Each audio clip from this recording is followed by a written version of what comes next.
would make it this far. They hated, they never believe me. Yeah, I would never drop the ball. I know I make it look easy. Yeah, Mayweather with the defense. I don't care what a critic gotta say. I got them picking up the pieces.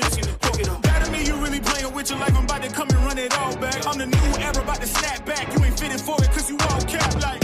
Hold up, I shoot my shot, wait, hold up. I'm really about to run this, go up. You know it's all net when it go up.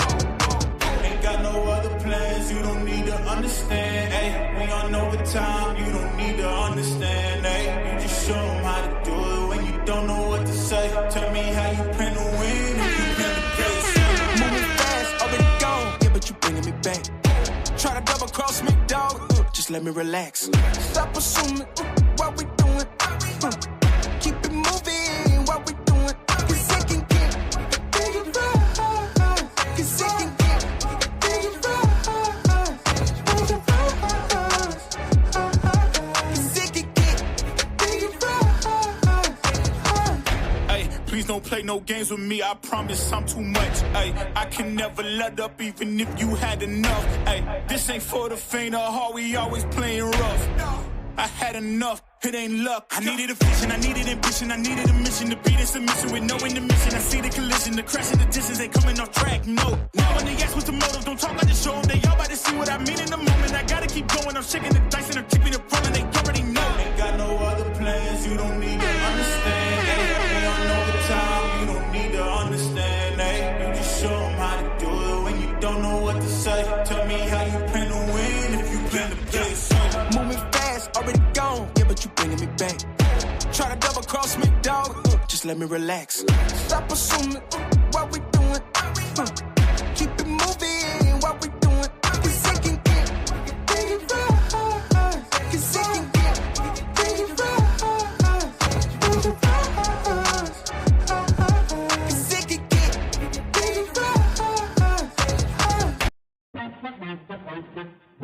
Yeah. Gotta aim for the top like, hello. Yeah, I can never doubt myself, I know better. All of you critics be acting like you know better. Blowing the smoke, but I know when the dust settles that I'm in my element, it's evident that there's levels to the game. All of those dark nights I got then, breaking my back to make it out, got me feeling like pain. I ain't never need your help, I know you wishing me well, a penny for your thoughts, but seeing no change. I snap for the sun like Diddy, the riches got a mad ass son, I'm like Billy. I ain't never switch up, whole team with me, but known for my city like OAGZ. Set the pace as long as you finish, consumers find a way inside your business. Babble if they try to dabble in it and they hate the fact that they may have to witness. You try to aim for the top like this and you're in your element with a fire like this and they hoping you fall and they praying you miss, but it's all in the risk. I got you with the switch, you know. I'm in the zone. Give me the throne. One shot, that's all that you got. That's all that I know. Foot on the gas. 155 on the road. You could be a friend of me, an enemy. Keep that same old energy, cause I know I'm in my element. Ooh, yeah. I'm in my element. Ooh, yeah. I'm in my element. I'm in my element. Ooh, yeah. I'm in my element. Ooh, yeah. I'm in my element. Ooh, yeah. Keep that same energy. I'm in my element. Ooh, yeah. I'm in my element. Flow is like water. I'm forced through the fire. I'm feeling like gold. Gotta stay grounded, stay down to earth. Following God and you grinding. You do as you told. I don't work to make you like me, but I'm front and center. Word to Spike Lee. And God came in the nick of time. They think I'm crazy, but I might be. Let's run it up, run it up, run it up. We beating the odds just to sum it up. You know it's a rap, never waistlines, and I'm cutting the weight like a tummy tuck. That mean I'm about to give it out right now. You see what's coming down the line, I never pipe down. I give 100% and be trying to stun on my enemies. In my element is crazy, it's the mic sign. I'm in the zone. Give me the throne. One shot, that's all that you got. That's all that I know. Foot on the gas. 155 on the road. You could be a friend of me, an enemy. Keep that same old energy, cause I know I'm in my element. Ooh, yeah. I'm in my element. Ooh, yeah. I'm in my element. I'm in my element. Ooh, yeah. I'm in my element. Ooh, yeah. I'm in my element. Ooh, yeah. Keep that same energy. I'm in my element. Never switch up. Never switch up. Never switch up. Never switch up. I'm in my element. Never switch up. Never switch up. Never switch up. Keep that same energy. Never switch up. I'm in my element.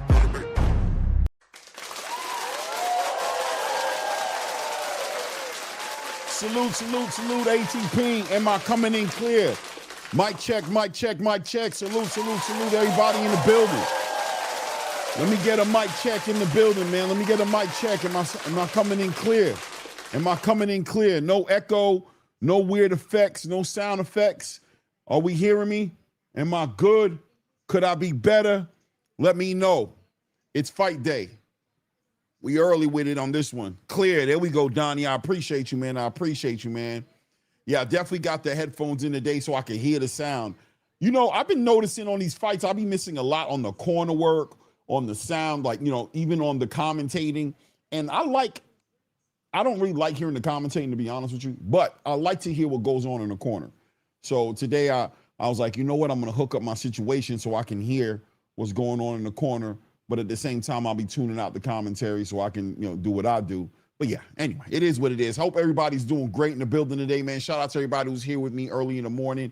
I know if you're on the West Coast, it's even earlier for you in the morning, but it's 11:38 over here. We're covering the prelims all the way up into the main event, the main fight on this card here today, looking to see how Aaron McKenna steps it up in front of Etinosa Oliha today. 20-0 Aaron McKenna, 22-0 Oliha, stepping it up for a vacant IBF title today, man. So, you know, I'm sure both guys worked their asses off to get up into this point right here. So I'm definitely interested in see how Adam McKenna treats the homecoming opportunity to become a champion in front of his own crowd, right? Definitely looking forward to see that and seeing some of these cards on these fights on the undercard, right? It's going to be pretty good to watch that, man. Hope everybody's doing good, man. Let me take this off here, man. Take my name off the screen here. That's what I wanted to do.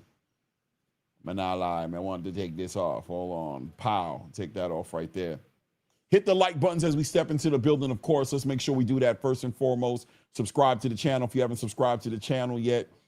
Man, you know how we do. We're gonna talk a bunch of shit in between these fights. And right now, they're just doing the build-ups right now to Aaron McKenna, excuse me. They're doing a little build-up right now to what he's got going on, looking at his trainer and father, Fergal McKenna.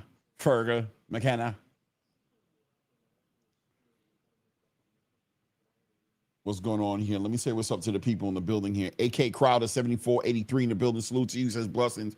Brother Claymore, salute to you, family. Donnie 956 in the building says make sure to pick up your ZUFFA boxing top cards. No doubt. No doubt. Joe Uso in the building. Shout out to my Uso. Says, okay, let's get Uso in the building for another legendary live. For sure, man. Christopher Palomino's in the building. Says, Clay, ready for the fight. Yeah, man. We in the building, man. Eduardo Alvarez says, salute, Clay. Salute to you, man. No doubt, man. No doubt, man. I'm sure we're going to take our time creeping into the building today.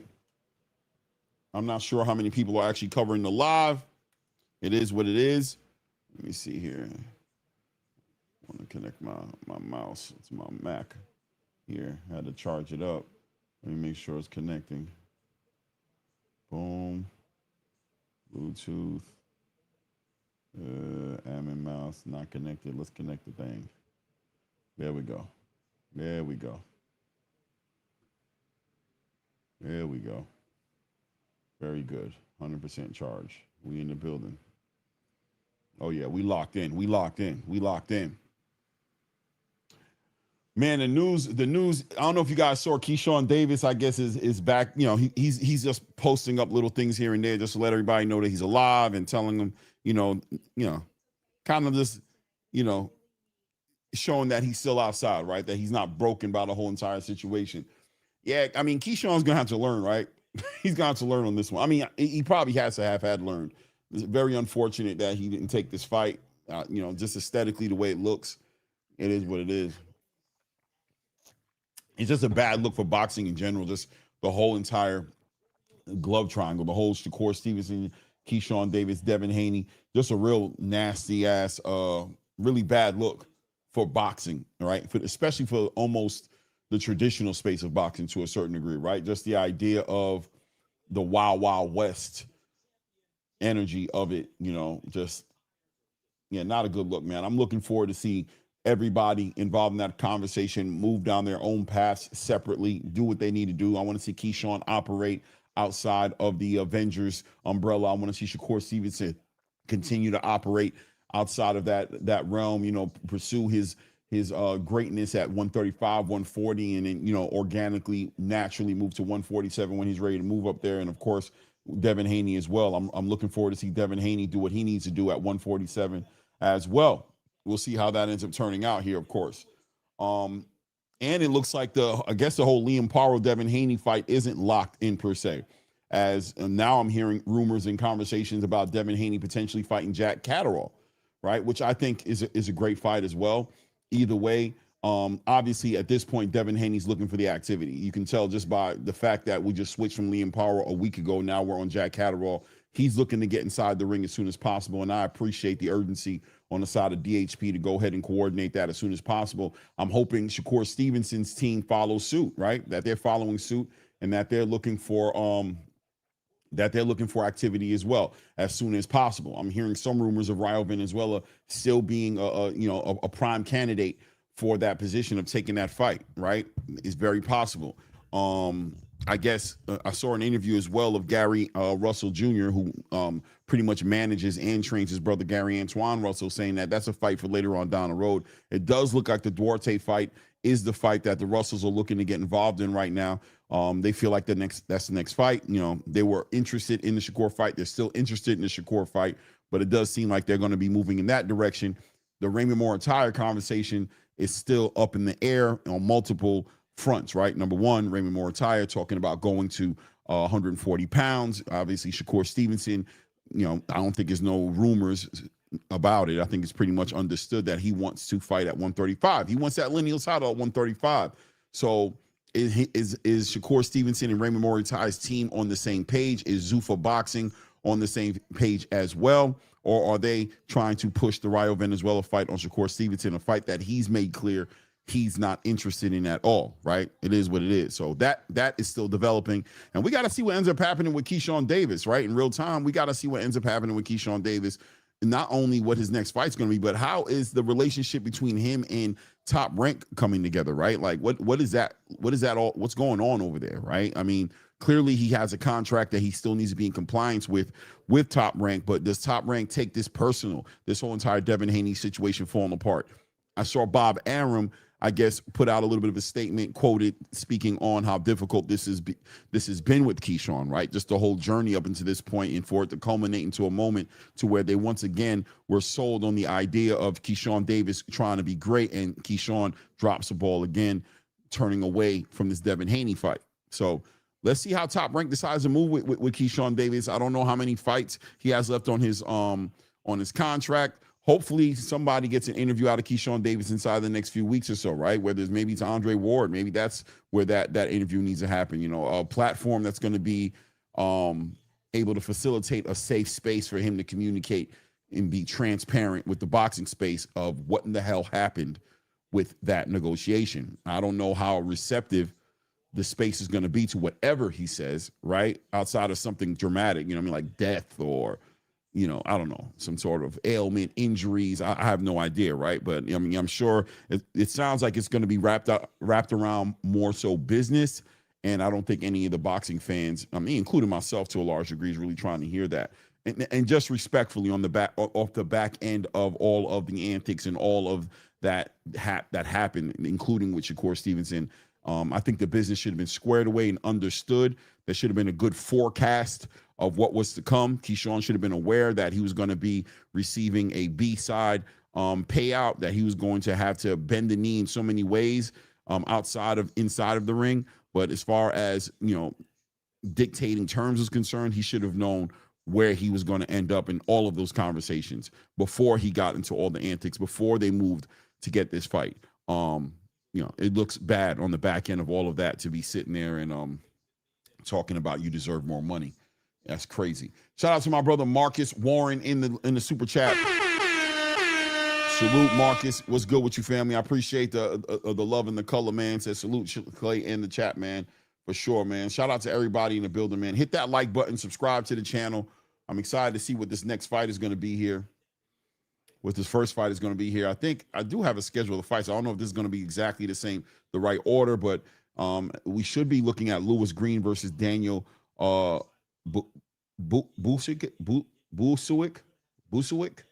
I don't know if I'm saying it correctly, but you know, that should be the fight that we're looking at here for the prelim here. Let's see what ends up happening here. Let me see, kind of coil.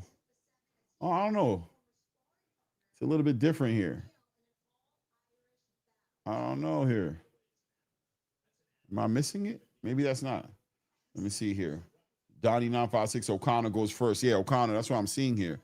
I don't know what I'm looking here. O'Connor Coyle versus Mark Buick. But what is this Lewis Green on my Let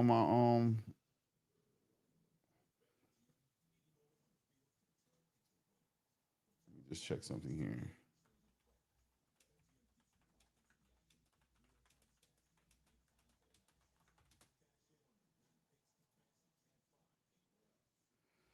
Ooh, is it?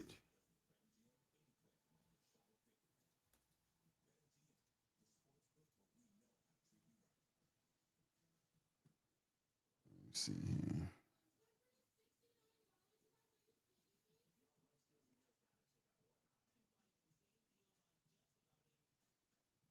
Waiting on this thing to develop here.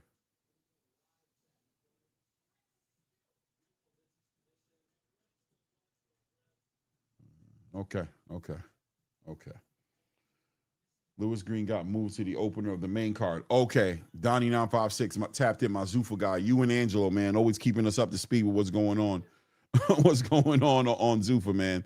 That's what's up. So we'll be looking forward to seeing this O'Connor versus Mark Buick fight, which I'm looking forward to see. I remember Mark Buick, seeing him fight before. Looking forward to see that. But yeah, so I'm glad that this thing is being ironed out. As far as I know, a lot of people still making it the top story. They're still going into it, calling Keyshawn a duck. I'm not really, listen, I'll be honest. I'm not trying to call Keyshawn a duck, right? It's just he is, right? Like, I think just even just by the technical standpoint of what a duck is, that is what Keyshawn Davis does. As a mandatory, moving in position as a mandatory and walking away because of money that nobody is resonating with. The $3 million was on, I think, most of our radar, a fair payday for Keyshawn Davis in this opportunity, being the position that he was in. I think we all knew that Devin Haney earned the right to be the A side and get that 75%, not only because of what he's done in the sport as far as prior weight classes and accolades, but also the fact that he is the champion. You're trying to challenge the number one guy in the division, and you just came in the division with no activity in the division, no experience in the division, and you're less than 20 fights in your professional career. This is an opportunity for you. So it is what it is. It is what it is. But I don't think the story gets that much more deeper. I think the sooner we can get an announcement, a fight announcement for Devin Haney, the sooner we can get an announcement for Devin Haney on who he's fighting next, and Shakur Stevenson, and who he's fighting next, and then eventually, Keyshawn will come around as far as who he's going to fight next. We can move on to what we're interested in, which is what's going on inside the ring, right? It is what it is. It is what it is, man. Kaisu 953 in the building. Salute. Round One Sports in the building says Duck Davis. Kaisu says Keyshawn is a major duck. That live was damage control. Yeah, man. He is, man. He has to earn it back. I'm not going to lie to you, man. At the end of the day, I do believe that Keyshawn Davis is a talented fighter. I still think he's going to be the future of the sport. I think his skill set and his pedigree is there, man. He obviously has to, make those signature fights happening. And so whatever it is, get the business correct. Jay Prince, Keyshawn Davis, team DB3, get your business out the way and get it correct. So there's nothing in the way of these fights happening, man. I don't know what's going on over there. I have no idea. I mean, we know Keyshawn also deals with some, mental health issues. So we don't know if that had something to do with it in any kind of way, or if it's just exclusively business. At the end of the day, though, as a boxing fan, we want to see the fights happen. I'm only interested in a business that leads me to a fight inside the ring. Everything else is personal,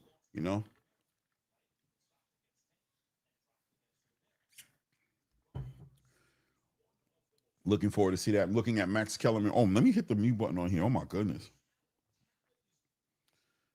I don't know how Zuffa's going to feel about me playing their shit. But they're talking about Ryan Garcia right now and Conor Benn as we're getting closer and closer.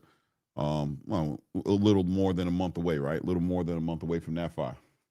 Let me see here. Plains GA Boy says, Clay, what do you think about Brian Norman and Ronnie Shields? I love it, man. I mean, we need to see more, obviously, but I love it. Shout out to Brian Norman Sr. Shout out to him, man. I had him on this show before, man, and really just a stand-up dude, right? But I do believe, if I'm going to be honest and transparent, that Senior was just, to say he was distracted might be an understatement, right? Just the amount of media he was doing during the buildup to that fight. And, just at times a little too invested in the personal issue with Bill Haney. And definitely it took him a while to get over the whole entire Jerron Boots Ennis conversation. He was, he was too invested in things that were outside of Brian Norman Jr.'s current situation, which was Devin Haney. And I wondered how that was going to play out. When he came on the show, I questioned him. And I was honest with him, saying that people are speaking towards a distraction, the idea that you might be distracted here. And this is the biggest opportunity for Junior. And, obviously he dismissed it. And, I'm sure he discredited a lot of our opinions based off the fact that none of us were real trainers. None of us took a son from the ground up and brought him up to the point where he became a champion. And he was right. He was right to hold that position. And it was kind of difficult to debate him, what I'm saying, or confront or whatever have you, any of the positions that he was taking when it came to the questions we had, right? So, but I thought Junior making that move, and I love how he was able to preserve that relationship with his father, and his father was able to get behind his son and support the son's decision. But I thought it was one of the best decisions he could have made to say, you know what, let's just separate this situation and make it a father-son situation. I don't want you, I know the media is kind of, ruthless with you. And let's get a boxer trainer, a trainer of a fighter who doesn't care about the media, who only cares about me and what I'm doing inside of that gym. And Ronnie Shields checks the boxes when it comes to that. Ronnie's not out here, on the media, getting into it with other trainers, getting into it with other fighters. He doesn't give a damn about that. He is very disciplined and focused on what the task ahead of him is. I think Junior's gonna benefit from that. And he quite frankly might have benefited from it already. Unfortunately, the fight he had against, Wagner, didn't really get to show us much, right, of what Ronnie Shields and Brian Norman Jr. were working on. So, but I'm confident, right? I believe that he's in the right circle with Errol Spence, with Jamal Charlo. I just like the whole entire environment. And I think it's the kind of environment that he's gonna excel in. And he looks happy at the end of the day, right? So I'm excited to see what comes out of that. But I like it thus far. I like it. It is what it is. You know what I mean? If let me see, Deluxe Recordings in the building says if B Norm had a real trainer when he fought Daddy's boy Haney, he would have won. Maybe. We'll never know, right? We'll never know. Pork Chop 318 in the building. Salute. Says the card started yet? Not yet, man. We're still watching. They're building up to a little bit. I guess the first fight starts at 12, maybe. You know what I mean? Right now they're showing the top 10 middleweights. I guess they're saying a vacant lineal title. They got Carlos Adames at number 1, Yoan Lee at number 2, Lara at number 3, Troy Isley at number 4, Oliha at number 5, Aaron McKenna number 6, Amari Jones number 7, Chris Eubanks number 8, and I missed the rest of it, 9 and 10. They don't have Jalil Hackett up there yet, right? They don't have Jalil Hackett up there yet. Let's see what's going on in the chat here while I'm building with everybody in the building, man. Let's see here. Says, give me a minute, but I want to talk about boxing, Clay. I need to get ready. Give me a minute, but I want to. Okay, let me know. Let me know round one. Super Galaxy Godstar in the building says, I thought Bill saying if Dev unify 147 and Boots unify 154, maybe they can have a super fight. Yeah, I mean, I think that's the goal. And that's what I want to see for Devin. I want to see Devin and Bill aiming up. I don't want them seeing them aiming down, respectfully, dominate where you are. I just felt like the Shakur fight, and just looking at the end of this, on the back end of all of this that unraveled in front of us, nothing even came out of it, right? And what were they really fighting for? Shakur Stevenson, a fighter who's telling the whole world on the highest mountaintop that he's campaigning at 135, 140. Devin Haney, a fighter who can't even cut 3 pounds to fight at a catch weight of 144 without having to take into consideration being depleted, right? This is what the fans have said, right? This is what people speak on when Shakur was asking for the fight to be at 144 was he just wants to deplete Devin. Well, quite frankly, let's be honest. If the 3 pounds were going to deplete Devin, that kind of speaks to the idea of how big Devin really is, right? If 144 was going to be the end all be all to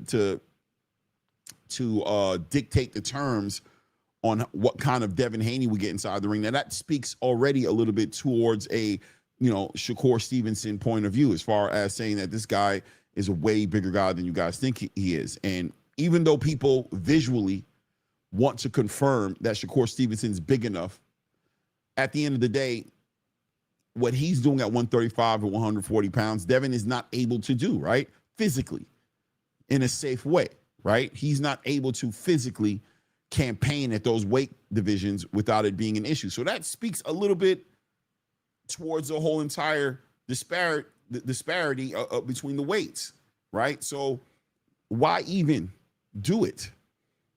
The asterisk is going to be so great there.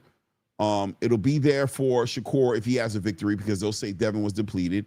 And it'll be there for Devin to a degree because they'll say that he was a big weight bully, that he was just fighting down. There's no reason for that.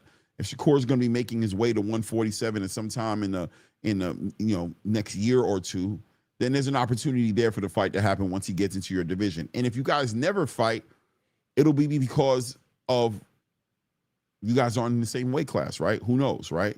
Or maybe I don't know, but I think there's enough food on the table for Devin at 147, enough legacy there at 147, and unifications and undisputed and lineal championships. And of course, like you guys stated right earlier, the fight between Jerome Butenis, the 154 conversation is there for Devin Haney as well.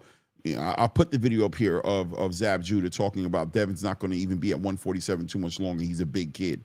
All those things matter. You know what I mean? All those things matter.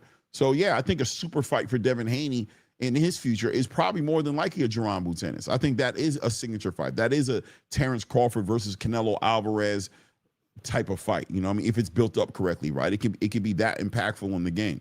I think a lot of people would pick Jerome Butenis over Devin Haney. And then you have people who would pick Devin Haney over Jerome Butenis. But at the end of the day, to say that fight is 50-50 might be an understatement. It might be a 60-40 Jerome Butenis, which that's where a fighter like Devin Haney gets an opportunity to prove to the world that he's as great as he says he is and all his supporters and all his fans say he is, right? That's where it's at, is in those kind of fights. The same thing for Shakur Stevenson getting a fight with Devin Haney at, 147. To go up to 147 to fight Devin Haney would be just as impactful for Shakur Stevenson, right? That'd be a big challenge for him to get that kind of a fight. Let's see here. Mac Majestic in the building. Salute, salute, salute. Pork Chop says, okay, so I got out the gym just in time. Yeah, you did. WP 3636 in the building. Salute, man.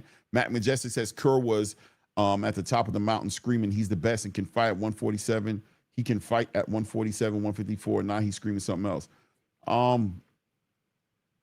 Mac, I ain't gonna lie. I don't remember it.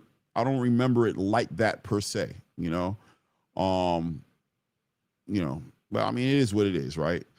I remember it a little bit differently. You know what I mean? There were definitely conversations of a Conor Benn at 154 and definitely conversations of a Conor Benn and a Devin Haney at 147, but there were stipulations. That's what I remember. I remember rehydration clauses. I remember all those things, which just made these conversations uncomfortable because as soon as you add these little clauses, these rehydration clauses and these catch weight clauses and all these different things, it just throws an asterisk next to the fight. You know what I mean? I think on the back end of Shakur Stevenson really trying to confront Conor Benn on what he did with Chris Eubank, I think this thing just turned into a mess, a hot mess, right? Just him addressing Conor Benn, what he did to Chris Eubank, wanting to put Conor Benn in a similar situation, put a rehydration clause on him, all those things that he did to Chris Eubank.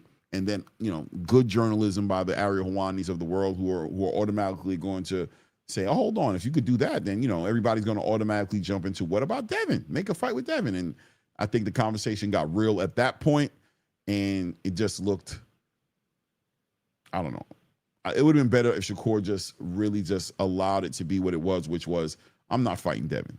The only way I would fight Devin's at 147, and I'm not ready to go up there. The only reason I'm picking Conor is because I don't think he's all that, and I think what he did with Chris Eubank was diabolical. I just want to expose him. I don't want to go up there and fight Devin at 147. I'm a 140. I'm a 135 pounder, and he should have left it at that. But ego, pride in these fighters put them in a position to where they're sticking their chests out and they're making things sound lighter than they really are, right? And fans like the fans we have today are going to hold you right to it, and they're not going to let you off out that door. You come in that door, they're going to give you the Sonny from Bronx Tale treatment, right? They're going to lock the door and they're going to say, now you can't leave, right? So things can get complicated. It is what it is. You know what I mean? I'm happy that we're closer to the end of that conversation and getting more back into the fights that can be made rather than, debating over this shit, which hasn't added up to, to anything tangible. I had a text message come through. Okay, we're good. All right. You know what I mean? It is what it is. 5 years ago, he said that. I hear you, man. I hear you, man. True Power Media in the building says like number 17, no doubt, man. Y'all hit the likes.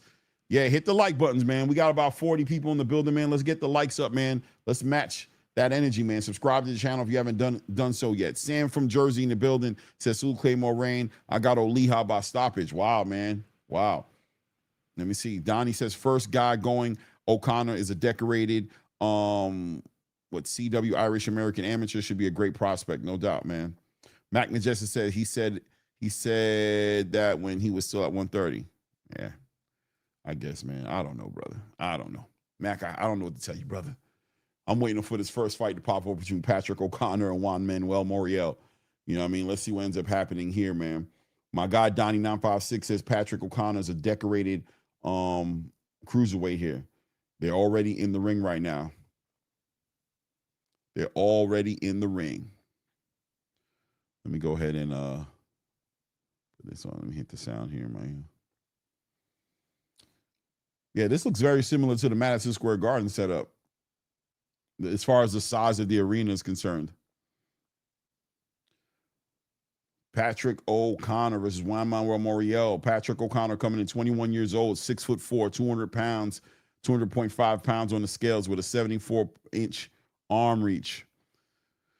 And Juan Manuel Moriel comes in with a 72-inch arm reach, 191.2 on the scale, 6'2". So obviously the contract was a 201 weight limit for this cruiserweight fight here.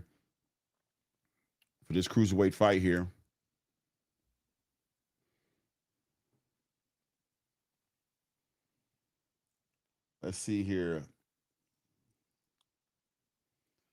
Let's see it. Plains GA boys here. Are you watching The Woman on MVP tonight?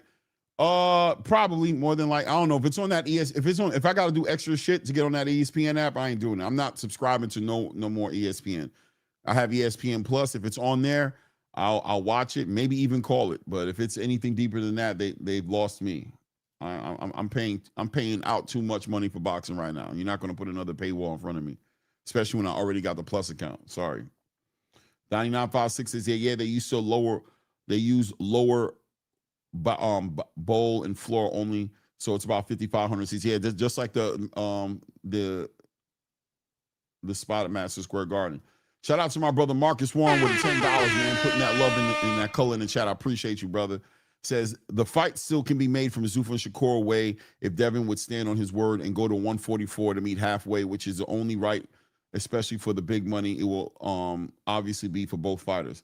Well, yeah, the fight, I mean, listen, the fight, I believe, is there as is. But clearly things have changed for Devin from his position where he's at, and Shakur's not budging. So the fight's not there, right? I mean, it is what it is. Top of the first round here, Patrick O'Connor versus Moriel here. Patrick O'Connor in the black shorts here, taking the center of the ring right here. This is a 6-round bout right here. And Patrick O'Connor just seems to be relaxed, man, controlling the center of the ring with a stiff jab here. Moriel inside of that high guard, just trying to walk down, probably trying to time out that lead hand of Patrick O'Connor, who's just level changing it now, touching him high, touching him low, moving around, controlling that range comfortably there as Moriel is looking for that opportunity to counter, come over the top. He tried to come over the top of that lead hand. Connor catches him with a nice check hook on the way in there. Back on that jab, man. Spams out a little backhand to the body there. Doesn't catch him here. Moriel just respecting the power here. Patrick O'Connor already making his presence felt through a nice jab, man. A real good jab, man. A real stiff jab right now that's got Moriel really just second guessing himself coming in there as Moriel crosses the void there and tries to tie up O'Connor right there, just trying to get his head off the line, keep his high guard up there, and trying to weather the storm here, which is Patrick O'Connor's lead hand, which is just doing the work effectively for him. Good lead hand to the body there, pushes Moriel. Big right hand comes right around that backhand of Moriel and catches him, man. Looks like it shook him a little. Nice uppercut by Moriel right there, right up between the guards of Patrick O'Connor.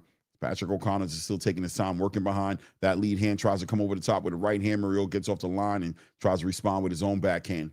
We're down to 1:30 here left here in the first round right now as Patrick O'Connor continues to just take his time and just work behind that lead hand, just real stiff, keeping Muriel at the end of his punches, just waiting for that perfect opportunity to go ahead and start adding either a backhand to it or hooking off that jab. We'll see what he does here. Muriel crosses the space there with that high guard, crosses the void there. O'Connor just catching and shooting, man. Back on that jab. Good work to the body right there. Patrick O'Connor starting to hook off to the body. Good right, left hook to the body right there. Down to a minute left here inside of this first round right now. As Patrick O'Connor looks like he's trying to allow Muriel in a little bit so that we can, ooh, nice left hook to the body of Muriel right there. Another left hook, big left hook to the body right there. Nice right hand to the body right there. As O'Connor's starting to touch him to the body right now. Muriel's starting to feel it a little bit. Those were big shots to the body of Muriel. Now Muriel kind of staying still a little bit. This is what O'Connor wanted. He wanted Muriel to stop moving. Now he has him starting to pin him against the ropes. Nice work to the body, starting to bring up some hooks over the top on the back end of those those combination shots to the body. Good work, man. Good left hook to the body, left hook up top, left hook to the body, followed by a straight right hand. Muriel now tying up Patrick O'Connor as he's probably trying to feel it. He's breathing hard already. The body shots have taken an effect on Muriel already very early in this fight. 10 seconds left here. O'Connor starting to spam the big right hand now, putting Muriel on alert that the big shot is getting ready to come. Good jab by O'Connor, taking his time.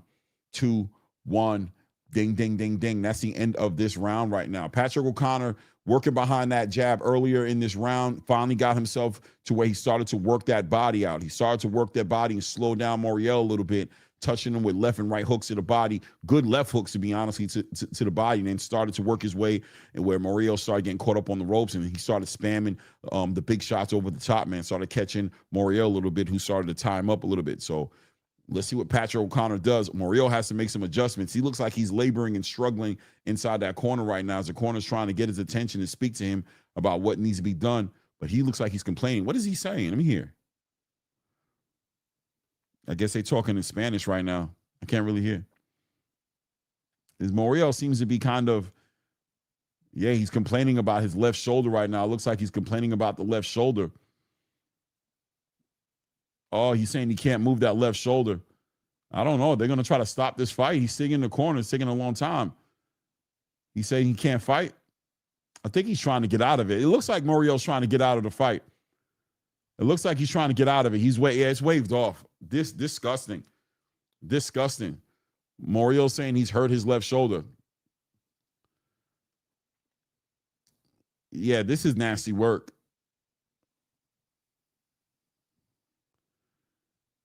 Yeah, this fight. Yeah.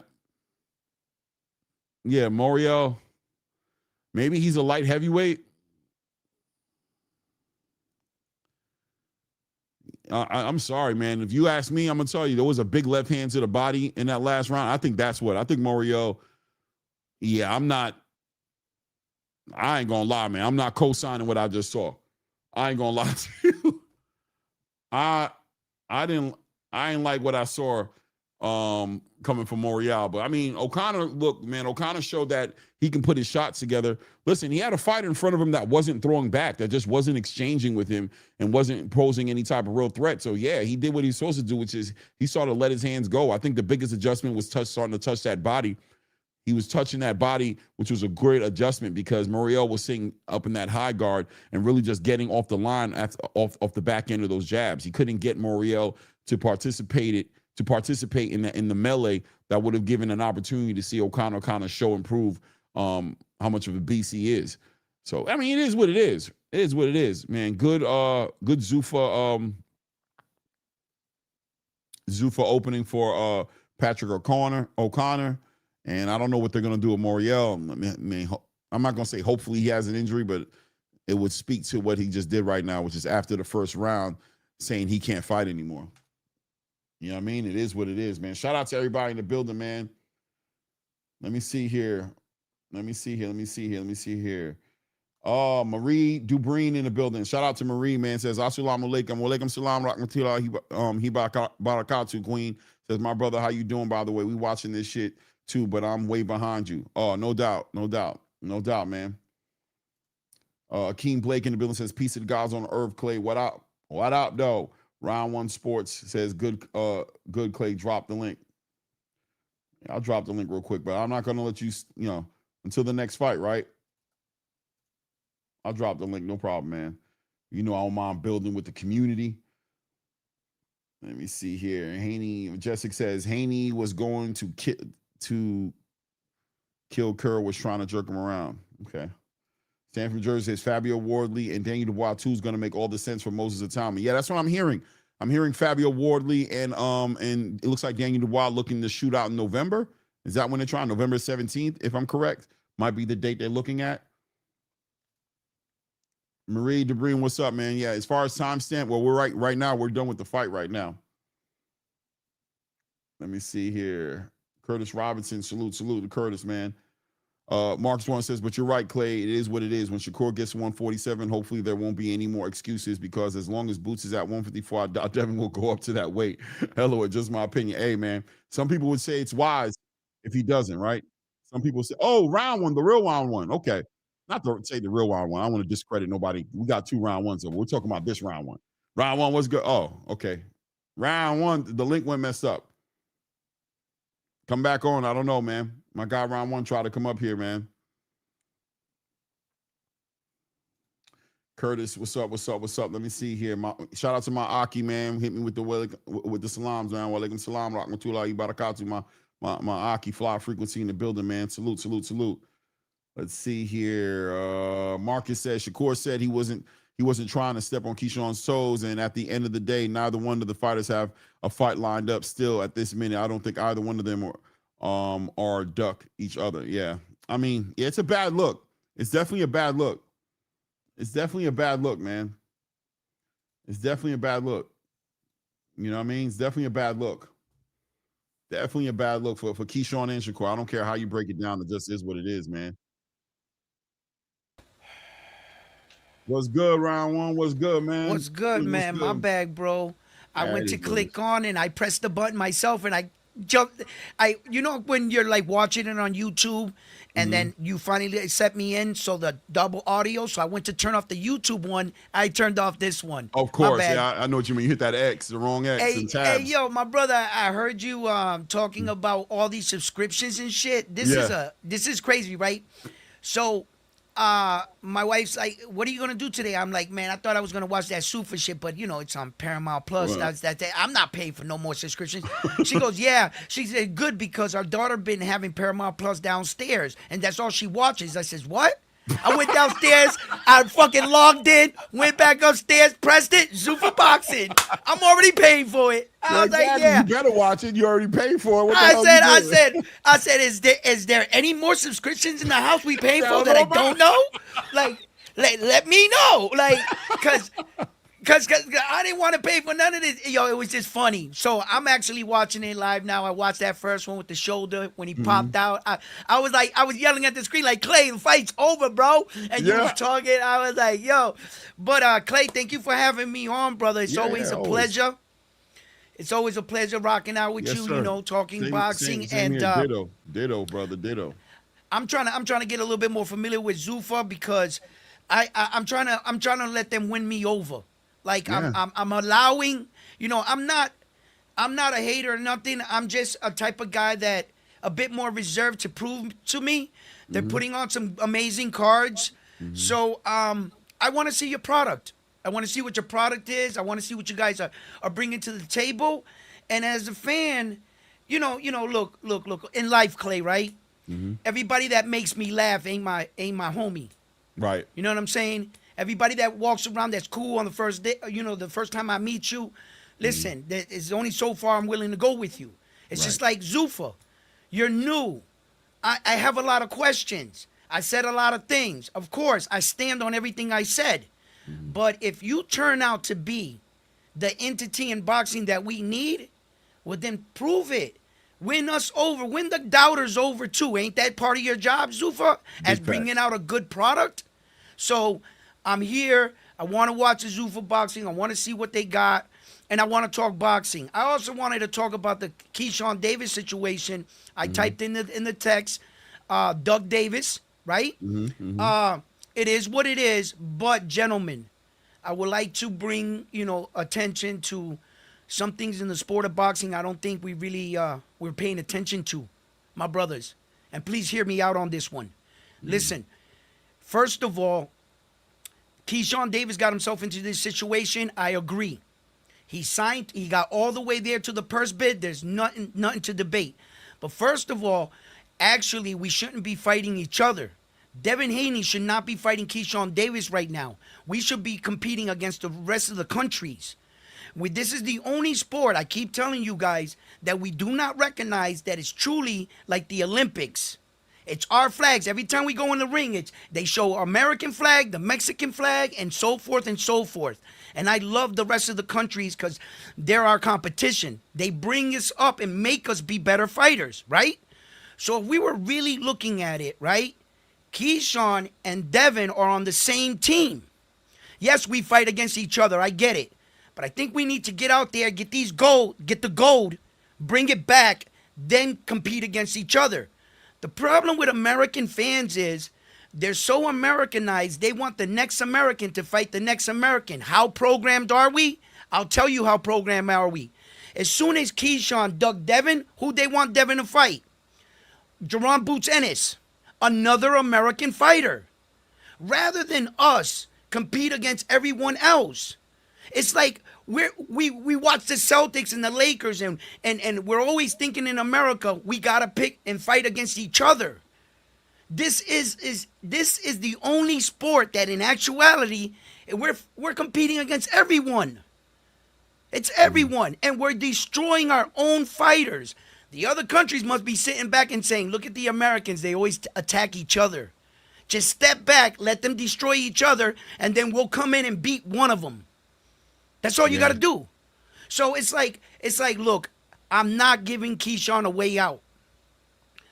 But in actuality, Keyshawn, I really didn't want you to fight Devin this early. Not this early. Later, yes. You look bad, yes. You got lured into this, you got suckered into it, yes. Everybody thinks that Devin wants to fight Shakur Stevenson. No. Shakur Stevenson was the smoke screen.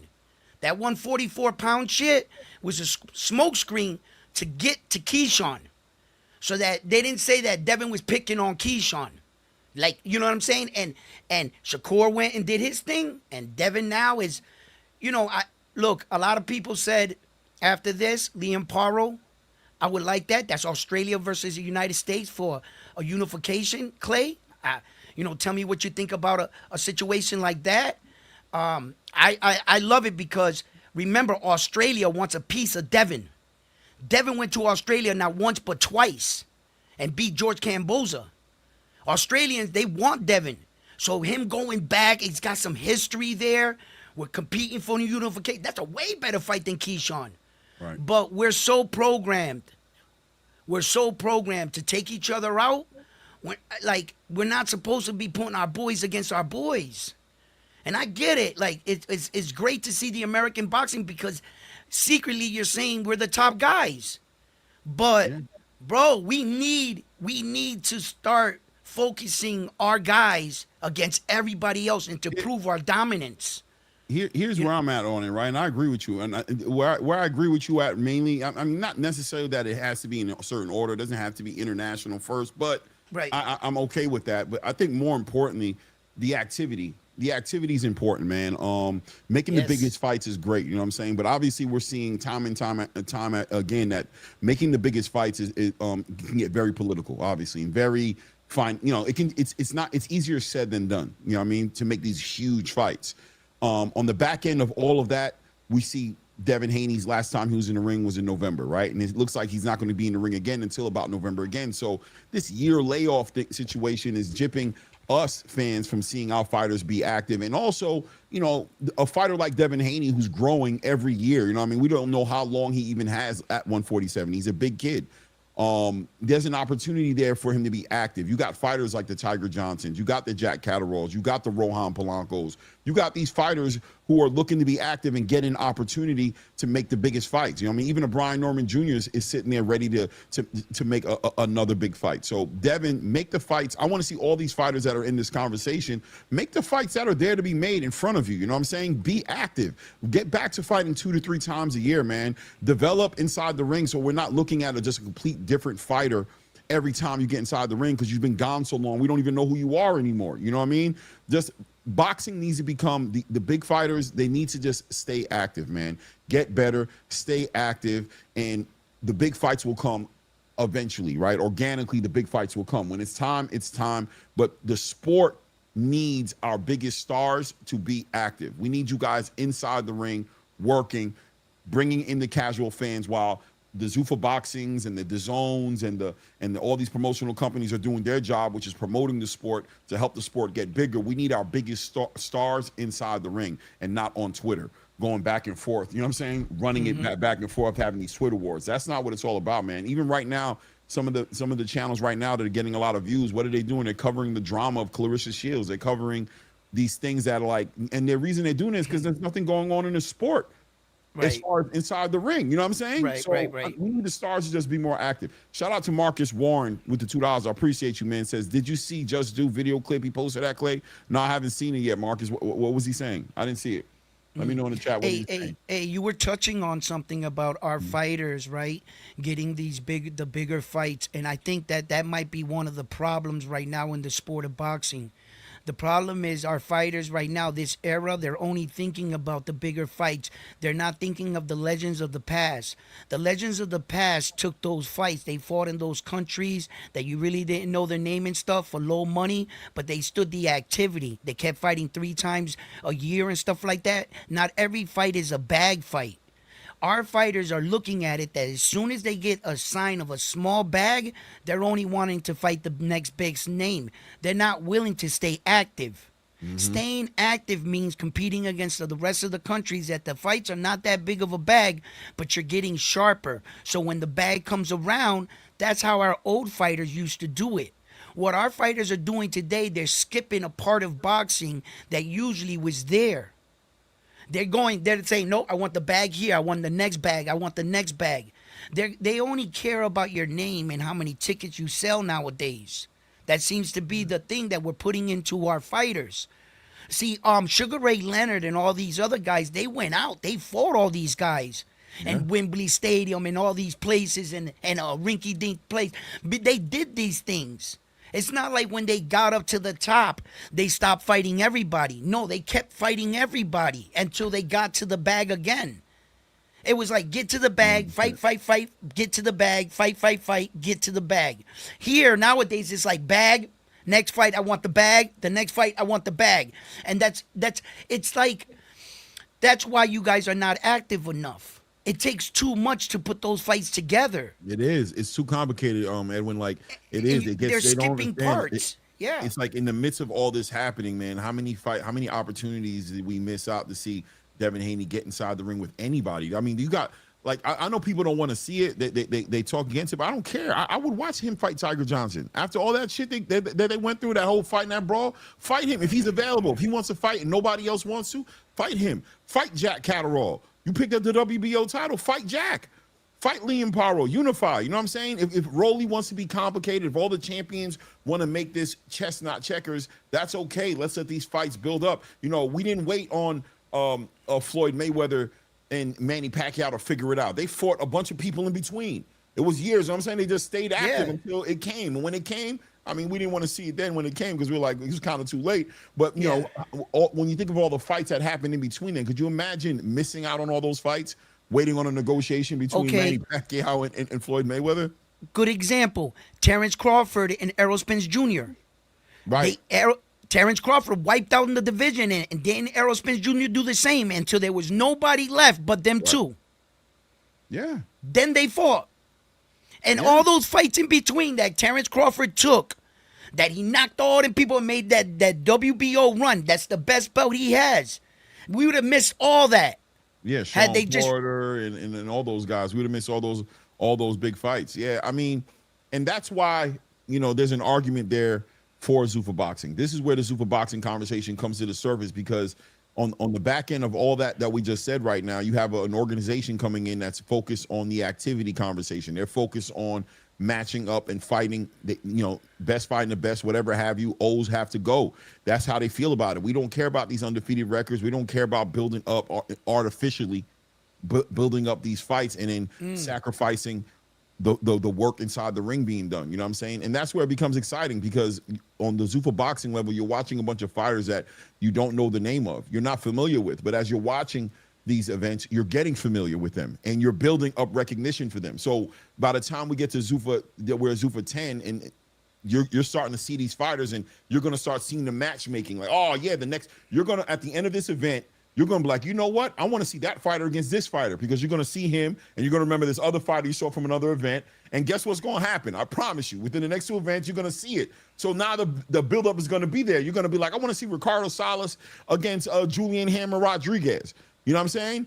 Why? Because I saw Ricardo Salas do this, and I want to see if Julian is really the good. So I want to see Julian and Hammer Rodriguez against Richardson Hitchens. Why? Because you saw Julian do what he did with Kane Sandoval. You saw him do what he did with Perella, and you're building up this relationship with these fighters, and they're gaining more status, and they're fighting each other. Eventually, by Zuffa 100, you know what I'm saying? You're going to have a relationship with the whole business model of how things move, and you're going to get into the fights. And what you're going to appreciate by Zuffa 50 to 100 is, what you're going to notice is, bro, they don't hide nobody. You'll see it. You be like, damn, bro, the best got to fight the best, and not allowing them to play those games. You're not going to see what has just happened with Keyshawn Davis and Devin Haney happening. I promise you won't see that Claymore, come on. You're talking about Zuffa Boxing. You want to talk about some of the stars and talk about some of the situations, and you said you promised we wouldn't see the situation. So talk to me about a situation in Zuffa that's happening right now. What about Shakur Stevenson right now publicly ducking Rayo and saying he wouldn't fight him, when the fight, Rayo said made a video saying he wants to fight Shakur. So talk to us about that, brother. What you're seeing is a transition of a traditional space boxer who's a superstar coming over into Zuffa and getting some treatment, right? He's getting some treatment, even down with Hitchens and Edgar Berlanga wearing their own uniform. So you're going to see that it's a transition period. We're at Zuffa 10 right now, as Mark Buke just walked inside the ring right now. It's a transition, right? That's why I said watch Zuffa 50, Zuffa 100, as this thing starts to move forward and we start to build relationships with these fighters, because Shakur is really a fighter they brought in to headline big cards so that they can make the undercards. They can bring their fighters up in there and build them up. And what you're saying is Rayo is a Zuffa fighter, so he fought with the trunks. So Rayo fought with the trunks, so he's a signed Zuffa fighter. Shakur is a Zuffa signed boxer that is promoted by Dana White, just like Conor Benn, just like Edgar Berlanga, just like Richard Hitchens, which we saw that they still wear the traditional boxing attire. So they're not signed like Rayo is what you're saying? Yeah, so Shakur... What I'm saying is Rayo doesn't bring... Rayo's purpose and Shakur's purpose are two different purposes, in my opinion. I believe Shakur's purpose is notoriety, right? He's validation, right? This is a serious situation. You know what I mean? Rayo is more so part of the program. He's building up. He's going to fight the next best guy. He's going to fight the next. He's going to continue to move in that direction. Eventually, what you'll see is that Shakur will be probably fighting these fighters who have earned the recognition. But Zuffa has put such an investment into Shakur Stevenson, they have to be conscious about his matchmaking, because they want it to return, right? Where Rayo's like, we can take our time with him. Shakur's more like return on investment to a large degree, right? We didn't get his millions and millions and millions of dollars, not to sit here and fight in the Apex. We've given him millions and millions of dollars to fight and fill out T-Mobile Arena, or the arena in New Jersey or Madison Square Garden. That's why he's there. You know what I mean? So I mean, Rayo may legitimately get this fight, though, without a doubt. Rayo may legitimately get this fight. Yeah, well, I don't like how Shakur's moving. I'm from Brick City. I'm from Newark, New Jersey myself. I was born there, and we don't move like that out there. We don't say one thing. We don't make up catch weights. We don't say we're not a 140-pound champion. when you went up there and fought Tio and won the 140-pound title. You're up there on podcast saying, claiming you're a 135-pounder. So don't stick your nose in business you shouldn't belong. The minute you won the belt at 140, you had an obligation to the division. If you wasn't ready to be a 140-pounder, you should have never took that task. Stop sticking your nose in business that don't belong to you, Shakur. As another thing goes, him denying this, going over, that's just another case of an employee being at work telling the boss, I'm not going to work today. We pay you to do, and we hire you for our services. You will fight who we tell you to fight, Shakur Stevenson. That's how that's going to go. So it's like Shakur Stevenson. It's definitely possible. Well, hold on a second. It's definitely possible. You know what I'm saying? I think at the end of the day, they want him inside the ring. And if they're not able to get these big fights, whether it's Gary, whether it's Raymond Moritaya, whether it's Devin Haney, whether it's whoever, he's going to have to take the fights that are there. But let me call this fight, man. The fights are getting ready to start right now. Yo, I'm watching it. We've got Lewis Green and Daniel. No, is that who is in? Buick? No, I'm sorry. We got Connor Coyle and Mark Buick in the ring right now. This is a middleweight fight right here. Middleweight card right here. Who? Okay, Buichen's in the white shorts. We got Buick in the white shorts and Coyle Connor in the black shorts. Here right now. Both guys. It's my first time seeing either fighter. Yeah, me too. Well, I know I've seen Buick before. I've never seen none of them. On this platform, obviously. Buick got a nice little jab.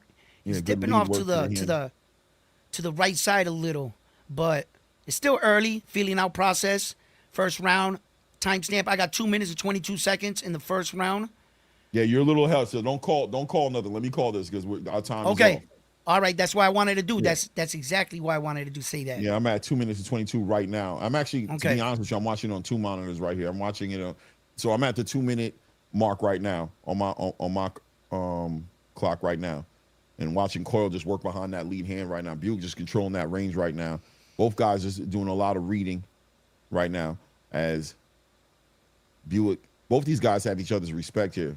Both these guys working here, trying to get that timing down right now. Backhand from Coyle here, followed by a lead hand. Just trying to find the range here. Both guys seem to have the same game plan. Buick doubling up on that lead hand, trying to cross that void, touching the body, and coming over the top here. Oh, nice straight right hand from Coyle, catches Buick as nice. Coyle's able to cross that void and find him with that backhand there. Buick shooting that big right hand to the body, but Coyle pretty much staying focused on the task at hand. Seems to have that range a little bit better time than Buick does, and starting to find him with that right hand. Buick is aware of it now. A lot of feinting going on right now. Buick biting along that feinting. Coyle able to touch him with that right hand and get that respect. Looks like Coyle might be leaking a little bit over that right eye. We'll see if that's a birthmark or if that's what I think it is. Nice right hand as Coyle goes ahead and just slips that lead hand of Buick and comes over the top with a right hand. We're at the 50-second mark here inside the first round right now. Coyle's finding that timing, though, of Buick, man. He's the one who's found the timing. Buick finding him as well, but good work by Buick right there, working behind that. 4 seconds ahead of me. With that right hand. Good work from both gentlemen inside the ring here. Buick trying to take his time here. I'm sure he sees that right eye leaking. Good jab. Good jab by Buick. 25 seconds left here inside that first round right now. It's Coyle's feinting to the body, trying to keep his head off that line. Working behind that jab, trying to set up that right hand. That jab of Buick starting to dictate the pace, dictate where this fight goes a little bit. It's Coyle, nice work. Slips that lead hand and shoots that right hand to the body. We're about to close out this first round. A lot of feinting. Good work. I'm going to give that round to Coyle, though. I'm not going to lie. I think towards the end of it, Buick started bringing it full circle, though. I think Coyle was freezing him with his feints. And there was opportunity there. That straight right is there for Coyle. Just not to cuff it, like, to curl it. When he curls it, Bugler there blocks it. As far as the guy in the white, how do you say his name? Buick. As far as him, his jab is money. He's backing Coyle up with the jab. That check hook is money right there. And he's mixing his punches up well. He just got to stay within himself, and I think he'll have some success. Yeah, I agree. I think Buick started bringing it full circle towards the end of the round. We started to see that jab really take its toll. Right, we started to see it really starting You know, Buke caught a lot of damage. They're tending to that right eye right now. He has a cut right over the right in eye. the eyelid. It's right here where you blink. Yeah. It's like that's a bad one. That goes right Especially into for the the first eye. round, right? Especially for it to be this early. Yeah, his cut man better be a good one. Stop that bleeding. Buy him some time. He's got to protect the eye. Round. Top of the second round right now. Buke takes the center of the ring, man, back on that jab. He wants to control that range, but I think Coyle's trying to control the good work by Coyle, man. Good work, man. Controlling, touching him with those hooks, the backhands to the body and over the top of that lead hand. Being a little bit more physical at the beginning of this round right now. Working with a little bit of urgency, a little bit more intense coming from Coyle right now. But Buke is taking his time, working behind that lead hand. Good work good counter punching by Coyle. Good counter punching by Coyle right now, making Buke pay on his win there. Buke working behind that jab, trying to touch that body. Buke definitely doesn't want that, doesn't want to lose the eye on the prize, which is the eye. Ooh, nice work by Coyle right there. Comes down to the body, comes right over the top with a lead hook, catches Buke. Good work. Putting a lot of sauce on them shots. Nice right hand, doubles up on that lead hand and shoots that right hand right down the middle. Like round one said, money. That backhand is money for Coyle. Just probably being a little bit defensively aware about what's going on over the right lid. Good work, man. Slips under there, ripping right hands to the body. Good combination punching by Coyle right now, who's putting his punches together right now, really putting his shots together. Good work by Coyle again. Just runs in there behind that lead hand, shooting hooks to the body and getting off the line. And that's how you probably got to handle yourself. Good work, good counter punching, coiled up. His name is Coyle. His name is Coyle, and he's coiled up, man. As soon as Buke lets that lead hand go, Coyle's ready to slip, get on the inside and work. He's working to the body. He's working up top, man. He's trying to make the most out of his opportunities right now. Buke just staying patient behind that jab. But his jabs have bad intention on it. So does his right hand. It just feels like Coyle is boxing really good, but Buke seems menacing. Seems like Buke is one big shot away. Nice left hook by Coyle in that extension right there. Nice left hook by Buke, excuse me, in that exchange right there. We're down to less than a minute left here inside of this second round right now. Coyle trying to use that clinch game, tie up what Buke has got going on right now. A good round for Coyle, but once again, Buke just seems to be very just real menacing. That's the word I'm going to use to describe. Just seems like he's one big shot away from changing the whole momentum in this fight, but Coyle's doing a good job of just boxing. Hasn't really been able to hurt Buke yet, but has been able to score a lot of points. We're down to the last 20 seconds left here of this round. Good work by Coyle, man. Just good counter punching by Coyle. Really scoring. It's hard for me not to give him these rounds, even though Buke is looking dangerous. Coyle is out boxing Buke from where I can sit. We're about to close this round out right now. My guy Angelo Reyes in the building. Jello, what's up, man? What's good? Hey, brother. Hey, how you doing, man? You know, I got to do. What's good with you, man? But I'm locked in. I told you guys that, again, when we were doing predictions on Thursday, I told you that Patrick O'Connor, that's the only kind of like A side, B side that I saw in this entire fight. This one, though, between Buke and Connor Coyle, when I was saying it on Thursday, I'd picked Buke not realizing that Connor Coyle was like training with Van Houter's crew. But even on this one, right, if you look at it, Clay, it's exactly what I was saying about how Connor Coyle, he can win off activity. But if you remember that Mark Buke's fight, that was the fight of the night on Zuffa Boxing 3 against Tony Woods, Buke got power, man. And I think this is going to go the whole 10 anyways. So we'll see. What do you got right now? 2-0 for Connor Coyle? Yeah, I got 2-0, man. I got Connor Coyle. Hold on a second. Edwin's trying to say something. What's going on? Yeah, no. First of all, we just clipped off my camera because I don't smoke on your show because I've never seen you do that. So I do that out of respect, but I'm here, right? Okay. And then the second, I didn't want to interrupt the good brother that just came on, but he has a loud echo. I'm not sure if you hear it, Clay. No, I don't hear it. Does anybody hear it in the chat? It's when he talks, it's like double. It's going down, boom, like it's echoing, like loud. I'm not sure if I'm the only one that hear it. Do you guys hear it? Yeah, if they don't hear it in the chat, then fine. But yeah, I just wanted to like let him know. No doubt. We're down to 2 minutes and 30 seconds here in round 3 right now. Coyle doing a good job. You know, Angelo, this is reminding me a little bit of the Cash The cash. Angelo. Angelo, you there? Yeah. This fight's reminding me a little bit of that cash. The cash fight. Who did Cash fight against? The fight where who did he just fight against, man? Who? Which card? Angelo, who knows? I'm talking about the fight with Cash. That happened like two Zuffas ago. Oh, you're talking about Floyd Diaz, man. You're tripping me out. I'm like, who the hell are you talking about? You're talking about Floyd Diaz. Floyd Diaz at the Cosmopolitan, right? Yeah. Well, you know remember when I called it correctly and I said the Mexican dude was gonna pack him up? Yeah, of course. You had to throw that in there, huh? But that being said, Angelo, I'm saying this fight is similar to it where I see Coyle really boxing well, but it seems like Buick is still just this menacing person inside the ring where it feels like one big shot away from changing the whole momentum of this fight. Right, you know right. You do have an echo. You do have an echo. I have an echo? Yeah, you have an echo. Everybody in the chat is saying it. I'll pop off and pop back in. Yeah, pop off, pop back in. It's like, like real. I just didn't want him to go the whole show like that. You know, I'm just heads up. You know what I mean? Just one guy, one of us looking out for another.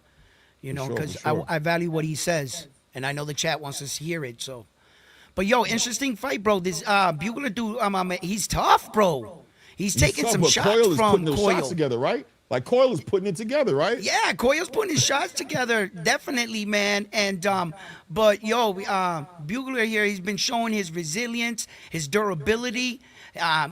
His best tough guy act is up on full display. He doesn't seem fazed by Coyle's punches, and he's in there. Yeah, right now they got the punches landed here. Coyle's outlanding him 100%. And in the second round, Buick only landed 4 shots. I mean, 4 shots. I'm telling you, Coyle is this dude is tough. He's like in his face, man. So interesting. He just fight, caught a bad, right? That happens at times, right? Round 1, he caught a bad cut early, and it just looks bad. In a bad place. It's Horrible affecting spot. his vision. It's definitely impairing his vision, I believe. Yeah, and it's getting worse. I can't lie. I don't know how you seeing it, but it looks like the cut's getting No, because getting worse. now there's a little abrasion under the eye. Right. Exactly. All right, so he's got it on the eyelid where you blink, right? Mm-hmm. So, and then when sweat gets inside of a cut after the late rounds, and it starts to burn and it starts to irritate you, and the more you rub it, you don't want to rub your eye, right? But instinctively you do. You're going to rub it. Yo, it's just going to be a problem. And like you said, it's just especially with somebody with a jab like Buick. If Buick has anything, he has a good jab, right? And I mean, arguably, that's what the problem is. That's why he has a cut. It's not like it was a headbutt. It's probably that lead hand that did that, man. Okay, but, so it was a punch, so it's going to be awarded a punch. Hold so on, he hold on definitely won that first round. Hold on a second. Now they're saying you got to echo round 1. Is what? I don't know. It says round 1 echo. Talk. Is there an echo for round 1? I don't know. Maybe it's me. Hold on a second. It might be me. Hold on. Maybe I'm fucking y'all over. Yeah, round 1 definitely had an echo. Why? I do. Look at this. Now I had one. How about now? Talk. All right. Everybody. Go. Yep. Al, say something. Mike. Yeah, go ahead. I need a chat. Round 1 has an echo, for sure. He has one, right? You don't anymore. Yeah, it's you, dude. You got to come back in. Come back in. All right. Wait. No echo. Clay, you good? It's minimal. Come back. Go out and come back in. All right. Yeah, we're here round 4, man. 2 minutes and 15 seconds on my clock here, man. I'm watching Cole Connor. That's the name, right? Cole Connor? Connor Coyle. Connor Coyle. Sorry, right. Yeah, I'm sorry. Connor Coyle put on a boxing clinic to a certain degree. Buick just seems to have a hard time adjusting to the pace and to the cadence of what Coyle's bringing in there. I mean, I think the blood around Coyle's eye is making it look worse than it really is in real time. I'm seeing Coyle really just outbox this dude. What are you seeing, Jello? Yeah, no, hey, look, man, like the thing about Connor Coyle is he is throwing a lot of activity, but I'm telling you, man, Mark Buick, he hasn't done anything to make Mark Buick back off. And you can tell that Mark Buick's not scared of his punches. So we'll see. This will go 10 rounds. We'll see what Mark Buick does on the back end. And yeah, like it is weird, Clay. You're not hearing my echo because I don't know if it's like a mic adjustment on your end because I'm having an echo that I can hear now. Yeah, somebody's saying, yeah, it's you, bro. Like, so, They I don't echoing. know. Yeah. I don't know if there's a control that you got that could make us stop echoing. So there's an echo right now? Let's see. Testing. Testing. Yeah, there's an echo on my side. Yeah. How about That's now? weird. Testing. Testing. Yeah, I can still hear myself. Yeah, there's an echo. How about now? Testing. Yep, I can still hear myself. It's like a 1 second delay echo. Say just Angelo now. Yeah. Testing. Testing. Testing. Testing. Yeah, I can still hear my echo. I don't know if it's a mic setting on your end. No, it can't be mine at this point because I've checked everything. I don't know. That's kind of weird though. That both me and round one were echoing. Yeah, it might be me. I don't know. I don't know. Just Angelo. Okay. I already told y'all no echo, only Angelo sometimes. Okay, Marie, I got you. Let's get back to this fight, man. Let me call this fight, man. Oh, good work there. Good work there by Buke right there. This is the best round I've seen from Buke. But Buke is starting to bleed. His nose is starting to leak here. I got Coyle winning this fight. Yeah. I haven't given a round to Buke yet. Have you? I mean, the last one, maybe? Maybe. But even if you were gonna say it's 4-0 for Coyle, I'm telling you, man, Buke, you can tell like Buke is inching in. He's inching in. Yeah, the last round for Buke was a better round, but and I don't have no problem with anybody giving it to him, but I did kind of give that. I gave that last round to Connor. Yeah, Meat Rocket, bro. You are out of pocket, bro. 4-0 Coyle, bro. You ain't never gonna get me to say that without feeling some kind of way, bro. I promise you. It's never gonna get comfortable for me every single time, man. Every single time, man. Yeah, man. All this, so you heard about Conor Ben, man, talking about after this he's going to 154, 160. Yeah, we'll see. Want to be at 147, right? We'll see. I mean, what he's saying, I don't know if he's going there, but what I hear him basically saying, he's struggling with that weight cut. That's what I'm hearing. 2 minutes and 50 seconds left in round 5 here, as Connor Coyle been putting on this boxing masterclass, but Buke has been showing his last round, his best round that he's had in this fight thus far. Connor just landed a nice overhand right, nice left hook to the body of Buke. Buke's still trying to reach with that lead hand and find him with that backhand and even try to, come over the top with some lead hooks, but wasn't able to, hasn't yet been able to really put a round in the bag for me yet. If anything, maybe the last round, but it is what it is. We'll see what happens here as we're approaching the 2 minute and 15 second mark here. Nice straight right hand for Coyle. Connor Coyle catches Buke, who's still working behind that lead hand, trying to touch the body and walk down Connor Coyle, who's being Connor Coyle's done a very good job of controlling the range of this fight. That's what he's done. He's kept Buke behind that lead hand, and I think Buke needs to put his punches together a little bit better. Maybe shoot him out in 2s and 3s, and he start working his way in and touching Coyle, maybe more towards the body. But ultimately, that one shot seems like he's calling up for one big shot, and Coyle's just not allowing him. Look at the combination punch in my call right there, who's just putting these shots together. Nice overhand right. Coyle's doing exactly what I want Buke to do, which he's doing his punches in bunches. Nice lead hook from Coyle right there. Catches Buke and throws him off balance a little bit there. Back on that lead hook again. Coyle taking his time. Buke now just crossing over and trying to get inside that space and let his hands go big shots to the body. But really, Coyle just doing a good job of controlling the range of where this fight's at here. Minute and 15 seconds here left here in round 5 here. Coyle just working behind that jab and putting those punches together. A great counterpuncher as well in this fight. Yeah, CompuBox is going to speak to Coyle dominating Buke here. That's what it's going to say.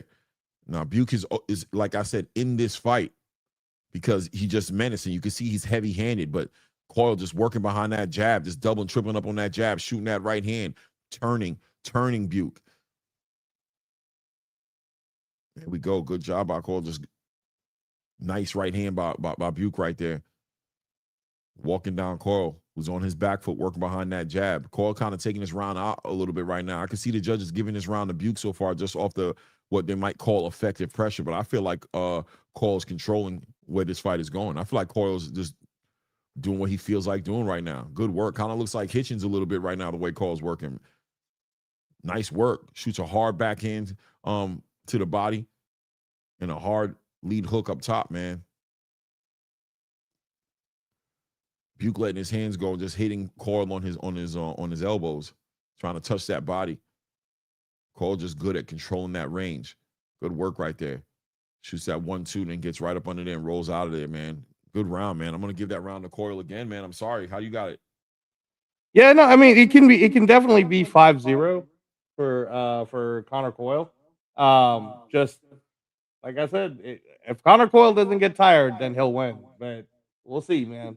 We will see. Because do you see Mark Buke slowing down? Doesn't it kind of like, you know what it feels like? Like Justice Hooney versus Fabio Wardley. So we're gonna find out, man. We're gonna find out if Buke could make an adjustment and come out on the back end of all of this. But because if you look at Mark Buke, like look at how he looks in the corner. He doesn't look phased. He's listening to his instructions. He's not like distracted yet. You know what I mean? So we'll see. This next half, we're gonna really find out. Yeah. What Buke looks like to me is he looks like he doesn't look conditioned, like he's faded conditioned, and mentally he looks like he's still dialed in. But I'm questioning his ability to cross that space at this point. At we're at the 6th round mark here, right here.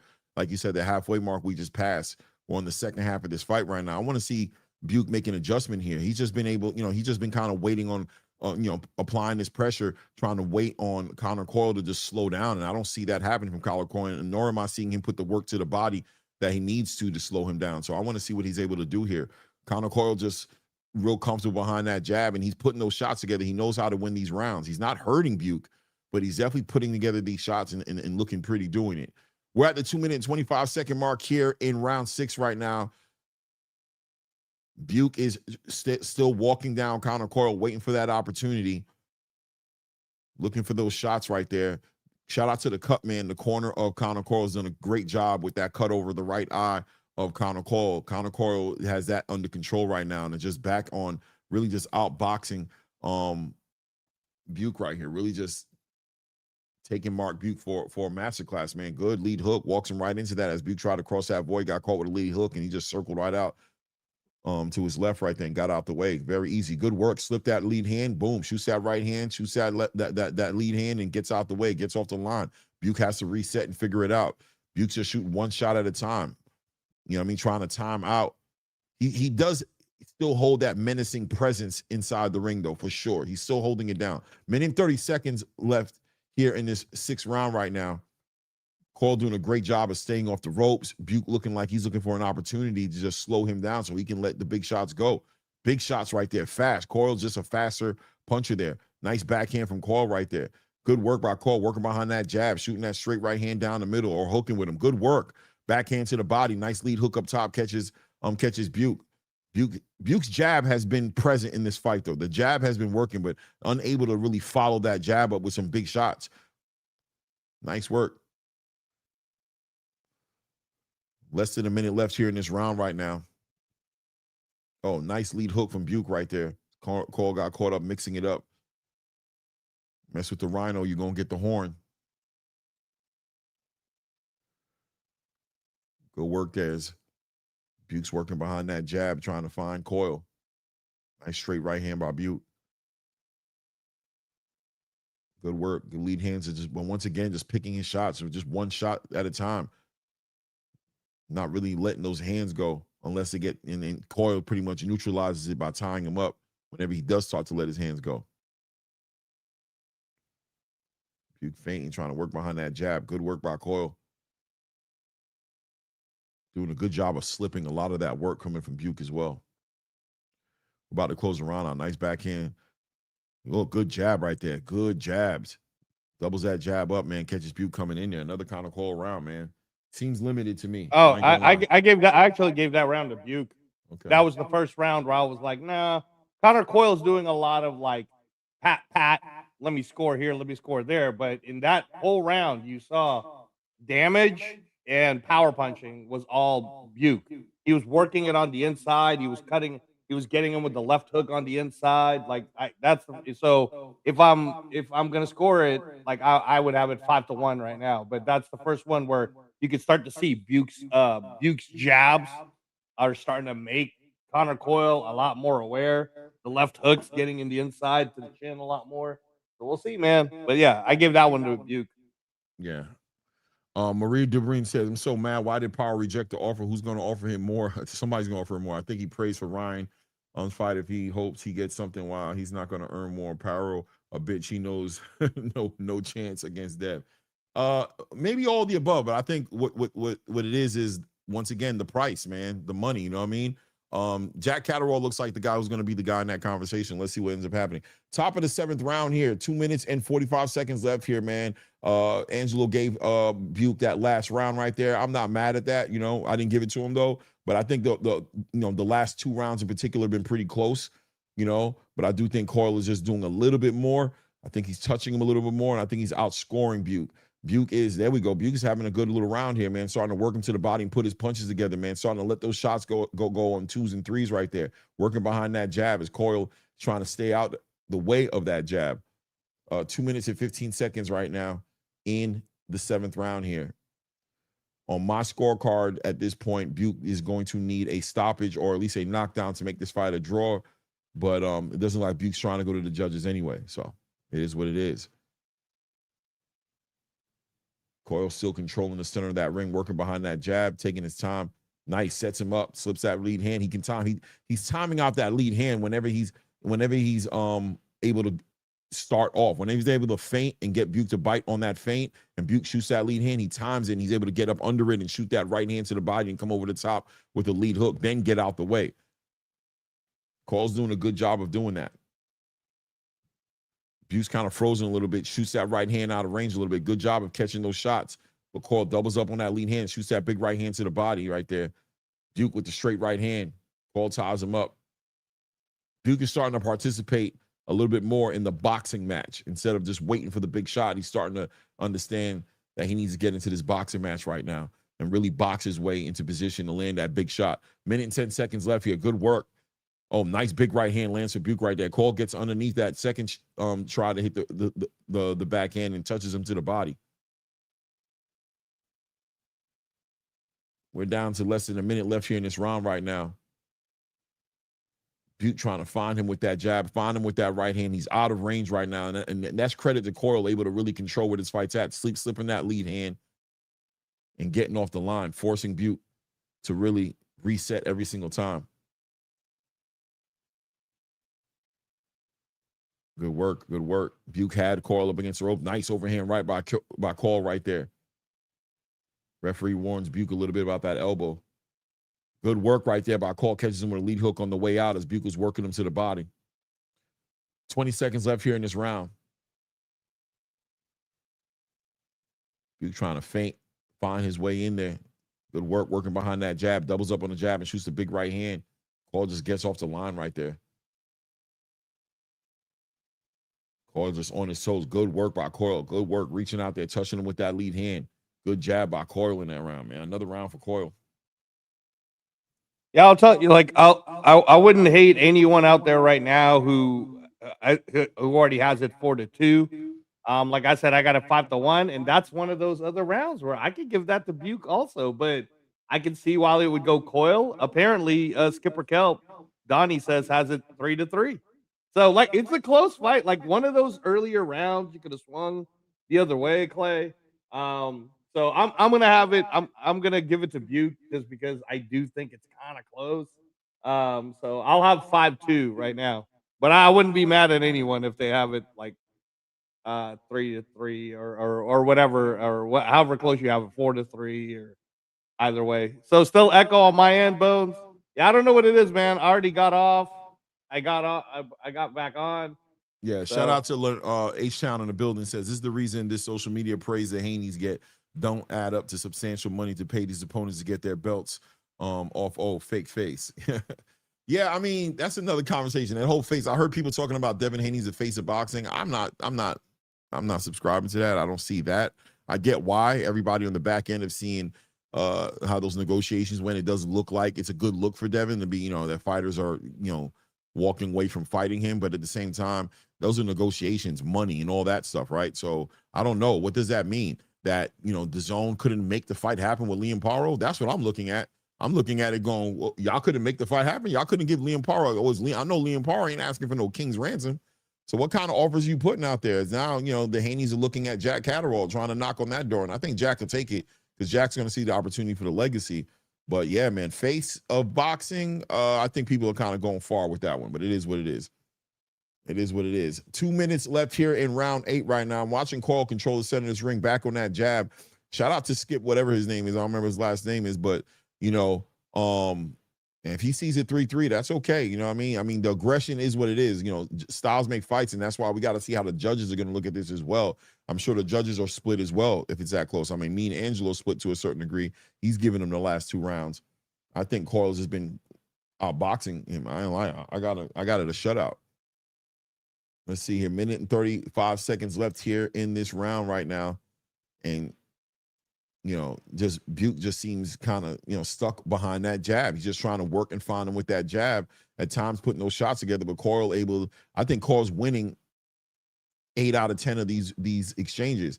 Now, when Buke does win the exchange, it is a good win, like, because he's punching hard. He's putting a lot of sauce on his punches. But for the most part, just it seems like he's kind of trapped inside the matrix of just not being able to find Coyle.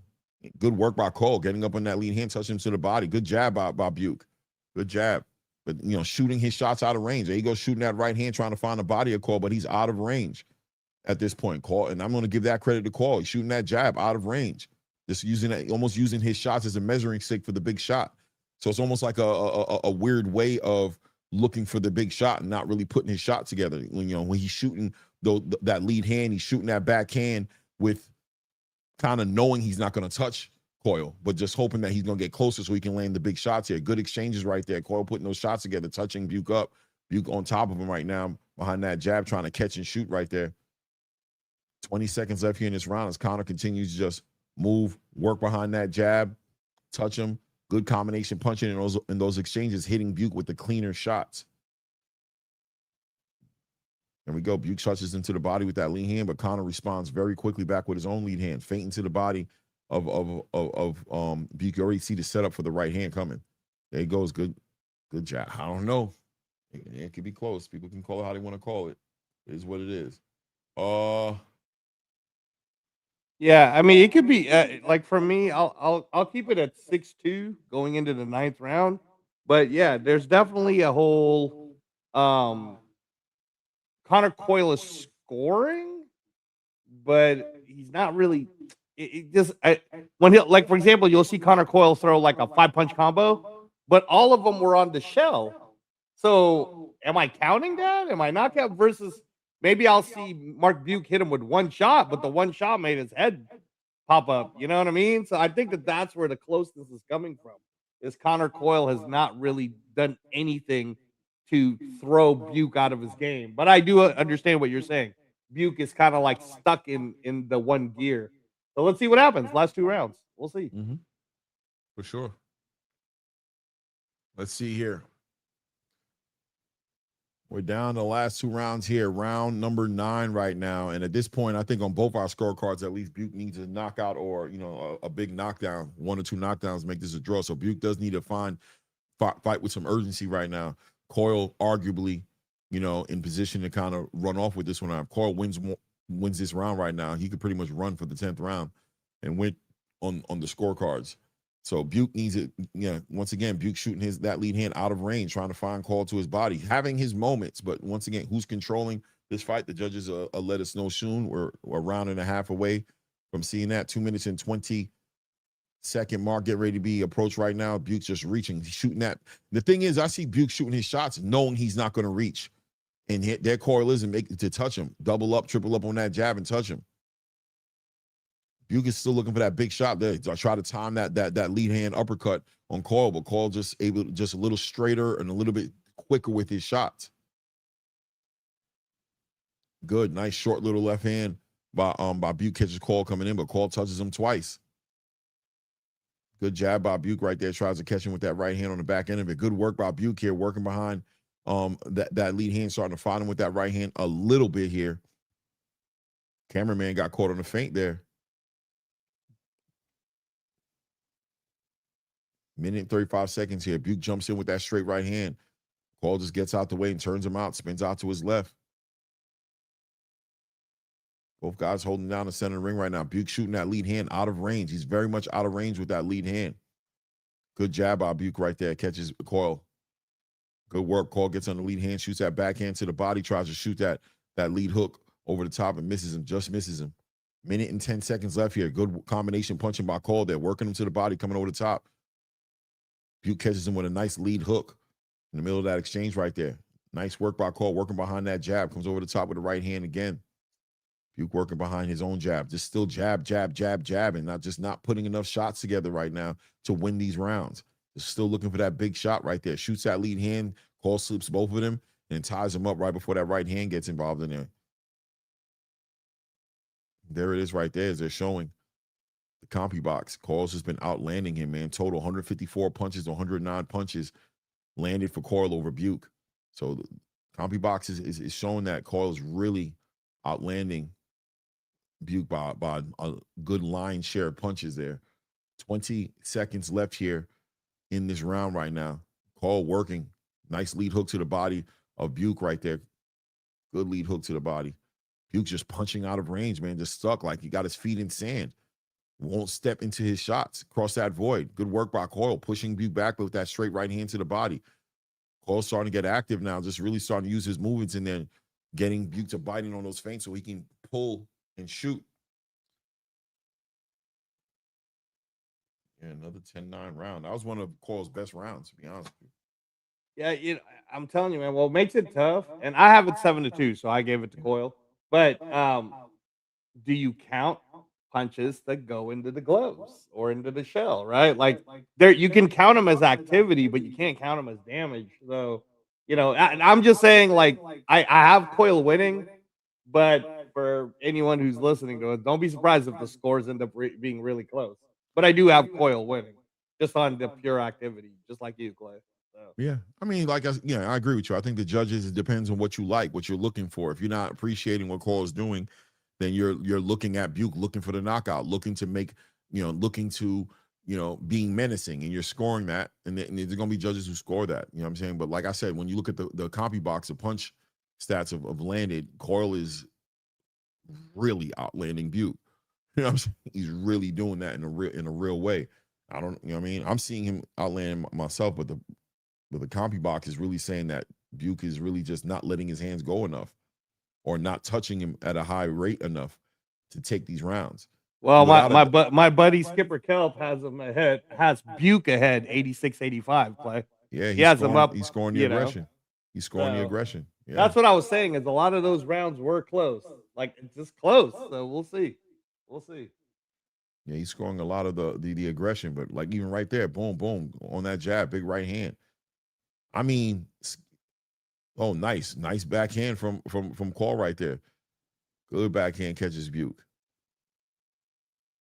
And you know what it is, Clay, is I'm telling you, like, if you're sitting ringside, you can tell the difference between like a fighter who, like what you said, like Floyd Cash, right? He's throwing punches, but it wasn't like really damaging the Mexican dude that ends up stopping him. And in this one, because it's 160 pounds, it's even more pronounced that when Buke hits Connor Coyle's head pops way back. When Connor Coyle's throwing like bop, bop, bop, bop, bop, bop, bop, it looks like tag. It doesn't really look like he's hurting Buke with him. And if you're in, depending on the judge, like if you're Skipper Kelp has Buke ahead 5-4, so we'll see. Might be a split decision, guys. I don't know what to tell you. We'll see. Some inside left hooks, though.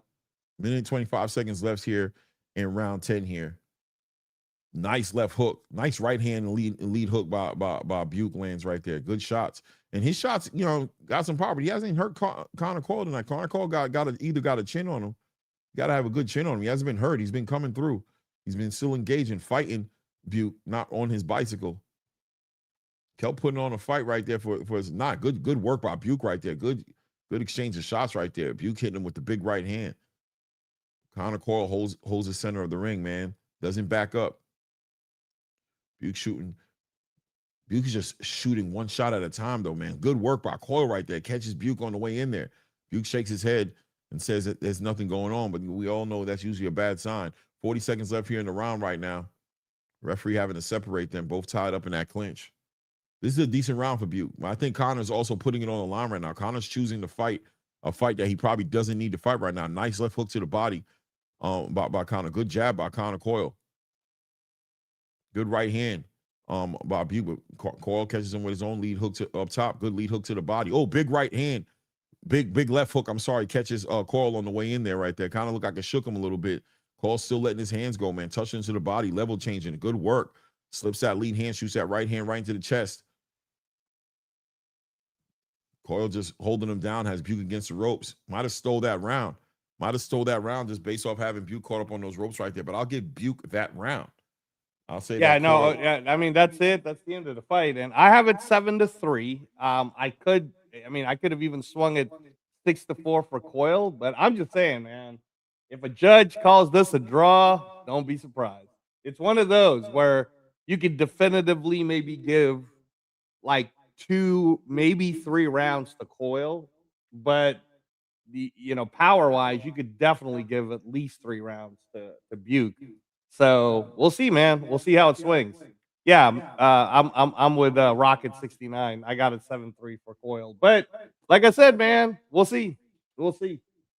It is in Ireland, so Conor Coyle should get a favorable decision. So it could look like Clay's scorecard. What's your final scorecard? 9-2 or 9-1? 9-1. Yeah. Yeah. So it could look like that. I just didn't see. I didn't see Buke. I mean, I'm watching Coyle outland Buke, and I never seen Buke hurt Conor or discourage Conor. So when it comes with that term effective pressure, for me, in my mind, I don't see it translating in this fight. I don't see Buke's pressure being effective.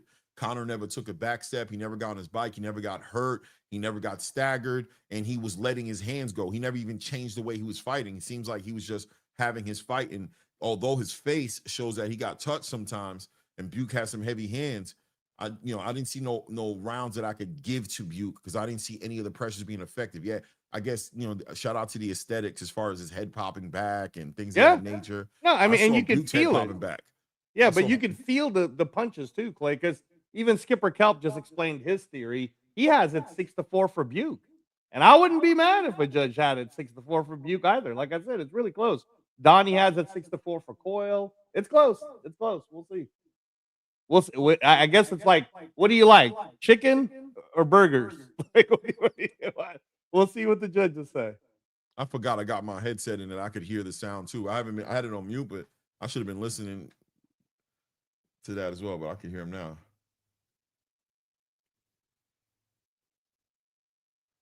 Let's see what happens.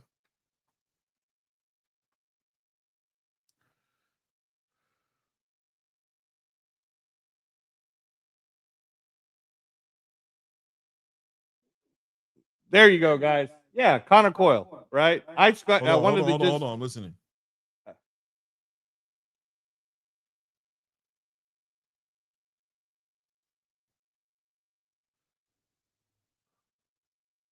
So just like I scored it, I wanted guys. to get the scorecards. Yeah, so you got just like I 92, scored it 7-3, 8. It was closer to you on one of the judges' scorecards, 8-2. One judge actually had one card or one round 10-10, so that score was 98-93. So one of the rounds was a tied round. But yeah, I scored 98-92, wasn't it? So what? No, the first card was 98-93, which means one of the scorecards was a 10-10 round. The next one was 98-92, and the final one was my scorecard, which was 97-93. Yeah. So, but yeah, no, I mean Conor Coyle wins, so he deserves to win. Shout out to Eric D314 with the $2. I appreciate you, man. Appreciate you, brother. Thank you for the support. Yeah, I mean, listen, it was a competitive fight for sure. But yeah, man, those clean shots and for me to give the effective pressure accolade, which is where I think the judges would have given Buke the rounds. I think you gave him those rounds based off that. I think Skip gave it based off of that effective pressure idea of the fact that he's hitting with the big shots. He's, yes, but the reason I don't feel like it's I feel like it was pressure, but not effective pressure, because effective pressure to me means he's changing Conor Coyle's cadence. He's affecting the pace of the fight. He's affecting the direction of the fight. And I felt like the fight was heading one way the whole time, which was Conor was just out boxing him, moving, controlling where the fight was at, never got caught up on the ropes, always found a way, to use his movement, made him pay. There was some big shots that Buke hit him with, but on the back end of those big shots, Conor came right back, pop, pop, pop, pop, touched him. Let his hands go, never really took anything away from him. So it was hard for me to give Buke some of those close rounds. Right. Yeah, I scored I scored it just like one of the other judges, 7-3 for Coyle. So yeah, Coyle won. Good fight though. Very, very, very big. I mean, it didn't feel like another person wasn't trying. It felt like both guys were trying for all 10 rounds. So that was nice to see. Mm-hmm. And I like how we got your boy. Is this your boy? Yeah, your boy's coming in the ring, Clay. Yeah, we got Stevie McKenna coming in the ring, man. A great showing last showing, man. I really like what he did, man, against an Owen McNeil here. A nice Irishman shindig going on in the ring right now for the crowd as they're about to watch a good old Irish tussle after a couple of pints of keel. Let's go outside and iron our differences out. Good old gangs in New York. You know what I mean? Just a good time. That's all. Just a good time. We'll hug it out when we're done. Just a good old time. Hey, that crowd is lit, man. That crowd looked at my maiden. You eyeballed my maiden there. Me and you need to have a little talk right now. Next round's on me. Clay's Irish sounds like a pirate, guys. Yeah. That's how they sound to me. Next round's on me, mate. Oh man. Hey, Rocket, it costs money. That's why, brother. Like, why would I fly them all the way to Dublin when I don't need to? You know what I'm saying? Mm-hmm. Like, yeah, y'all could do this from New York, man. The arena's filling up here.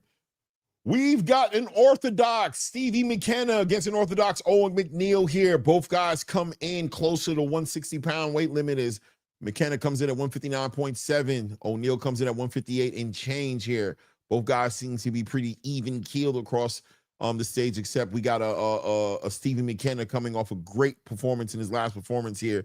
Gets to close out the prelim card for his big bro, Aaron McKenna, who's going to be fighting for the IBF title tonight. Yeah, 8-round fight, Eric D. I got Stevie McKenna winning, though. McKenna's going to win this fight by decision, most likely. I don't think he'll be able O'Neal's tough, man. O'Neal's a tough out. I don't think he can knock him out. So get ready. Sit down, get some popcorn because this will go 8 rounds.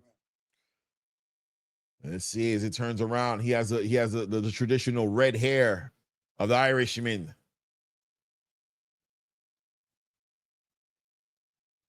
Yeah, Stevie trying to get active. Stevie can't even stay in his corner right now. He ready for the fight to go. He letting off the big right hands, the big left hands. He letting them go. Good old Stevie McKenna comes in the ring. 16 wins. Was that 1 loss? 15 KOs. Lord Child comes in at minus 1,600 favorite. Yeah, he lost, remember, to the other guy that was also on Zuffa Boxing 7, Clay. Butler. He lost to Butler. Oh, I didn't know that. Okay. Yeah, it was a split decision. It was like a fight of the year candidate in the UK. Yeah, everybody got a beer in their hand. Everybody throwing it up right now. Woo, he tall. Woo, Stevie. Stevie looking down at his food right now. Get off me. Don't touch me. Get off me. Get off me. Get off me. Don't touch me. Get off me. Don't touch me.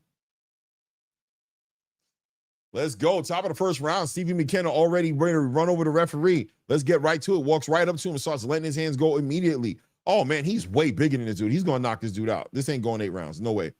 No way. He's knocking this dude out. He's going to knock this dude out. Big shots over the top. Big hooks right there as O'Neal's trying to get up under the shots. Oh, my goodness, bro. Stevie's on him. Oh, big right hand. They exchange right there. Stevie's letting his hands go. This ain't going 8 rounds. No, it ain't going 8 rounds. No way. No way. Unless this dude O'Neal makes a huge adjustment, he's getting knocked out. He can't hang with this. This is way too much. McKenna's letting his hands go. He's already had that dude stumbling. Here goes O'Neal letting his hands go back, trying to fight. I don't know if this is the fight he should fight. Oh, man, big right hand stuns O'Neal. O'Neal's on shaky legs. O'Neal's trying to find his legs, trying to use his movement already. McKenna's caught him with a nasty overhand right. No, big right hand, big left hook, big right hand chopping down on O'Neal. Big right hand, nice 1-2 down the middle. Big right hand, big left hook. O'Neal is out on his feet. Big left hook on the top. Big right hand. He sends him Jesus. Oh, that my was God. over. He That's caught him not jumping in the air. He waves it off. He cleans him up inside the first round. Easy work. I saw it coming. This dude did not have the right game plan. He did not have the game plan to be fighting no McKenna. McKenna was like, I'm not even going to play with you. I'm not even going to play with you, bro. He was like, get your redheaded ass out of here, man. Oh, big. I'm going to treat you like the redheaded stepchild, brother. Listen, man. He made Stevie understood very early. I'm not playing with my food. I'm getting you up out of here. And all that bouncing around, the way he launched him, sent him off both feet. Oh my God, man. I agree with the judges. I mean, I agree with the ref, even though I don't know if he was that hurt. Stopped that fight. Yeah, you stopped that fight. Look at this shot right here. Look at the big right hand here. It comes right here. It comes a big right hand. Bro, he hit him so hard, his feet left the ground. He hit him in the back of his head, though, but that's because he was did. standing. But that last right. Oh my God, that looked like a movie. Yeah, it looked like a cartoon, bro. It was. He looked like. Hey, remember that old Nintendo game, Ring Kings? Remember that? Yeah. Play with the dudes with the big head, and you can knock someone off the ring when you hit them hella hard. Then they go in the air in slow motion, and then they leave the ring. That's what. They threw the towel in for him. They threw the towel. Oh, okay, yeah. Watch the towel come. Yeah, no, I saw it on the corner. Boom, we threw the towel and like, nah. Hey, damn it, get my guy. Bring my guy over here to me. Big right hand, man. Oh my goodness, bro. Oh my goodness. No, seriously, bro. He gave him the DJ Jazzy. He gave him the Uncle Phil treatment, man. It just looked like a body flying out the front door of the house, man. It was bad. Yeah. And of the two brothers, apparently, of the two McKenna brothers, Aaron's supposed to be even the better one. Steve's still in the developing stage, I guess. Man, type shit, man. Yeah, man. I mean, hey, Aaron, that's what your little brother doing, so don't feel no pressure. You know what I'm saying? Your little brother just closed out the prelim card. Like, yeah, good luck. I know my no, he's getting 50K. He's getting the 50K. Yeah. At this point in the game, Aaron, it's not about winning. It's about how you win, maybe. I don't know. Look, on the back end of a winner becoming a champion, Stevie might come in the locker room and be like, that was cute. And you got a belt for that, but you ain't launching motherfuckers or nothing. You know what I'm saying? Right. You know what I mean? Right. I'm the star. I'm just saying. It is what it is. You know what I mean? Congratulations. I mean, it's good to have a champion in the family, but you know what I'm saying? Work on your launching. You ain't launching skills. fools. I'm launching dudes. You know what I'm saying? I'll teach you. We'll go to the gym and I'll show you how to do that. Really get the crowd going. Really get them going. You know what I'm saying? Yeah. That's what they want to see. I'm looking to see. Steve's still not ranked yet. He's not ranked in any of the sanctioning bodies. So maybe after this one, he will.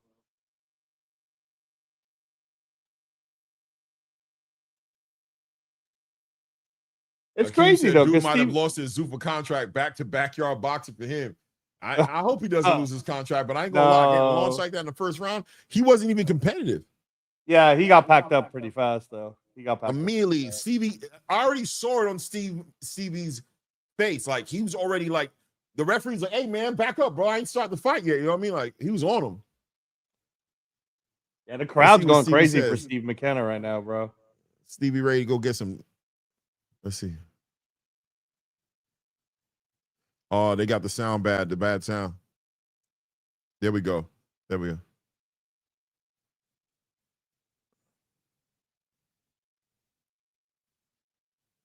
Oh, they got the crowd going up. Yeah, Steve's calling out Callum Walsh.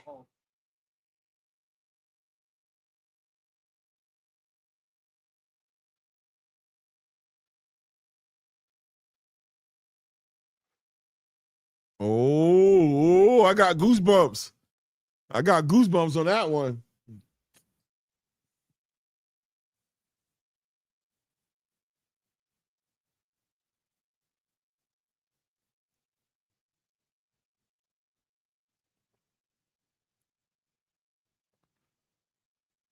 Oh man, he got the crowd going. No, the crowd loving him, bro. The crowd loving the energy. They're going crazy. And it's not even filled up yet.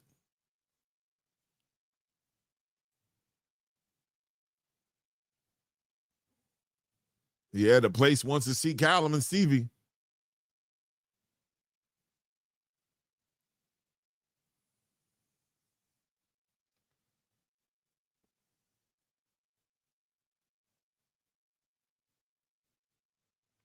Edgar said, slow down, buddy. You're not doing that to Caleb. I don't know. I want to see what Caleb look like today. I'm looking for. I think Caleb, guys, look, I'm telling you, if you want a live bet, Tyler Denny, that's a live bet, and Oliha is a live bet. I actually put a little something on Oliha, just because they're crazy, bro. That you can't make Etinosa Oliha a plus 400. That's too much. Like 50-50, I could have seen that to be fair, but not a plus 400, man. Let's see my guy Chico 84510 in the building. My guy says, good luck trying to sell Jack Cataract versus Haney now that Pyro ducked. Crazy how the zone will market it as a pay-per-view too. Ugh. Yeah. I mean, they'll have to give him. I think that, listen, man, everybody's giving Devin Haney the face of boxing accolades. And listen, Devin is like that, but when you're talking about, it's just like the other day where Therese came in here talking about Clarissa. It's like, listen, man, I love Clarissa. Like, I genuinely got love for Clarissa. I think she's just a story. I even like the movie. You know what I'm saying? I'm here for it, right? But don't put her in certain conversations because you're gonna make it sound like I'm hating on her. That's all I'm saying. You're gonna put me in the corner. Yeah, no, that's what was happening. Right. That's what Therese was doing, bro. They did that to me. I was just like, you guys are killing me, bro. I had to leave, man. I was like, you're giving me a headache, bro. It's like I love Clarissa. But the truth is, look, more people are gonna watch the MVP card today than they will the Clarissa Shields fight. Whether you like it or not. Like, that's just the truth, man. More people are gonna watch Shernika Johnson, Sugar's ass, than Clarissa. That's just the truth. Listen, man. I love Clarissa. Pap, my guy. Pap is a god MC. You heard? Like, Pap, we go back like babies and pacifiers. Pap, that guy. You know what I mean? Pap, you know what I mean? Rest in peace to K Slay, you know what I'm saying? That's what Pap came on the back end of, you know what I'm saying? So, hey, man, I got nothing but love and respect for that power couple, for the Olympian, for the multiple weight class champion, multiple undisputed champion, multiple weight class undisputed champion in Clarissa Shields. But yeah, man, these conversations get weird when we go all the way up into these other categories. Getting his feelings already. Therese, man, I'm sorry, brother. You're telling me an entire continent, Australia, is not paying attention to Sugar Neeks? You're tripping, bro. Sugar Neeks is one of the most popular fighters that they got right now, brother. Yeah. And tonight's for undisputed against Dina Thorsland. Come on, man. Therese, relax, bro. Stop getting in your feelings. But the whole entire Haney being a face thing and him looking to fight the biggest fights. I agree that he's looking to fight the biggest fights, but is he really willing to? Is Devin really making the biggest fights, or is he just willing to take the largest amount of money? No, yeah, Devin's taking Look, what did I tell you about the Liam Paro deal, right? The Liam Paro deal died. Why, Clay? Because the zone doesn't want to pay what Zuffa will most likely pay Paro. Right. So what did they have to do? What did I tell you was going to happen? Well, I guess it's going to be Jack Catterall. The reason why the Jack Catterall fight is even possible is because Eddie Hearn's behind it. And Eddie Hearn works with the zone. So he'll try to make the numbers work. But you know what's not going to happen? Turkey ain't paying for that. Turkey is not going to pay for Jack Catterall versus Haney. So whatever. So I agree with you, Clay. Haney's looking for the biggest money. Shout out to Devin, but not necessarily the biggest fights, man. Exactly. Exactly. I'm with you. That's my hope. I'm with you. Yeah, that's what I'm trying to say. Like, people are trying to paint this picture. I don't know if that's necessarily true, because the biggest fights. I mean, you want the biggest fights? Go get Virgil Ortiz right now. I think you can beat Virgil Ortiz. Right. I think Devin Haney right now, with Virgil Ortiz not having fought since last year, I think if there was a time for Devin to really pack someone up, pack up Virgil and be the #1 mandatory or be the #1 Ring Magazine guy at 154. You know what I mean? You can still go back down to 47 kind of thing. Do what Shakur did. Shakur went and got TO at 140, but Shakur can still fight at 35. Do what Sugar Ray Leonard did, Clay. Sugar Ray Leonard, people keep forgetting. Sugar Ray Leonard went up to 54 and then went back down his next fight to fight Tommy Hearns. Do that, Devin, if you're about it, right? And again, this is not a Devin Haney, I hate you. I've been saying Devin Haney's the best 147. But y'all are diabolical if you're painting a picture like Devin Haney's going out there. Yeah, the face of boxing is a reach. Stop it, bro. It's a reach. It's just not. And once again, you're making me the bad guy because you say stuff like that, and I gotta stand on my integrity and be like, nah, bro, he's not. That's not what that is. That's not what that is. Look, man, this was in this situation with Keyshawn and Shakur. He looked good. Yeah, he looked good in this one. Yeah, he looked good, it looked like what it was. He tried to duck you, bro. Yeah, it's a good look, but I'm not ready to give him face up boxing on the back of this shit. Nah, bro. This is what gets you guys in trouble with Benavidez. Benavidez is the face of boxing. The Benavidez face of what boxing? 7,000 has, people? Benavidez has an opportunity to be the face. Okay, now that's fair. That's what I'm saying. There's no face of boxing right now, as far as I'm concerned. There is no face right now. There's a race to the face. As far as I'm concerned. Yes, and again, the face of boxing means viewership, right, Clay? It's whoever gets viewed the most. Then Ryan Garcia might be the face. I don't know. And he might be, if he packs up Conor Ben, he might be, right? But we'll see. Yeah, JD4321 says, I don't know, Zuffa fights are more competitive. Yeah, they are. Shout out to my brother Chico, 84510 with the extra $5. Appreciate the love, man. Says opponents of faces of boxing get big money. Faces of boxing are on top paid lists. Inoue, Canelo, AJ. Yeah, but if that's true, though, then Shakur Stevenson's getting paid way more than what Devin Haney's about to get paid for fighting lesser people. You know what I mean? Like, I don't know about that. Me personally, I don't go with the pay per se. I agree with you. I think the face of boxing does end up getting the biggest paydays, right? Because I think, without a doubt, packing arenas, being seen that way does make you it does make you an ambassador of the sport. And that's what the face is to a certain degree, right? Like who's the ambassador to the sport to a large degree. But would you then say Chris Eubanks Jr., who packed an arena last year, is a face of boxing? No, of course not at all. Yeah. So it's a combination of a lot of things, obviously, you know what I'm saying? But I think if for all argumentative purposes, Ryan Garcia has a real opportunity to become the face of boxing.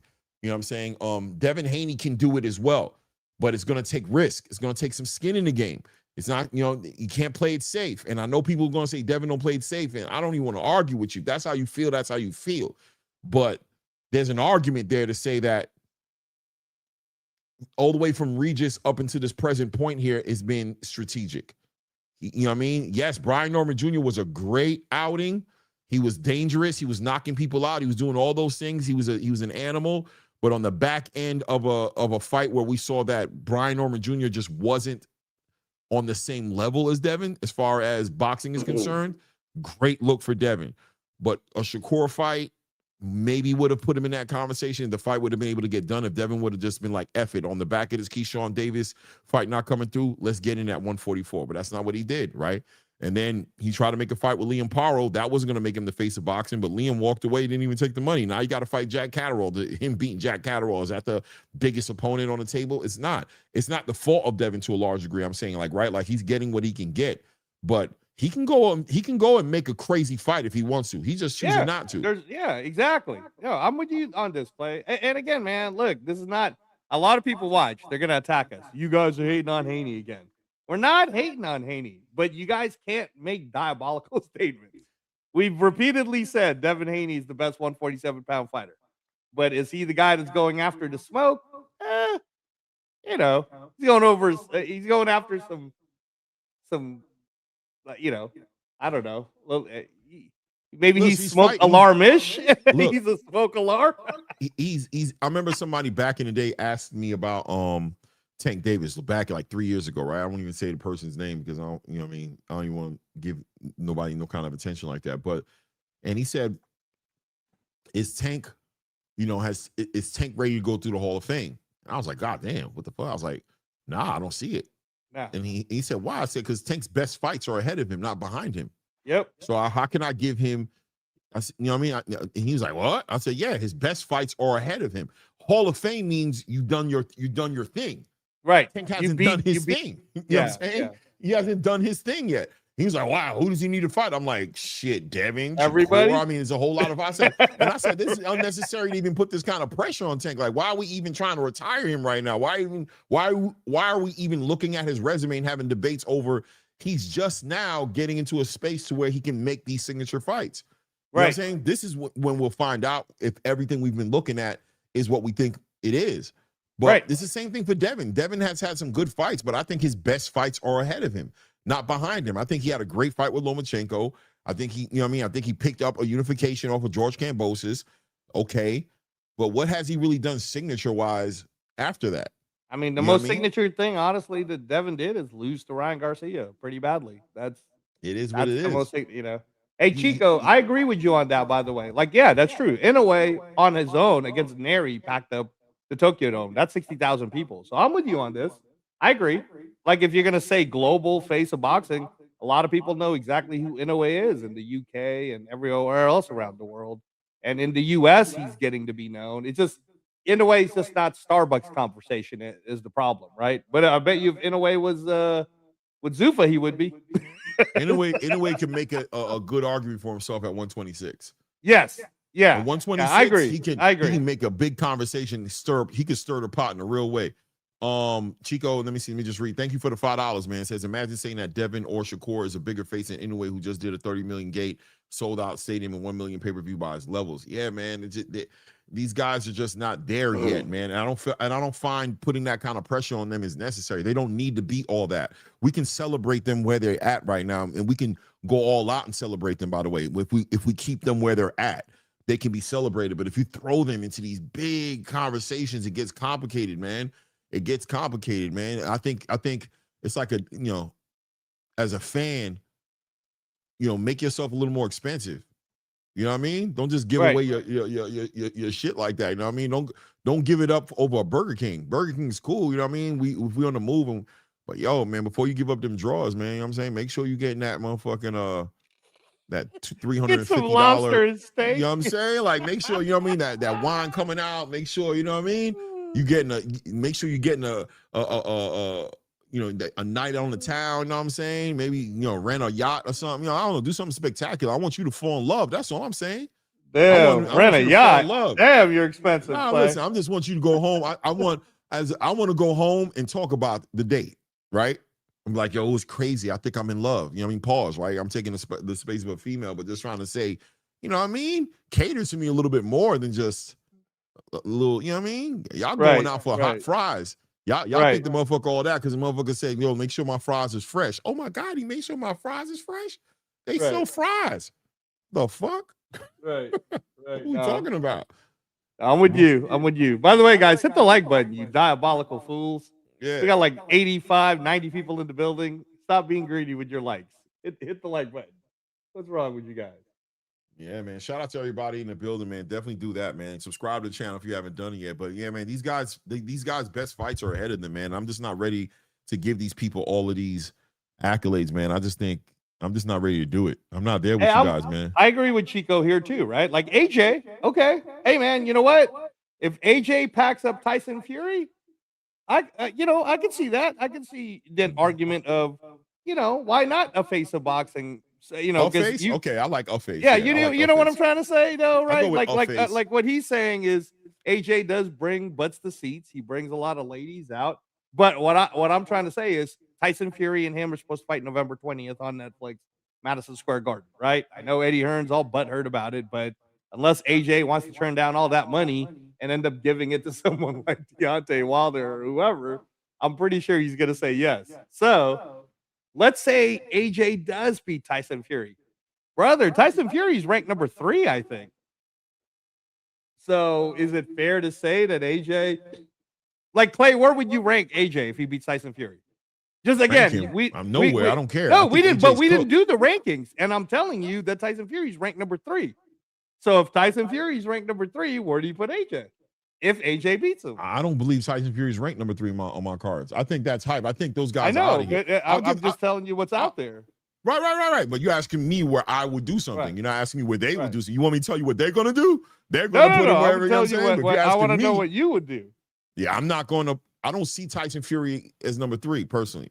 So I'm going to say that AJ is.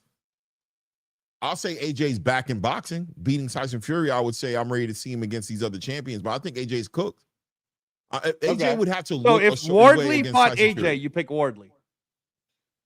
Right now, yes. Okay. All right. Right now, I would. I know it's crazy, but I would. Because why? Because I think Wardley gonna hit him. And I think when he hit him, he's gonna fade to black. You know what I mean? I think he'll get up, but I think he'll get hit again. He'll get hit again, and he's not gonna recover. I think he's gonna continue to get hit. You know what I mean? If Wardley's shown me nothing, he showed me that he can take a punch. So I know AJ might hit him. I remember when AJ was first getting ready to fight Daniel Dubois, I picked AJ to beat Daniel Dubois. And the reason I picked him was because I saw what Philip Ergovich was able to do with Daniel Dubois. Right? In other words, I saw that Philip Ergovich was able to hit Daniel Dubois with some good straight shots pretty much at will. And that Daniel just had to weather it. And I said to myself, I feel like AJ's a bigger puncher than Philip Ergovich. So I'm like, he's going to get Daniel because Daniel's going to come in and mixing it up too much. But after I saw that fight with Daniel Dubois, I was like, oh, shit, this dude is really not like that no more. He's not like that no more. He showed some gusto right before he got knocked out. In the beginning of that round, he started to show and prove something. But, ultimately, he just ended up being defensively just porous and got knocked out. You know what I mean? But I haven't seen AJ be AJ since, probably since Usyk. And not even in Usyk, he got outclassed. Like I would say, ever since Andy Ruiz, he has not been the same, bro. Okay, all right. Not been the same. Yeah, no, I actually, I've told that story on the podcast before. I picked Daniel Dubois to win that fight, and I wanted to put hella money on it, and my wife was like, "No, don't do that." And then Daniel Dubois did exactly what I thought he would do. But him losing to Dubois doesn't make me say AJ is done. Because Dubois is the #1 ranked guy in Ring Magazine. Dubois has proven himself now to be that guy, right? Multiple wars, winning multiple wars. So losing to the #1 ranked guy, that doesn't pack you up, man. I mean, honestly, like I'm a little shocked that AJ's not even ranked in the top 10 of Ring Magazine, but I could understand in some ways why he's not.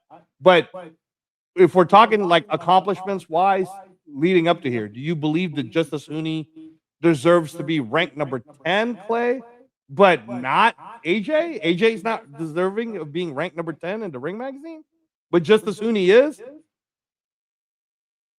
You know what I'm trying to say, Clay? You understand, right? Like let's really look at AJ's losses.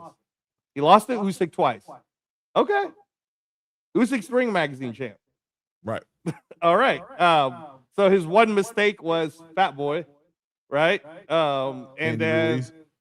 Andy Ruiz. And then Daniel Dubois losing to the #1 guy. That's like saying I lost to Jai Pataya, but I suck. It's like, no, if Noel McKaylen loses to Jai Pataya, which I believe he will, to me, Noel McKaylen doesn't suck. All that happened is he lost. But someone like AJ, who's already got so many resume accomplishments, you're telling me it's okay for us, not us, but the Ring Magazine ratings panel, to put Justice Huni as #10 in Ring Magazine, but AJ's not even ranked in the top 10? You're telling me that's okay? Like that's an okay thing to do? I think that you see, you get into like the resumes, you get into like, you start doing this stacking thing, right? Like where it's like, he did this and this guy did that, then this. You telling me that? Me personally, I'm strictly speaking off of who I see in the ring. AJ is a shell of himself. He's not top level. He's not a top level heavyweight anymore to me. He can get that accolade back by showing improvement inside the ring. With Daniel Dubois, it wasn't that he lost the fight. It's how he looked. He was being outboxed, touched. He seemed sloppy, horrible legs, shaky, just bad footwork, just getting hit with everything, poor defense, just not looking like a good boxer.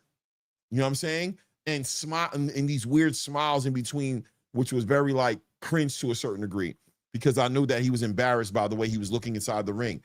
AJ has not looked like a good boxer since Usyk to me. And Usyk, he boxed and just lost the fight.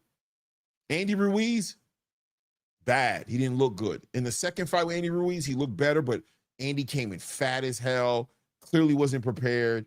You know what I'm saying? So it was just a bad look when it came to that conversation. I haven't seen AJ be, when I think of Moses Atama, when I look at Philip Ergovich, when I look at Daniel Dubois, even Fabio Wardley, these guys just seem like they're levels above where AJ's at right now.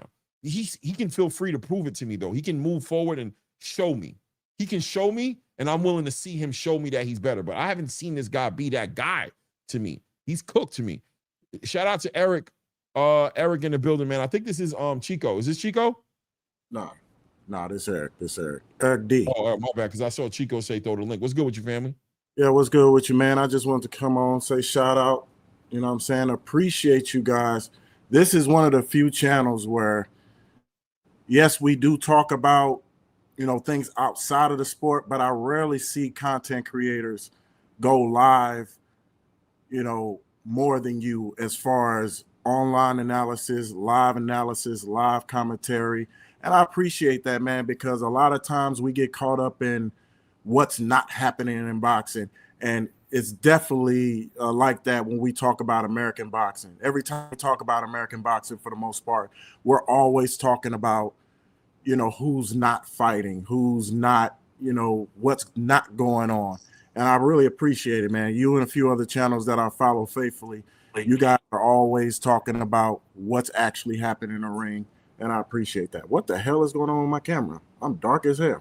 Yeah, you look like you got a crazy fade. Like the bottom is I'm gonna be honest with you, bro. I thought you were doing like the Dateline shit, where you know how they want to make somebody anonymous, right? It's like, I thought he was. We would like to know, were you molested? You know, like that, bro. Where are you? Are you in like your basement or something? You got like a little man cave going on down there? Yes, sir. You got the multiple monitors going on right now. I ain't gonna lie to you, fam. I don't know if I'm allowed to show the shit that you got playing in the background. I don't know how that works. Trouble. I don't know, man. They might flag him. What that's gonna do to the channel. I don't know if you might just want to get behind that. I don't know the rules. I really don't know the rules. Shout out to my guy Drew in the building. What's good, Drew? Oh, none. I just hope you guys get a chance to watch that great podcast of Clarissa Shields and Cam Newton. The secondhand embarrassment Cam Newton had, and just the look on his face the whole interview was gold. I hope Toledo Treese loves it too. That's not face of boxing stuff. Can you give us a shorthand of what happened? Yeah, what happens? I see. It was just her comparing herself to Alicia, like more of the same thing. We both fine. She's light skinned. She fine because she light. More of that bullshit. More of it's everybody but her. Yeah, she gets caught up a little bit in that. You know what I mean? And, you know, yo, I want to go on record to say I think Clarissa Shields is a beautiful woman, bro. I think she's just in her lane. You know what I mean? Yes. And I hate that you can tell that she has an issue with. She wants to be the head cheerleader is the problem. And it's what not she even is a head cheerleader, is that you can tell that she's been attacked a large portion of her life for being a boy. You can tell she's always been around men in the gym. I've seen old pictures of her. She wasn't able to afford the great hairstylist, and she wasn't that person. And I think that now that she's got into her bag as far as money's concerned and fame, that she tries she's trying to glow up and show like I got this feminine side to me. Men want me. You know, this is something she's dealing with. I think that every time she gets into a conversation like that and makes it about these things, it does shed a weird light on her, because I think there's clearly people who don't see it that way. But if you're an athlete and you're being interviewed about what you bring to the sport of boxing, keep it about that. Stop making it about your relationship. You guys make it. You bring Papoose out with you everywhere y'all go. You walk into the ring, he's with you. He's on the side of the ring. So you're magnet for the scrutiny. You're just bringing your personal life out onto the big stage, and you're making it hard for people not to talk about that. And even by what Drew just said right now, just sitting here trying to make it all about I'm fine, she fine. What is that? You saying that makes us aware that you're thinking about that. Right. Because we're not thinking about that. Yeah. It brings a I thought we were going to talk about your resume, the fight, Right. you know. Then it's natural to compare after you compare yourself. My funny thing is, it's just y'all seen Mean Girls, right? Yeah. She wants to be Regina George. You not Regina George. She wants that. She wants to be the head bad bitch.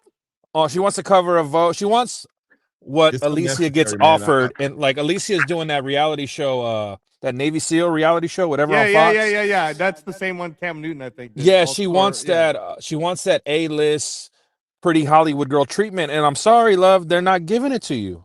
Right. You have to be Hey, likable. but let's keep it I real, ain't gonna dude. lie. Both these girls are not 10. They're 10s in boxing, bro. Like y'all acting like you do. I'll be real with you guys. I'm not saying they're bad looking either. I'm just saying. Hey, H-Town's mic is terrible, bro. Yeah. Like, what's going on with that? H-Town, your mic is upside down. I ain't gonna lie. I don't even like talking about it because it's not boxing. You know what I'm saying? And and it's unfortunate that, you know, I don't like talking about it. You know what I'm saying? Like, she's a woman, bro. It's like, I don't care. Like, I'm a married man, bro. I don't care about how she look. I'm here for boxing. I'm not a gossip channel. I'm not a, you know what I'm saying? But unfortunately, Clarissa takes it there by, you know, she just put her personal life on the big stage. And it's unfortunate. I'm going to say it's unfortunate because I see it in her and I feel bad for her at times. And if I ever saw her, I'd tell her, like, you're a beautiful woman, man. You don't need to do all that. Like, just be comfortable. You got a man you're happy with. You live in your best life. Just do that and fight, man. You don't need to prove nothing to nobody. You don't got to be out here talking about your body on point. You don't got to be talking about you're fine. All that shows insecurity. You're exposing insecurities when you imagine me walking into your crib, Angelo, and going, I'm fine. Yeah, man. We both gotta imagine how awkward it'd be if I'm like, man, we both got a nice ass house, man. You know what I mean? I like your house, I got a nice house. You'd be like, right? Yeah. Where'd that come from? Yeah, I was just invite you in, bro. What bro. the fuck? Like, That's weird. And I get the algorithm. Make you a burger, man. What's going on?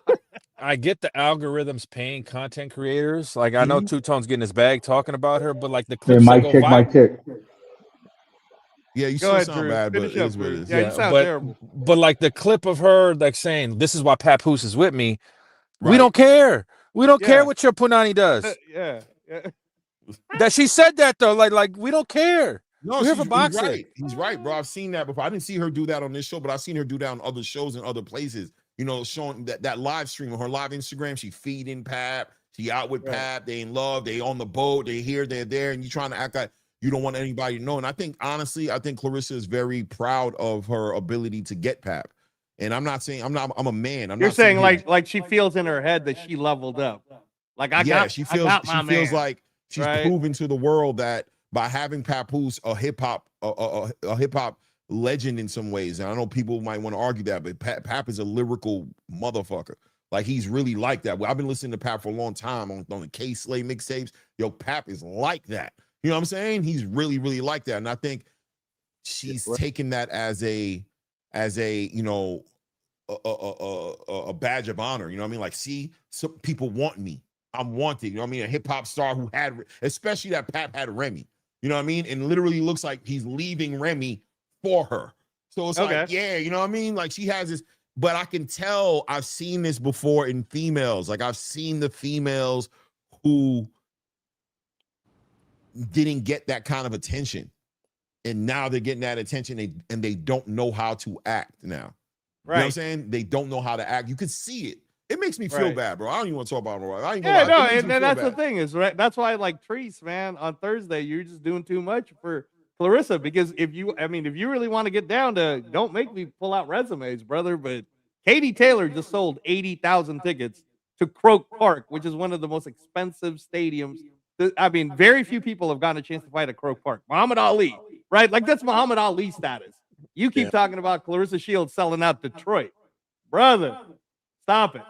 All right. $2 tickets. Clarissa Shields is a great, she's a great fighter, man. She's done great things, man. I mean, I can't take nothing away from her. But yeah, man, when you talk about the Katie Taylors, and you talk even Amanda right now, Serrano, what she's doing right now, they're very impactful, man. And if you're gonna compare them, it's gonna be, not everybody's gonna be saying Clarissa's like that. Listen, man, I know the space that I'm in. I know that the spaces I'm in is very, like, I know it's pro-black crazy on one side. I know I know what drives the narrative and the story. But if we're gonna go right next to each other, it's gonna get complicated. I'm just saying, if we're gonna be fair, it's just gonna get complicated. You know what I mean? Shout out to Mr. Get Money. Clarissa is the GWO. I'm with you. Give her flowers. I don't want to argue with you about it, bro. I don't want to argue. That's what I'm trying to say, because you're not gonna like it.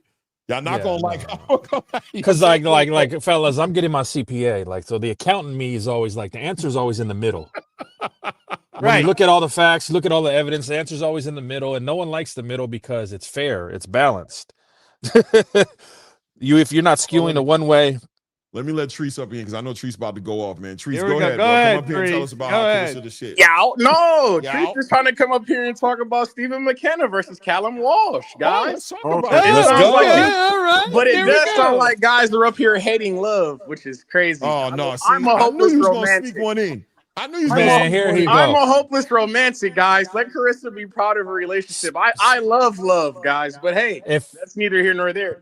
Shout out to Stephen McKenna, man. Hopefully you get the Callum Walsh fight. The man is a knockout artist. What you think, man? What y'all think of Zuffa so far, guys? Why are we talking about Carissa, guys, if she's not the face of boxing? But continue. Hey, we didn't bring it up. Can I address? People in the chat were bringing it up. I brought it up because I was laughing how cringe it was. I had second band embarrassment for Cam Newton, and Cam Newton had to sit through that.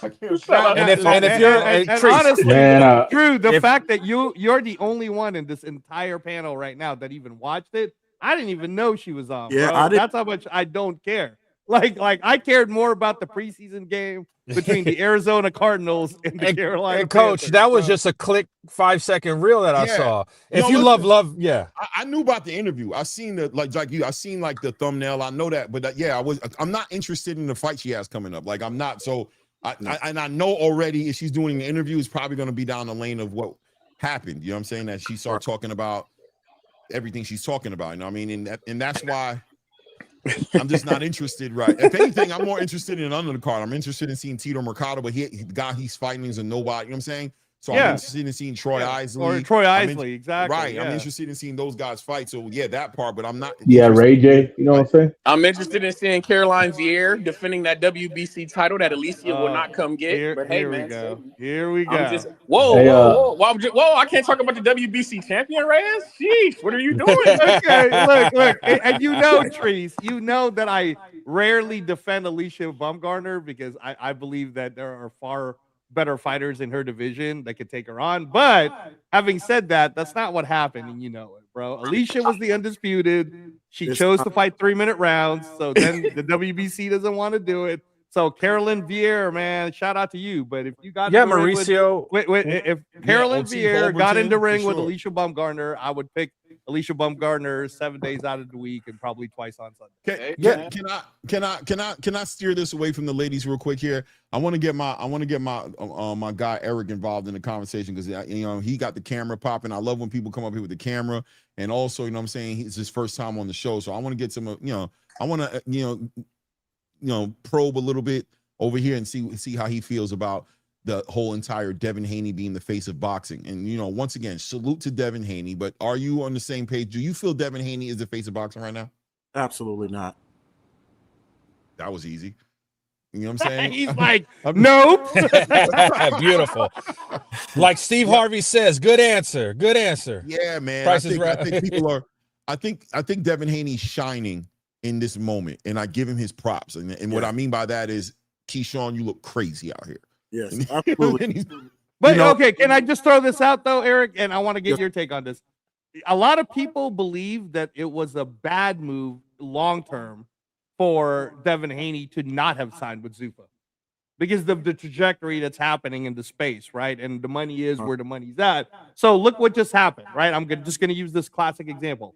Mm-hmm. I told Clay when we were doing a conversation, well, what do you think is going to be next for Devin Haney? I said the zone better pull out the pocketbooks and overpay for Liam Paro because if they do not, Liam Paro is going to end up going to Zuffa.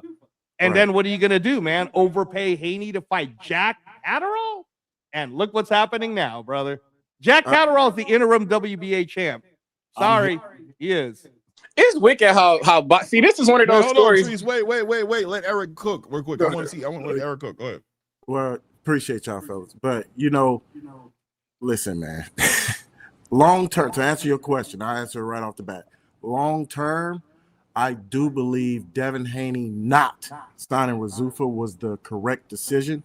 Because if you go over there, You got Africa and you got Shakur.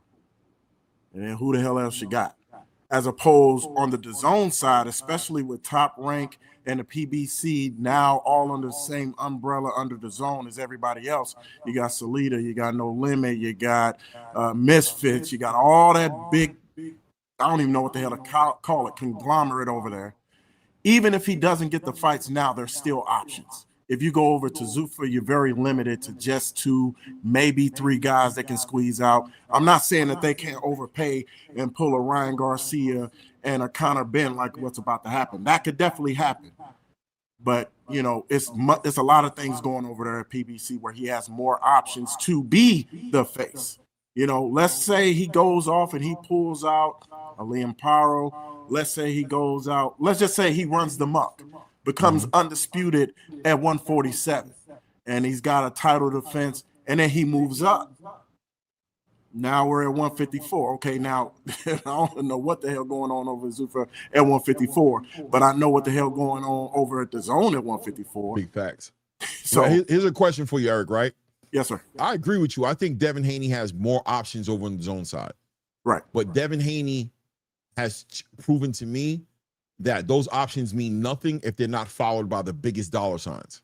Mm-hmm. My question is, with the inability to even make a Liam Paro fight make sense, does he have the financial machine behind him to make those fights worthwhile to him? Because it doesn't look like he's interested in those fights unless they're paying him his highest payday. Whereas on the Zuffa side, he would have gotten those paydays and they would have crossed the street for him like they're doing with Ryan Garcia and Conor Benn. They would have put those offers out there because they got the money and they're willing to spend the money to get to him. And Noel McKenna. Yeah, to make the biggest fights. So on the Zuffa side, it's just like right now 147, he can make a fight happen with Liam Paro. He could have made a fight happen with Rolly Romero. He could have made a fight happen with a Tiger Johnson, or he could have went up and fought Jerron Butenis or fought a Virgil Ortiz. But why didn't he make those fights happen? Because the payday's not there. And if the money's not there, it doesn't seem like he's very motivated to make those fights happen. So yes, the fighters are there to make fights with, but is the DAZN going to make it for him to take those fights? I mean, he could have got Brian Norman Jr. went back to Atlanta. You know, a lot of people are talking about Atlanta, how they wanted more fights in that demographic. You know what I mean? They want more available fights to the people that are actually fans of these guys than just Vegas, Saudi Arabia, you know? Like, I mean, how many people are really flying to Vegas? They got the means to fly to Vegas, get a hotel and all that to watch these fighters. You know, somewhere like Atlanta or even Houston or even DC, you know, where the fans are, you know, that's where the fight should be. He could have gone back and made that fight and still made more money. But the thing about the whole discussion of the face of boxing, when people be like, oh, H-Town's 80, he's 80. No, the face of boxing is a walking economy. Economy not only for himself, but for his opponent, the undercard, every restaurant in the town that you're in. You know, everybody's coming out to see you.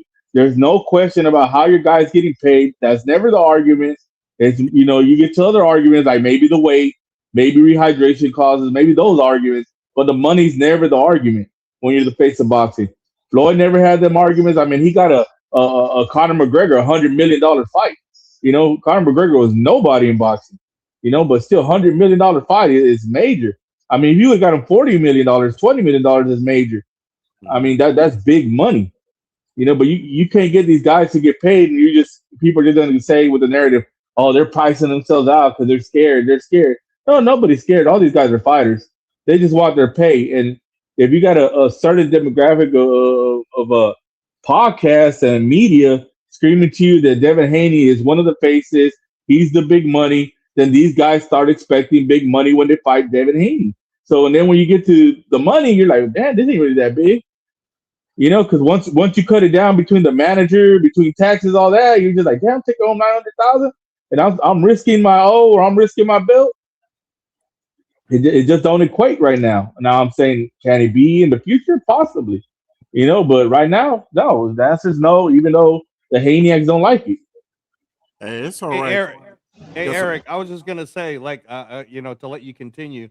I agree with you, but does it help the zone if they have all the people that you're talking about in the roster? But you just saw what Liam Paro did, bro. They offered him money. He said no thanks. You know why? Because no matter what, Zuffa is offering 3 to 6 times more money than everybody else, brother, including the zone. So if Haney's with a promotional group that can't make fights within their own roster, was that really the better long-term move, honestly? I mean, I still say yes, because just because the fight doesn't, I mean, just think about it, guys. We had to wait 5 years for Errol Spence to Bud Crawford. We had to wait so many years for all these fights to finally happen. We still haven't gotten Tyson Fury and AJ. It looks like we're probably going to get it well past the time we wanted it. So these fights can't happen. Let's hope they happen in a timely manner, but they still can't happen. But as far as guys not wanting to take fights, man, I'm of the opinion, don't fight. If you don't want to go out there and get paid, don't fight. Next man up.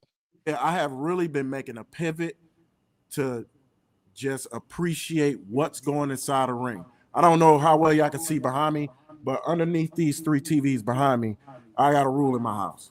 You go undisputed, you go on the wall. Because that's what it's all about. What you accomplish in the ring. Now, some people on undisputed rings are better than others. We know that. But at the same time, that's what it's about. I'm trying to we're spending too much time on goddamn money, too much time on this guy ducking this guy. Man, get in the ring and die for my $79.99 because y'all putting everything behind a paywall. There we go. That's old school, Bob. That's 1900s fan right there. I love that. I need payment, bro, and I'm gonna pay it. I'm the fool who bought. I'm embarrassed to say this, but I'm gonna say it all live. I bought Mario Barrios versus Keith Thurman, bro. So you know I'm going to buy everything. And I think that was $70. Did you buy Mario Barrios versus Manny Pacquiao? Of course. Did you buy Charles Martin versus Luis Ortiz? That was a pay-per-view. It was. Yeah. Damn. Let me help y'all. There's only 2 fights that I did not buy as far as boxing pay-per-view, and none of them it was just circumstances. You were just busy that night. You was going out. Yeah, the Tank versus Hector Garcia. Mm-hmm.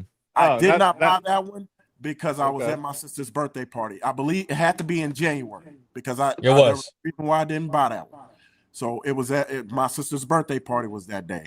And then the other one I did not buy was Tank versus Lamont Roach, and that was because I was out of the country on business. Other than that, I buy just about everything because I only consume boxing. I'm done with football, done with basketball, don't care about no other sports. I don't really care about politics, don't care about current affairs. I wake up in the morning and I'm watching somebody's podcast or listening to it while I'm getting ready about boxing. That's it. I don't give a damn about none of these other sports. Why you give up on other sports, gang? Man, bro, I only got time for one corrupt sport in my life, and that's boxing. There you go. Yeah, I'm giving up on basketball after this year. I gotta say this. Though. I gotta say this. Like you're right. Devin's financial gain with signing the zone was right for him, but how long do we need to see that the zone is not going to grow the profile of American fighters in America based on their platform, their subs, and putting all these guys behind a paywall? Because all the guys are going to sign to exclusive deals are now going to be pay-per-view fighters. Nobody's subscribing to the zone in America. So those guys, Devin Haney's, the T.O.s, the Rollies, those guys, how much bigger couldn't they grow knowing that Americans aren't downloading the zone, subscribing to the zone, and actually going to pay that ultimate tier price? I feel guys, you. Hey, guys, I ain't going to lie to you. I'm about to pull y'all down. It's about that time. The main card about to start. I got to call these fights. But y'all stay back. At the end of this, we're going to I'm going to open it back up for sure. Right. Yeah, this next fight's going to be great, by the way. And for some of you guys who might have put money on, I can't believe the Buchia, by the way, Clay, is a plus 660. I'm like, man, yeah, that's what I'm seeing here. Hold on a second, Angelo. Wait a second. I want to shout out to my brother BVO, man. BVO was good, family. Oh, BVO! Salute, man. I just wanted to say love what you doing, man. And I can't wait to see the fights because the game don't matter. It's gonna be what it's gonna be. I'm looking at what they're doing with y'all Ties the same way, man. Either the fight's gonna happen or the fight's not gonna happen. We can't control none of that. We just can't. That's not our favorite. Our favorite. Are all That's these fact. fights on here 160 real quick before Not every all fight? of them. There was a Six of the cruiserweight fight fights, earlier. 6 of the 8 fights are 160. Trees. Yeah, most of them are. I'm about to say the lion's share. So But I'm about Patrick to pull y'all O'Connor down. was cruiserweight, and then the light. There was the light heavyweight fight, but that's it. The rest of them are 160. All right. I'm about to pull you guys down. I got I'll one pull last you guys thing, back Crazy. up if you want to hang out in the back. You can hang out in the back, or if you want to go in the chat. But I'll pull you guys back up towards the end, or unless I'll put the link out. Worst case scenario. Hey, let me ask Angela one thing before I get out of here. Hey, Angela, what do you think about Buick's defense with that shoulder roll stance he was doing? It seems like he had the reflexes to adapt that, and he was just getting caught up. Yeah, no, I think that Connor Coyle again threw him off with a lot of punches. But like I said, man, lifetime, I think Buick is one of the guys that they're going to continue to build anyways. He was doing the shield, okay. He's not at the highest level, but I think he'll work himself up to a contender level. Yeah, man, I didn't like it. All right, Clay, man, I'll sit back now, hop on later. My guy H-Town, holla. So what I was saying, Clay, is that I'm gonna butcher his name, Bukic. On even in Vegas, he was plus 800. I was like, damn, man, like he doesn't suck, bro. Like this guy, like Green. I get why Green would be a favorite, but to be that much of a heavy favorite, I love it when the fighters come out with like no gear on, just like ready to fight. That's yeah. He's shit. just Like, coming out. It's just like I'm gonna beat the shit out of somebody. That already makes me root for Lewis Green. I'm already rooting for Lewis Green. No, I'm with you. And again, he should be the favorite. But I'm just saying, all right, like Bukic, he's not like what happened to O'Neal. How O'Neal got hit in the back of the head and got packed up. I don't think Bukic is that guy. O'Neal got himself hit in the back of the head, boy. That boy looked like he was bowing like he was in Japan or something. You know what I'm saying? Like that boy was just bowing, bro. It was like, brother, what do you want me to hit looking for a sushi dish, bro. Like, bro, did you lose your damn keys? Did you drop your wallet, bro? What are you looking for down there? What is going on down there, bro? It is what it is, man. Look, man. Yeah, without a doubt, Lewis Green is a favorite on this one. I'm not familiar with either fighter. I'm not gonna lie to you. Okay. You know what I'm saying? So, all right. So for me, I'm just watching it neutral. I don't okay, care you're about watching the it odds. neutral. So what I'll tell you this: Bukic has gotten the more active of the two, but Lewis Green is good. Like he's good. His 4 losses were pretty legit. Or the more recent ones were pretty legit. But this is a good 50-50 fight, which is why I said any plus 660s, plus 800s. Put $1. I mean, at least put $1 in Bukic. Anything can happen. Shit. Let's see.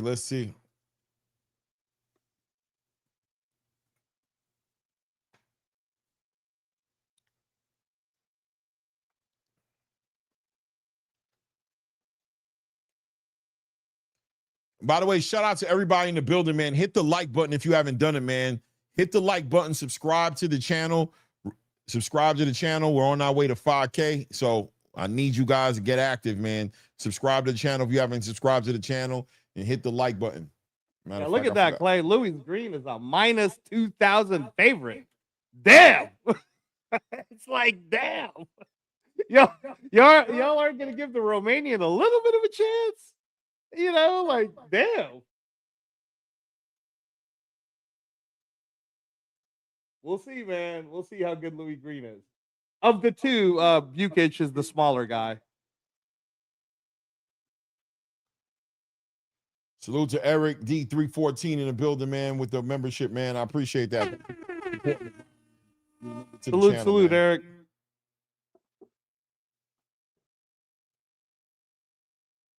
All right, Clay. Here we go. Yeah. You know, I got the lag in comparison to what you got going on, so you probably already watching the fight. It's about to start here. Boom. It starts off here. Both guys take center of the ring here, man. Bukic trying to hold down the center of the ring with that lead hand, already level changing with that. Bukic is taking his time right now. From what I understand, Green comes in with a 2 knockout streak, I guess, his last 2 fights. So he's got 12 knockouts total too, so he's a power puncher. Definitely, man. He's controlling the center ring. Green controlling the center of the ring here, man. Working behind that jab. Nice high guard there. Buchuk trying to really work off that lead hand and off that back foot.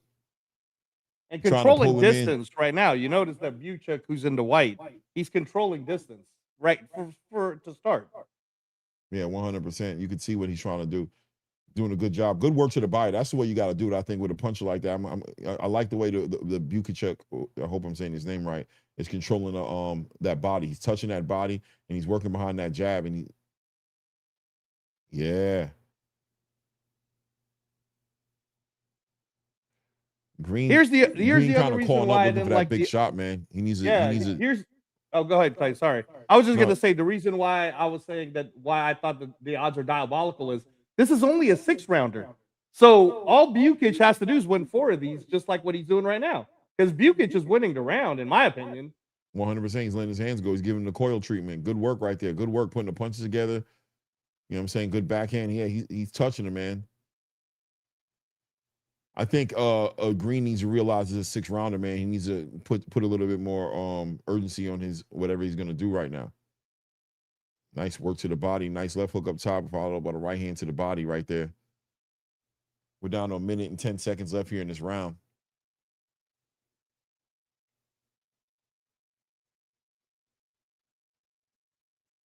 Green looking for the big shot, man. Working behind that jab.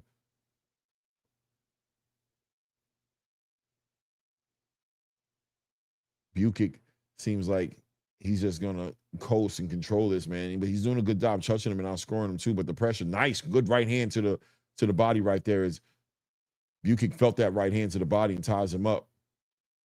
Green was able to touch him, man. Down the 35-second mark here left in this round right here. Green trying to close that void there, close that space up between him and Bukic. Nice right hand to the body by Green. Nice left hook to the body. Bukic tries to tie him up here. And here's where you're starting to see the fight. Bukic needs to really show the fight a little bit right now. It seems like he's a little light in the ass for this type of fight that Green is trying to put him in right now. Green, nice work here. Good work by Bukic, man. Good work, man. Catches him on coming in there, man. Good at finding these shots, man. He took the round. He did a good job. He did a good job. Yeah, he won the round. He took the first minute and a half or so of this round, but then you saw Green getting like the next 30 to 45 seconds, but in the last 30 seconds of the round, I feel like Bukic pulled it back in there. I think he won the lion's share of the round. Yeah, no, and that's the thing is, right, like we know that Louis Green is the power puncher, 12 knockouts in the whole bit, but this is a 6-rounder, guys. There's only 5 left, right, at this point. And I already have Bukic up by 1, so... You know, if I get what Louis Green is trying to do. He's bringing that Ryan Rozicki style energy, but man, he better pick up the pace in the next round. But he needs to win the next round. Yeah, I wouldn't even say Ryan Rozicki. I'll say he's bringing some pace because he's not letting his hands go recklessly, but he is bringing that relentless pressure. I think that he's carrying the momentum into this next round. I don't know if Bukic, like he just took that deep breath right there. I don't know if he can keep that pace for the rest of this fight. Even though it's only a 6-rounder, he already took a deep breath, man. So let's see what he does, man. Green continues to control the center of this ring here. I don't know if he got an itch on his ear, but he kind of looked weird there for a second there. But back on there, he is. Now, Green is starting to get active with that lead hand, and that's what it's going to take. He's got to get active with that lead hand. He's got to get to him. He's got to touch that body as well. He's got to touch that body. And you notice every time they get close, Bukic is holding he's doing the overhooks, right? He's overhooking him to hold the arms. So again, man, the aggression can only be effective for Green. Good hook to the body. Good work by Bukic right there. Good work. Yeah, the aggression can only be effective for Green if he actually lands these punches. And Green has to make sure when he gets in there, because Bukic is controlling that range so well that when he gets in there, Green doesn't want to smother that pocket. He doesn't want to collapse that pocket and take all his work away, because it's hard for him. You can clearly see it's hard for him to get to Bukic. Bukic is doing a good job of just moving and letting his hands go. And nice left hook to the body again. Those short little left hooks, I've seen him land about 2 or 3 of them real clean to the body of Green. And I think that's getting the respect of Green to a certain degree. And that's where it's going to be at. It's going to be in the body. I don't see Bukic doesn't look like a big puncher, but if he's touching him to the body enough, he's going to force Green to be a little bit more honest. And I'm seeing Green being getting taking heed to the body shots. He's sitting behind that jab right now, trying to fight from the range. Good work. Nice. Try to hook him off that jab. But there, good work to the body by Green. Good uppercut. Ooh, Green got a nice little. Nice little combination punch in there. Doubled up on that hook to the body and followed up with an uppercut between the guards.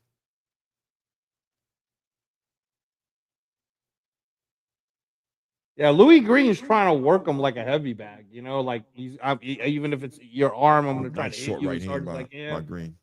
Yeah. But I'm telling you, like even this round right here, I still have Bukic slightly ahead on activity. Green's gonna have to do something special here near the end to steal this round. Big right hand, nice overhand right lands for Green right there. Back on that jab. Nice left hook to the body. Nice work to the body by Green.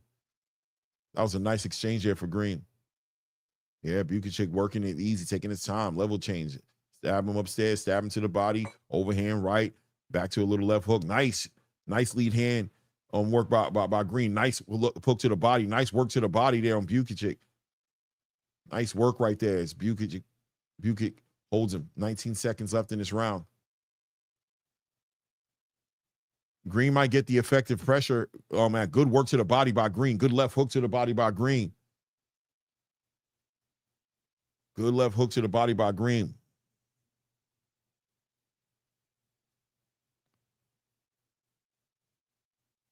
Yeah, that'd have to be a Green round, right? Yeah, the way he ended it, I'd give it to Green. So I have it 1-1. What do you got? Yeah, I gave Green that round. 1-1, yeah. 1-1 is fair. 1-1 is fair. But you can see again, guys, there's only 4 rounds left. So is Green going to be conditioned enough to keep up the numbers? Is Bukic going to be conditioned enough to just be able to dance and move, right? 4 more rounds. We'll see. 1-1's fair, though. 1-1.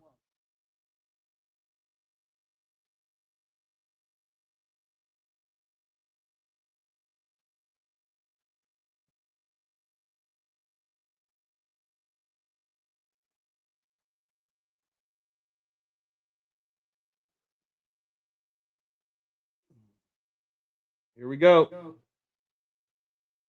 Showing these top cards right now. Yeah, the top cards. All signed. 1-1. Third round here, 1-1 here. Green, but once again, I feel like Green is taking the momentum away from Bukic, though. I just see that happening. And, Bukic has to maintain this, and good work to the body by Green in that last round right there. It's going to be harder for Bukic to continue to control this fight with the movement. And then it just looks like Green is on his way to do something bad to Bukic. It just feels like it's going to come around for him if he walking him down. Good pressure, man. Cutting that ring off. Nice backhand to the body. Spams that big left hand, misses him right there. Walking him down, cutting the ring off, walking him down. Good job cutting the ring off, man. Working to the body of Bukic right there, trying to work off the ropes. Green letting his hands go. Nice left hook to the body, man. Another left hook to the body. Another left hook to the body for Green. Yeah, you see Bukic working that underhook, man. He's like, hold on now. Time up, man. You're doing a lot right now. Big nice overhand right by Green right there. Good work to the body. Not good work. Green is getting, oh man, Green putting it on him. Yeah, Green's putting it on him right now. Bukic is holding on for his dear life right now. Yeah. Green is putting it on him. What is that? Did a mouthpiece drop or something? Oh, did he just spit the mouthpiece out? Well, that's Green's mouthpiece, though. Oh, he's the one winning. Green's the one winning, bro. So. Oh no, because I saw the mouthpiece over there by Bukic. I'm like, what's going on? Oh, was that Bukic's mouthpiece? Because Green's mouthpiece came out too. No, that's what I'm trying to say. Yeah, exactly. He spit his mouthpiece out. Exactly. Green's mouthpiece came out too, though. No, it came out, but I'm saying I literally watched Bukic spit his mouthpiece out, like not during a punch. It looked weird. That's why the ref looked at him like, what the hell was that? What the hell are you doing, bro? Why'd you do that? He's like, I'm trying to catch my breath, ref. Yeah, I hear you. You trying to breathe. You want to get that mouthpiece out. Oh, Green fighting for his life right now. He's holding on for his life. He might get an extent, he might get a warning for excessive clinching. Nice work right there. Nice work to the body again, man. Uppercuts, man. Green is finding to the body, finding a way to work in there as Bukic is just using those underhooks to try to tie him up. Minute 15 seconds left in the round right now. Good work to the body. Oh, trying to tie him up. Yeah, those body punches. He's effectively tying him up, but he's on his back foot, back on the ropes. Nice right hand to the body by Green. Good work to the body. Working to the body. Whistle while you work. Whistle while you work. Green is trying to steal that 50K from McKenna, Oh, bro. nice overhand right. Oh, nasty left hook to the body again. Rips that left hook to the body. Big overhand right by Green. Oh my goodness. 45 seconds left in this round right now. Green is working. He is active inside that clinch. Walking him down at this point is Bukic is trying to work behind that jab, but he doesn't even have any bad intentions. He's just trying to score right now. He's trying to just make sure he makes it back to Romania, bro. Yeah, see, Louis Green, he's just throwing. I'm just gonna keep throwing. Big shots. Oh my goodness, man. Just trying to tie him up as Green's just letting his hands go. 10 seconds left in this round. This is a huge round for Green. 10 seconds left in the round right now. About to close this round out right now. Yeah, that was a 10-9 round. That was almost a 10-8 round. Yeah, 2-1 for sure. 2-1. So 3 rounds left, Drew. 3 rounds left. It's a 6-rounder.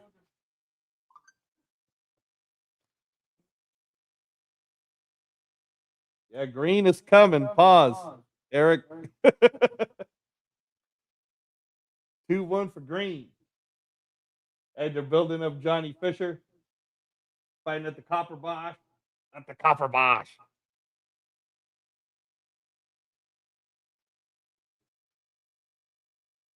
September 26th, Zuffa Boxing 11. Man, 2 Zuffa cards in September.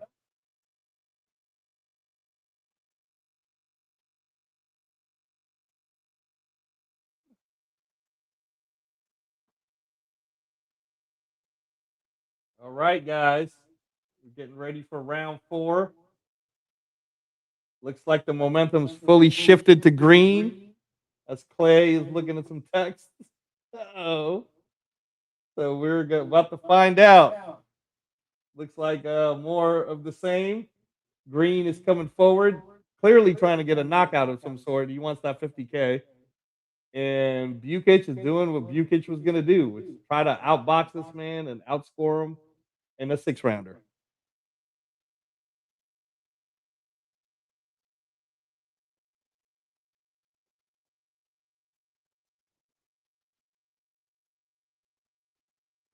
So it looks like Louis Green is comfortable, Clay, with just taking these points, like kind of like what Connor Coyle was doing. So Bukic is like throwing pitter-patter point shots, but you could see that Louis Green is he's just waiting. He's just waiting so that he can land those power punches to the body. So we'll see how the last minute of this ends up being. But man, Louis Green though, he's hitting them like a heavy bag, bro. It looks like a heavy bag drill. Oh man, he's destroying him to the body, coming over the top with that lead hook. Yes, Johnny, Green is bigger than Bukic. Well, yeah, you can tell Bukic shouldn't be here. He's not operating very well in this division right here. This is a middleweight fight right here. He looks. Oh, he hurt him. That left hook to the body hurt him. He's starting to cut. He got hurt with that left hook to the body. He hurt him. He's continuing to work. The referee's letting him work in there. He got hurt to the body. He's hurt. Yeah. He's hurt. He's hurt. He's on his back leg. That left hook to the body hurt him. He's about to go down. Another left hook to the body. Nice short left hook up top. He's breathing hard. Bukic is breathing hard right now. Oh. He's breathing hard. Louis Green is trying to get that 50K, Clay. Oh, big right hand, big overhand right hand. Another left hook to the body, right hook to the body. Left hook up top, man. Backing up Green. Green is stumbling on his last legs right there. Tries to tie him up. Bukic needs to do a better job of not allowing that pocket to collapse on him, man. He can get so much work off. He's just walking, big overhand right. Get away, back up. Just back up off him. Oh. Yeah, these body punches and power punches from like Green, you got him on the road. Just back up just a little bit, man. Get from that Williams and Pater book. Nice left hook to the body. Big right hand. Oh, man. Just back up a little bit. You hit him with the big shots. Back up a little bit. Find an angle. Don't let this guy tie you up. You letting him take away the work. Good work. Good, nice right hook to the body. Nice right hook to the body. Nice uppercut. There you go. Nice right hook to the body. Get out of his chest. All he's doing is tying you up. Get out of his chest. Yeah, Green is like forward. Yeah, but he's smothering his work. He's allowing Bukic to get the easy pass. Like Bukic's hurt right now. He wants to go home right now.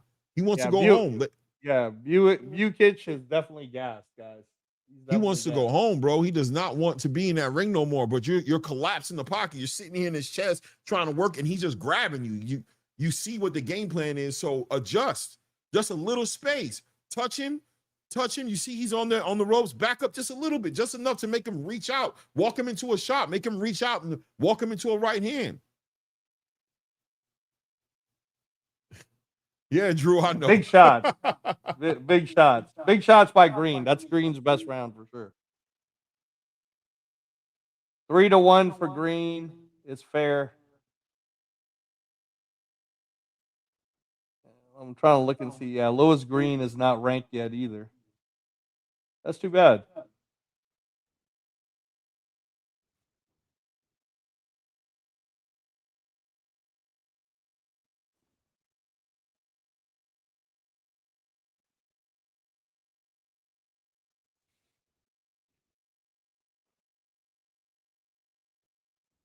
Heading into round 5, y'all. Again, this is only a 6-rounder.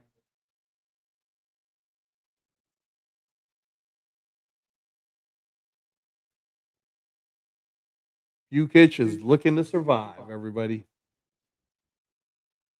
2 minutes and 40 seconds left in this round. Sorry that I'm not being as vocal as I was. I'm really looking to see. I'm looking to see an adjustment there. Good work to the body. Nice straight right hand. Nice left hook to the body. Again, catches Bukic. There we go. Nice work. Bukic doing a better job of staying in that high guard right up there in the mix right there, letting his hands go. Good work. Doubles up on that back, but you're letting them tie you up. Oh, man, I'm trying not to be frustrated, but I want to see the adjustments. I see what you're doing, but Bukic is just not on that level. You should read your corner can read it a little bit better at this point. Like, you're putting the pressure on him, but when he gets on those ropes, stop jumping into his chest. There you go. Working. Back up. Ugh. 2 minutes left here in the round, man. On forehead in his chest, man. Unless he's hurt you or something before. There you go. Nice backhand from Green. Nice uppercut. Nice right hand to the body.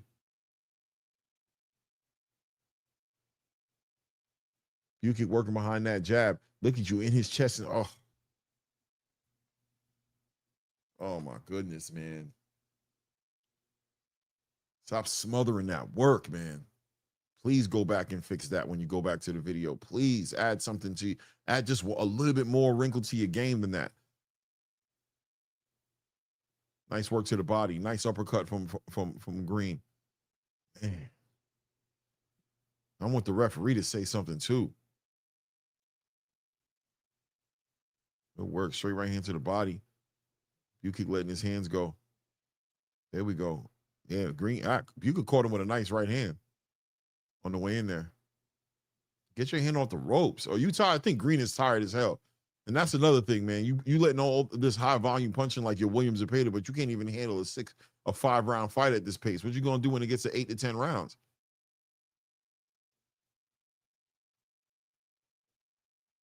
Nice straight right hand for Bukic.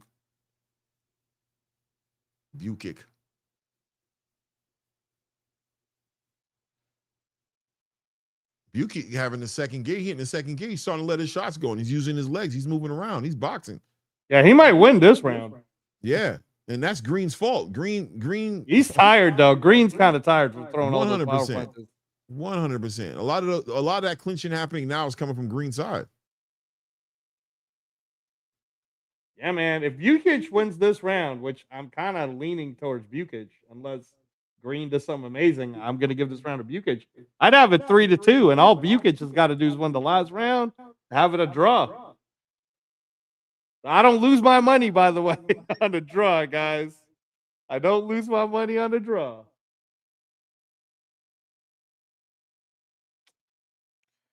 Yeah, I mean. Yeah, I gave it to Bukic, brother. 3 rounds of 2? Yep, I got a 3-2 for Green. Yeah, that's fair. Eric D's got a 3-2 for Green. Yeah, I got a 3-2. That's what I was saying. The odds are crazy. When it's only 6 rounds, the odds can't be that wide unless you for sure know it's an A side versus B side. Right. You know, and I don't know, man. The odds makers are crazy. I mean, maybe I'm wrong. Maybe Green will come out guns blazing in this last round like Ryan Rozicki style and knock out Bukic. But like I said, man, if all Bukic got to do is outpoint him, win this next round, and it's a draw. They're showing WWE stars right now. Becky Lynch and the Scotland guy. I forgot his name. Becky Lynch is pretty popular though, Clay. All right, final round, y'all. Final round, y'all. Here it is. Claymore Rain.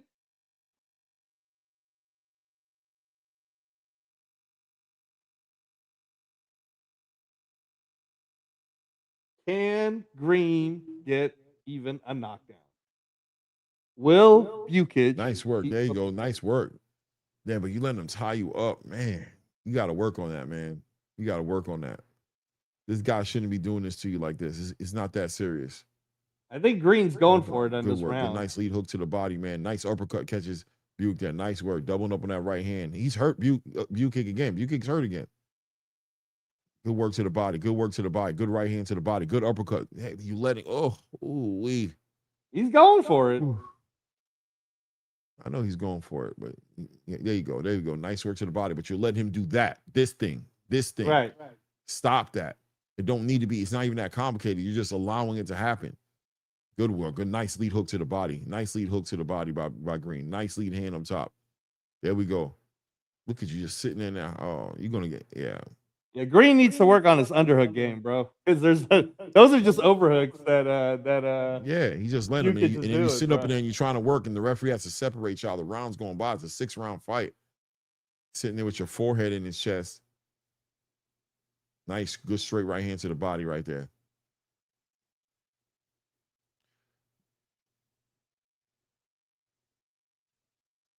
Yeah, he's trying to get that. Lewis Green's trying to get that 50K. He's like, no, don't just give it to Steve McKenna. I want 50K too. Yeah, he's throwing hammers, bro. Lewis Green's throwing them from way back in the pub.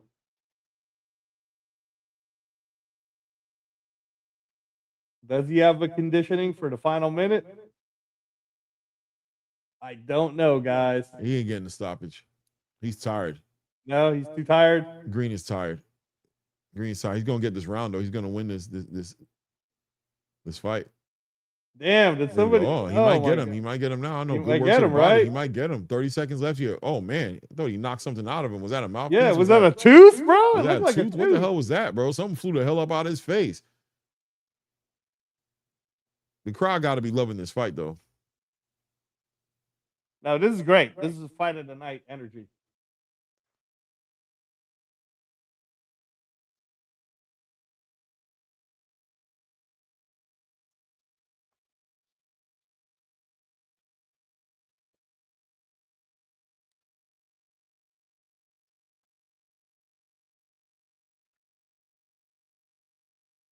Yeah.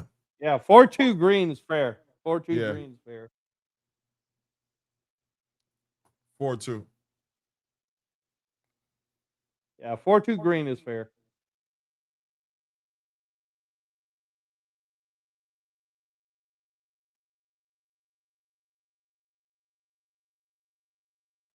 Well, Louis Green's not ranked, and neither is Stevie McKenna. So who do you pick between Louis Green and Stevie McKenna? Oh, Steve McKenna knocking this dude out.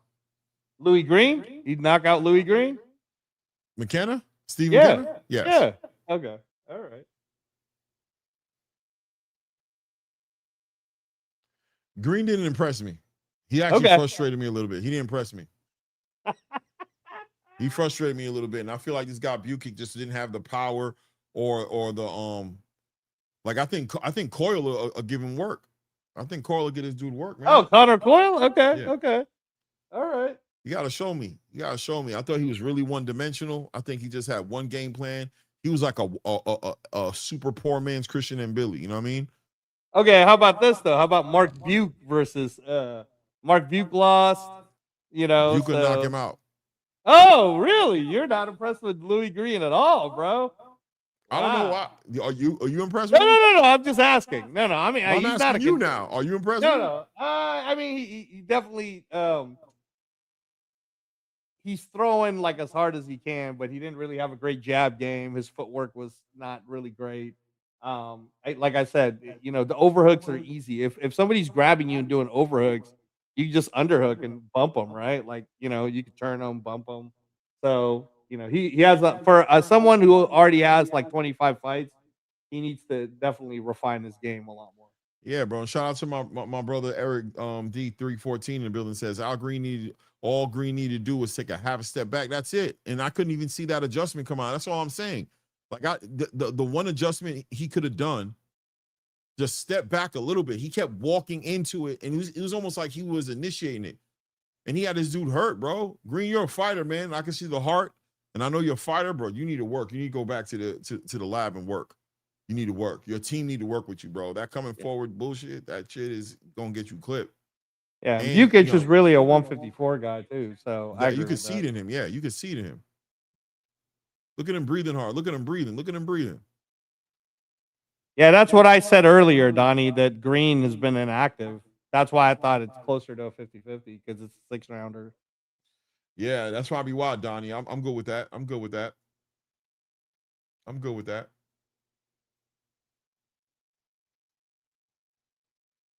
I'm good with that.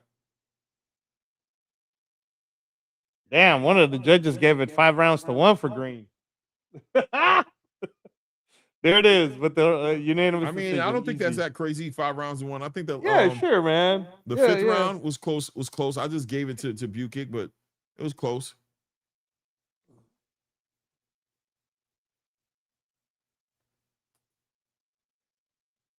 Man, yeah, Green needs to work on some things. This Taylor Sheridan thing getting in the way of the Paramount stuff. Hold it down for me for a second. I'll be right back. Yeah, I'm hearing that Landman might get delayed a little bit. You know, that's the reason why I got Paramount Plus, guys. Is all them shows, Landman, you know, Mobland, Tulsa King. You know, Paramount Plus. If you don't have it yet, get it. Get it right now. Pretty fun card so far, though. A lot of action, for sure. I think what is that? That's the halfway point. Did we just hit the 4th fight? Let me check. Let me make sure, guys. Let me make sure. But yeah, no, I mean, Paramount Plus has all the different movies, too. They got good series, good shows.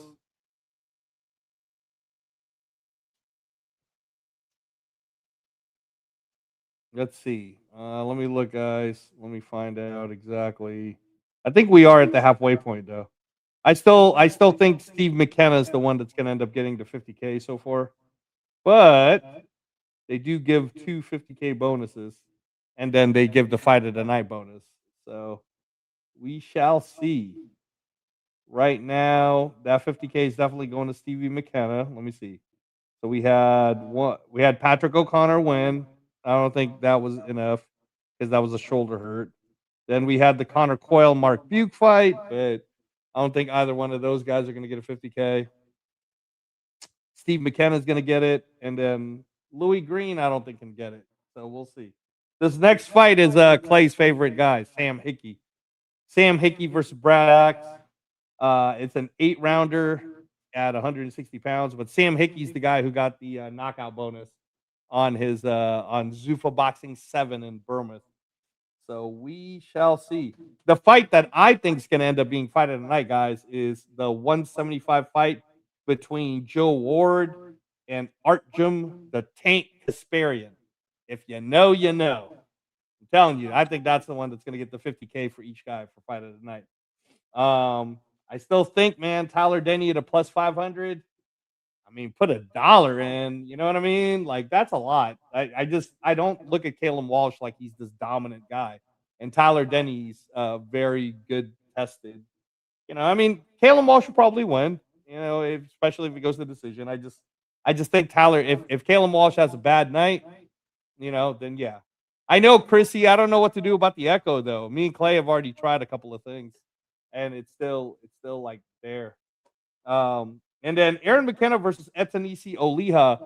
Go look up the odds wherever you guys are at. But it's crazy, man. In Vegas, it was plus 400.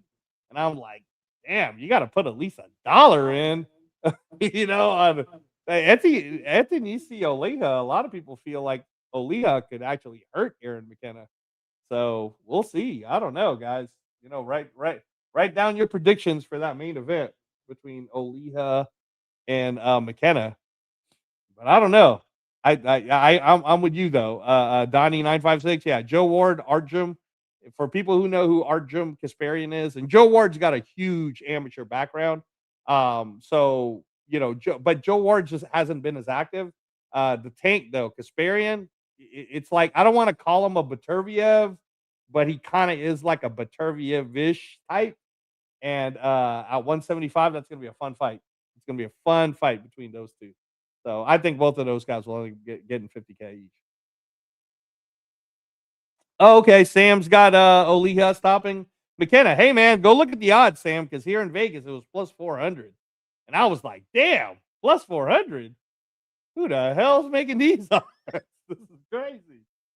Yeah, and I understand too. Adam Hurley got McKenna.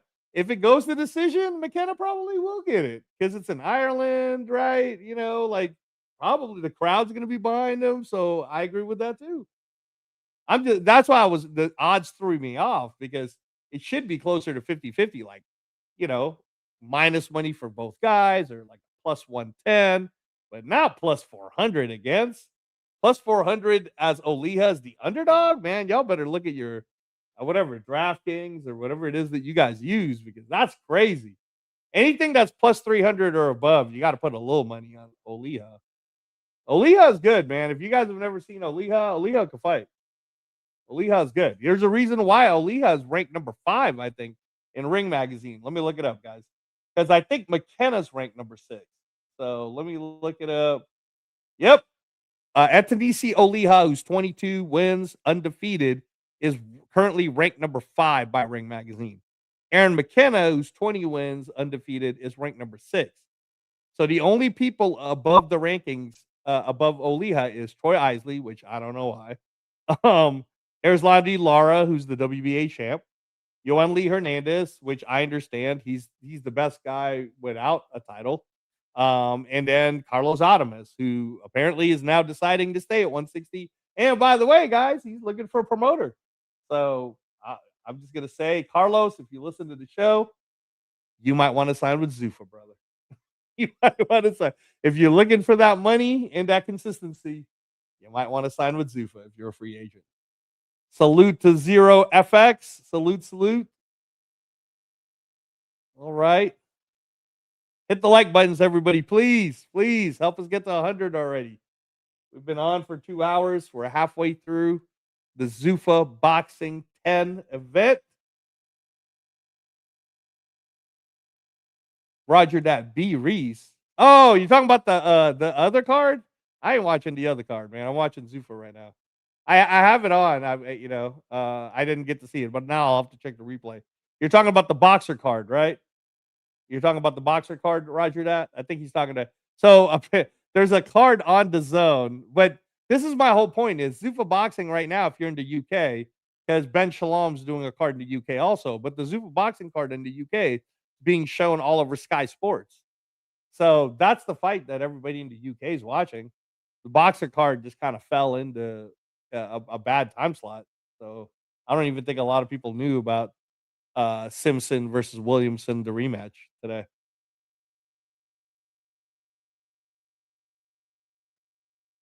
Yeah, I'm with you, Sam. Sam from Jersey says, this is why I don't like people just joining the live and not hitting the like button early. Get them likes up. Yep, I agree with you, man. All you have to do is, as soon as you join the live, hit the like button. We're heading into Clay's favorite Scottish fighter in Sam Hickey. Brad Axe, though, I'm telling you guys, Brad Axe throws a lot of punches. Heavy volume guy. And I do believe Sam Hickey should win this fight. He's a major favorite. But in an 8-rounder, unless he can put Brad Axe away and it goes to 8 rounds, Brad Axe throws a lot of punches. So it's going to be a good scrap. Oh, Adam, is that what happened? Because we had like over 100 people watching at one point. So that's why we were mad. So if it dropped down to 75, I didn't know. I don't know. I'll double check again. But yeah, we got Brad Axe in the ring right now. We're in the ZUFFA hoodie. That looks like about what would you say, Donnie? Is that about 5,500 people packed right now? Looks like it's packed already. Yeah, man, they're showing the crowd. That crowd is lit for Sam Hickey. A lot of Scottish fans here. Sam Hickey from Dundee, Scotland. I didn't even know there was a Dundee, Scotland. Look at that crowd. Wow. That crowd is live. I like it. I like it, y'all. Amateur standout. 5-0, I believe, with 2 knockouts. But his last fight was like a knockout of the, might be a knockout of the year candidate. It was a hell of a knockout. Let's see though, and he's already partnered up with the WWE Scottish wrestling guy. Sam Hickey, 26 years old, 6'3", weighed 161.3, 74-inch reach against the 29-year-old 5'10" Brad Axe. Clearly the shorter, less power, but high volume. Like I said, Brad Axe is a high volume guy. Brad Axe is a high volume guy. Yep, roger that. That place is packed. Like I said, man, all these guys hating on Zuffa Boxing. I don't know what you guys are hating for. This is only their 10th fight. Their 10th, or of this. I guess if you want to count like Ring Magazine cards, it's been more than that. Probably 12, I think. 12 cards. But in terms of just the Zuffa Boxing event, this is only their 10th fight. But they're lit. And that Johnny Fisher one's going to be even more lit. September 26th at the Copper Box, or as Johnny Fisher's family calls it, the Copper Box. Looks like the Dundee, Scotland Sam Hickey is a minus 1,300 favorite. So, again, like I'm telling you guys, this is an 8-rounder. I expect Brad Axe to give it a good old go. He is the smaller man, so we'll see. I'm not sure if Sam Hickey can put him away. But if Sam Hickey puts Brad Axe away, man, Sam Hickey is on the fast track. Here we go, guys. 8-rounder, 160 pounds. Sam Hickey versus Brad Axe. Round 1. Let's get it on. Here we go. Both guys orthodox. Sam Hickey in the black shorts. Brad Axe in the white shorts. Brad Axe from England. Measuring each other right now. Sam Hickey is not using his height, using a good jab, keeping his guards up. Brad Axe controlling the middle right now, but again, they're measuring each other. We're at the 235 mark of the fight right now. Okay, Sam Hickey using that Muay Thai type hold into the head, throwing off the shorter man, Brad Axe, throwing off his contact balance. Sam Hickey, nice and relaxed, just throwing that nice relaxed jab. All right, I like how he's jabbing with balance too. He's not just jabbing off his front foot. He's actually he's using his back foot to put a little bit more oomph into the jab. So we're at the 2-minute mark right now. It still could be anybody's round. Still determining distance, determining the cadence of the fight. Who's throwing more punches? Hard to say. This is close. Round is close. A lot of, and like I said, see how Brad Axe is using angles. He's moving around. He's not trying to get trapped by Sam Hickey. So Sam Hickey, this is where the amateur backgrounds are really going to help him out. Oh, nice big left hook by Brad Axe. All right, didn't affect Sam Hickey, but for points, this is what I was saying about Brad Axe. He does know how to throw. Okay, nice 6-punch combination by Hickey. Again, only one landed, but they're starting to heat up now. We're at the minute 15-second mark of the fight. Round 1. All right, both guys kind of tangled up right now. Referee breaking it up. And we are back. Again, Brad Axe in the white. Sam Hickey in the black. Anybody's round with less than a minute to go. Anyone can take this round.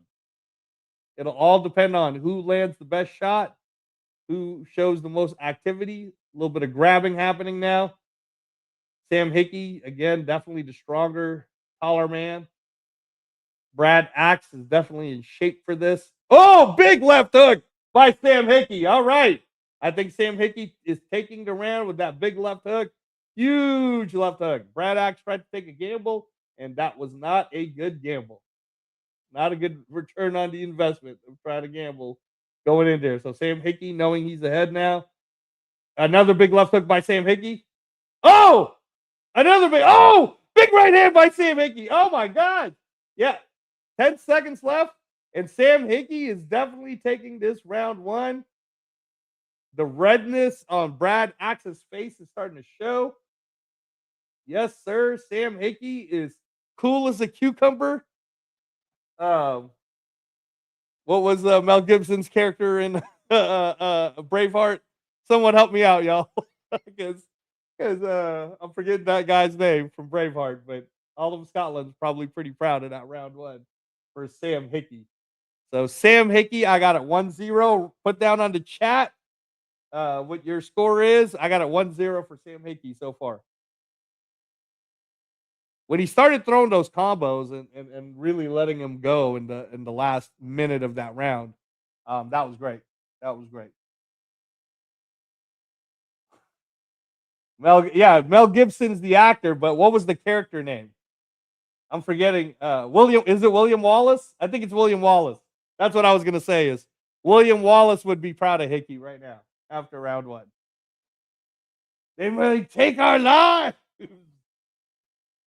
All right, round two. Here we go. Referee's telling Sam Hickey to back up a little bit. Round two. Sam Hickey in the black shorts. Brad Axe in the white shorts. We got an 8-rounder. 1-0 for Hickey on my scorecards. I don't know how you guys see it. Right now, a lot of tying up. Sam Hickey's using the underhooks, tying up Brad Axe. Sam Hickey, nice and relaxed with that jab. He's keeping his hand low because, again, Brad Axe is the shorter man. And Brad Axe is, nice big right by Brad Axe. Oh, and Sam Hickey comes back. Oh, we got to fight. We got to fight, y'all. We got to fight. A fight's starting to break out. I thought it was a boxing match, but a fight's starting to break out now.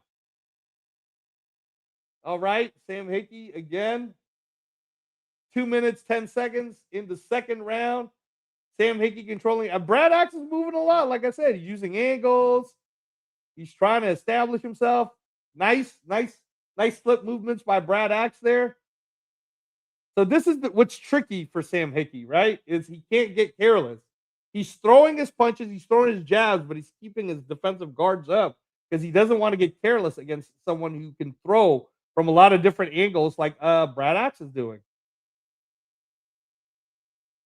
All right. Let's see. Here we go. We are at the 1:30 mark of round number 2. I think Sam Hickey, I think this can be anybody's round again here because Brad Axe has been doing a lot of good defensive movements. Sam Hickey's got the forward or the offensive impetus right now. Oh, nice combination by Brad Axe. Hey, you know what? Sam Hickey better do something because that's the best combination of this round.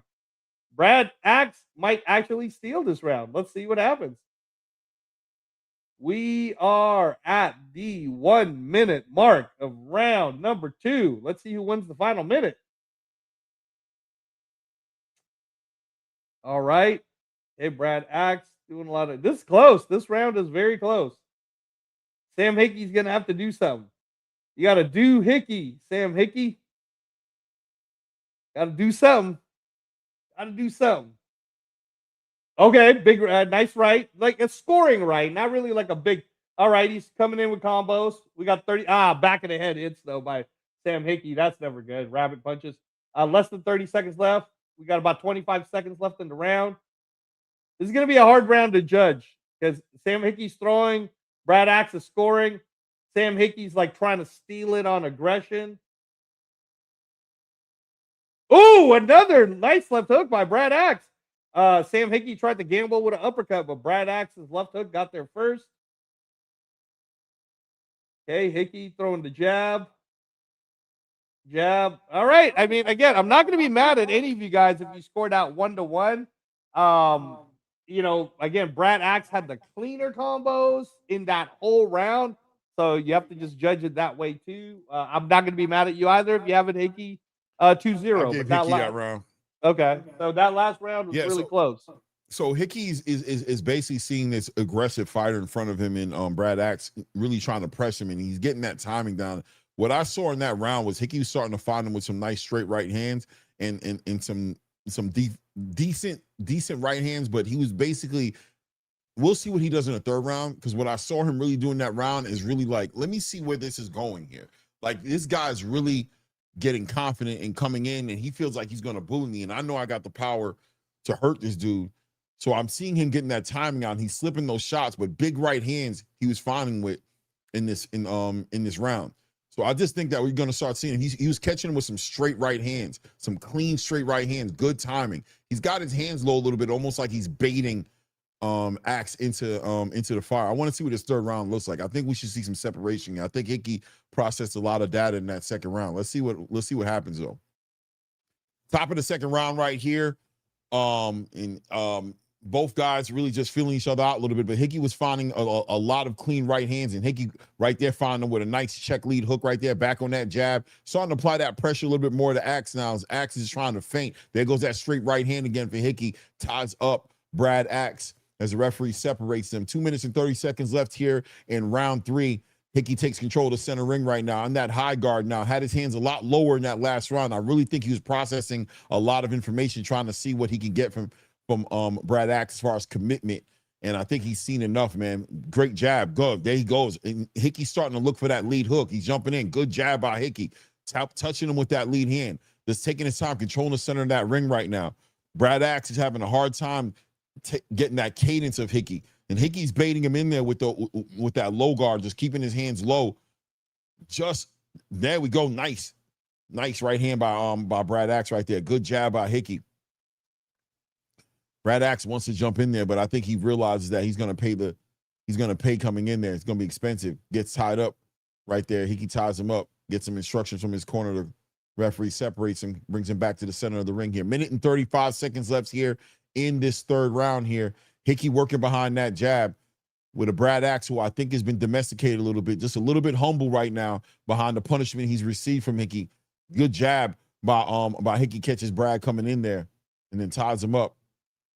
Hickey just looks comfortable, just taking his time, just working behind that jab, just taking his time. Nice right hand from Hickey here, catches Brad Axe on his way in there. Big right hands from Hickey, just short and straight and solid right hands from Hickey. Oh, on that break right there. Hickey with the uppercut. Beautiful left hook to the body by Sam Hickey right there. Feinting. As you can see, immediately after he hit him with that left hook to the body, Brad Axe bit on that feint to the body right there. That's to let you know that left hook to the body hurt him. Nice right hand by Hickey, catches Brad Axe right there. Another right hand from Hickey. Hickey's just finding with that right hand, not even setting it up with a jab, just shooting right in there with that right hand, getting that timing, taking advantage of Brad Axe in that low left hand. Brad Axe keeping that lead hand a little too low, and Hickey taking advantage of that, touching him with that right hand. Good work by Hickey. Great footwork, slipping the worker. Good jab by Hickey. Hickey's starting to get in his rhythm right now, starting to let his hands go, starting to put those punches together, 2s and 3s behind that jab. Beautiful work by Hickey right now. 15 seconds left here in this third round right now. Brad Axe is really taking that breath of just a little bit of frustration, dealing with the athleticism and that pedigree of Hickey right there. Nice work by Hickey, putting his shots together, slips that shot. Big right hand, big left hook, big right hand puts Brad Axe down, and there goes that right hand that I was seeing coming. Man, that right hand was coming the whole time, getting that time. Is he going to get up? Boom. Is the referee going to wave it off? Wait, hold on. He tells him to walk forward. That's about to be the end of the round right now. And there it goes. Hickey was putting those shots together, and I expected to see that separation in this round here. Based off that second round, I saw Hickey finding him with those right hands, finding him with the work to the body, finding him with the left hook, and the jab was also active. What'd you think of that round, Angelo? Yeah, no, that was beautiful. Beautiful round. When Sam Hickey started to feel his groove, right? He started dancing a little bit. He did that little dance step, and then he caught him with actually... So on the inside, the way he set up the knockdown was he threw an up jab. So it's not exactly an uppercut, but like he threw an up jab to a straight right. So he hit him with a right to the temple, then he went up jab, then he went right to knock dude down. So 10-8 round, easy, 3-0, 2-1. But the way this is looking right now, I'm feeling like Sam Hickey might stop Brad Axe. And because remember, this is an 8-rounder. There's 5 more of these. So round 4 coming up.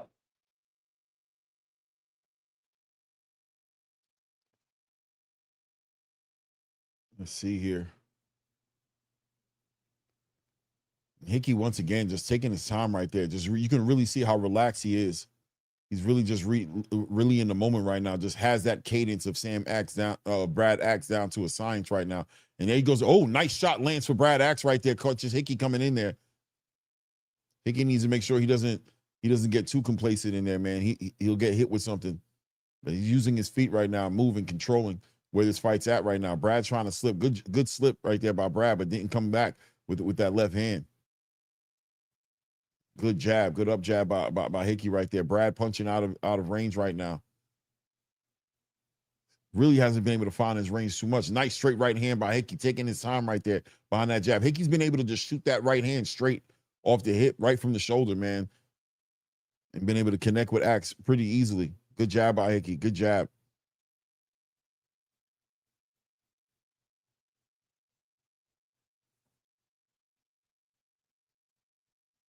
Hickey digging to the body right there, turning him.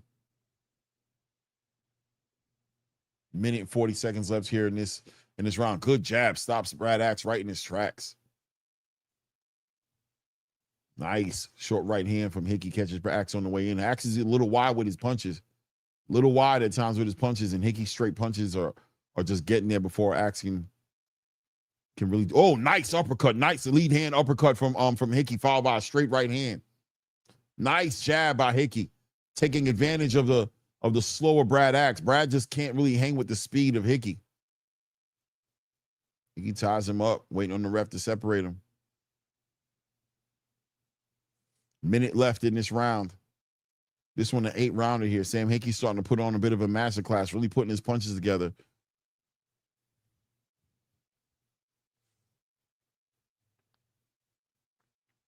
Yeah, you could really tell that Sam Hickey's taking over with that amateur pedigree that he's got.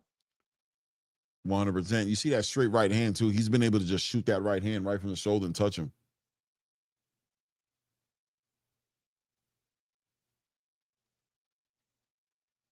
Yeah, Hickey's nice and relaxed. His breathing is really good. His jab is really stiff. So don't be surprised if you see another knockdown here. Looking double up on that jab. Big right hand for Hickey. Big right hand for Hickey again. Another right hand for Hickey. He just lined him up. He's getting ready to put him down. Big right hand. Sam, nice left hook to the body, right to the body of Brad Axe. That's a Hickey round. Warns him about using his hand to kind of get that distance, pushing on his face. It's the end of that round. Another 10-9 round for Hickey. One-sided. That place is packed.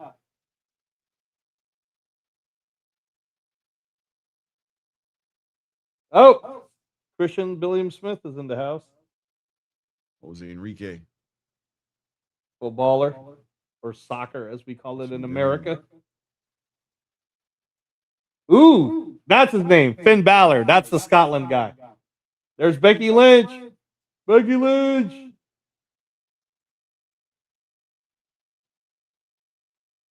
That's the new female, Kayla Allen. She's the first female to be signed to Zuffa. So Zuffa's they want the big girls. Johnny Fisher. They want the big girls. And maybe they try to build something around Clarissa. Maybe they're trying to do some work with Clarissa. I mean, maybe Clarissa's smart, bro. Johnny Fisher in the building. Going into round 5 of 8. Getting ready. Sam Hickey. You can have him up 4-0. You can have him up 3-1. Separate corners? Why? Oh, they're letting him fight. I'm like, what the hell is that all about? There's no question that Sam Hickey is winning right now. Yeah, Sam is putting his punches together right now. And the thing I like about Sam Hickey is his ability to adjust. So every round he's adjusted. Even in that second round, I saw him, make the adjustments to get that knockdown in the third round. That last round, he had some moments in here, but you can already see he's adjusting a little bit here, just working behind that high guard, taking his time. What's going on here? He just told him to. What happened? Something on his shoes? His shoelaces? Yeah, it's just his shoelaces. His shoelaces. Just the shoelaces. All good.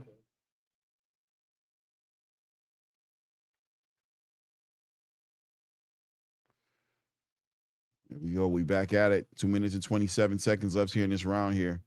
Sam trying to use a little Moses Atama right there. A little spamming that big overhand right. Just hits nothing but air, man. Just a little too wide, man. I like the Moses Itama pull since Moses Yeah. Itama is also part Scottish. Nice. Just jabbing him. Just that lead hand of Hickey so active, man. Touching him to the body, doubling up upstairs, controlling where that fight goes. Good head movement. Good footwork by Sam Hickey. I just like Sam Hickey as a boxer, man. I just think he's just a real good boxer. Giving you man. that Mark Chamberlain vibe, right? Yeah, 100%, man. 100%. Just working behind that jab now. Peppering Brad Axe, waiting for Brad Axe to take a chance. Nice one. Doubles up on that lead hand, shoots that straight right hand. Good lead hook by well, not lead hook, really just a good lead hand. Minute and 30 seconds left here inside this round. Good, nice 1-2 right down the middle for Brad Axe. Oh, nice lead hook by Brad Axe. Followed by a nice right hand to the body. There we go. He's putting the shots together right there. It's not a bad round for Brad Axe, but Hickey really just domesticating him with that, peppering him with that lead hand right now. Good, nice lead hook by Brad Axe. Hickey ties him up, gets in there. Did Hickey get hurt a little bit with that lead hook? Might have been. Might have I been. don't know. Maybe. We'll see. I mean, again, it's only 5-0. He does tend to get hit a lot more than you would want, right? For someone who's big overhand right catches Hickey right there by Brad Axe. Stunned Hickey. Like Hickey's nice not right hurt, hand pushes Brad back. Nice right hand, nice lead hook, nice straight right hand by Hickey. Yeah, watch out, Hickey. You keep getting hit with that lead hook by Brad Axe. Brad Axe, he's finding Hickey with that lead hook. And Brad Axe isn't a power puncher. So imagine if Louis Green hit him. You know what I mean? That's why Hickey's got to continue to develop, man. Nice right hand, nice uppercut, lead hand uppercut from Hickey. Nice straight right hand catches Brad Axe again.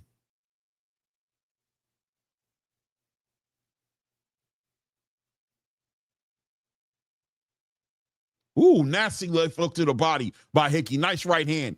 That left hook to the body pushed his shit back. That left hook to the body was a heavy left hook.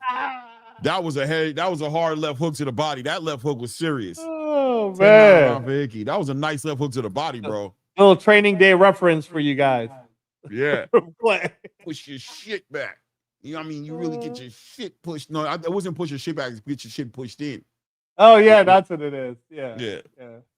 But do you see that left hook? That was a nasty left hook, man. That was nice. No, Axe is losing the fight for sure. But Axe is a tough out. That's what I said, Donnie, is that Brad Axe that's why I said I think this would go to distance. Because Brad Axe, he throws a lot of punches.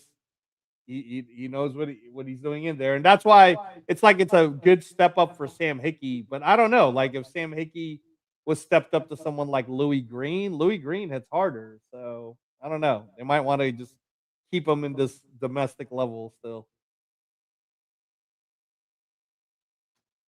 4-1 Hickey, 5-0 Hickey. Yeah, that's all fair. We're heading into round 6, y'all, of 8 rounds. So we're almost finished. I think Brad Axe is gonna make it to the end, but let's see if Sam Hickey maybe can put on the show. I don't know. 2 more rounds of this. He got to really. I mean, he was 3 more rounds. 3 more rounds. Yeah. He was finding with that lead hook though. The lead hook of Brad Axe was starting to find Hickey. So, you know, he gotta acknowledge that he doesn't want to get hit clean by anybody. I don't care how his record looks.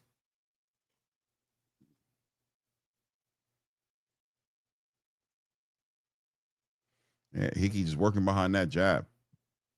Just being patient. And I like how Hickey doesn't collapse that pocket. He controls that range and he doesn't jump up in there. He controls that range. Keeps you right at the end of his punches.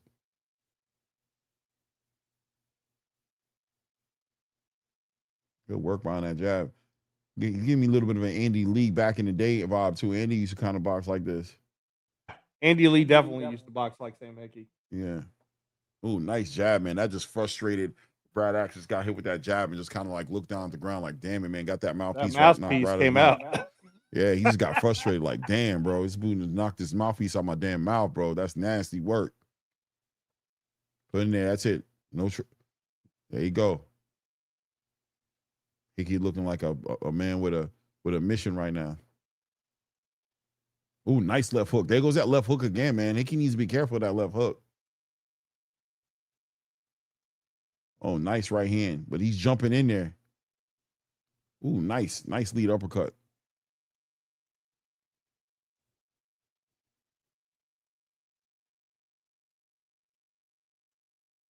If Hickey wants the extra 50K like he got last time, he's gonna have to push the pace. I mean, he got time. He got time. He got about 3.5 rounds, 2.5 rounds.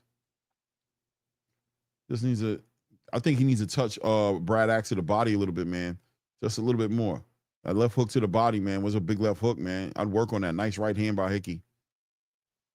Nice right hand. Nice short right hand by Hickey again. Nice right hand. Go, man. Brad Axe responds with his own right hand.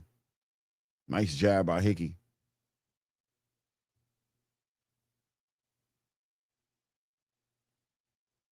Nice jab, man. That jab by Hickey, man. Good work. Rolls right up under that backhand.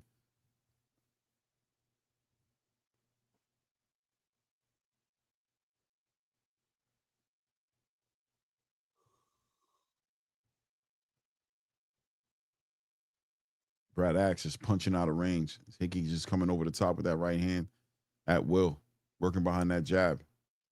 Ooh, nice. Times him out. As Axe spams that lead hook, he just times him out and then catches him with his own lead hook, straight right hand.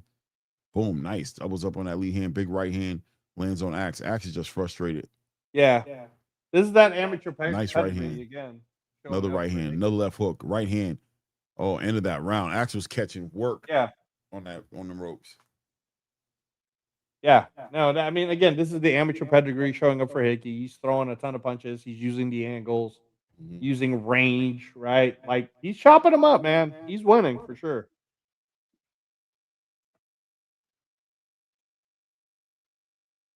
Yeah, the way he's using his jab right now, too, is really nice. So,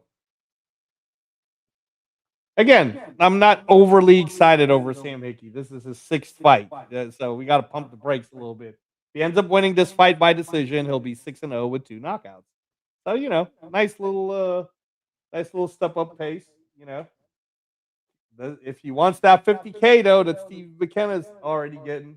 If he wants a 50K, also he needs to put got 6 minutes. 6 minutes.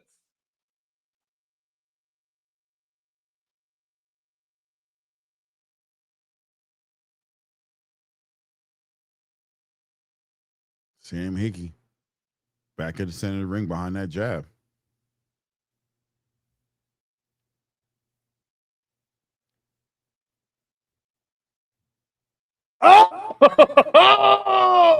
Oh, nice lead hand. Oh, big right hand, and that's it. Oh, he slept him. He's done. He's done. That's big right hand, and he was timing him. He's turning him on his side, man. He's trying to get air. He trying to turn him on his side. Oh man, he out of there. That's 50K, y'all. That's the other 50K. McKenna gets a 50K, and Sam That's a Hickey. better knockout than No, but there's two of them always come out. So McKenna gets one. No, and I'm not debating who gets it. I'm just saying, and I'm comparing them to each other, saying Hickey's knockout was more spectacular. Yeah, no. Hickey's getting a 50K for sure. So there's your 2. So now we're just going to be looking for fight of the night 50Ks. Because that was the 50K for sure, knockout of the night. And then McKenna's is the 50K for knockout of the night. But that was beautiful. And you know what's funny is, remember when we watched Zuffa Boxing 7, he set it up with double jab right. So he does it again right here, man. That's his move. Double jab right. That's his move. Yeah, look at all those Scottish people. William Wallace would be proud, y'all. Yeah, they may take our lives. Sam Hickey put it on, man. He put that boy to sleep. See, they're still trying to get that boy together, man. Check his drawers. Let me tell you, man. You know what I mean? Back in the day, man, he would have to come out them shoes, bro. I'm taking those with me. Those shoes is mine. I'm taking them shoes home with me. You walking back in you going back to the locker room in your socks. You heard? Look at that crowd. That crowd is we throwing them shoes up on the power line. That crowd is hyped right now, Clay. Oh my gosh. That crowd, he got the building. He got the building rocking now. We're throwing those shoes on the power line. You heard? We're gonna tie them up. We're taking those shoes off and throwing them up on the power line, bro. Right here on the block. Everybody gonna know what happened here. Round 7. Listen, man, Brad Axe was open for that right hand the whole entire fight, man. I saw it immediately, and I just came back. You know what I'm saying? I came back, and I'm like, damn, this dude's just really shooting that right hand and catching with it. So it was just a matter of time and I knew the stoppage was coming. I just didn't see this going the full 8 rounds. But it went to 7. It went yeah, to no, the but I mean, 7. I knew that the stoppage should come. You know what I'm saying? I knew it was coming, and I knew it was probably going to be that right. I knew it was going to be the right hand. Not it was probably going to be. I knew it was going to be the right hand because he was just set up for that right hand, and he was just being a little too over aggressive. And he's jumping into these shots. It's like the right hand is going to be there, and he kept spamming that lead hand. He wasn't tight with that lead hand. Look at him. He shoots that left hand straight up. That's beautiful work right there. Boom. That lead hand's too low. Boom. Straight right hand. Been catching him all night, man. Kept dropping that lead hand. Brad Axis kept dropping that lead hand. Look at the lead hand. Watch it. It goes low. It's low. Bang! That lead hand. I'll tell you, Eric. Yeah, I mean, shout out to my brother Eric with the $2. Says, tell Green that's how you control distance. 100%, Eric. Exactly. Yeah. You control that shit. But I mean, granted, two different fighters to a certain degree, right? The fact that Brad Axe wasn't really being elusive. He wasn't on his legs the way that Bokachuk, whatever his name was. At the end of the day, though, collapsing that pocket is when you're trying to get a knockout doesn't make any sense. I thought Sam Hickey put on a master class as far as being patient, boxing. Like I said, he reminded me of Andy Lee a little bit back in the day, just the way Andy Lee used to work, man, behind that jab, but menacing power in that backhand. Yeah, no, beautiful combos. And Eric, man, I mean, at this point, Sam Hickey, I don't think they'll fast track him that much, but I'd let him fight Louis Green the way he looked tonight. Yeah, he'll knock Green out. Green got to show me something, bro. I don't see him being. He's not a. He's like an age vet. Yeah, he's a stepping stone guy. Yeah, he's not really. You know what I mean? I say get him right now. Get somebody in the ring with him right now, and push him up. I give Sam Hickey Green. Bring Green's ass. Bring Green's ass. Let me get that name on my resume. Bring that boy over here. You know what I'm saying? Bring him over here real quick before somebody, because he's gonna get exposed, and after a while, it's gonna not even be worth to fight him. Because it's gonna be like, yeah, everybody beat him. Might as well clip him right now. Let me be that guy. Yeah, Sam Hickey's gonna be back at a WWE event again with that guy. He's becoming a big Scottish star. Yeah, he knocked your ass out, bro. I know y'all having a nice little conversation, but he did you crazy in here tonight. That was knockout. That's a knockout of the year contender. I don't think he's gonna win it, but I mean, he laid that boy out. Lord, child. That's a knockout of the year contender, man. Yeah, that was rough. That was rough. Shout out to everybody in the building, man. Hit the like button if you haven't done so yet, real quick, and subscribe to the channel if you haven't subscribed to the channel. Tell a friend, man. Working our way to 5K, man. Good fights. Good fights so far. Really good. Really good. Hickey versus Mosley. I don't know yet. I don't know. What's no, Hickey's bro? record? Mosley's fighting Jaleel next. Y'all are diabolical.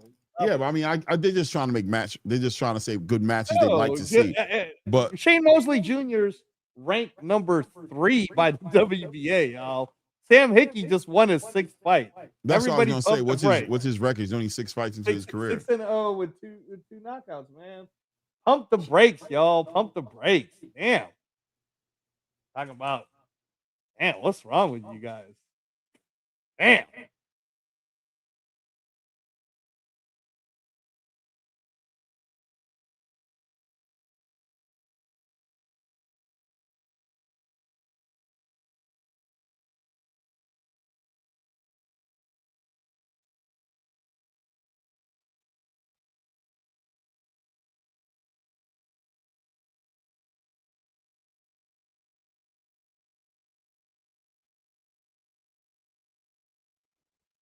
Man, y'all gotta relax.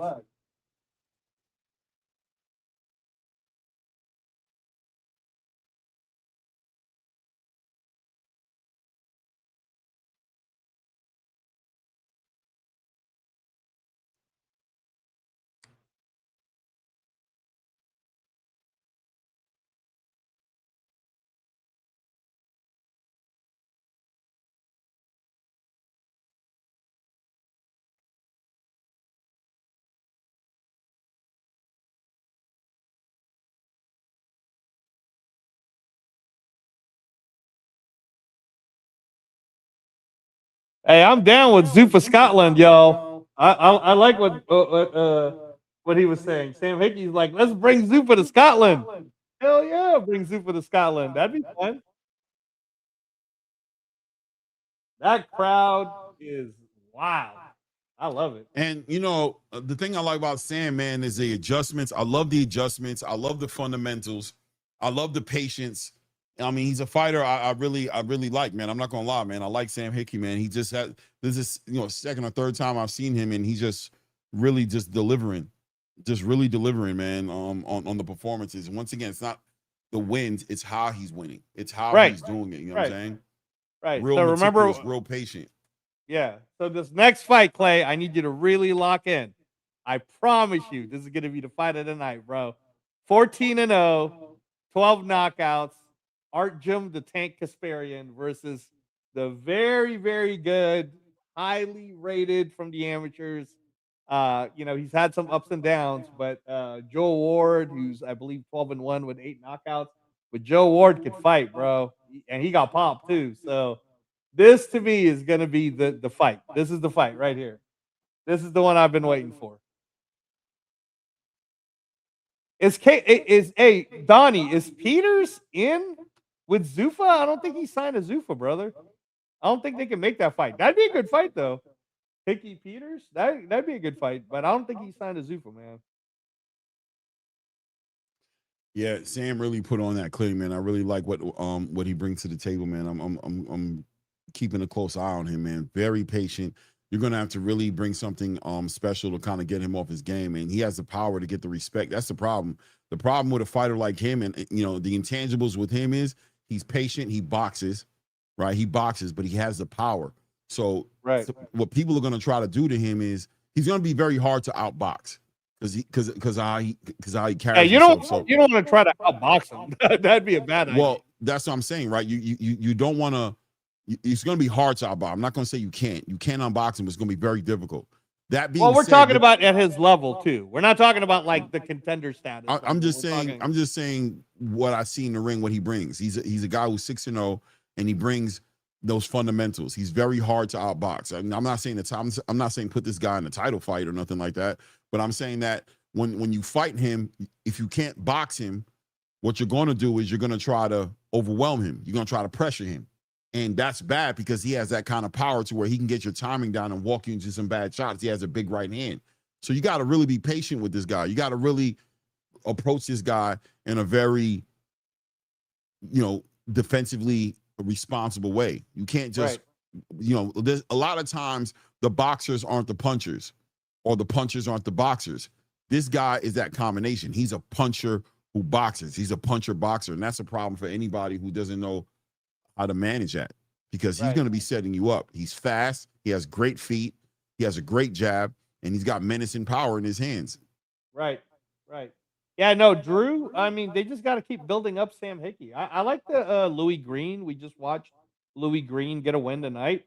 Give him Louis Green. Let's see how he does against that veteran.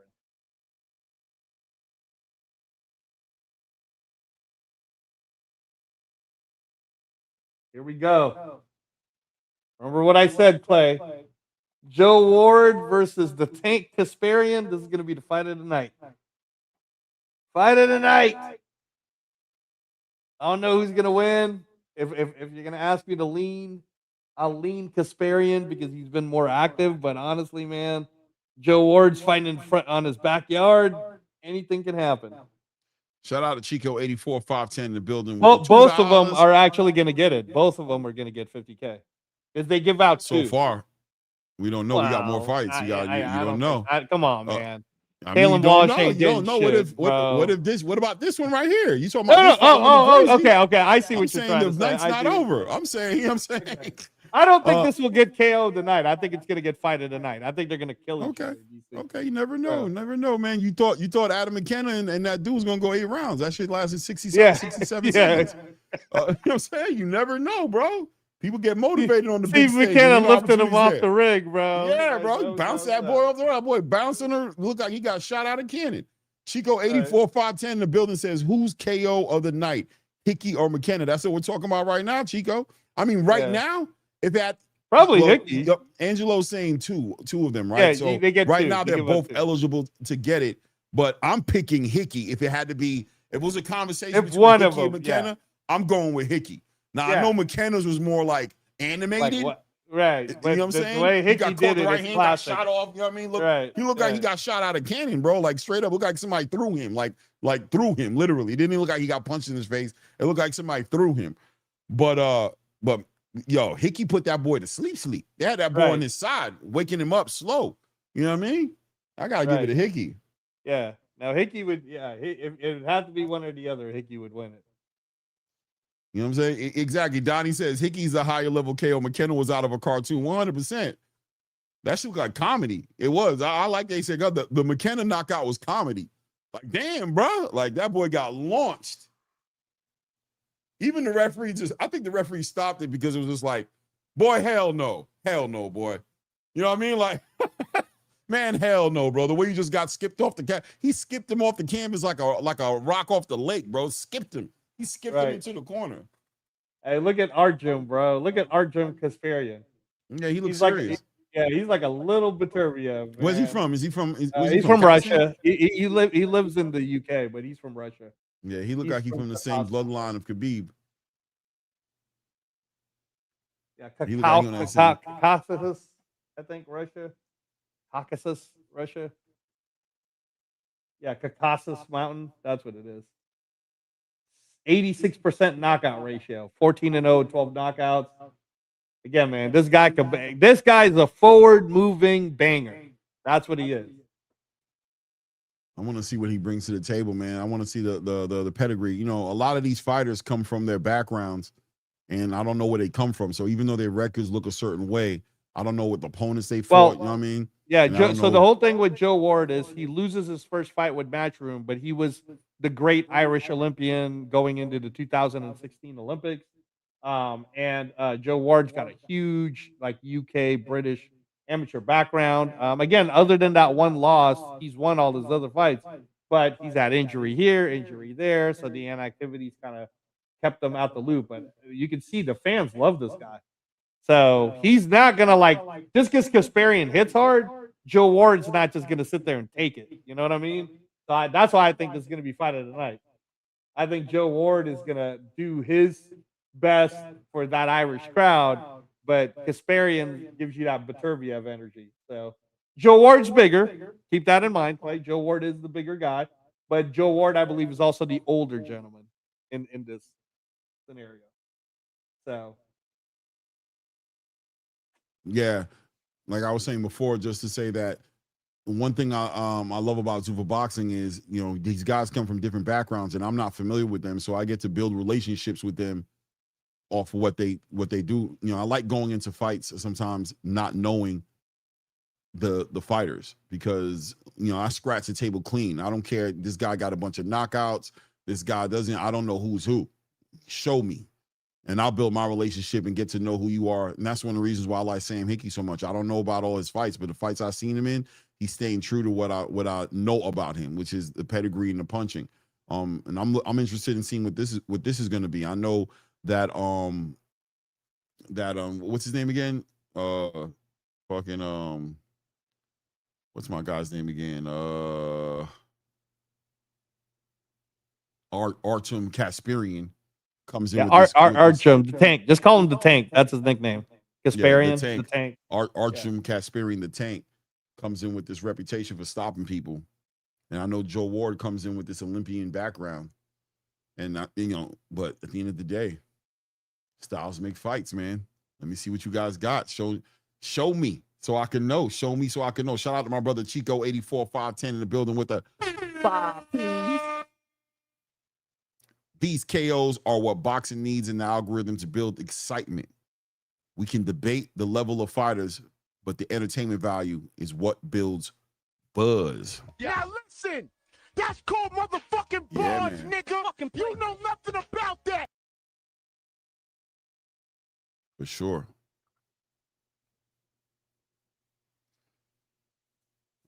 I like the aura around Ward, man. He looks like, I'm wondering what he's gonna bring to the table. I'm very excited to see like what he's gonna bring. Mighty Joe Ward in the building, yo. Mighty Joe Ward, Andre Joe Ward. Meat Rocket says Andre Joe Ward. Let's get it. Is that what I'm? Is this what I'm to expect?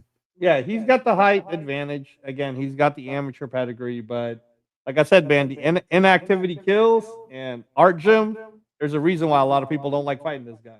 He hits hard, man. So we'll see. We'll see. Let's see, man. Show me, man. I know them Eastern Europeans, man. Show me, man. Let me see what you got, man. The ring is clear right now as referee's offering the last bit. Okay. You ready? Let's get it. Let's get it on. Brings them together, man. Joe Ward, man. And the southpaw stands here. Artem coming through. Very active already. Artem very active. Heavy hands. You can already see it. Big left hooks. Big lead hands to the body. Big shots here. Joe Ward looking like he plans on weathering the storm here. I don't know if this goes a full 10 rounds here. I need to see what Joe Ward got here, man. I'm just gonna say off the first couple of seconds here, I'm liking what Kasperian's bringing to the table. I like the head movement. I like the patience. I like the work behind the jab, and he's taking that jab away. Joe Ward trying to swing a little bit desperately right now, trying to throw those shots. I don't like what Joe Ward's bringing to the table. I ain't gonna lie to you. Let's see, man. Nice left hook. Kasperian doing a good job of taking control of that jab and getting up underneath that lead hand and touching that body already. Look out for the straight right hand to the body from Kasperian. Even though he's bringing it up top now, big overhand rights. He kind of like setting the stage right now behind that. I'm looking for the straight right hand to the body. Big hard lead hook by Kasperian here, taking his time. There we go. There's that straight right hand to the body. I can kind of see it already right there for him. Joe Ward has got a long torso, man. If he's going to sit there in that high guard, Kasperian's going to have to work behind, deal with what he's got. Oh, big shots by Joe Ward, throwing them shots there. Joe having to bring in those shots and make them short, real short on them hooks. You got those long arms sitting there in that high guard. Kasperian taking his time, man, working behind that jab. Good head movement by Kasperian. Good. There we go. Nice 1-2. Hey, Joe Ward. Hey, boy. Hey, Joe. Hey, Joe. Nice to meet you. Big right hand to the body from Kasperian on Joe Ward here. Minute and 20 seconds here in the first round. Joe Ward tries to time up a little bit right now. Kasperian working behind that lead hand to the body right now, trying to set up the big overhand right. Working behind that lead hand, walking Joe Ward down, and in my opinion, doing a good job of smothering, taking the power of Joe Ward's punches, because Joe Ward looks like he needs that full extension right now. Who's trying to really extend and make that space happen with that lead hand, but Kasperian doing a good job of collapsing that pocket, touching him with that straight right hand to the body, good left hooks to the body, and he's still spamming the big overhand rights and the big big lead hooks. So Joe Ward is forced to kind of stay in that high guard. Nice straight right hand down the middle for Kasperian. Kasperian, nice work, nice footwork from Kasperian, working with, nice lead hook by Joe Ward. As Joe Ward tries to lean and grab and lean. Oh, whoa, big uppercut lands for Joe Ward on Kasperian. Straight right hand for Kasperian, who responds back. Kasperian done caught a big shot already. Looks like he's already showing a little bit of a mark under his right eye. Nice short little left hook by Joe Ward. Back on that jab. For Joe Ward, as Kasperian is doing a good job of crossing that void. He's not allowing Joe Ward to get the time and the space he needs to put the big shots. Nice straight right hand to the body by Kasperian. Oh, yeah, these guys is fighting hard body, man. They going hard in the paint. Can I call him or can I call him? I told you guys, fight of the night vibe, man. Fight of the night vibe. First round right there. I'm going to give it to Kasperian. Yeah, me too. Kasperian for me, round one. But I'm not mad at you if you're giving it to Ward, not you, but just the chat. If you guys felt like Ward might have stole it, you can give it to him. Just for me, I felt like the entire body of work was Kasperian. Yeah. Roger that. 1-0 Ward. All right, let's get it. Yeah. Hey, it's fight of the night vibes, man. Like I said, I know how to call them. Come to this channel for your Zuffa boxing information. Clay don't know these guys, but I do. That's what I said on Thursday. I said, this is going to be the fight. You don't think it's going to last 10 rounds? We'll see, Clay. Because Joe Ward definitely got into shape for this one. He was taking a lot of body shots. So, and like I said, man, that crowd's going to lift him up. So I don't think he's going to go down. It's possible it might not go the distance, but can you imagine if the pace we just saw, Clay, does go 10 rounds? That's going to be crazy. Round two.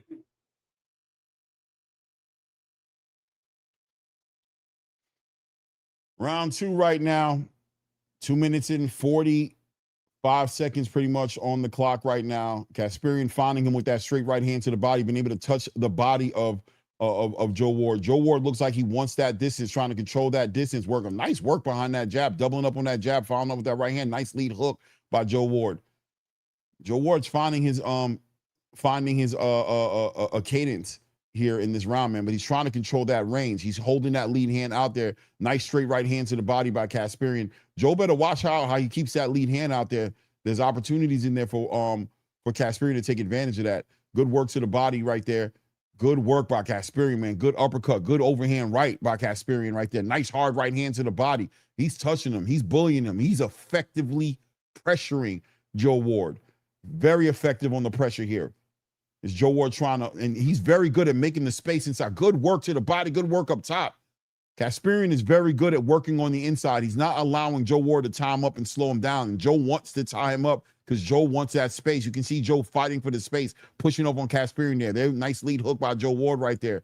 But Kasperian doing a good job of crossing that void, getting past that lead hand and touching Joe Ward to the body, to be honest with you. Good work to the body. Good right hand to the body by Kasperian, working behind that jab, pressing Joe Ward as Joe Ward ties him up again. Referee trying to get up in there, but he's letting him work on the inside, letting him work. He separates him. Minute 20 seconds left here inside of this second round right now. Oh, nice. This is the second round? Yeah, it is the second round. Damn. I don't know why it feels like it's already been 3 rounds. That was a nice straight left hand landed by Joe Ward just a minute ago, though. Very good straight left hand. Oh, good work by Kasperian, getting up underneath that lead hand. Getting up on the good head movement. Boom, nice left hook to the body. Nice uppercut. Catching it. Joe Ward keeping that high guard, working behind that jab, trying to find that space. Oh, they're letting their hands go. Kasperian's landing a nice hard left hook to the body, working him to the body. Joe Ward is fighting him back. Nice little short left hook to the body by Joe Ward. Nice little short left hands. Kasperian working his own backhand on him. Nice left hook to the body back by Joe Ward.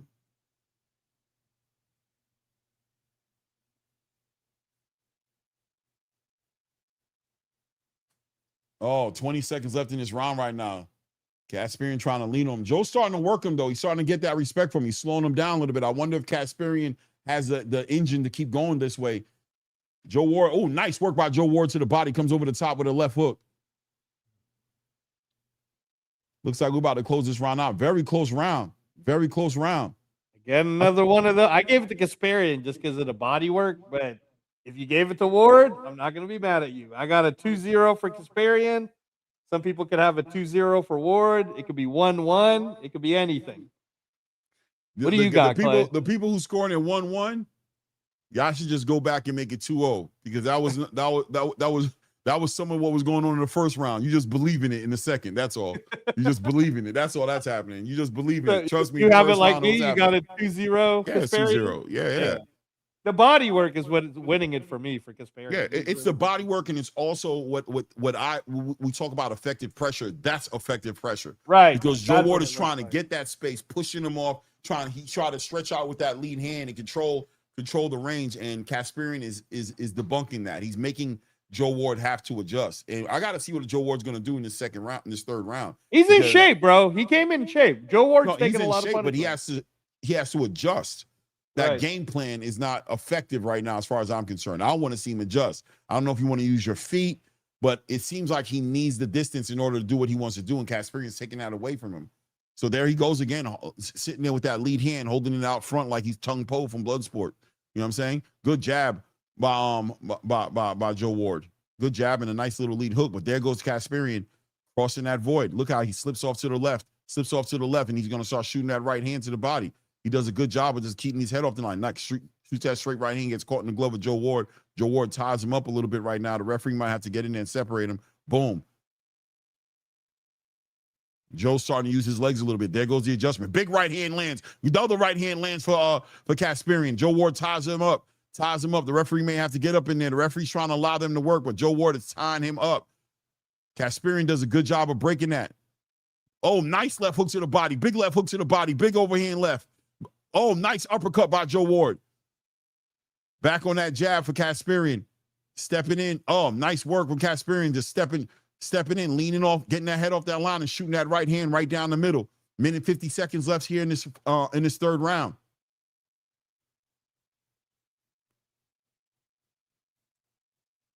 Kasperian doing a good job of using his movement, his head movement to get past that lead hand. He's done it plenty of times in this fight, whether it's a jab or whether it's the looping lead hook. He gets up under it and boom, he's right there into his body with that straight right hand, following up with lead hands to the body or lead hands over that lead hand of Joe Ward. Joe Ward's starting to spam his shots and also starting to labor through his shots a little bit. I think the body work is starting to pay out for Kasperian. Good work by Kasperian. Rips a right hand to the body of Joe Ward.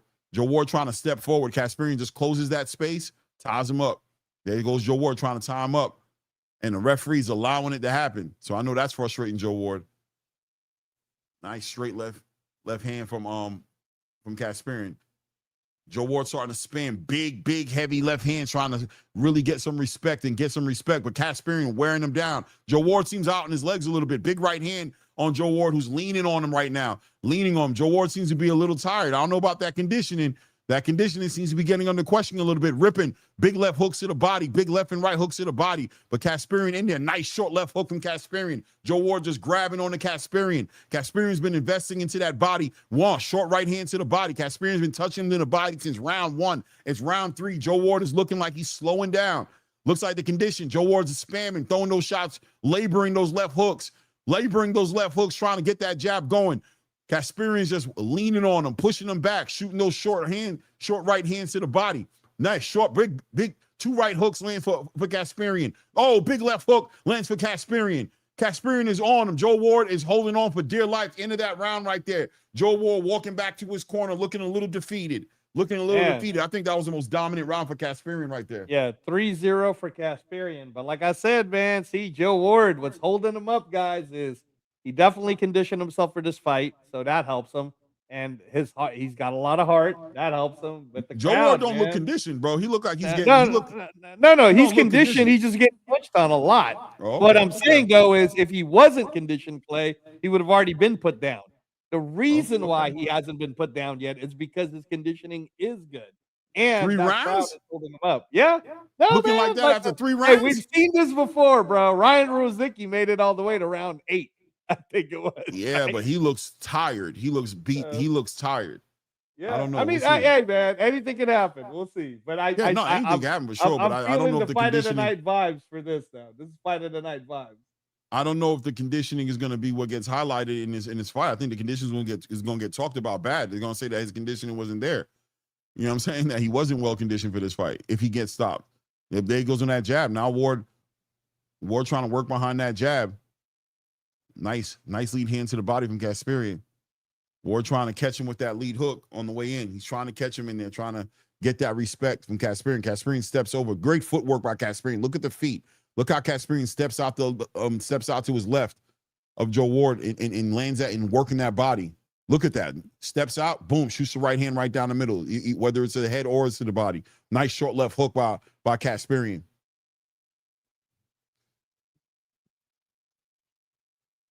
Ward trying to use his feet now, bouncing a little bit more on his toes. Nice straight left hand lands for Joe Ward right there. Good left hand from Joe Ward. Joe Ward looking for that spot. There we go. Joe Ward finding him right now. He's finding him right now, working a little bit more effectively here. Left hand to the body. He's working to the body. He's touching the body of Kasperian.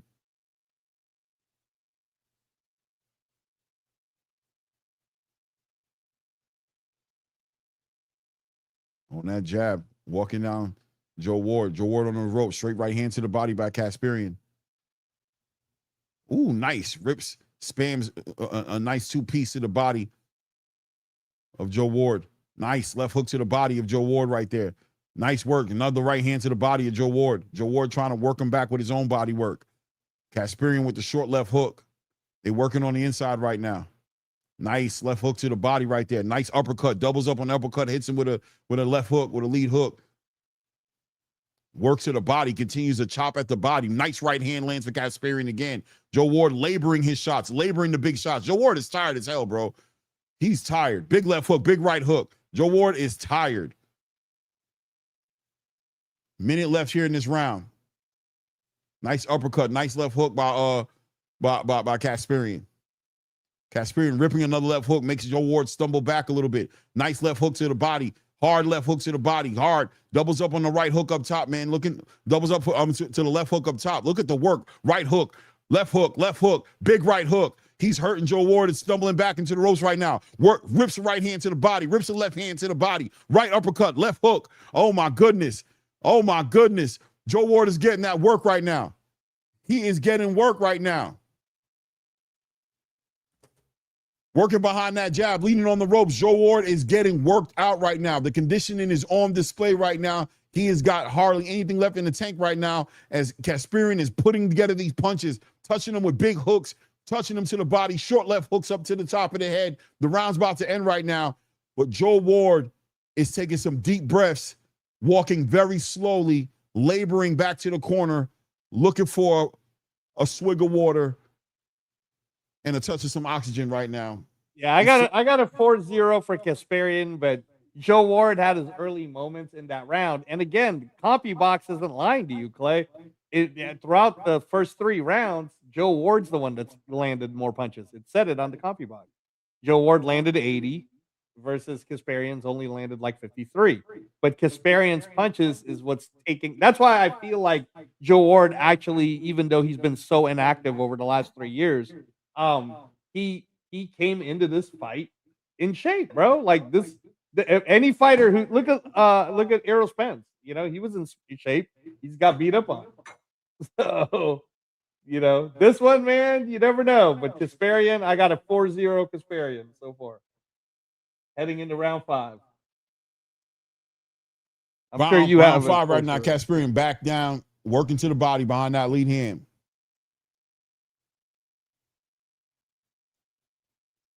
Joe Ward trying to get that timing down for that left hand right now, trying to get that timing down, trying to control that distance. Kasparian continues to use that head movement. Great head movement by Kasparian.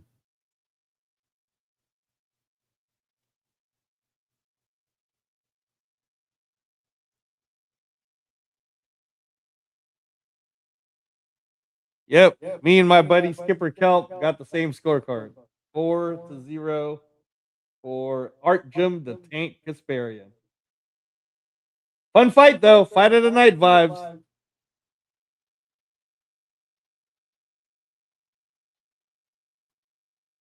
Clay's just waiting in anticipation for whether or not Joe Ward is going to make it. Nice right hand. Good left hook to the body. No, I'm just watching. I'm just reading body language right now. Just reading the body language. That's all. Nice short left hook from Kasparian. Oh, it's Kasparian a little tired right there. He's kind of allowing Kasparian put out a lot of work right there. He looks like he might be trying to. He's breathing a little hard right now. His damn self. Ward is punching very desperately, very wide, and he's laboring through his shots. He's really laboring through his shots. Nice left hand lands for Ward.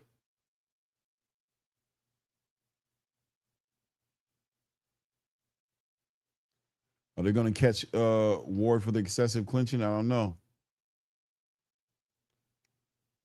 Straight right hand down the middle. Tries to spam that big left hook. Straight right hand down the middle. His Ward keeps on trying to push him off physically, trying to push him off, trying to put his punches together.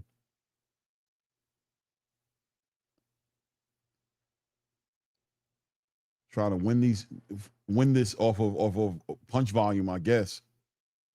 Oh my goodness. Kasparian comes over the top with that lead hook and that straight right hand. Chopping at him with that right hand, chopping at him, chopping the big tree down as Ward just holds on for dear life. Kasparian needs to big left uppercut. Big uppercut lands for Ward. Here goes a left hook for Kasparian. The referee needs to say something to Ward about the clinching. 20 seconds left here in this round right now. Big right hand lands for Kasparian right there. Kasparian, sorry. Pushing him back. Pushing him back. Kasparian needs to control that range a little bit better, man, when he gets in there right there. He looks a little tired right there. This is a barroom brawl, y'all. Barroom Brawl. I still have it 5-0 for Kasparian, but like I said, man, Joe Ward's getting his moments. And this is 175 pounds, so any one punch can put someone down. Never know, man. You just never know. 4 rounds left to go. That was round 5. Or 5 rounds. My bad, guys. 5 rounds left to go. That was round 5. I got a 5-0 Kasparian. I'm not going to be mad at you if you have it closer than that. Play probably has a 5-0 Kasparian, too. So we'll see, man. But hey, for anyone to take that type of punishment, the way Kasparian, the tank, is giving it to Joe Ward, I promise you, Joe Ward is in shape. Kasparian's just another level, man. I've watched enough of his stuff to know that him getting a Zuffa chance is his chance to actually make money in this career. Because nobody in the traditional space wants to fight Archum, bro. Nobody. 2 minutes and 50 seconds left here in round 6 as Joe Ward looks like he's trying to find a second win, trying to find it, trying to let his hands go. He has a lot of heart, I'll give him that. But he's been drained, man. His gas tanks are low, to say the least, right now. As Kasparian is working his way on trying to get in there, but it's Kasparian low on gas as well, as Kasparian has let off a lot, put a lot of energy to put that working on Ward. So the candle can always burn at both ends, right? Let's see how it ends up working out as he's slipping underneath that lead hand of Joe Ward. Nice. Nice.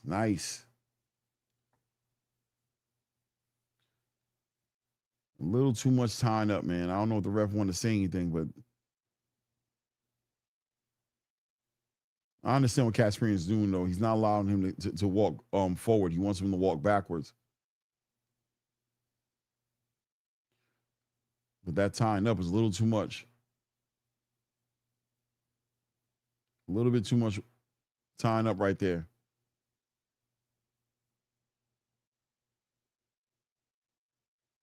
Nice left hook to the body. Nice hard right hook to the body.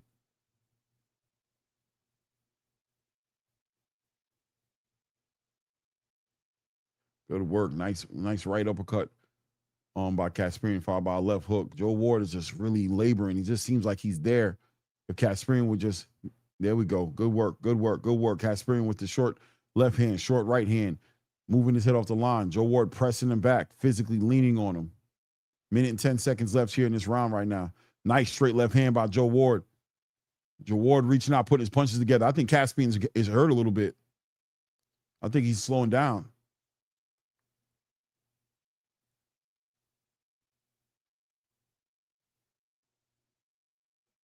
Ward is starting to get that. Maybe he's getting that second win, man. Maybe he's getting that second win, bouncing on his toes, trying to let his hands go. 45 seconds left here in the round.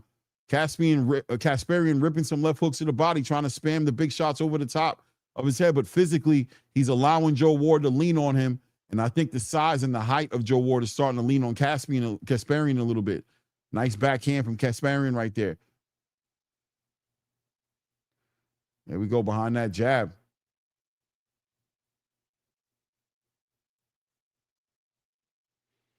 15 seconds left here in this round right here. This round might go to go to Joe Ward for me. I don't know.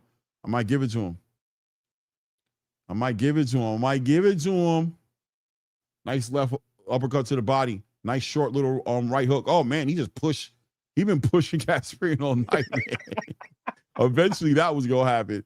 That's the end of that might round. be a Joe Ward. If you're going to give a round to Joe Ward, that would be the round to give it to him. So I wouldn't be mad at that. 5-1. 5-1. But no, I wouldn't be mad if more people gave rounds to Joe Ward too. Like, I can argue to say it might be, might even be, I don't know, man. I mean, I have it 5-1, but I wouldn't be mad at anyone who gave 2, possibly 3 rounds to Joe Ward, just depending on how you saw it. 4-2's fair, But like I said, fight of the night, Donnie. That's what I said. I said this would be fight of the night, man. Joe Ward's not going to just sit there and lay down in front of the Irish crowd. Doesn't matter how inactive he's been. And just like you even started to feel it, Clay, it's not the second wind's kicking in. It's that heart, that Irish heart, bro. He's not going to go out like a punk in front of his crowd, which is why I felt like this could go to distance. There was no bet for the over on this fight, but I would have bet the over. Heading into round 7. Let's see. 2 minutes and 45 seconds left in this round.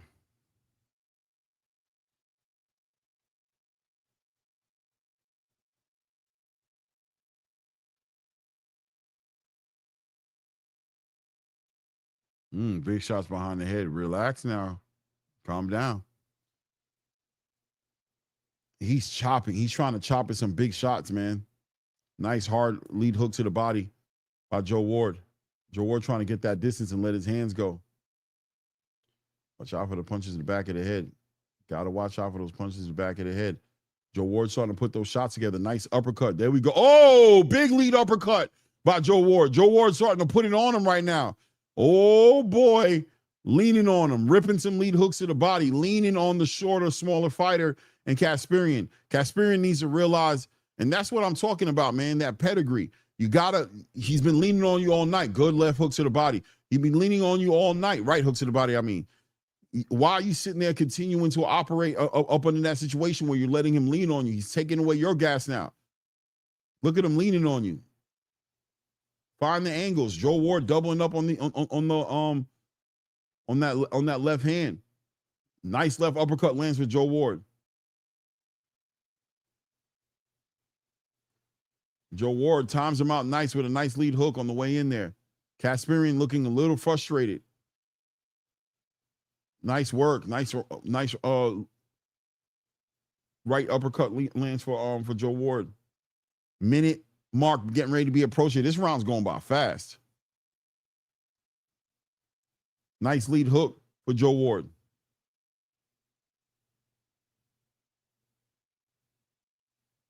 Kasperian is tired. Kasperian is tired. Joe Ward's going to take advantage of this. Kasperian might get stopped. He might get stopped.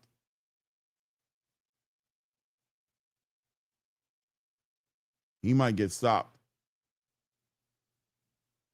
Joe Ward is outworking him right now, and he's tired. Kasperian is tired. He's tired.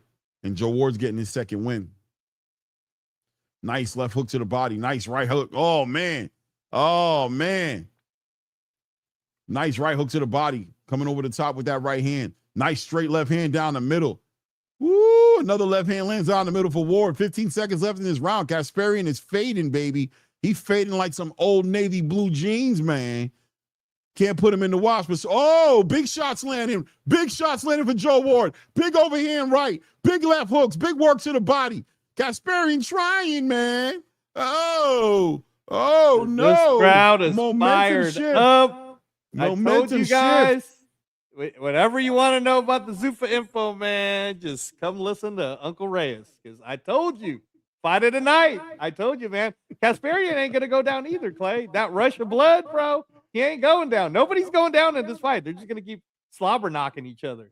So, yeah, man. I have 5-2 on my card, by the way. I gave that to Joe Ward. But I'm not mad at you if you have it 4-3. You know, I don't know what Skip's got it, but I wouldn't be mad at you if you have it 4-3 for Kasperian. I got Kasperian ahead 5-2. So. Same scorecard, Clay. You got 5-2. Yeah, I got 5-2. Also? Yep. Yeah. Mm-hmm. Yeah. No, this round is getting crazy. We got round 8, 9, and 10 left. 3 rounds to go, y'all. 3 rounds to go.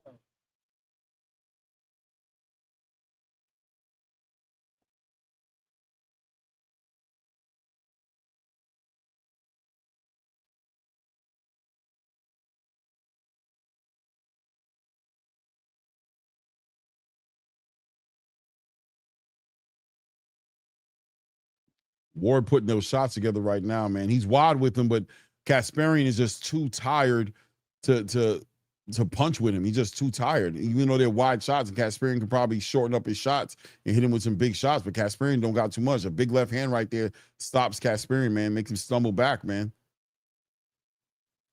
Ward just putting those shots together, just overwhelming him right now with the volume. Just overwhelming him, touching him. He's going to get him out of here. If Kasperian doesn't figure it out, Kasperian going to get knocked out. Nice straight right hand down the middle, catches Ward on the way in there. But Kasperian don't got nothing left on them shots, man. He's just trying to turn him and find him. Nice. That lead hand touches him on the way in. Nice straight right hand to the body by Kasparian.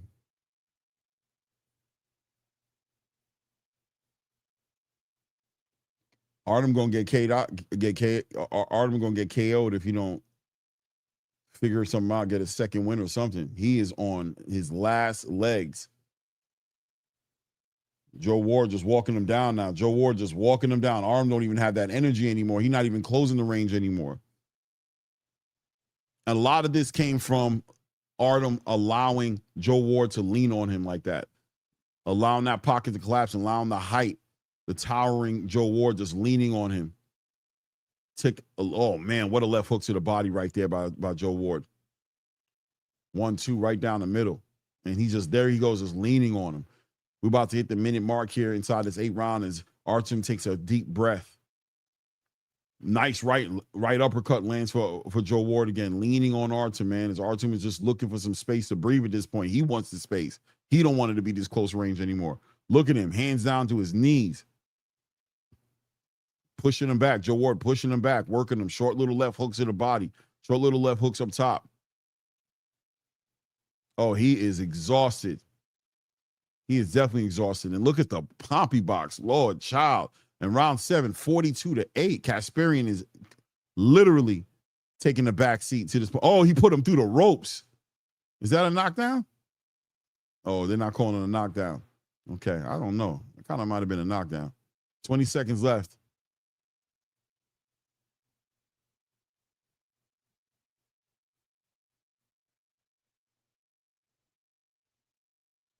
Nice straight right hand by Kasparian. But Kasparian just gets pushed right back into that corner. Referee separates him. George stepping right on him. Man. Hey, man, for you guys who have it 4-4, I wouldn't be mad at you. I got it 5-3 for Kasparian. But I'm telling you, man, no, I think this makes I've been saying this is going to be a 10-round slobber knocker. Technically, that could have been called a knockdown play, but, you know, like there's no like instant replays over in the UK, and it's the referee's call. So not a knockdown, but yeah, man. Can Joe Ward, coming off of a 659-day layoff, be able to have 2 more rounds left in him, Clay? Can Artem, the Tank Kasparian, prove why he's the undefeated, one of the most feared young or prospects at 175? Round 9 incoming, y'all. This is fun. I'm having a good old time. This is fun.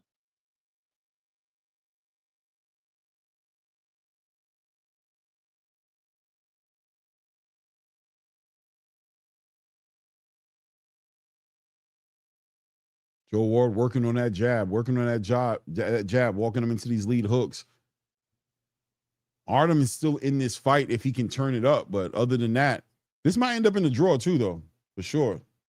It's a very possible draw, man. Artem put in those first couple of rounds, man.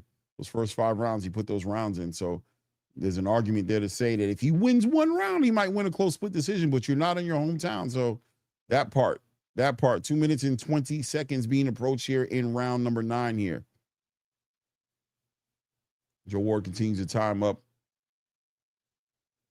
Artem does look like he has some, oh man, nice straight left hand lands for Joe Ward right there. Artem does look like he's got a little urgency on him. He kind of realized he's back to trying to apply that pressure, ripping those lead hooks to the body, ripping that lead hook up top.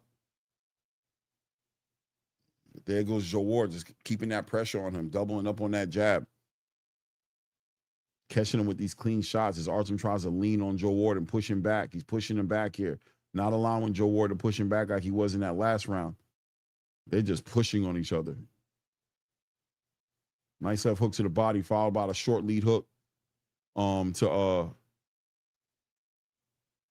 that Artem landings. Okay, so Skip guys unofficial card, he gave him the first 4 rounds. So it's 4-4 right now. Any man's fight. But Joe Ward look like he's gonna take this round.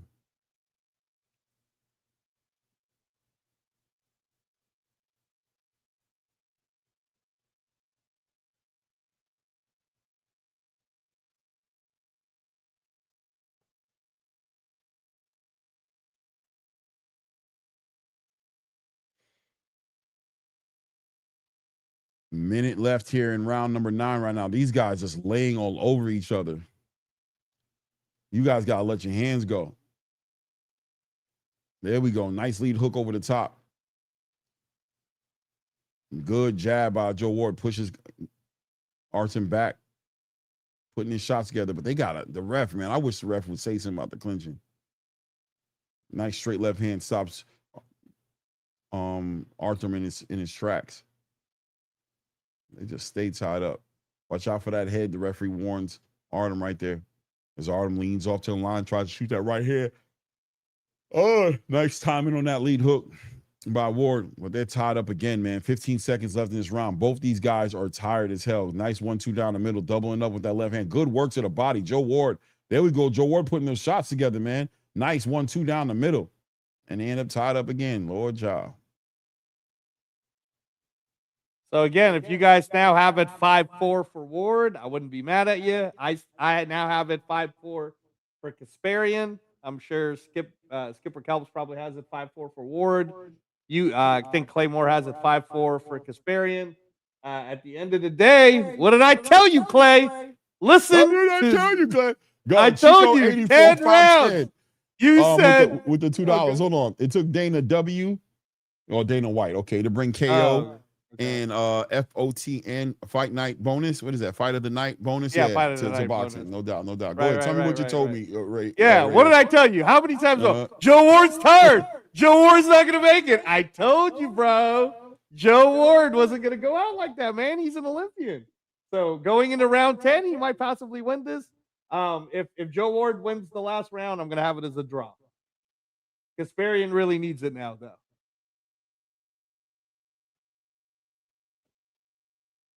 This one right here, my son, Mom, my guy HLD has a 7-2 Ward, Lord child. So that means my guy Kasparian needs a knockout on his card to win.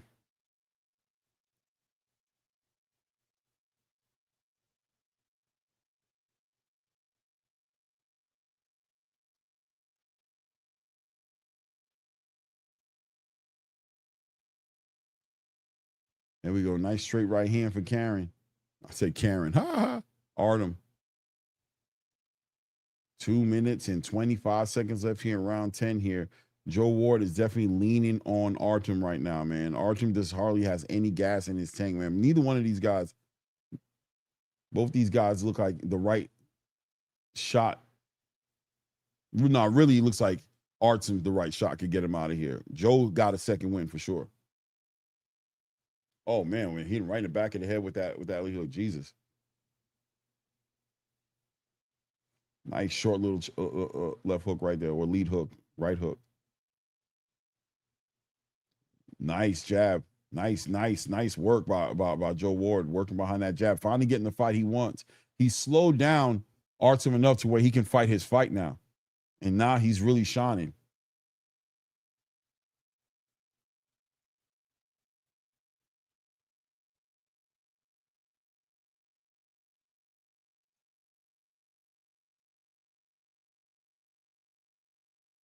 Nice 1-2 right down the middle, catching with that right hand, but there's no sauce on the shot. Oh, you look like you kind of threw an elbow right there. That was kind of weird.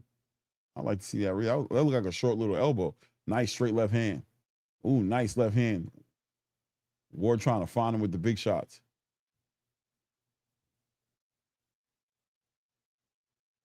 Leaning on him. Minute left here in round 10 here. This could be a draw if Artem can get it, but it doesn't look like it. It looks like Ward's going to get this by 1 or 2 rounds.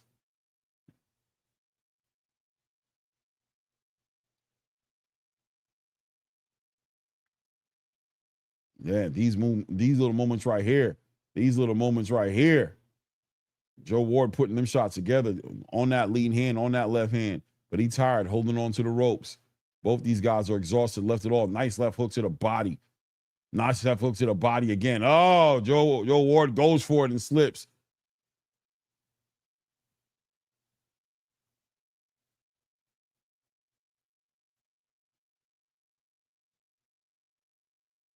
These guys are throwing it out.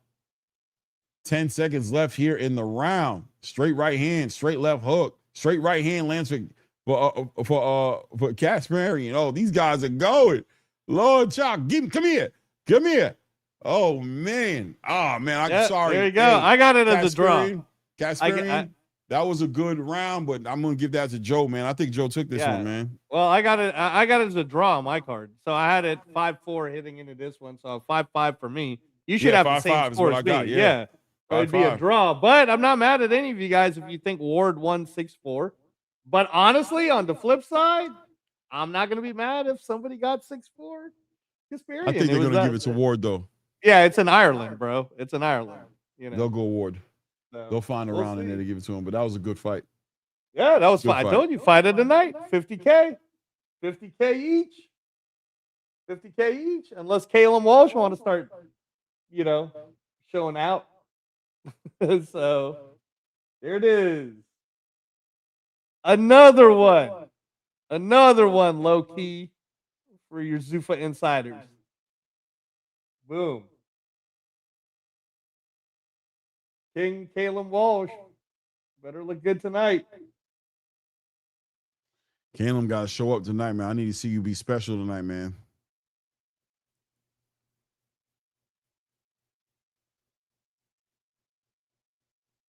I need to see you be special tonight, man. Hit the like button. Subscribe to the channel if you haven't done it. Over 100 people in the building. And I don't know. Let me see the likes. Maybe I'm complaining too soon. Let me see what the likes are. Yeah, it's what I thought, man. 96 likes. Let's go. Hit the likes. Hit the likes. Get the likes up. We've been here for almost 5 hours, and all we got is that. You guys are diabolical. Let's get the likes up.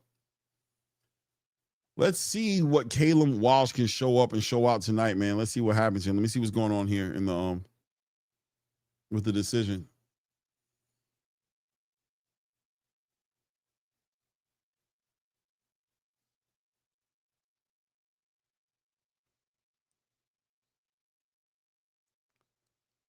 Here we go, guys. I think they're gonna give it 96-94 to Ward. That's what I think. Well, I got 95-95, but let's see.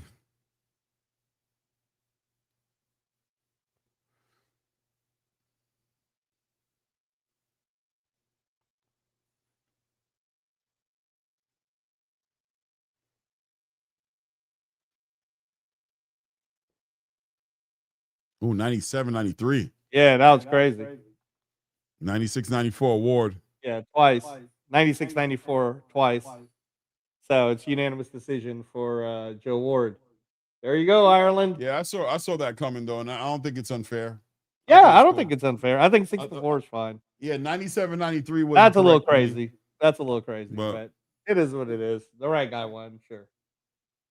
And there you go, man. That's Art Jim's first loss. Well, Art Jim.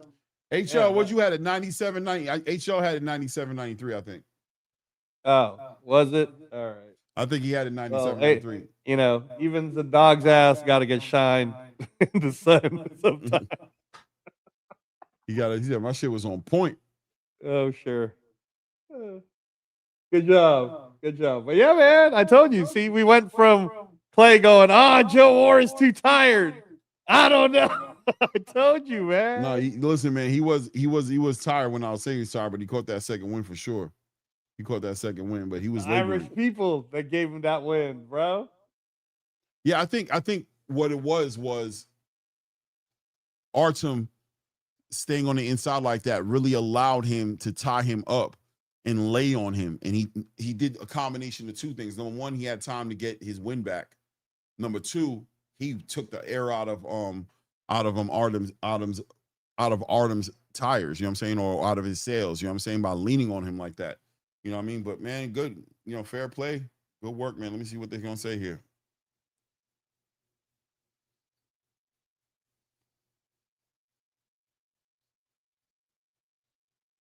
Man, that crowd is rocking. They're selling a lot of Guinness tonight, y'all. That crowd is crazy.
All right, not much there on that interview. Pretty nice guy, the mighty Joe Ward. Eddie Hearn couldn't do nothing with him, and now ZUFFA Boxing got him. So it is what it is, y'all. Let's see. Upset alert. Man, I'm just not a believer of Callum Walsh, y'all. I'm just not. And Tyler Denny's a tough fight. But looking at the way the scorecards are, if it goes to decision, even if you think Tyler Denny won, Tyler Denny's going to have to basically do everything and possibly knock out Walsh or knock him down at least to get a win tonight. So I mean, again, I'd put $1 or something just because the odds are I got crazy. Callum Walsh stepping up, man. I just think he has a good enough team. I think he was just a prospect. He is a prospect. I think he's the type of fighter where you're gonna see big changes. And I think yesterday's price ain't today's price. I'm looking. I hope you're right. I'm looking forward to see Callum. Man. King Caleb got to step up, bro. I hope you're right. I'm looking forward to see him. I'm looking forward to see him step up and show up and show out. Yeah, no, but to answer Low Key's question, but how high is my upset alert radar for the Oliha fight? Bro, if you see anything that's plus 300 or more, bet on Oliha, just because that's too much. It should be closer to 50-50. It really is a 50-50 fight, but I could totally see Oliha winning, and you're gonna feel bad if you find like plus 400, plus 500, anything like that, bro. You're gonna feel bad if you don't put some on Oliha, just because the odds are too much, right? Aaron McKenna, I mean, look at Joe Ward, bro. 659 days out the ring, and that crowd got him lit up. Aaron McKenna's brother just damn near got a knockout of the night. I think Aaron McKenna's going to show up tonight. It's just that Oliha from Italy, bro, he ain't no joke. He's not trying to lose tonight, you know? So we'll see. We'll see. So far, though, fight of the night is Joe Ward versus Archam. Unless these next two could steal it somehow. But I don't think Callum's fight's going to steal it, man. And I hope you're right, Clay. I hope Callum Walsh puts on a display that will have Max Kellerman calling him the next Roy Jones Jr. or something crazy like that. So hopefully. Salute, Sock Chasers. What's good? Sock Chasers. What's up, bro? Yeah, man. Good card, though. Fun card so far. Now, Callum Walsh ain't getting no KO on Tyler Denny. I don't think that. No, I'll be very surprised. I gotta see what Tyler Denny brings to the table. Caleb might get on his Dean, man. He might get on his shit. We'll see. He didn't get on his shit against fucking Fernando Vargas Jr. And he didn't get on his shit against telling me all of a sudden the duck's gonna turn into a pretty girl, bro. Then all right, we'll see. Number two, coming into those fights against Fernando Vargas, he was a knockout dude. He was knocking everybody out. Okay. So all right, he might be due for a knockout. He's not a he's not a dude who don't knock out people because of two fights. He's not a brand new person because he's not knocking people out in two fights. Man, fair play, Clay. I'm gonna tell you right now, George Littard is better than Callum Walsh, and Tyler Denny couldn't get knocked out by George Littard, and Tyler Denny gave George Littard a hard ass time. So I'm just saying, if Callum Walsh didn't learn shit, if he looks like the way he looked against Fernando Vargas Jr., he might actually lose tonight. So he better have gotten better the way you're talking about it. They better have worked on his shit. What I'm saying is, I don't know what he's going to do, right? I'm not betting on his downfall, right? That's not going to bring me joy tonight to see him fall over on his face. What I'm saying is the man's got a pedigree about him, you know what I'm saying? So, and he's known for knocking people out outside of his last two fights. So Tyler Denny can show up and show out. It's going to be the biggest fight of Callum Walsh's career, the most signature. This is the most decorated, most experienced fighter that he has in front of him. But Callum came from stopping people. He has 16 wins, 11 knockouts. So will he knock out Tyler Denny? I don't know. Can he knock out Tyler Denny? Yeah, for sure. He definitely can. All he has to do is get on his Dean, work on it, have the right adjustments. He's in there with Freddie Roach. He's got a good team. He's got the power, clearly. He just needs a technique. So let's see what he does tonight. I think Dana's expecting him to have a lot more stoppages. He's expecting him to be, they're showing all the highlights they're showing him right now. They're showing him leaning people. You know what I'm saying? So let's see what he does. You know what I'm saying? His highlights is his highlight reel pretty saucy. He got a nice highlight reel. You know what I mean? They ain't showing him boxing and just being pretty. They showing him being grimy, and he in his home country tonight. So maybe Ireland brings out that energy out of him tonight that has him show up the same way we saw Joe Ward show up and show out. I hope you're right, man. I hope you're right. Tyler Denny is world title contender experience. Tyler Denny, even though he's only got the one knockout, is the type of guy who tends to make it a tough fight, which is why he has 3 draws. Also on his record, the people Tyler Denny has lost to are world title or world champions, like a Hamza Shiraz. So we'll see, man. This is definitely the shit or get off the pot moment for Callum Walsh. You're either one of the top guys or you're just not, bro. And we're gonna find out tonight. So we'll see. We'll see. I hope you're right, Clay. I hope you're right. So I think it's gonna go to distance, guys. I think it's gonna go to distance. I think Callum Walsh is probably gonna play it safe because he is at home. He's probably just gonna try to score and move and not try to get engaged with Tyler Denny. And he'll probably win kind of like a boring tactical decision, But we'll see. Making his way. We'll see.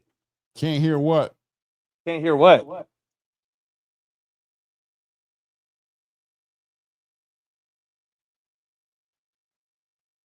Tyler Denny's feeling himself, bro. He's bobbing his head in. He's ready to let his hands go, baby. He got the crowd booing him a little, maybe. I don't know. Let me see what the crowd doing to him.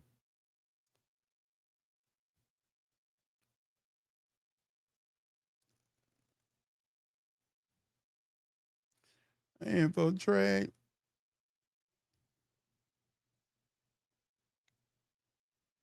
Former European middleweight champion, 7-2-1, scheduled 10-round fights, 2-0 versus Southpaws. Never lost to a Southpaw, baby, because he's a Southpaw himself. So we'll see, Callum. Are you King Callum Walsh? Or does the Emperor have no clothes tonight, Clay? We will see.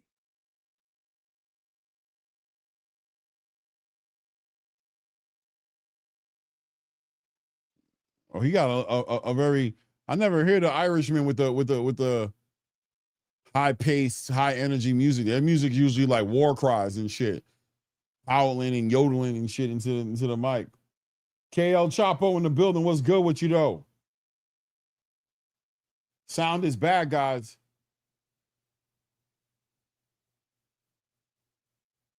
What sound? Akeem Blake, no sound.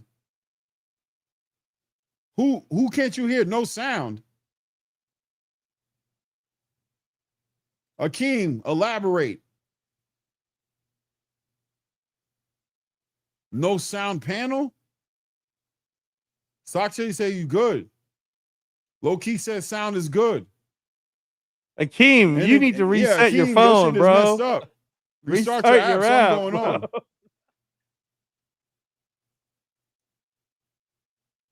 Yeah, because I'm sitting here like, what's going on?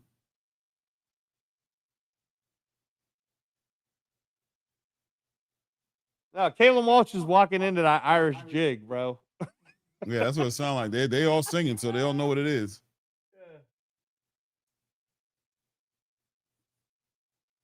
Tim Callum Walsh. This is how I feel like dancing like this. If I was in the crowd, I'd be like this. Hey, you know what you need to pay attention to, Clay, is depending on Callum Walsh's performance tonight, would he be a good fight for Steve McKenna? Because Steve McKenna's calling him out. And the crowd was like, yeah, we want to see McKenna versus Walsh. So let's see. Let's see. 70% knockout ratio right on top, man. I got Callum. Let's go, Callum. Oh, all right. Let's go. Right. Let's go, Callum.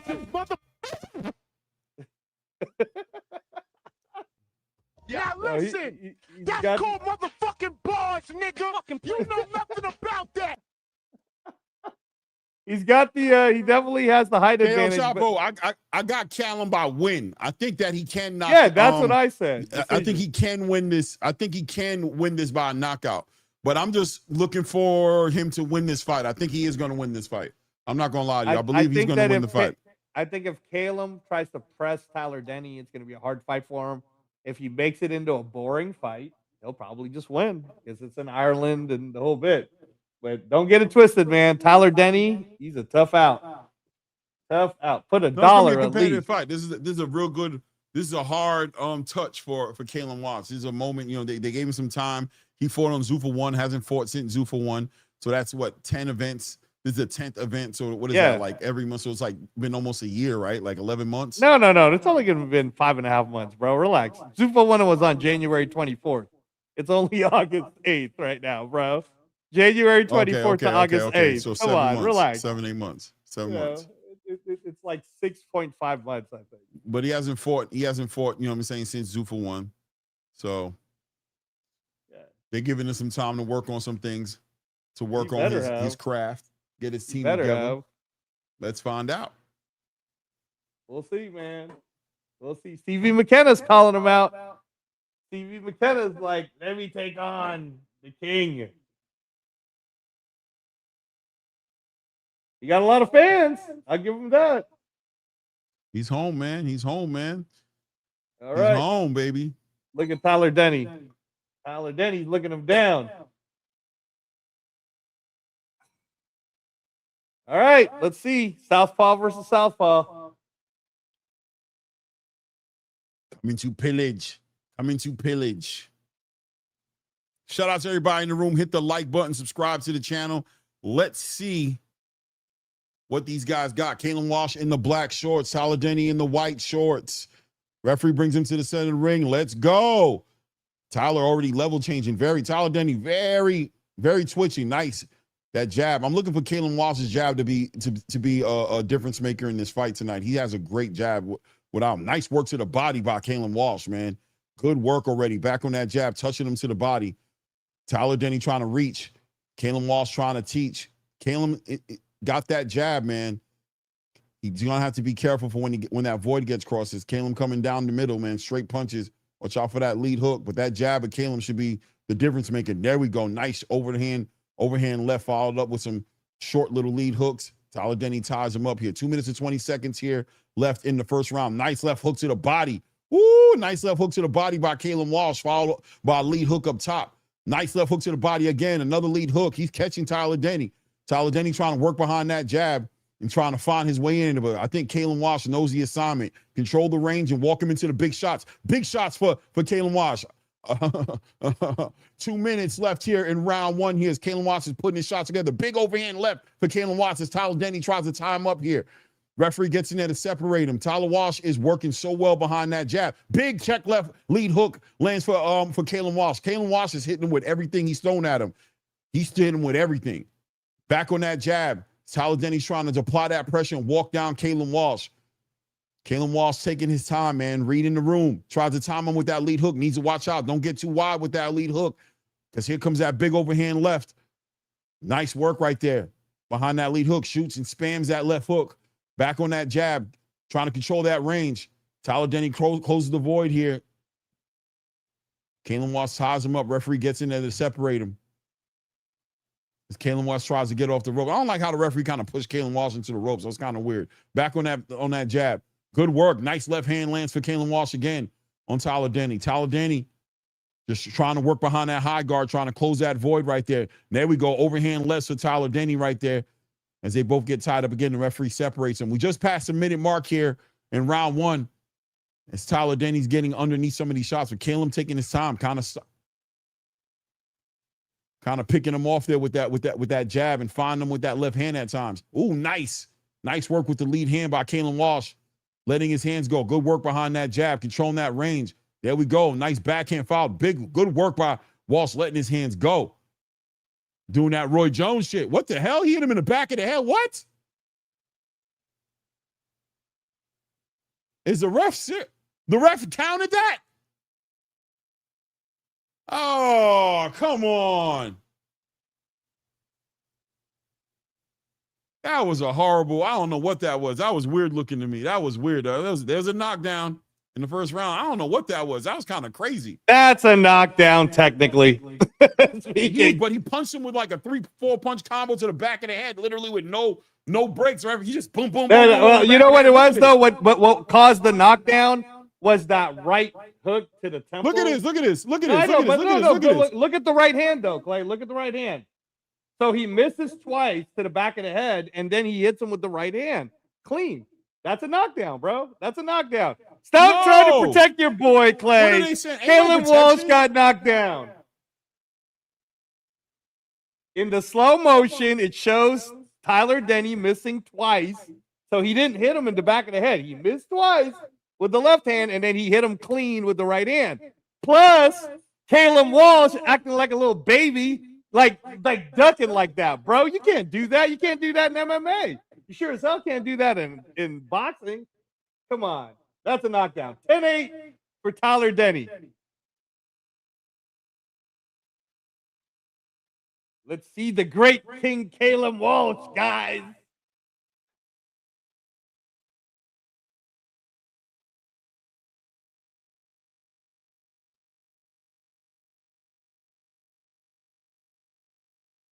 I told you, put at least $1. I said. Thank you, low key.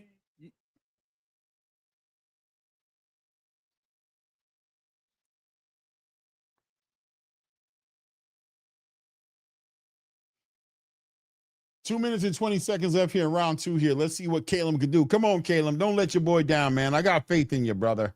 Do something for me. Do something for me. 2 minutes and 10 seconds left here in the round right now. Denny finding him with that left hand. There we go. Nice backhand from Denny now. Walking down, finding him.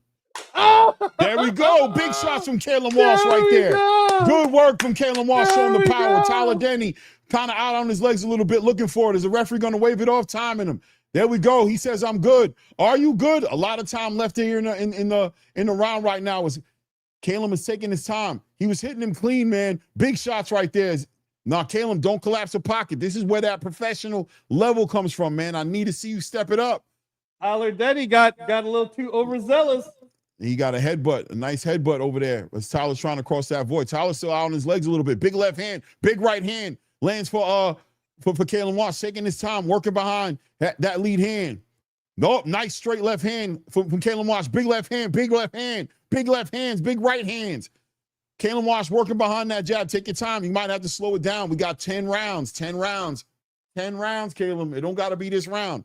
It don't got to be this round. Ooh, check lead hook. Ooh, saucy. Ooh, minute left here in the second round here. This one is a big one right here. Caleb gonna have to calm down. Let the blood chill out a little bit. Don't be too hot-blooded. Relax. There we go. It's Tyler Denny's trying to get up underneath these shots. Oh, big leg. Oh, he's fine. You got to pin up against the ropes. Come on, Caleb. Don't let him collapse the pocket on you like that. Control that range. Take your time. There we go. Nice check lead hook right there. Take your time, man. You might have to go back to the corner, man. It's all good. Breathe, baby. 30 seconds left here. Oh, big shot. Oh, big headbutt lands. Big headbutt lands for Tyler Denny. Got to be careful with that. 17 seconds left here in the round right now. Both guys taking their time. I think Caleb taking his time. I think he's scared of the headbutts a little bit right there. Nice. Running that big lead hook to the body, trying to come over the top with that left hand. Tyler Denny comes down, doubles up on the one, shoots that backhand. We're about to close this round out right now. So we got a 10-8, 10-8. 10-8, 10-8. Yeah, Tyler Denny definitely got too overzealous, bro. Yeah, like he got too froggy.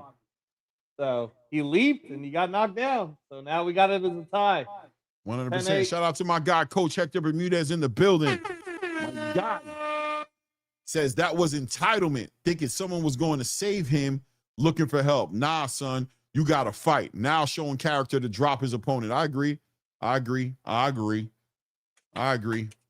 Low-key said even fight for sure. 10-8, 10-8. Callum is hitting him with these clean shots. He just needs to take his time. Tyler Denny, but once again, Callum Walsh is a fighter who has some pop on his punches. He's pushing his shots. If you sit there and get hit clean by him or, even the wrong way by him, you will get what Tyler just got. So we're going to round 3 right now. Callum got his lick back. We're back to 1-1 here. 10 rounds left in this fight right here. Let's see the adjustments here. Go work. Callum taking his time now, starting to touch him to the body. Lead hand to the body. Tyler doubles up with that lead hand up top. Tyler's being a little bit more defensively responsible and hanging back a little bit more, but this might be the fight that Callum Walsh needs right here. Really, I thought Tyler Denny was showing his best work when he was pressuring and putting the work on Callum Walsh here. If he sits there and sits back a little bit and starts to box, that might be a bad idea. Callum wants this. He wants to control that range. He wants to control that distance. He wants to work behind that jab and set up his shots. He wants to counterpunch and be able to read what Tyler Denny sent at him so that he can come over the top with his own shots. So Tyler taking his time right now, working behind that high guard. We'll see how that works out for him. Callum doubling up on that lead. And I like that. I like that. Callum doubled up on that lead hook and backed up. Won't allow the pocket to collapse, controlling that range. Take your time. Then he doubling up on that jab. Peekaboo, I'm here. Peekaboo. Callum's come down the middle with that jab. Times him, tries to come over the top with that left hook. Gets tied up again by Tyler. Minute and 45 seconds left here inside of this third round here. Both guys have a knockdown. Nice. Tyler Denny times out a good. Doubles up on that lead hand. Comes over the top with his own backhand. Nice hook to the body.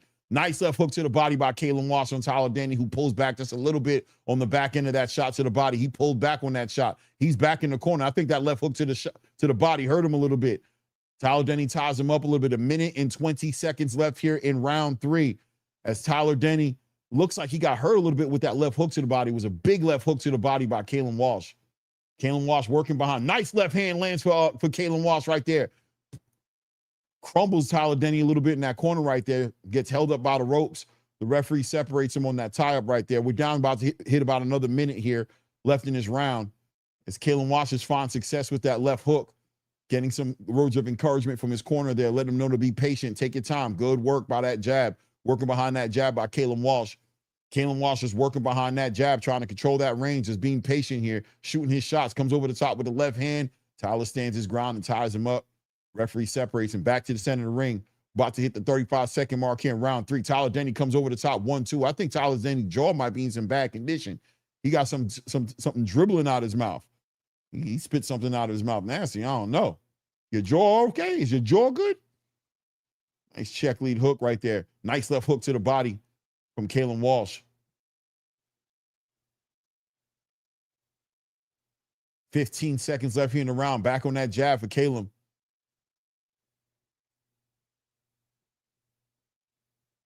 Tied up, got a little messy in there, a little melee, a little entanglement right there. Callum got his hands low. Be careful. Trying to bait in Tyler Denny. I'm going to give Callum that round. 10-9. Yeah, 2-1 for Callum for sure. 2-1 Callum. And yeah, we'll see, man. We'll see. But your boy, you better show up. He's doing good so far, though. You already put him down in that last round. He already showed up. I know, but let's see. Let's see how he does. Show up. He already showed up. He in the building. He already announced himself. Denny know what time it is. Denny know what time it is. Ask Denny if he showed up. Denny like, he here. Callum's here. Callum's here. He's here, bro. Where's he at? Watch out. Right there. On the other side of the ring. There he is right there. Cam 804 was good, man. Yacht Sticks in the building, man. What up? What up? Just put a mirror behind you, foe. Cause spit a tooth out. Let's see. Let's see, man.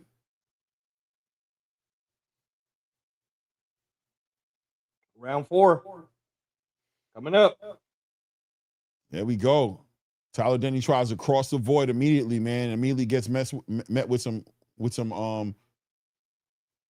opposition here. As Callum's trying to let his hands go right there. Tyler's back to trying to apply that pressure again.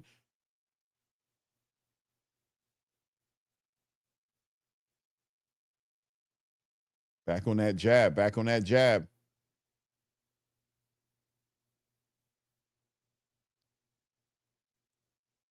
Callum looking for that big shot, man. He's working behind that jab, but he's looking for that big shot. He has to be careful. Tyler Denny trying to work it in, find that big shot too, working behind that jab, trying to step in and come over the top with that left hand. Time out here. What's going on here? Bringing both guys to the center ring to give him some instructions. I want a clean fight. I need you guys to stop playing around. Stop with the excessive clinching.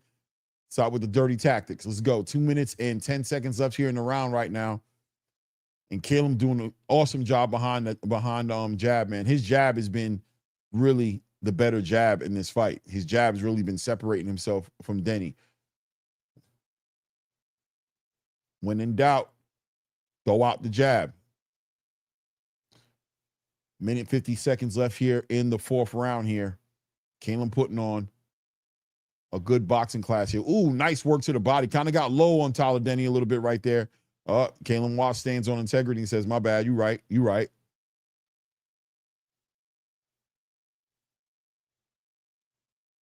It's hot. Okay, so Callum has to stop collapsing the pocket. All that jumping in, it's just like you're just jumping in and you're collapsing. I mean, at the same time, I get it because he wants the distance. He doesn't want to fight on the inside. So he wants to collapse the pocket because he knows if he doesn't, Tyler's going to start letting his hands go. Nice work to the body. Nice little mix-up right there. I don't know who I'm going to give that, who won that little exchange right there. Maybe Tyler did. I don't know. There we go. Nice backhand over the top. Tries to follow it up with a lead hand uppercut, but Tyler ties him up.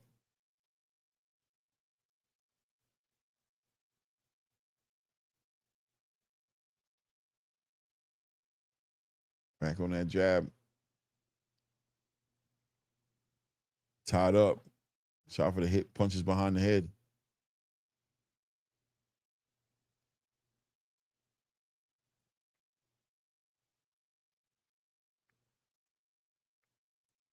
The clinching by Callum, man. Callum got to chill with the clinching, man. It's just too much clinching. Shooting that uppercut back on that jab. Working on that jab. Slapping him with that lead hook. There we go. Good work by Callum. Callum doing a good job outworking him here. Oh, nice work. Walks him into a nice 1-2 right there. Callum Walsh takes that round.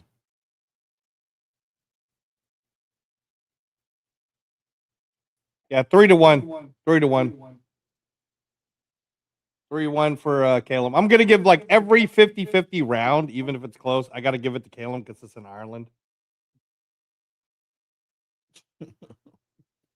Yeah, Rob's in his feelings, bro. I didn't say none of that, but I clearly don't know anything, though, Clay. I have no idea, bro. I have zero clue. I agree with these guys. Like I told you, man, I'm done trying to argue with anyone. I agree with you guys. You must be right. You must be, because you know me so well. You must be absolutely correct. Denny playing it smart, coming in low where Walsh can't get his shots off. I mean, I don't know, man. I don't know if Denny's playing it smart. I'll be honest with you, he's getting out class to a large degree. He's dangerous. Callum needs to stop collapsing that pocket. He's jumping in with those hooks, and that's where he's going to find himself in trouble if Tyler Denny can get that timing down and come over the top with a left hook. He could really make it a problem for Callum. But Callum is doing a good job just coasting, working behind that jab and trying to setting up with that left hand. I still think there's a good possibility Callum's going to stop Denny tonight. But you do see what I'm saying, though, about how Callum needs the growth, right? Because you were upset with Louis Green collapsing the pocket. And that's Louis Green. He's not like some prospect that's being built up to be a world champion someday. No, exactly. That's what I say. Callum has to stop collapsing that pocket, man. He has to work on that. He's jumping in there. It can get very dangerous for him. But I mean, once again, he is putting on he is completely outclassing. Denny doesn't look like he's going to be able to make too many real good. It looks like a fight that Callum's going to lose if he makes a big mistake jumping in there. He's going to give Tyler Denny good lead hook. Checked him. Good two great lead hooks. Force Tyler Denny to stumble backwards right there. As long as Callum boxes well and controls his fight like he's been doing, he should win his fight pretty easily. Denny looks like he's kind of one-dimensional. Looks like he just wants to be wild and he wants to spam the big left hand. He just wants to spam these shots.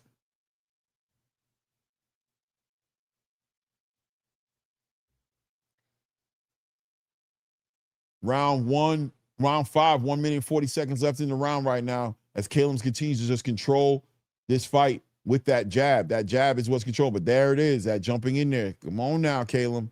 This is where you got to grow. You got to grow. I think Callum Walsh would do great with Andy Lee. I think Andy Lee would do wonders with Callum Walsh. Minute 15 seconds left here in the round right now. Tyler Denny tries to double up on that lead hand, come over the top with the left hand. There we go. Callum, don't collapse that pocket. Good jab by Callum Walsh. Great jab by Callum Walsh. Here we go. Good lead hook by Callum Walsh. Another lead hook by Callum Walsh. Kind of like a hook uppercut. Just kind of spamming that lead hand, but allowing that pocket to collapse on him. Good work by Callum to get over there and center that ring, man.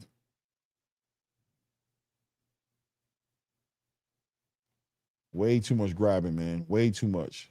Way too much. There we go. Nice. Nice.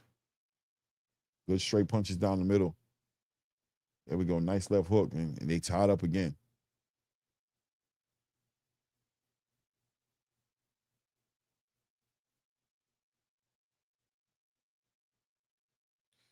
Callum, you ain't gonna get shit if you don't stop this collapse in his pocket, man. This dude is there for you to punch on him, man. But you just allowing that pocket to collapse on him is not helping. And you're collapsing the pocket your damn self. Low blow by Tyler Denny. Low blow.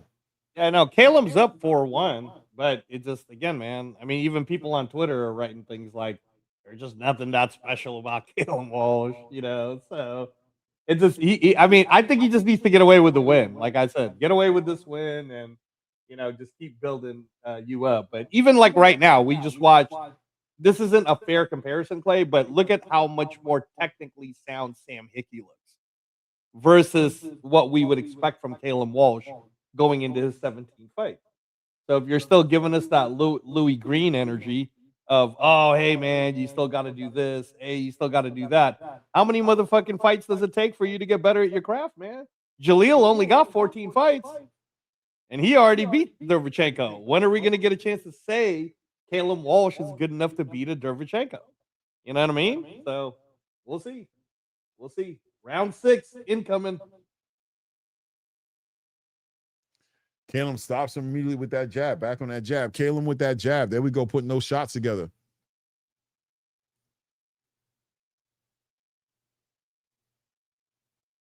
They're bringing him back again. There's a lot of this fight is very, very messy fight. There we go. Walked him into that left hand. Callum can stop Tyler Denny, man. He could do it if he just doesn't allow the pocket to collapse like that. Look at this. What is he doing? He's hooking him with the right hand, pulling him in. Good work to the body by Callum Walsh. Good work to the body by Tyler Denny right there. Tyler cutting the ring off a little bit more effectively. Oh, man, this tying up is disgusting. It's disgusting, man. It's disgusting.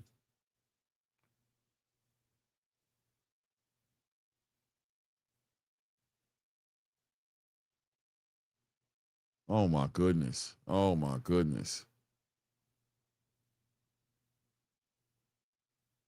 Come on, bro. Stop it, man. Stop it, man. Come on, bro. They can't even get a good, you know what I'm saying, fighting. They can't even get a good volley of punches going in without tying up immediately. Tyler Denny just, I don't know. It's both of them. I'm not just going to blame it on Tyler Denny, but I need you to, nice left hook lands for Tyler Denny, but Callum Walsh opens up on him.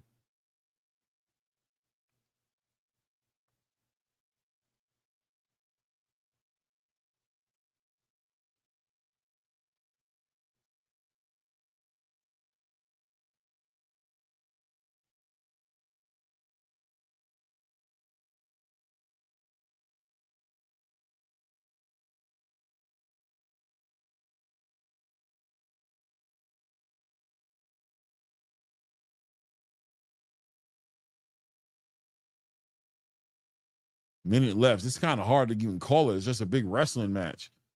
Nice lead hand by Tyler Denny. They just back to tying each other up. It's just ridiculous. There's just way too much of this. I cannot believe the referee's not saying nothing about this. Come on, man. 40 seconds left in this round here, man. Callum Walsh trying to wind up and catch him with this lead hook. And then trying to catch him with a straight left hand. Tyler Denny just gets up underneath there and just football tackles him, just holds him. And Walsh just hooks his head and puts him in the guillotine, wraps that right arm right around his head. It's crazy, man. Callum is doing the jab and grab or the hit and grab, bro. He's throwing that straight left hand and he's grabbing him and holding him in the headlock. It's nasty work. That's the special fighter. Check lead hook. Check lead hook. That's the special Callum Walsh that everybody loves so much. I'm telling you, man, he's closer to a Louis Green level. He needs to continue to build, but don't fight the big boys. I don't even know how to score. I low key want to give Tyler that. Give it to Tyler Denny, right? I'm gonna give it to This him. is too many grabbing, bro. The only reason why I'm gonna give it to Caleb Walsh is it's in Ireland, guys. It's in Ireland. So yeah, that's how. Look, Donnie, bro, Donnie, you need to relax. How many more fights do you want to see him do? This motherfucker's got 17 today. Okay, Jaleel Hackett just got his 14th fight. He just beat Derevchenko. How many more fights do you want to see him do, Donnie? How many more? At the end of the day, he hasn't been on the big stage on the big stage for long. This Zuffa stage is his biggest stage. Before that, he was a domestic fighter. You know what I'm saying? That was just getting a lot of push because Dana White, you know what I'm saying, signed him or whatever have you, whatever the connection was. But yeah, I agree with that. But that's how he is. When he doesn't think you that's it. He's just gonna start. Everything's gonna start shining. He's gonna start picking up on everything. That is me. It's gonna be bad. So it is what it is. You know what I'm saying? So that's I up just to expect Callum. more, man. I know that whole crew. I know Marvin Samodio. I know the wild card crew. Like I expect more from King Caleb Walsh. I agree with everything that Claymore's saying too. He could have packed up Tyler Denny. He could have knocked him out, but he was making a lot of really bad, like rookie technical mistakes. He could have already packed up Tyler Denny, but he didn't. So sorry. I'm with you, Clay. Be hard on him. No, I know. Listen, he got to work it out. He got to figure it out with you, bro. That's his personal thing with you, bro. He got to figure it out. He got to show and prove.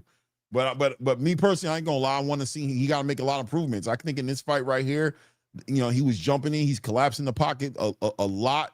You know what I mean? He's making a lot of mistakes that I agree at this point in his career. He should not be doing that. I think Tyler Denny's there to be stopped, man. I ain't gonna lie to you. I think he's beating the shit out of Tyler Denny. Even though I gave Tyler Denny that last round, that was more just in spite of Callum. Just him upset me so much, I just took a round away from him. You know what I'm saying? But, you know what I mean? He needs to just do this right here. Work behind that jab. Put his shots together. There we go. Nice big left hand lands for Callum Walsh. There we go. Big shots. But do not let him tie you up like that, man. He needs to use his feet a little bit more, man. Step off like Sam Hickey would have done. Like exactly. Step off. Sam Hickey is a perfect example. Sam Hickey's not doing the grab, dude. He's not like putting people on guillotines or double underhook. Look at how Callum will throw a left and then he'll grab him in a guillotine. What are you doing? You don't need to do that, bro. He goes up, then boom, grabbed him in the guillotine again immediately, man. It's just nasty work. Are you tired? Why are you doing that, man? This is not fun. This is not fun to watch. Yeah, a lot of tying up, and the ref ain't saying nothing. There we go. He tries to catch him with a nasty lead hook, trying to shoot that left hook up underneath his arm right there. I guess he was aiming for his body, or was he aiming for an uppercut? Tyler Denny's face is beat the hell up, though. It's the right side of his face is swollen up. Seriously, he's been catching him with some shots. Right. But there he is, waiting. There we go. Put those shots together. Why are you tying him up? You don't need to. Exactly. And then you're tying him up again against the ropes. You're pushing on him. Come on, man. Make it make sense, bro. It's unnecessary. You're not in trouble. He's in trouble. You got him in trouble where you should be letting your hands go and you're tying him up. You're giving him a way out of it. There you go. Put the shots together, man. There you go. Nice jab. Work behind that jab. There we go. Why are you tying him up? Oh my God. He's the one who's in trouble. He needs you to tie him up. He needs it. Man. There's no reason for it. You're just jumping into there for no reason. Your work, man. What about your work? You put all that work in and you give it away. But there you go. Put the punches together. There you go. There you go. Yeah, that was a good end to that round, though. Gosh, at least he ended. Yeah, he ended it with some combos, so that was nice to see. That was nice. That's what I want to see him put it together, man. Put it together like that. Kenyo Taylor with the $5. Says, can we pick a USA guy to make the face of boxing so we can get rid of Canelo, AJ, Fury, and Inoue? Sick of these guys. Drew Reed in the building says, Clay, do you see Walsh picking up a belt and unifying? Hell no. Hell to the nah. No, Hell to the nah. not what I'm seeing here. Not this guy. So he Come can on, develop. man. Oh. Let me see. Don 956 said, I think Walsh needs more activity. I agree with you. He was out 7 months, 100%, and he's in the learning phase. What? I agree. You are, bro. He does. He Donnie, bro. You fucking love Caleb Walsh, Donnie. 7 months is not a big deal. All right. No, 7 but months is not a big 7 months deal. is a big deal for somebody who's developing. He needs to be active. He should be fighting every 3 months. Bro, oh man, I'm not even gonna have this conversation with y'all. This motherfucker fought in September, then fought in January. All right, that's activity for your ass. He's more than active.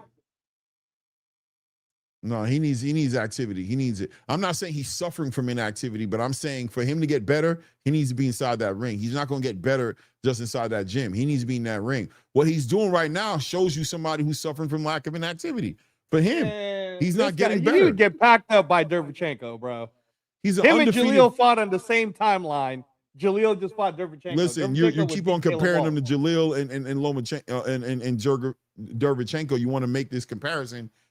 It has nothing to do with them. They're doing their thing. It's about him and his trajectory right now. It's not about that he sucks because Jaleel's better than him. I don't understand what we're talking about. No, that's I'm just not what it's saying that about. how many more fights do I got to give you? He needs whatever he needs. Fight. He needs more. He needs more. He needs. He's undefeated, first of all, right? So he needs more. He's an undefeated fighter who's fighting like this. He needs more fights.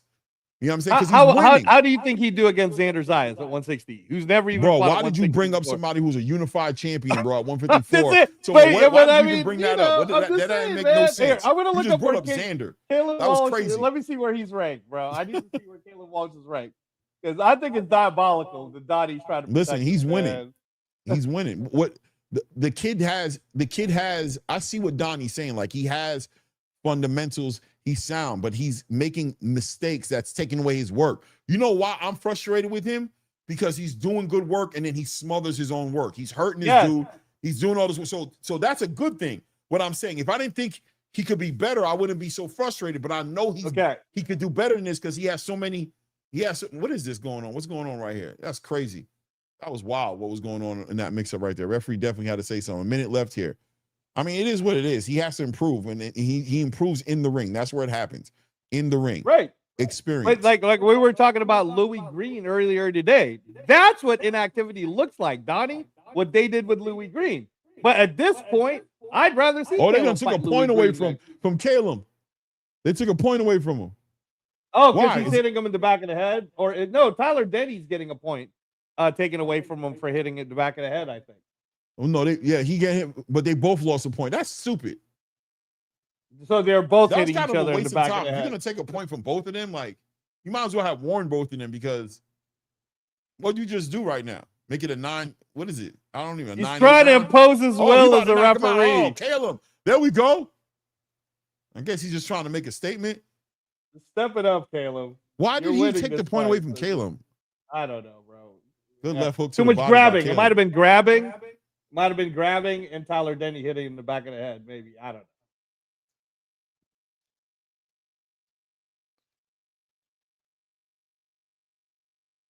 See? Look, Caleb's always going for the guillotine. Chokehold, bro.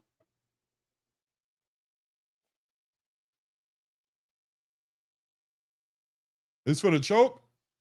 Might be. Might be. I know Tyler Denny got the point deduction for the back of the head hits. Callum is leaking heavy on that left eye. That left eye's seen better days. Yeah, that's not good. So, anyways, Donnie, your boy Callum, bro, he's ranked number 8 by the IBF, number 12 by the WBC, and number 13 by the WBO. Walsh for throwing? Okay. Yeah, that makes sense. Yeah, Callum's been holding like a wrestler. It's like instinctively he just wraps that right arm around Denny's head like every time. But the thing about it that annoys me is that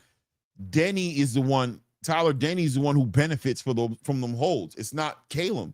Callum is actually smothering his own work. He's doing the work, and it's like you're taking away all of your work, the momentum you're building by doing these tie-ups. You're beating the brakes off this dude. Get this dude out of here. Now you're leaking all over your right eye. Oh, it was a nasty headbutt. Oh, yeah, bro. Oh, it was a low blow. Nasty right hand. Nasty lead hand to the body. Well, not to the body, right? To the groin. this is an ugly fight. Yuck. Yuck. Shout out to my brother Eric D314 in the building, says, help me out. Had to do something. Just getting back. Who's up? Callum Walsh is up easily. He's pretty much dominating this fight right here. I guess that last round we're going to make it a 9-8 round.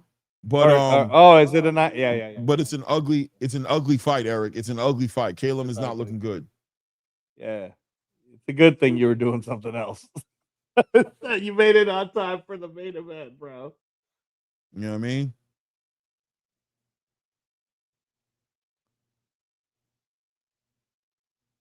That clinching is nasty. This fight is ugly. Yeah, Callum, listen, man. That's why I'm not going to listen, man. If Angelo is cooking him, he going to have to work it out with Angelo, bro, because I ain't going to sit here and defend all the books. Like, you got to figure it out. That's you and Angelo, bro. You know what I'm saying? Like, I see a lot of shit. I'm trying to give you a chance, but, I'm not sitting here defending no bullshit. I ain't doing that. I'm just saying, get him back in the ring, man. Get him back in the ring. At this point, I would actually like to see Steve McKenna fight Callum Walsh. Yeah, I agree with you. That's about Callum Walsh's level, bro. You're Steve McKenna level. That's where you're at. Hey, man, I wouldn't mind seeing the Steve McKenna fight. I ain't gonna lie. Nice left hook to the body. Nice left hook to the body. Now another left hook to the body. Oh my God, bro.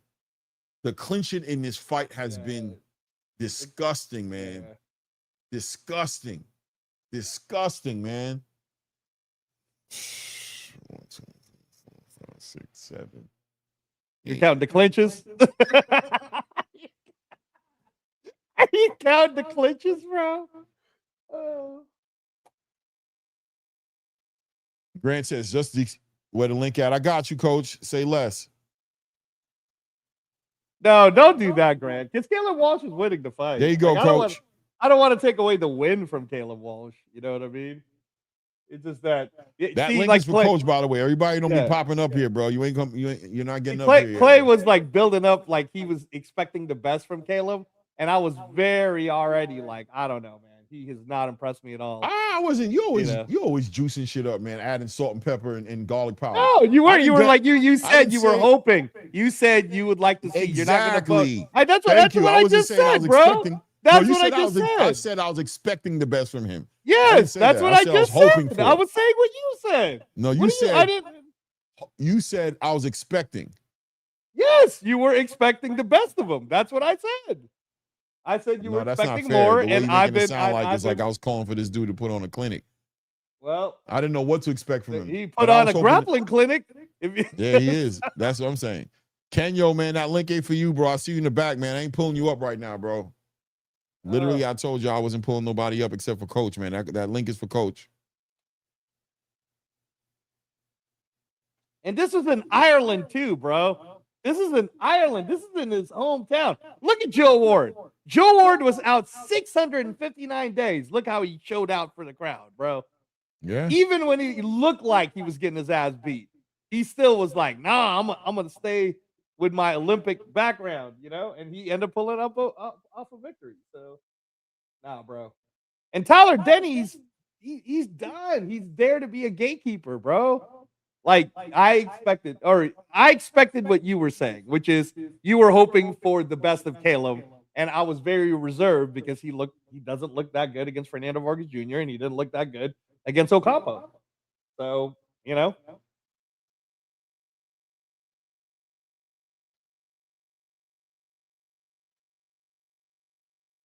Yeah, I'm waiting for Coach to come up here. We're in the final round right now. Caleb, I'd like to see you get him out of here, bro. Make it all worth it. Like, if you knock him out, you know what I mean? Make it happen. Oh, shit. Big shots. Hey, Big man. shots. Oh, my gosh. Let's see what happens here.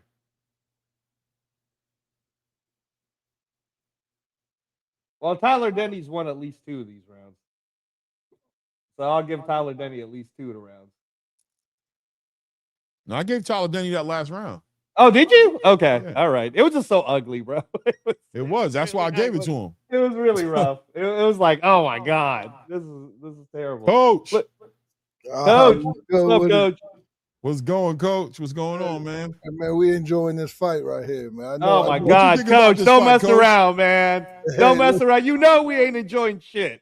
Stop it, yeah, we is because there's some technical flaws that we're seeing. We're seeing a great fighter that is Walsh, but he's like a diamond in the rough. He need to be polished up. he need sorry to say, He's but, at his 17th fight, Coach. yeah, he This might is need a to change. 17th Hey, fight listen, that's a pretty card. with a lot of amateurs, Coach. He was built up in the amateurs too. I don't want to hear this bullshit from nobody, man. This guy should already be better or pack his ass up. This motherfucker's Ty Fields. You know what I'm talking about, Coach. Yeah, well, I don't know the resemblance with Ty Fields. I don't even know who Ty Fields is. Remember Ty Fields, the heavyweight, the top rank had? They built him all the way up, undefeated, and then his fucking ass lost to Monty Barrett. They did that with Shannon Briggs too. Then Shannon Briggs came back to be. At least Shannon Briggs was decent, you know. Yeah, but they built him up and he got trashed, and then he came back to be George Foreman. But listen, he's a pretty car sitting outside your house, man. He just needs some gas and some oil, a tune up, and That's what I think. He'll be ready for you to drive down the block and all the ladies look at you, man. I think he has. Come on, stop it, man. I think he has the fundamentals, Coach. But I don't know what's like. What do you think about him collapsing that pocket and smothering all his work? If I was in his corner, I like it. The reason I like it is because he don't know how to fight on the inside. And listen, we don't have time to learn. We don't have time to teach it right now. Let's just get out this fight and we'll work on it in the gym. But keep collapsing in. As long as the ref keep letting you do it, no, keep collapsing in and because he's not allowing his opponent to fire back. So that's his way. He throw 2-3 power punches and fall right into him. If he hits, he hits. If he don't, he don't. But he feels safe that he's not getting punched back. And that's a really good tactic to terminate his combination on. So the ref is letting him have it, and he could get a knockout here. Yeah, he look like he's going. I feel like he can do it too. But I agree with you. It's the inside work he lacks in as to why he's doing it. Yeah, Klitschko made a living out of it. You know, punch, grab, lean on him. We do expect a lot from him. Angelo, you are right. He's 17, but he's never had a different coach.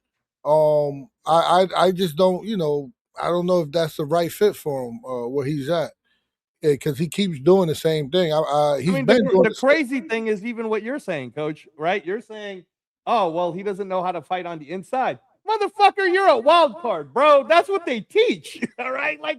What are you doing? Do you know that for a fact that they? Well, I know that. I know it's Marvin, and I know Marvin's a really good coach because I worked with Marvin. Oh yeah, I think I'm a good coach, but there's a lot of times where I tell fighters, listen, man, you might need somebody else because that might be a good idea. I need stuff from you that I'm not getting from you, and maybe somebody else could do it, but I don't have the time to pamper you the way you need. No, well, here's what's crazy. He was with Freddie.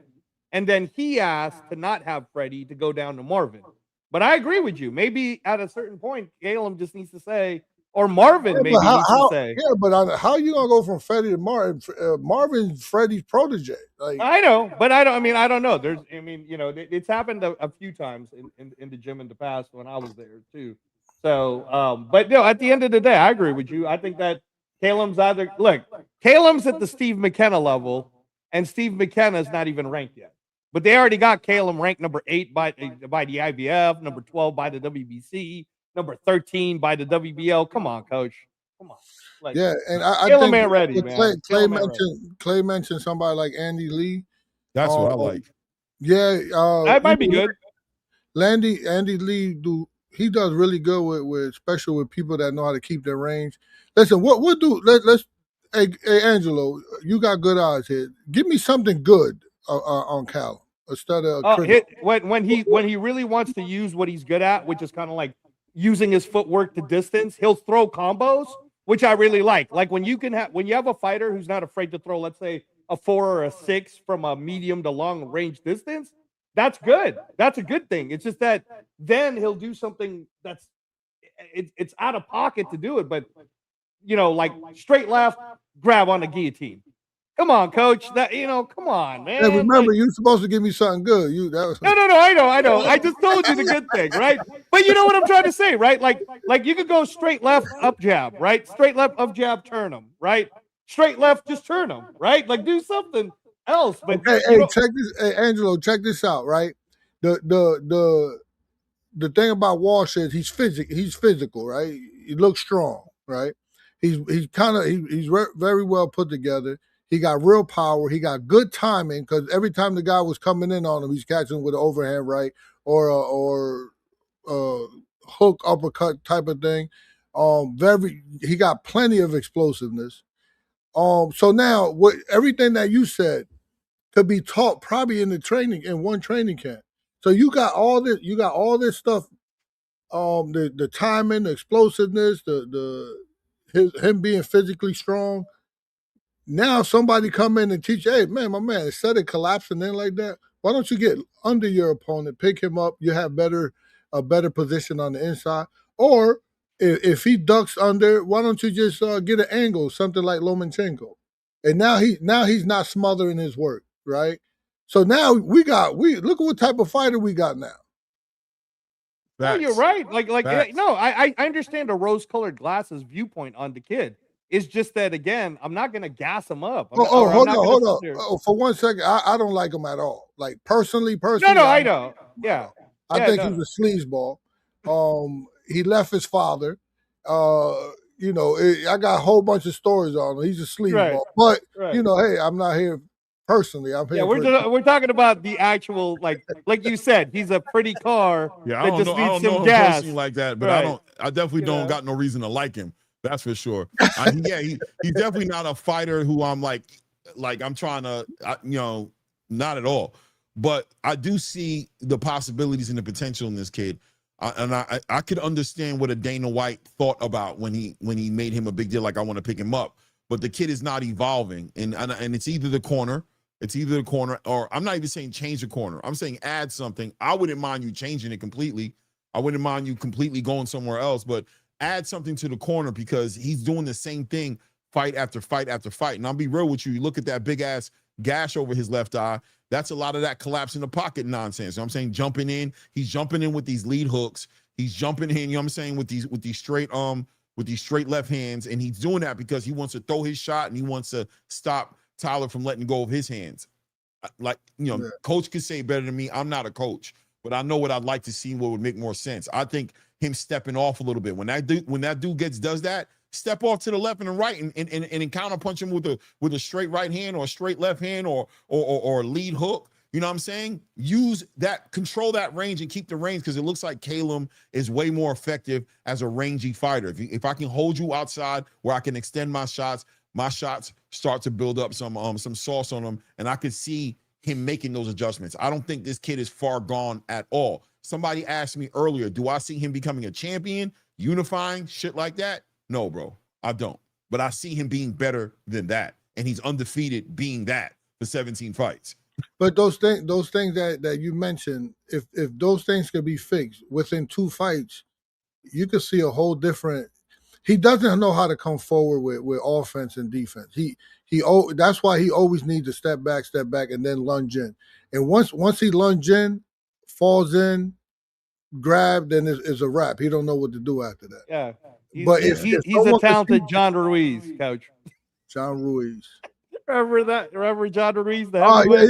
The first Puerto Rican world heavyweight world champion, right? Is that it? Right, yeah. John Ruiz. You remember. He's the one that Roy Jones got. Yeah, I know who John Ruiz is. Yeah. No. But look at John Ruiz got starched by David Tua in 1 round, like 19 seconds, and then he came back to be world champion. Don't give up on Callum. Okay, coach. You know what? Andy Lee was sitting on the crown, so maybe he will switch to Andy Lee. We'll see. I don't know if Andy Lee is a good fit for him because of the long guard in boxing. He doesn't need that.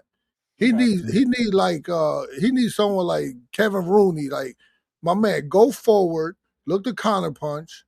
What do you think about like Abel Sanchez? You want him to go to Big Bear? Abel Sanchez? Yeah. Okay. That'll be really good. Man, listen, sometimes people call me up and be like, I want to change trainers. They're like, no. I'll call the trainer. I did this quite a few times. I call the trainer up, listen, this is what's going on. Hey, send them to me for a couple months. I'll send them back to you. He doesn't need me. He doesn't need to change trainers. He just needed a different look, a different voice.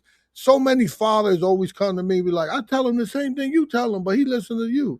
Oh man, he's been listening to the same voice his whole life. Right. What do you think about him getting like a couple of weeks over at Robert Garcia's camp?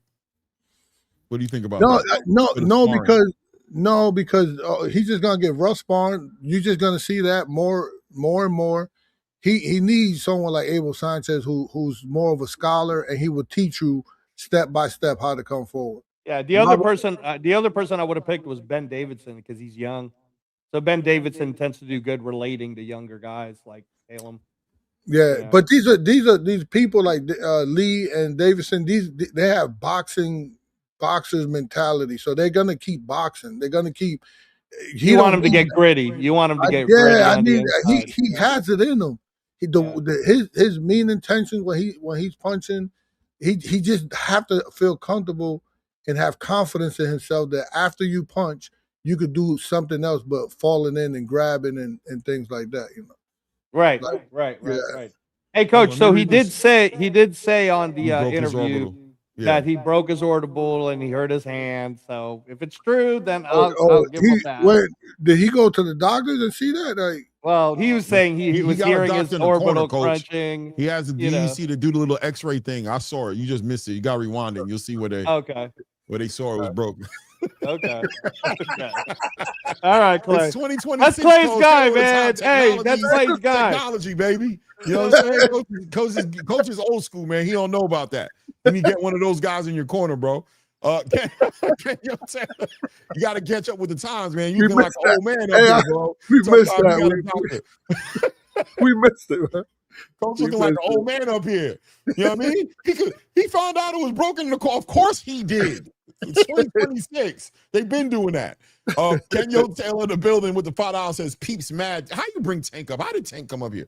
Peeps mad Tank didn't fight Dev or Shakur, but not mad they won't fight each other or hold them like they do. Well, I appreciate we didn't the $5. even mention Thank you, Tank, Kenyo. bro. This is diabolical. I don't even know how did Tank. Put another super chat and tell me how Tank came up. We were sitting there giving a breakdown on Callum Walsh, bro. I don't know. Callum Walsh, a ZUFFA card. How did Tank come up? What are we supposed to do? Debate that right now? We supposed to all argue up here about that right now? Come on, man. I appreciate the $5, man. I appreciate you. Thank you for the love. Never turn down the love, man. Shout out to my boy Fighting Words with Bang, man. We love the love, man. We always love the love, man. But yeah, Callum, man, I don't know what it is, man. I'm ready to see this fight here with Adam McKenna. Hey, what do you think about my guy Sam Hickey, coach? I like Sam Hickey, man. Did you watch him, Sam Hickey? No, I didn't see him. You didn't see Sam Hickey? Oh, coach, you got to watch Sam Hickey. Yeah, Two like back-to-back 50K knockouts already, but he looks really good. Huge amateur background from Scotland, 6-0 now with 2 knockouts. But now that he's with Zuffa, they're really like giving him the activity. Yeah, I want you to take a moment to go ahead and watch him when you get a chance, man. Let me know what you think of him, man. I like him, man. He's giving me. He fought 2-3 fights ago. 2-3 fights ago. Yeah. Two fights ago. Sam Hickey looked good. I thought Sam Hickey looked good. Yeah, he looked good. He got a stoppage tonight. I thought he got knockout of the night. You know what I'm saying? Stevie McKenna got that one knockout of the night so far. So. Yeah, but Stevie McKenna's knockout was cool. It was a good knockout. But his like I said, his shit was more like animated. Was he before McKenna? No, he was after. He was on the main card. Yeah, he was on the main card. Okay, because that was a hell of a reference with what you say, Clay, with the Jazzy Jeff. Oh yeah. The way he looked like he threw him out the door, right? The way that boy flew out. You ever see how Jazzy Jeff looked when he get thrown out the front door by Uncle Phil, bro? That's how he looked, bro. He was like, Uncle Phil threw him off. Yeah. He looked like a dead bag, like a body. I mean, he's not say dead body. You know what I'm saying? Raphael 32 with the $2 says it came up because I said Tank is not a Hall of Famer. Yeah. Now, I'm sorry, Donnie. We're gonna get Clay. Right, we're gonna get Clay because he gets excited. So Clay, it's Aaron McKenna and Etinosa Oliha. Just say Oliha. Oli is what they call him. Oli, I think. Yeah, that's why I call him Oli. Yeah. Oliha. Yeah. I'm going for Etinosa Oliha, man. Yeah. I'm going for him, man. Yeah. Nah, I ain't going for nobody. I'm just lying, bro. The only reason I said but I'm just saying a plus 400 or plus 500, Oliha's at least put something. I was being racist. That's crazy. I think this is a 50-50. I was being racist. Yeah, I know, Clay brother. keeps calling him Adam. I know. He looked like an Adam though. I mean Aaron McKenna. I'm sorry. You're right. I do keep calling him Adam, man. Aaron McKenna. You're right.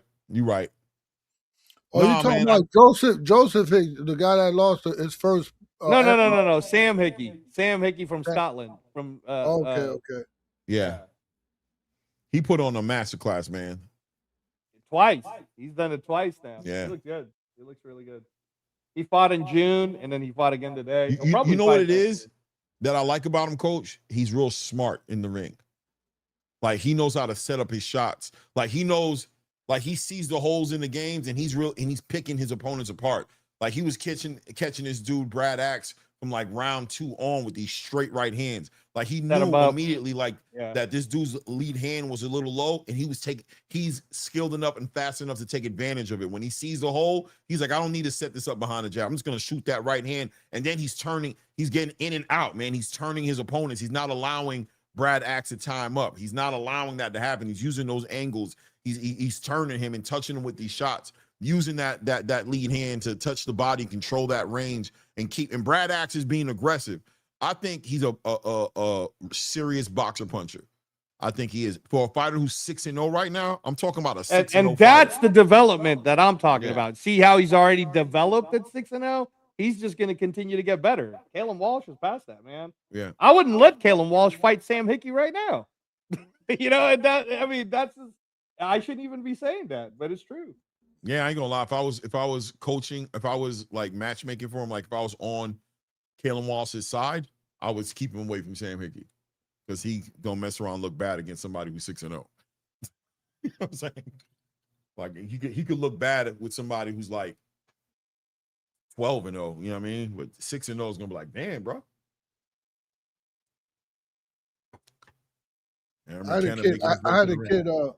I had a friend of mine call me one time, and he was like, "Hey, I need you to help this kid in the corner. I can't make it. He's fighting in Boston. He's by you, and can you help him out?" I'm like, "Yeah." So I go see him the night before the weigh-in, and hey, what's up? I introduced myself, and I'm like, "Who you fighting?" He's like, "Callum Walsh." I'm like, "Oh, man." So he was like 10 pounds overweight. We had to get the weight off. I called my man. I was like, "Man, you set me up for this one, man." So then he fought. He fought Callum the next day.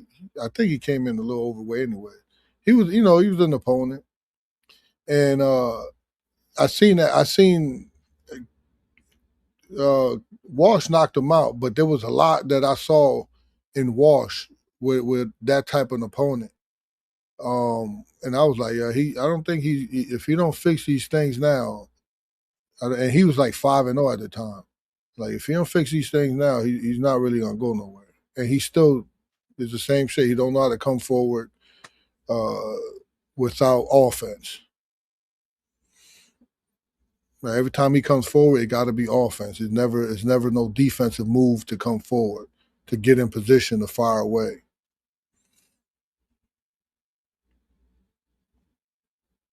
Yeah, Hackett, I agree. Hackett with Crush Walsh. Oh yeah, big facts. Hold on, Kenyo Taylor, shout out for the $2. I appreciate you. Who is Mithy Caldra? Who is that? Mithy Caldra is soft, capital soft. Who's Mithy Caldra? Is that a nickname for somebody? I don't know who that is. Do you know who that is, Coach? Mithy Caldra? No. No, right? HLD1 with the $5, man. Appreciate you, fam. Says Tank came up because he got a poster of him in his bedroom styling his purse, painted nails while twerking with AB. It's the only thing on his mind. Lord child. Shout out to the Tank fans, man. The most loyal fans in the game. Ain't no fan like a Tank fan, bro. Ain't no fan like a Tank fan, Coach. I'm telling you. Devin Haney fans, they get, they building themselves up a little bit, but they're still the minority.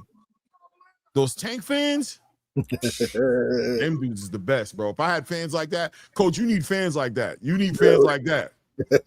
Them dudes be ready to crash out, bro. Those are the dudes, if you see them, Tank fans make me question when somebody walks up on me in a fight and go, Claymore Rain? I'll be like, Yeah? You know what I'm saying?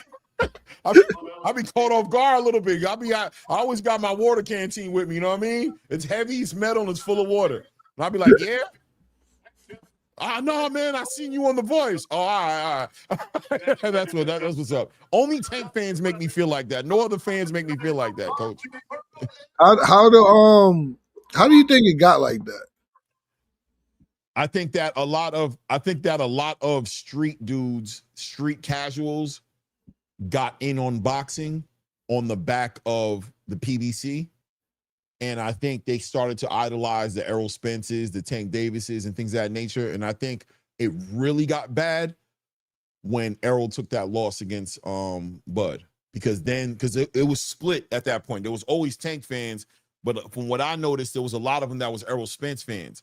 But when Errol Spence lost against Bud and kind of disappeared, a lot of those fans came together and just unified behind Tank. And that's when it became toxic. That's when it became crazy in these super chats, because that's all they had. And I think these casual street rapper, drill rapper, you know what I mean, young fans who really ain't been watching boxing that long, but got in on Tank, got in on that PBC run at that time when it was Keith Thurman, Danny Garcia, Sean Porter, you know what I'm saying? When it was at that window of time, they all have just went to Tank because he's become the last of the dying breed for the PBC. That's my story, and I'm gonna stick with it. That's why I think it is. You know, but if you really pay attention, they don't talk about nothing but Tank. Their channels don't talk about nothing but Tank. They bring everything back around the Tank. No matter what you're talking about, they'll find a way to bring it to Tank. You know what I'm saying? I done had to block like 5 Tank fans on my channel just because no matter what you're talking about, here they come. Oh, well, y'all wasn't doing that for Tank. Oh, you saying that? Why won't y'all? They always bring it back to Tank. You know what I'm saying? And you got some Devin Haney fans that operate like that, but they're not as bad as the Tank fans, Coach. They not. The Tank fans is one. I'm telling you, I'll be mad at Tank when he turns on his fans. When Tank says something bad to his fans, I'll be like, yo, ain't that some shit? I'll be mad for them. I'll be wanting to call Tank out on that shit, Coach. Like, yo, you out of pocket, bro. Your fans is the realest. You can't say nothing about Tank. Nothing. Anyway, top of the first round. Let's get it. Top of the first round, we got Aaron McKenna in the black shorts, and we got Oliha in the white shorts here, as Aaron McKenna tries to hold down the center of the ring behind that jab, trying to control. Oliha biting a lot on them feints very early in this fight. I can tell you that already, and I can see the big size difference already between McKenna and Oliha. I see it. It's a big size difference. Big reach, McKenna is just a big dude, man. Big dude working behind that jab. Oliha looks already a little shell-shocked a little bit. Kind of, I don't know, taking his time. But I know he needs to cross that void. He's going to have to figure out and cross that void. He feinting. McKenna controlling that range and taking his time. Good counter lead hook by McKenna right there. A lot of feinting from Oliha, a lot of feinting, and I'm wondering this early in the fight why, because you haven't even given McKenna nothing to believe in. You got to make him believe you, McKenna. I need you to make him believe him, Oliha. I need you to touch him and make him bite on them feints. When you touch him, he got you biting on them feints though for sure. You nervous. What's your time stamp? My time, 140 right now. Just hit the 140, time tag, 140. Just now. Spamming that lead hook on Oliha really has him with his hands in his pocket. At some point or another, Aaron McKenna, who might be waiting on an offensive Oliha, might have to take them first shots. He might have to be first, step 2, Oliha, if he wants to make this fight exciting in any kind of way. Oh, nice right hand. Nice straight right hand lands for Aaron McKenna right there. Oliha getting in there, feinting him to the body a little bit, pressing. Oliha is presenting like a very unorthodox kind of pressure where he's not letting his hands go, but he it seems like maybe it's because it's the first round, but he is pushing and walking Aaron McKenna back a little bit. Yeah, Oliha takes a chance right now, jumps over, tries to come over the top with a right hand, gets tied up a little bit. Referee separates and brings it back to the center of the ring. We're at the 45-second mark here in round 1 here. This is a 12-rounder for the IBF middleweight championship of the world. Aaron McKenna and Etinosa Oliha. There we go. Aaron found him with that jab a little bit. Oliha trying to work inside that range right now. McKenna ties him up. We're at the 20-second mark here. The referee separates him, gives a little instruction to Oliha, lets him know he's being excessive in some kind of way here. Aaron McKenna back on that jab. Very lackluster round here. Out of range for Aaron McKenna. Good jab by Aaron McKenna. Pushes Oliha back. Spams that lead hook. There we go. Oliha catches him with a little bit of a right hand as well in that exchange there. I got to give that to Aaron McKenna. He was controlling this fight. What'd you think of that first round, Coach? Yeah, I saw it the way you did. I think I don't know, for some reason, I don't know why he was so tentative, Oliha. Like he's holding something back for later, maybe. He's not usually scared. But he definitely wasn't fully committed, and he act like this isn't what is this an eliminator? What or this for a title, IBF right? championship. This for a title. Yeah, he act like this ain't important. Yeah, and maybe he's a little tentative of the power, that he feels like can come at him from Aaron McKenna. What's his knockout ratio? What's his Let me see. Here, I'll tell you right now. I mean, the danger is you can't keep saving your best work for later if you're giving away rounds, right? But that was the first one. Let's see. I think the height and the reach is bothering him some. This is the IBF, man. I would love to be in this. This is yo-yo. This yo-yo weight. This 160. Yeah, this is the 160. Yeah. Oh, baby. Yeah. No, of course. Hey, man, Coach, I told you. Hey, they're both whenever yo-yo's ready, Coach. No, I'm just messing with you. They're both at 10 knockouts. They're both at 10 knockouts. Each 22 wins for and Etinosa is actually higher ranked than Aaron McKenna. Yeah, he's ranked number 5. McKenna's ranked number 6. McKenna's at 6. Yeah, I like that Yo-Yo's getting a nice fight for him to stay active, Coach. That's good. Yeah. We're just waiting for a date that don't get that Bentley fight ready. Yeah, that's the fight. That's the fight. McKenna being active on the inside there. Oliha trying to still apply that pressure, take his time. Nice lead, nice uppercut, backhand uppercut from McKenna. Tom and Oliha coming in there. That was a little dangerous right there. He didn't see that level change. McKenna didn't react to that level change. I didn't like that too much. That could be crazy later on. Yeah, no, I agree, because that level change to straight right is going to land for Oliha. Yeah, it was just like Oliha missed it, but it wasn't because of the ability of McKenna. It was just like he missed it, but that could have been right on the money. He got to be aware of that. And I need him to win because I got him in a hell of a parlay that finishes with this fight right now. McKenna? Oh, man. That's rough, Coach. I told everybody this is 50-50. And, I can't now. Oh, Lord. Oof. Leah working. Big right hand. Tip the big right hand. He's finding him.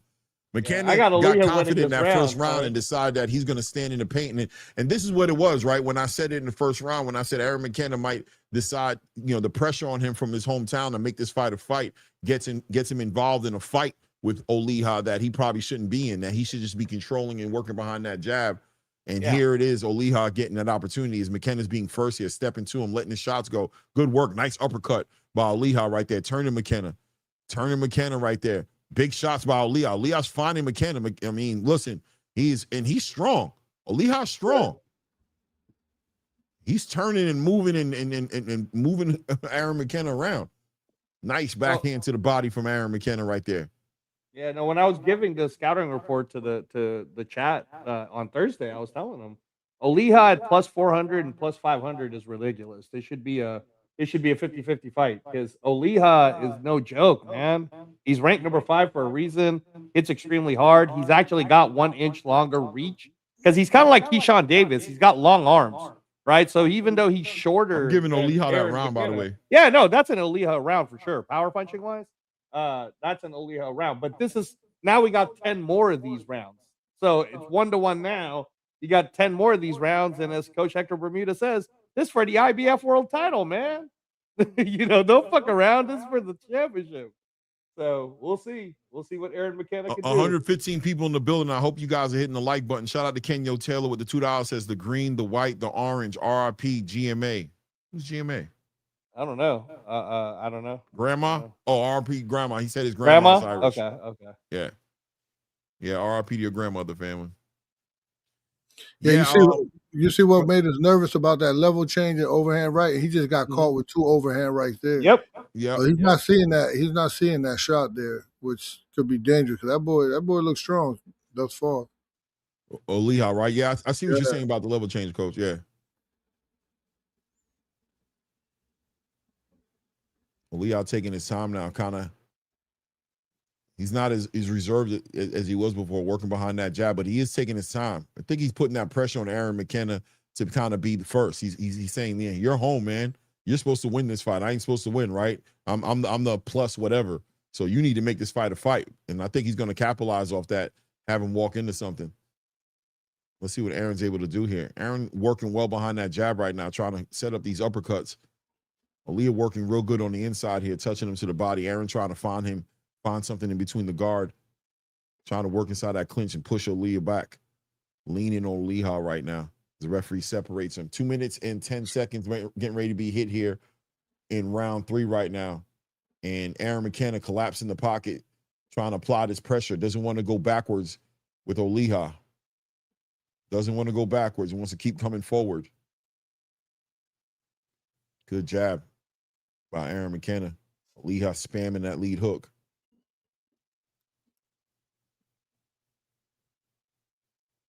Aaron McKenna with that jab right down the middle. Nice. Set up that uppercut. Be a little more patient himself, man.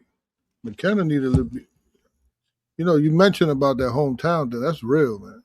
That pressure, right? Yeah. It makes you want to fight more than you need to fight. Like, good uppercut. Yeah, good work right there. Oh, good work to the body by Aaron McKenna. Leah puts together a nice 2-3 punch combination right there. Aaron McKenna ties him up, puts him in the guillotine. Yeah, he sends him over. Right, here we go. Send it around. I thought he was going to say something to Aaron about that. Good work to the body by Oliha. Controlling and holding the center of that ring. Both guys don't want to go backwards, but Aaron McKenna pushing Oliha back physically, pushing him back against those ropes.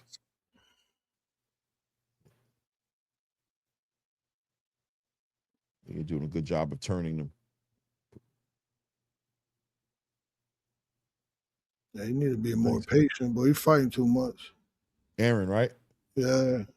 He looks like he wants to get him out of there. He wants to have a show in Ireland, man. You could tell it's at Ireland, man.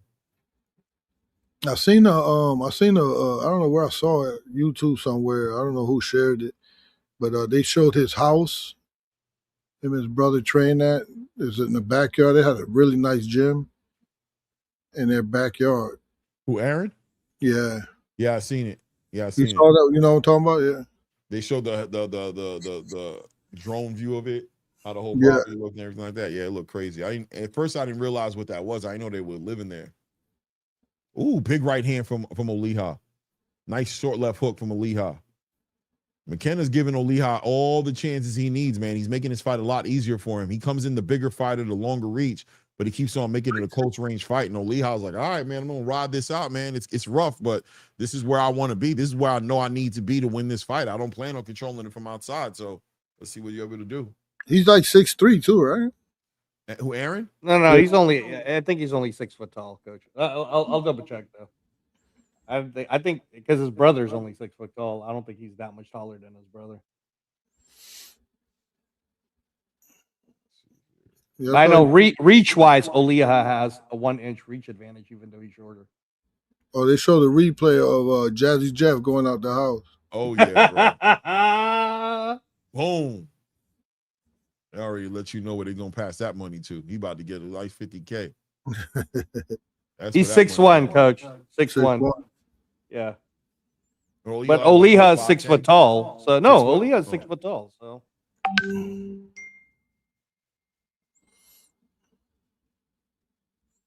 who you get that to? I gave it to Aaron. I gave Aaron McKenna that. Yeah, I got McKenna 2-1 right now. Why is he? Man, this guy is. He's trying to show out. Yeah, he playing with fire, man. He could just use that reach. He could just sit back a little bit. Yeah, force Oliha to take the chance because Oliha will jump in there if you give him the time to. He'll do it. But you gotta be patient. You might have to give up like 3 rounds, 3-4 rounds of just slowing the fight down, forcing Oliha to be down 2 or 3 rounds. You see how he collapsed on inside like Callum Walsh was doing? Yes, sir. You know, tonight I've I seen a don't lot of mind that it. tonight. Period. I saw Joe Ward doing that. Yeah, those European guys don't know how to fight on the inside. They don't really teach that.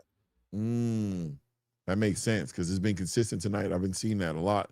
Like that's why the US fighters, they're pretty much the best in the world when it comes down to technical boxing and stuff, or professional boxing. Mm-hmm. They got just a high level amateur IQ that they're bringing into the professional game and able to go to rounds. Makes sense. They want to be clean. We rough over here, Clay. Yeah, we gotta be. Gotta be, man.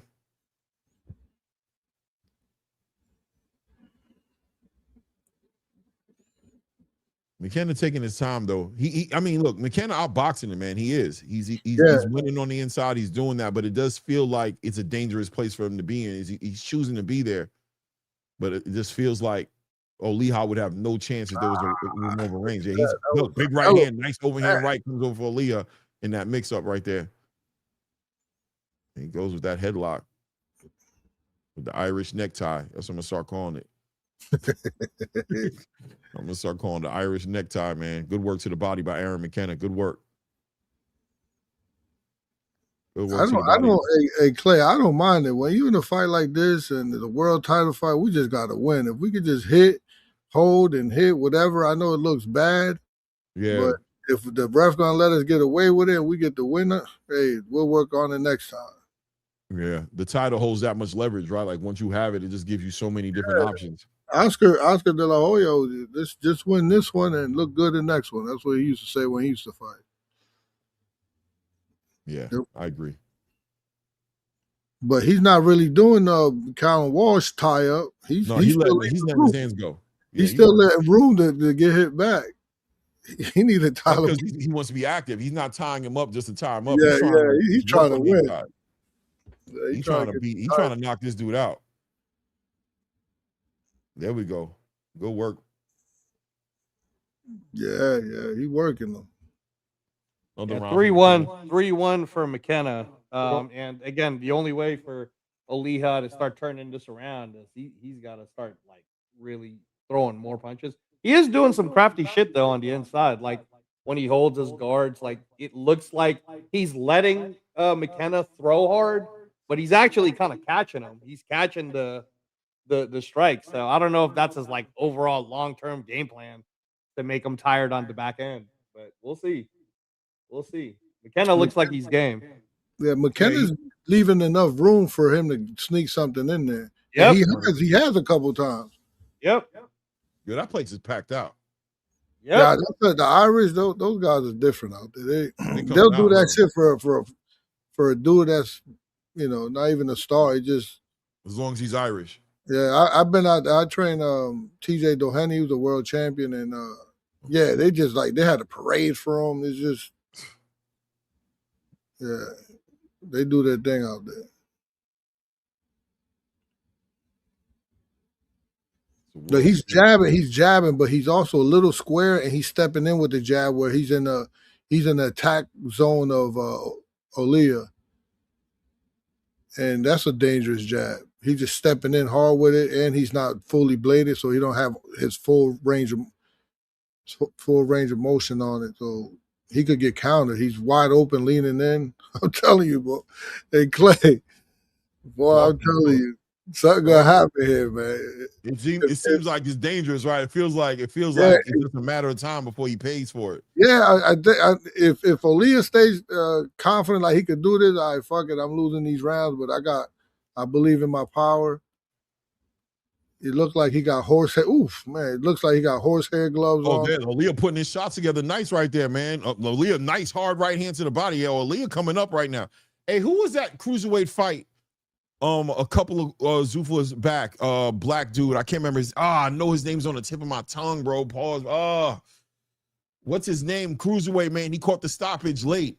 And he got put down once or twice in the fight. What was his name? Angelo, what's that guy's name? You talking about Jamar Talley? You said black guy. No, cruiserweight. Keep going. From England. Oh yeah, no. That we were watching that. That was what's his name? Chef Clark. Chef Clark. Yeah. This is giving me Chef Clark vibes. Where with the Chef Clark fight vibes, where Chef Clark was kind of losing this fight, but because he was working on the inside like this and landing all these clean little shots on the inside, all of a sudden, boom, he caught him with that right shot and put him on a stanky leg mission. Had him looking for his kneecaps, like, where my knee at, bro? I don't got no knees no more. What happened? He was looking around the ring for his knees, like, oh shit. Hold on, wait. Nah, I ain't no waiting, bro. I'm gonna send you down there to go find him, bro. I'm gonna send you right down there to go find him. Real messy fight. But Aaron McKenna is putting, like, he's doing well. He's working on the inside, man. He's winning this fight. Convincingly to me. He's winning this fight. I actually have Oliha winning this round right now. So he's hitting with some big shots. Yeah. My scorecard will say, unless McKenna like starts putting it on him in the final 30 seconds. Nah, don't give him no instructions, ref. He don't need no instructions. Don't do that. Don't start that shit. Don't start that Irish stew. That Irish stew. I see you simmering it. See, McKenna's going to get this round from the judges because he's pressing him. Yeah, I mean, it's in Ireland, so he probably will get it. The thing about it, though, is what you're seeing is the dangerous thing, right? So what you're seeing is Oliha's finding him. And although the judges might not give it to him, this might not be about the judges. Oliha could hit him with something because Adam keep his head inside that range to where Oliha eventually, and Oliha's not really getting no real damage. He's not tired. He's not getting worked out. He's just kind of like losing these exchanges a little bit, just basically on like getting outpointed. What do you see, Coach? Oh, Coach is locked in. He's frozen. Hey, somebody take a snap. Listen, somebody should take a snapshot. I thought Coach was hitting me with the boy. This boy don't know what he's talking about. Like, go ahead, boy. What are you talking about? I thought he was killing me. Oh man.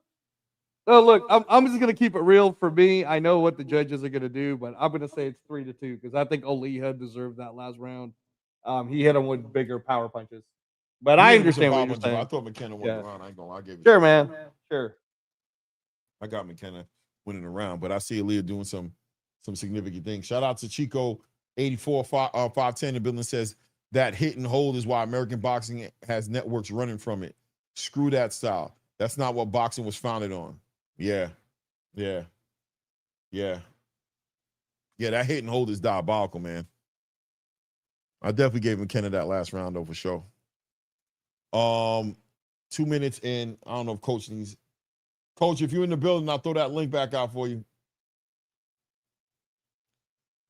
I don't know if his phone died or something. 2 minutes and 25 seconds left here in round number 6 here. We're hitting the halfway round here. McKenna putting on pretty much a clinic here, taking these rounds away from Oliha, who hasn't found a way to put a round in his pocket yet. I gave him one round, and that was his second round is what I gave him, Oliha. He hasn't been able to really do nothing since then. McKenna working him, taking his time, wearing him down.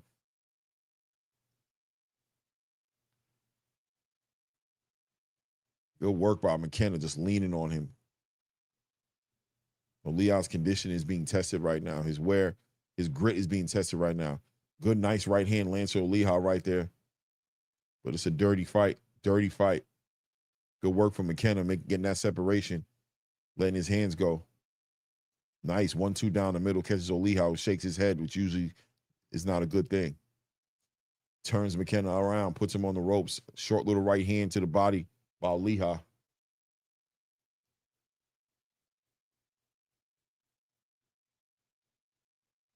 Oliha. Just getting caught up on the ropes here. Drew, what's good, family? Oh, getting it in at the gym real quick, you know. No doubt. While watching the fights on the hell yeah. Getting that work in, man. Entertaining 150 fights. people in the building. Hit the like button. Subscribe to the channel if you ain't done it. Definitely hit the like button. You in the building, hit the like button. Entertaining fights tonight, man. This is what it's all about, man. I pay my subscription, buy pay-per-views to be entertained. Right. I don't like. I think tonight there's been a little bit of excessive clinching from like Callum, and I thought Joe Ward, which was a fight of the night, was a decent fight, but I thought it was a little excessive clinching going on in there as well. And here it's not excessive. There's clinching, but they're working on the clinch at least. They're definitely working. I don't mind clinching if you're working. If you just clinching the clinch and then waiting for the ref to break you up, bring back like Pride, the yellow card. Like, no. Yeah, I agree with you. Like, if I had my way, I just a few things I would change. Same day weigh-ins, and I would go to a universal ring size of like the smallest allowable ring size per commissions, because I'm not here to see a dance recital. Right. Like force the act. So you're basically forcing the action. Yeah, because a real slick fighter is slick on the inside. You make a miss, you make them pay. It's not circling the ring. That's not slick. Yeah. Shout out to JD4321 in the building with the $2. Says McKenna doing a lot of legal shit with that hand, that lead hand. Yeah, he is. He's framing him with that lead hand. He's framing him and holding him up and kind of. It is what it is. What's going on here? Somebody crying in the corner. What's going on?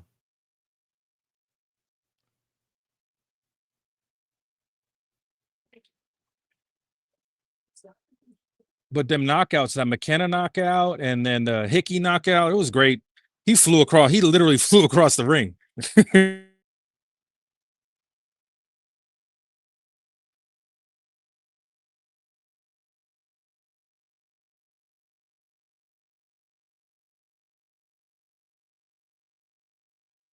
Yeah, probably 5-1 going into the 7th, Clay.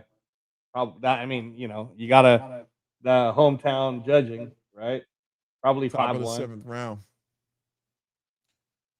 Jay Gon says, sounds easy when you say what someone should do. Yeah, I mean, that's definitely what it is, man. But it's the same game, right? Basketball, football, tennis, boxing, UFC fighting. We always out here coaching from the stands, man. We always being coaches from the stands. You know what I'm saying?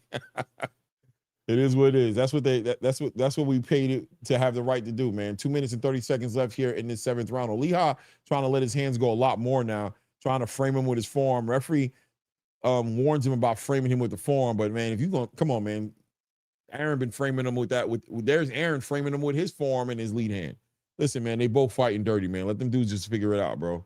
It is what it is, man. You're not getting up in there.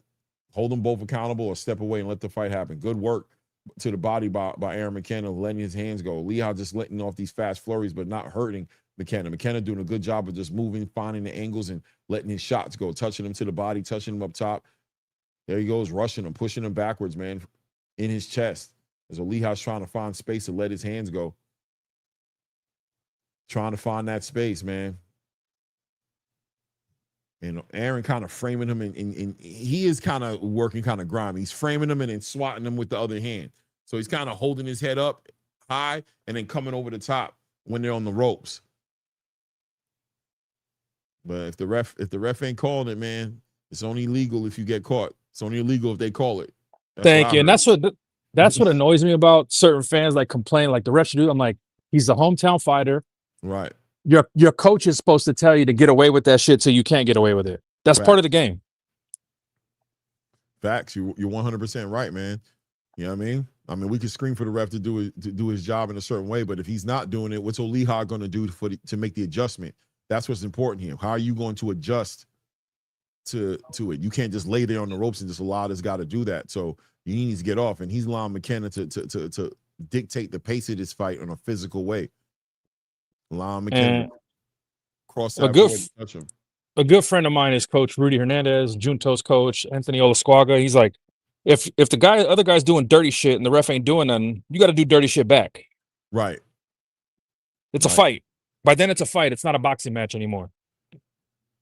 Yeah, I agree with you 100%. Shout out to JD4321 in the building with the $5.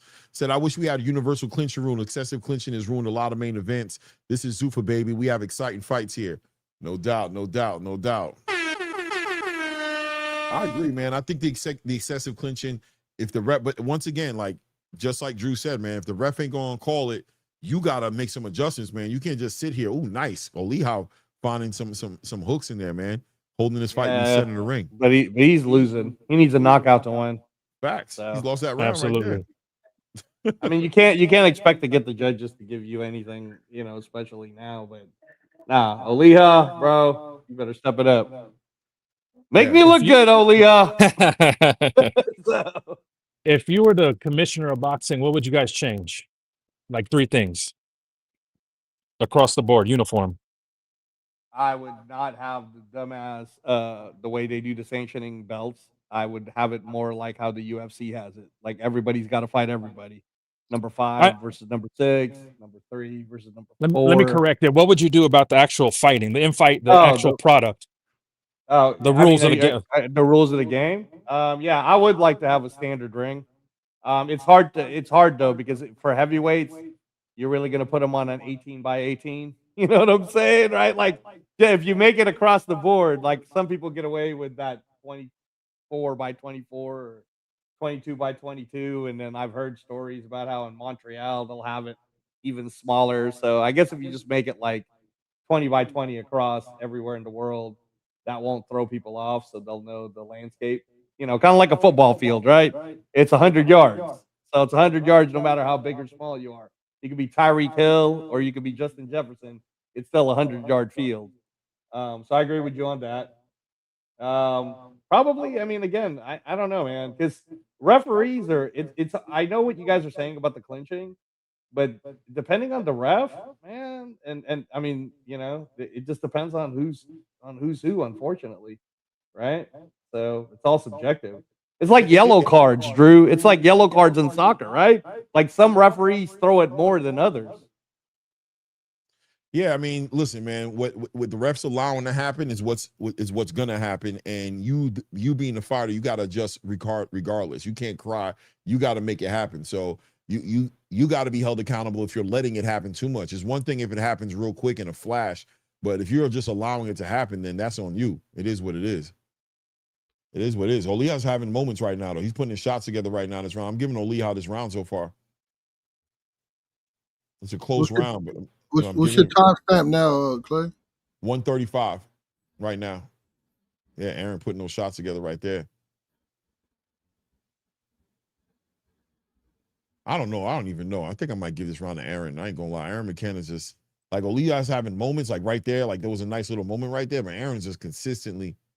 It's hard knowing that it's in Ireland. It's hard for me to give this round to Oliha because Aaron is physically just pressing him, and I don't think Oliha realizes like how that looks to the judges. Like you're not gonna at this point in the fight right now. Oliha needs a knockout to win this fight. The referee warning him about framing him with that lead hand. Good work, right?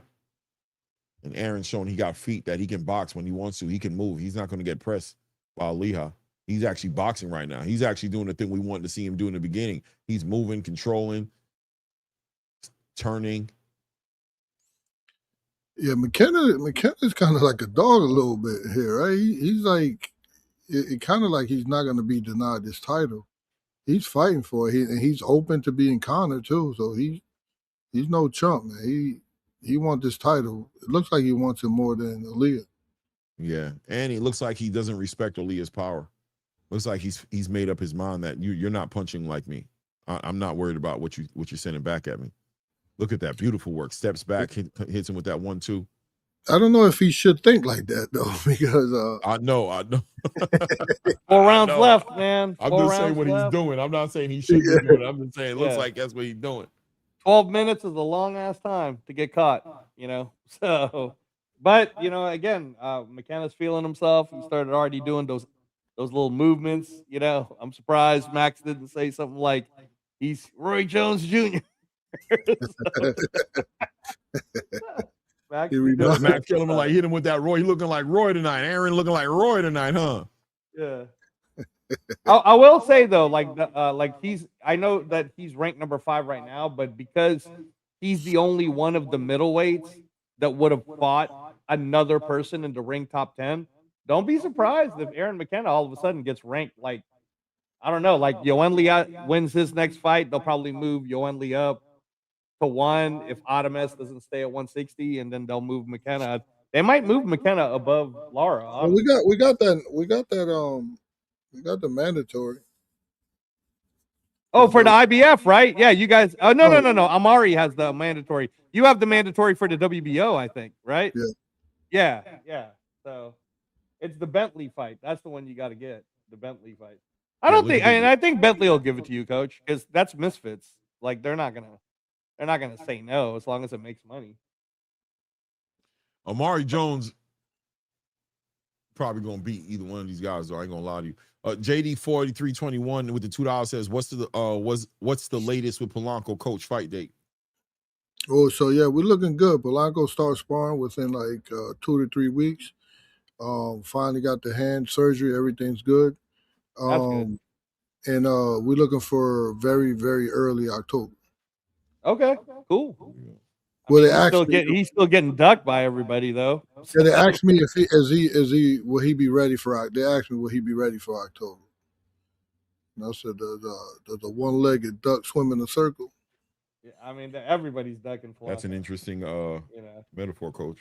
I think they do. I think a one-legged duck does swim in a circle. So hell yeah, we be ready. That was a thinking man's. I wasn't for everybody, Coach. That was only for the, you know what I mean, for the scholars right there. Round 9, minute and 30 seconds left here as Aaron McKenna continues to impose his will on Oliha. Oliha's just ending up fighting 90% of this fight in his chest all night. Another warning to Aaron McKenna for that framing with that lead hand as he's framing Oliha up, trying to set him up with those big overhand rights, especially when they're on the ropes. That's usually when he's really doing a lot of that framing, palming with his lead hand or framing him with the forearm of his lead hand. Here in the center of the ring here, Oliha just swinging. Look, big shots from Aaron McKenna turning Oliha. Oliha's just stuck, getting pushed back, physically just being manhandled by Aaron McKenna for this whole entire fight here. 40 seconds left here. Oliha catches him with a nice lead hook right there. But Aaron McKenna smothers him, man, just overwhelming him, imposing his will, working those combinations, pushing him into the ropes, working with him, hooking with him. Oliha trying to let his hands go and hit him with something significant. Once again, referee warns Aaron McKenna about framing him, this time with both his hands. At some point or another, you're going to take a point from him, ref, if you really want him to stop. Other than that, it's all fair. When in Rome. Oliha, when in Rome. Oliha tries to rip a right uppercut and rip a left hook over the top.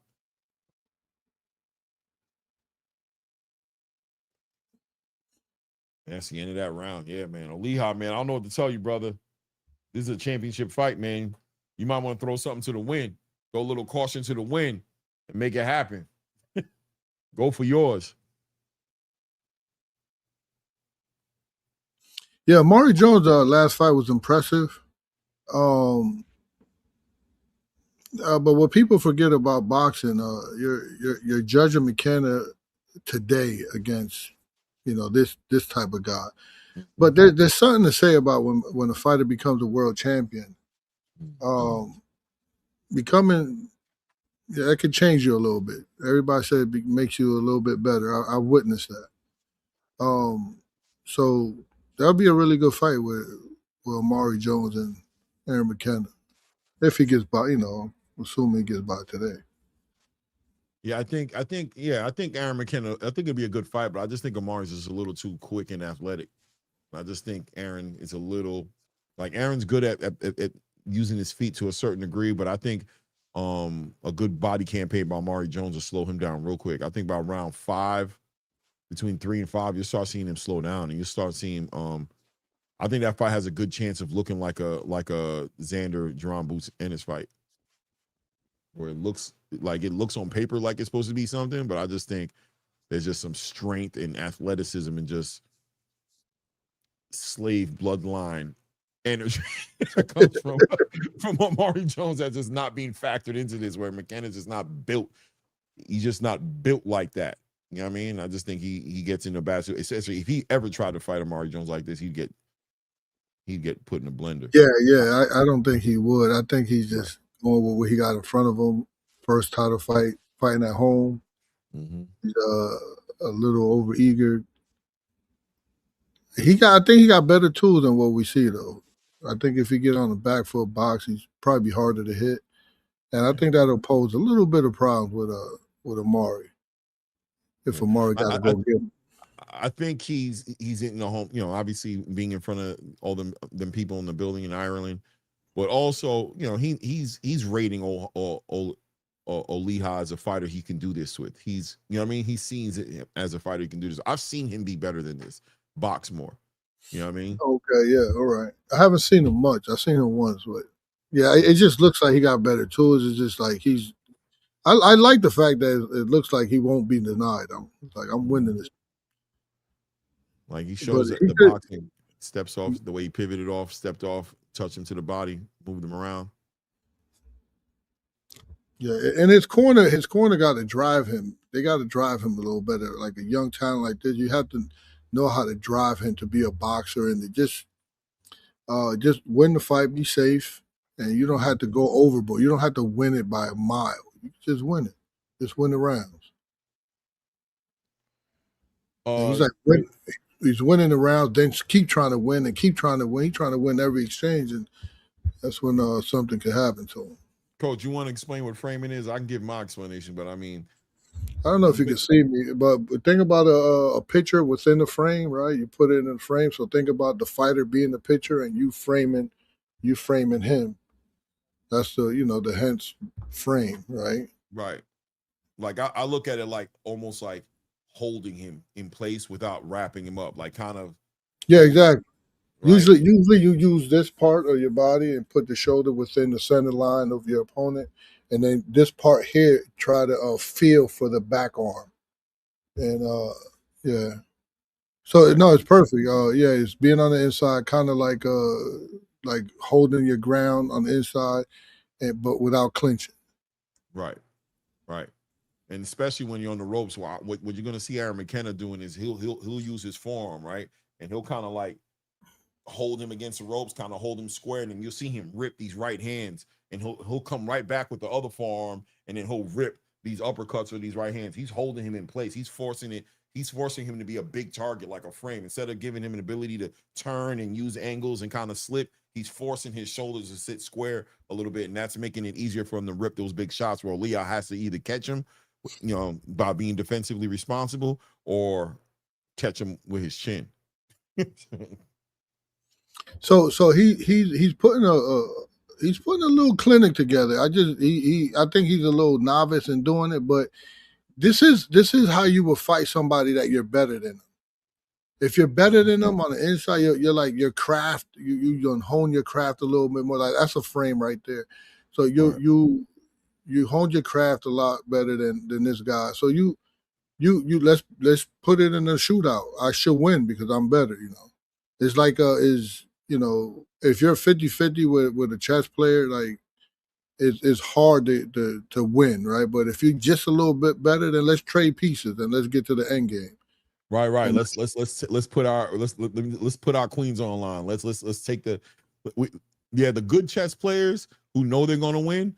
They'll put you in danger by taking away your powerful piece, even if it's sacrificing what you think is their powerful piece. They'll be like, nah, that's not my powerful piece. Every piece is a powerful piece for me, but I see you cherish her. So let me tag her and get her out the way right now at the cost of mine. Fine. Let's both work without our queen or our rooks, right? Let's work without both of them. You like them straight lines. You want to have the whole board. You want to you think that's him. Okay. So let's put her in danger. And at times, coach, not even taking her away, but maybe just keep her in danger and have you too focus on her. You know what I'm saying? Keep put the pressure on her. I might touch a girl. I might walk by your girl and wink at her or something, you know what I'm saying? And make you feel uncomfortable because I see you insecure. I don't even want her like that, but I might just make you feel insecure and be like, yo, you looking at my girl? Maybe I am. What's up? I'm looking at her here. I'm looking at her. She looking good in the club now. You looking good, queen. We see you in the building. You know what I'm saying? Make you look at her, question her a little bit. Like, you acknowledging this dude? He just complimented me. Hey, bro. You know what I'm saying? You insecure, bro? Angelo, let's get back to boxing. We be like that sometimes, though, Coach. You know what I'm saying? Sometimes you gotta be like that. Get dude out his character a little bit. Get you uncomfortable. You know what I mean? What you bring out for? McKenna's definitely making my man uncomfortable every step of the way. 100%. He's in dog shape. Hey, listen, don't sleep on McKenna, man. He's in dog shape. He just, what's this, the 11th round? He's still active. Yeah. And he's not just tying him up. He's beating him up to the body. He's coming over the top. He's winning these exchanges. Oh, man, please do not take a point. Oh, they're going to take away point from Aaron. No. To Aaron. Oh. What are they doing here? What happened there? What was that all about? I think there was a headbutt in there, so. Yeah, it's a headbutt. He got cut. Now he's working him with that right hand, Coach. Working behind that jab. Oh yeah. He leaking. He leaking. See, that post is pretty awesome. He throwing his backhand and posting with his lead hand. Yeah. Not giving. Like Callum Walsh, these are the same tactics Callum Walsh is using, but way more advanced. Right? He's punching and he's not allowing his opponent to punch. 100%. This is what Callum would have looked better doing this. Yeah. There he's putting the shots together, ripping them. This is awesome for Ireland, right? Pretty awesome. Those they're wild too. Yeah, they was calling me all kinds of names when I was out there.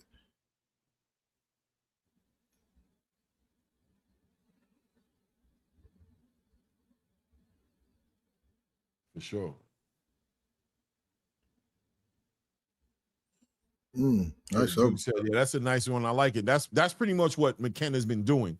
But framing in general, there's a framing that's not so dirty, but then there's a framing when you're up against those ropes that it can look pretty dirty, and that's when the ref usually gets up in there and tries to like give some instruction every now and then, like, hey man, I need you to calm down on that. But yeah, he says framing is when you use the form to push your opponent's head towards upward so you can chin him. Exactly, you framing them, you ripping these shots.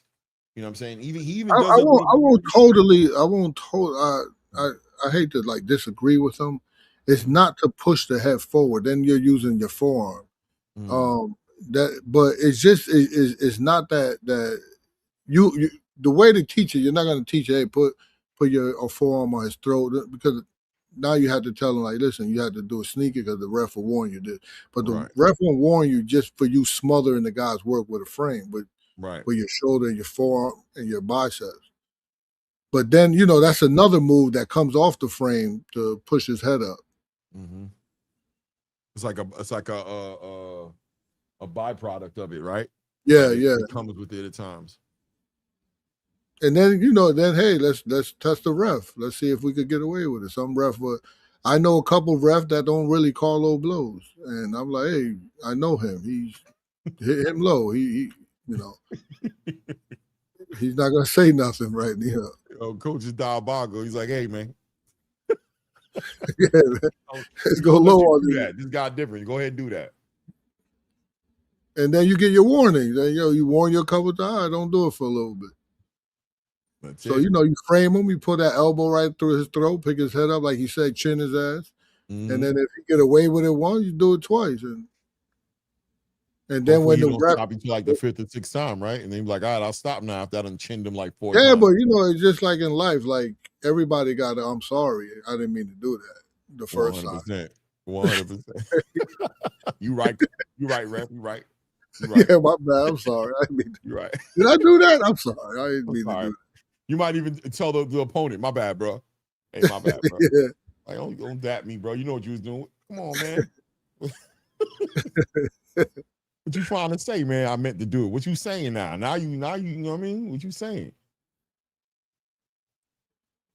Oh man, this has we agree, right? That McKenna got this. Oh yeah, 100%. Oliha needs to do something crazy. He needs to put that dude. He needs to skip him across the pavement like Uncle Phil did earlier. That's the only way you win in this one, though. That's the only way you win in this one, bro. 45 seconds. Come on, Oliha. I just want to see you go crazy, man. You're going to lose a fight, but just go for it. Just go. Just go, man. Just go for it. Put it all out there. Beautiful clinches, too. Yeah, man. Well, man, my man came through, man. 20 seconds I got here. He came through on my parlay. I needed him to win. McKenna will win. Of course he will. He's won every damn round. He might have arguably got every round. Like, we gave him the second round, but the judges might have not even given him Oliha the second round. Yeah. Let me do this right quick. Let's see.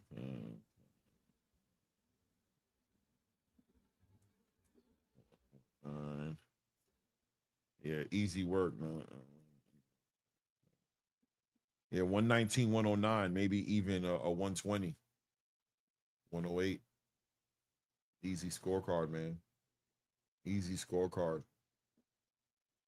Easy scorecard, man. Shout out to everybody in the building, man. Did I miss somebody here? Somebody said, no, I didn't miss him. Okay. Shout out to everybody in the building. 145 people in the building. Hit the like button. Support the grind. Subscribe to the channel if you haven't done so. Tell a friend to tell a friend. We on our way to 5K. There you go. That's what we trying to do, Coach. Yeah, that crowd is going wild, bro. The crowd is going wild. Yeah. They got themselves a world champ. But now, they going to look at the crowd, man. The camera. I told you, the crowd is going crazy. That's definitely on my bucket list. I want to go to the UK. I want to go to Ireland. I want to go to England and go to a fight, man. I just know it's a different energy now. You can see it. See, Coach Bermudez after this is going to go do a bunch of other stuff because he ain't into the women's boxing. He's not going to be watching that at all. Hey, usually when you bet, because I bet for fun, and I just like to see if I got it right. And usually women boxing, all of them usually go the distance. You just bet the over. You put them all That's on the fair, over though, and Coach. parlay them all together, right? Just take the whole card and parlay overs. You It's know, a long night. Parlay it over. But what I was gonna say, man, Angelo. So that MVP card, is that on ESPN Plus or the other? Yeah, ESPN? it's on ESPN Plus. Oh, I might call it. Yeah, no, it's coming up right now. As soon as this is, I just want to stick around. You know me, I like to hear what Dana says because Dana always gives a lot of information after these fights. So if it's on Plus, I'll call it. Yeah, I'll call it if it's on Plus. I have it on right now. It's on Plus because you got the whole ESPN package. No, I don't have the regular ESPN. Fuck them, dude. They're charging like $30. Right, you gotta do that bucket list, Clay. Like, I seen a fight in London, and I saw Inoue in against Fulton. I went for that fight in Tokyo. Yeah, and man. I saw Usyk versus AJ1 at Tottenham. That's fun. Oh, wow. Tottenham is a fun stadium. That's a fun stadium. I know you was up in there like, boy. I was in the Lions Den, rooting for my boy Usyk, but you could tell in the first 90 seconds of that fight with that lead left hand, he took the wind out of everybody in fucking that stadium that night.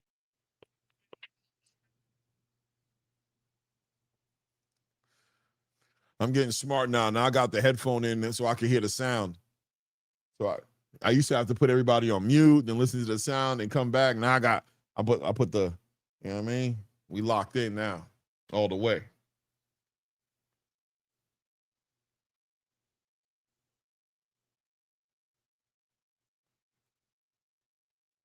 Dude got a bald spot on his hairline. Who that? Bulbous.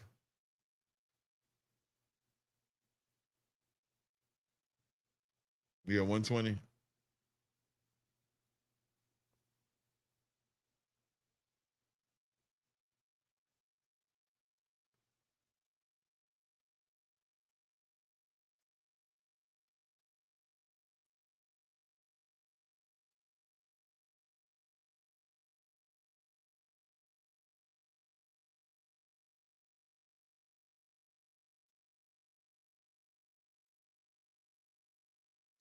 Eric D314 says, last live one I seen was Pac-Man versus AB. I'm slacking. Damn.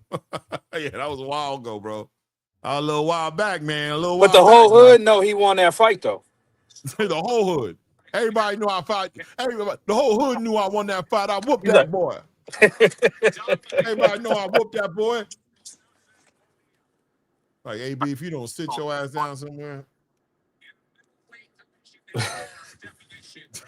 Fucking AB, yo. It's like, AB, if you don't take your ass the hell up out this damn ring, bro, and go get an IRA started. You don't take this bag and put it in an IRA, bro. Get out this damn stage. Yeah, you notice though, Donnie, when they announced it, they just called it the middleweight championship. Like I keep trying to tell everybody, man, they're trying to re-educate an entire casual fan base. They're not trying to confuse them with all the sanctioning body. Yeah, I noticed that. I did notice that. They're just gonna call you what you are. Oh, you're a champ. Cool, great. You know, like they're not trying to confuse people. There you when have when the UBO happens title next year on the Zuffa card. Yeah. When the UBO hey, happens coach, next somebody year. showing love to Rohan, man. Oh yeah, yeah. He said God made Jesus, then he made Rohan Polanco. Lord child. I'm telling you, man, Rohan's the truth. You know who Rohan Polanco is at 147? He's Jai Apataya. Nobody wants to fight him. That's what happens. He that guy. So at the hangout spot, he got a clip of me saying that. It's an AI clip. And him? So they he's repeating something he's seen in the clip. Yeah, they making fun of me. That's funny. I thought he was a fan. I'm over here thinking he over here trying to show out and rep for him, man. That's crazy, diabolical, man. Shout out to my guy Eric in the building, man.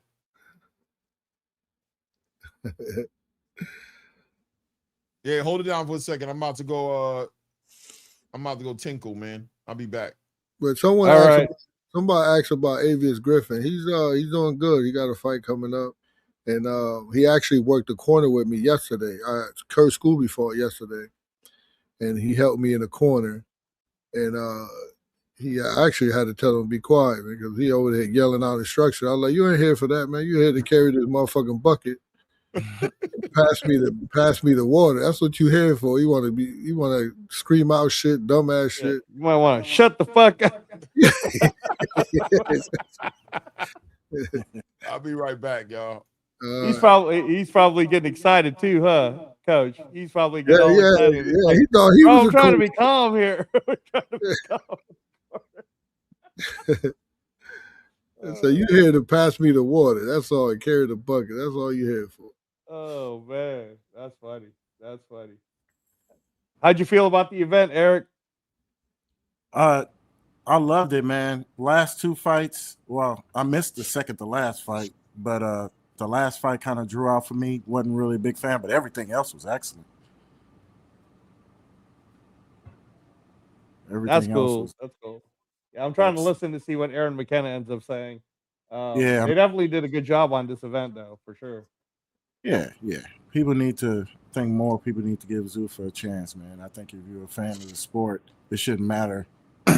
What promotional company, what network, none of that shit matter to me. I just want to see CTE. That's it. So the guy in the chat, Quincy, I didn't know that you was a strength and conditioning coach. Yeah, he followed your program every time he did his boxing. He went into his phone. So yeah, he followed your program. He's in good shape.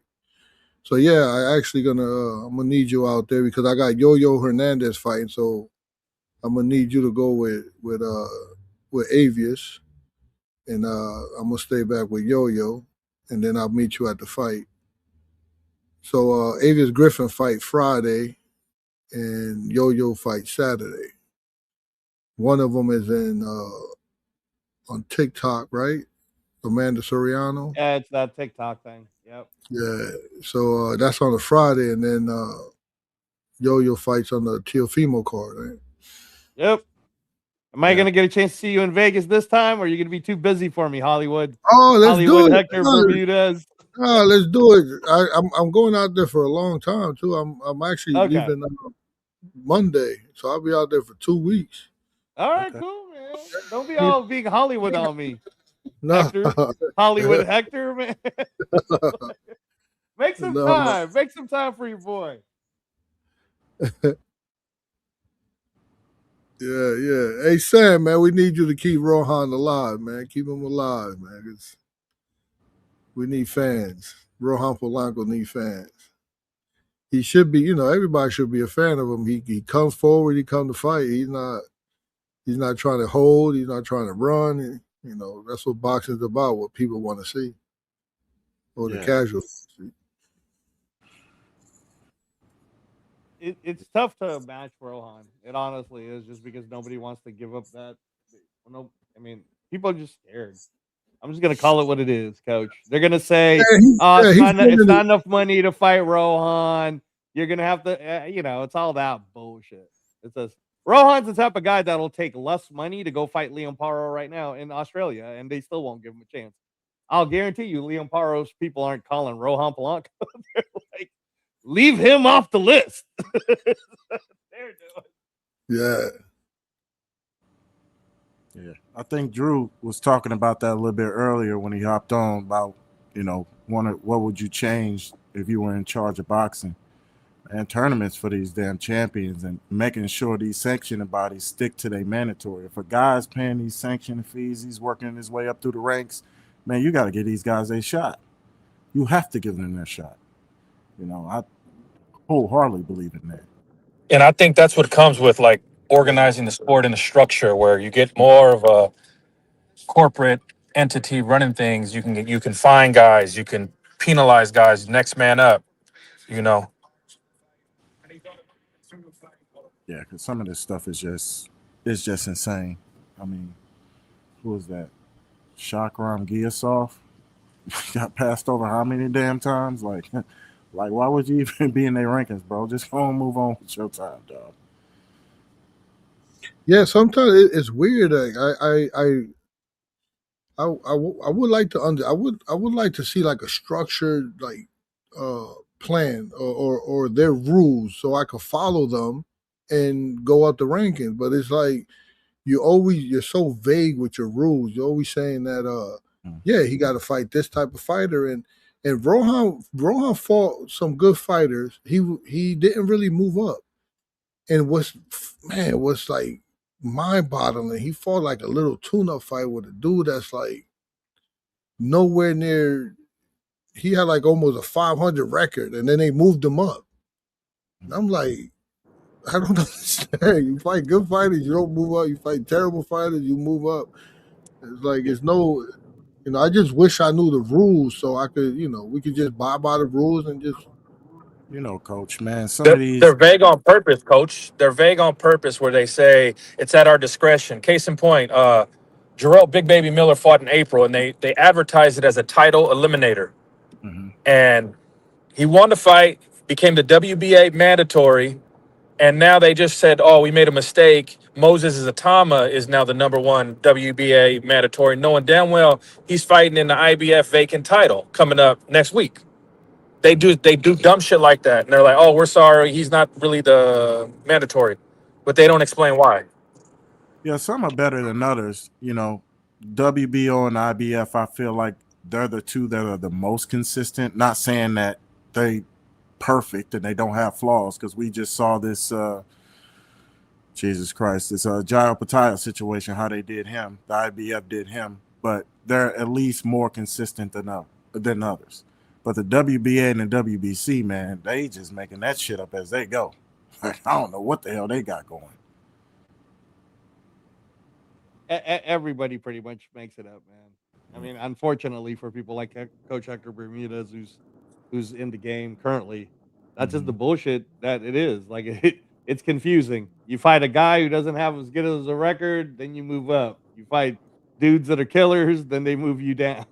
Like I think it's whatever they want to do, man. It's whatever they want to do. I'll tell you what's making why. And again, I was speaking about this last year on the channel. I got attacked a lot, as you know, Coach Hector Bermudez and all the other channels, and yet I've been correct this whole time about what Zuffa was going to do. They don't care about the hardcore audience. They care about the casual fan base. They care to reteach everybody who has not watched boxing in a long time how to properly watch it. So they're going to give you great matchmaking. They're not going to do A side, B sides. And they're just going to, by 2027, people will understand that the reason why the UFC's got so successful that it got a $7.7 billion deal is because the fans are the sanctioning body. Yeah. The fans are the ones that go, hey, I want to see so-and-so against so-and-so. And then it'll happen because people forget, like Max Holloway lost his last fight. Then he got a chance to fight Conor McGregor. You know what I mean? Because that's what the fans wanted to see. The fans were like, hey, who'd you rather have Conor fight?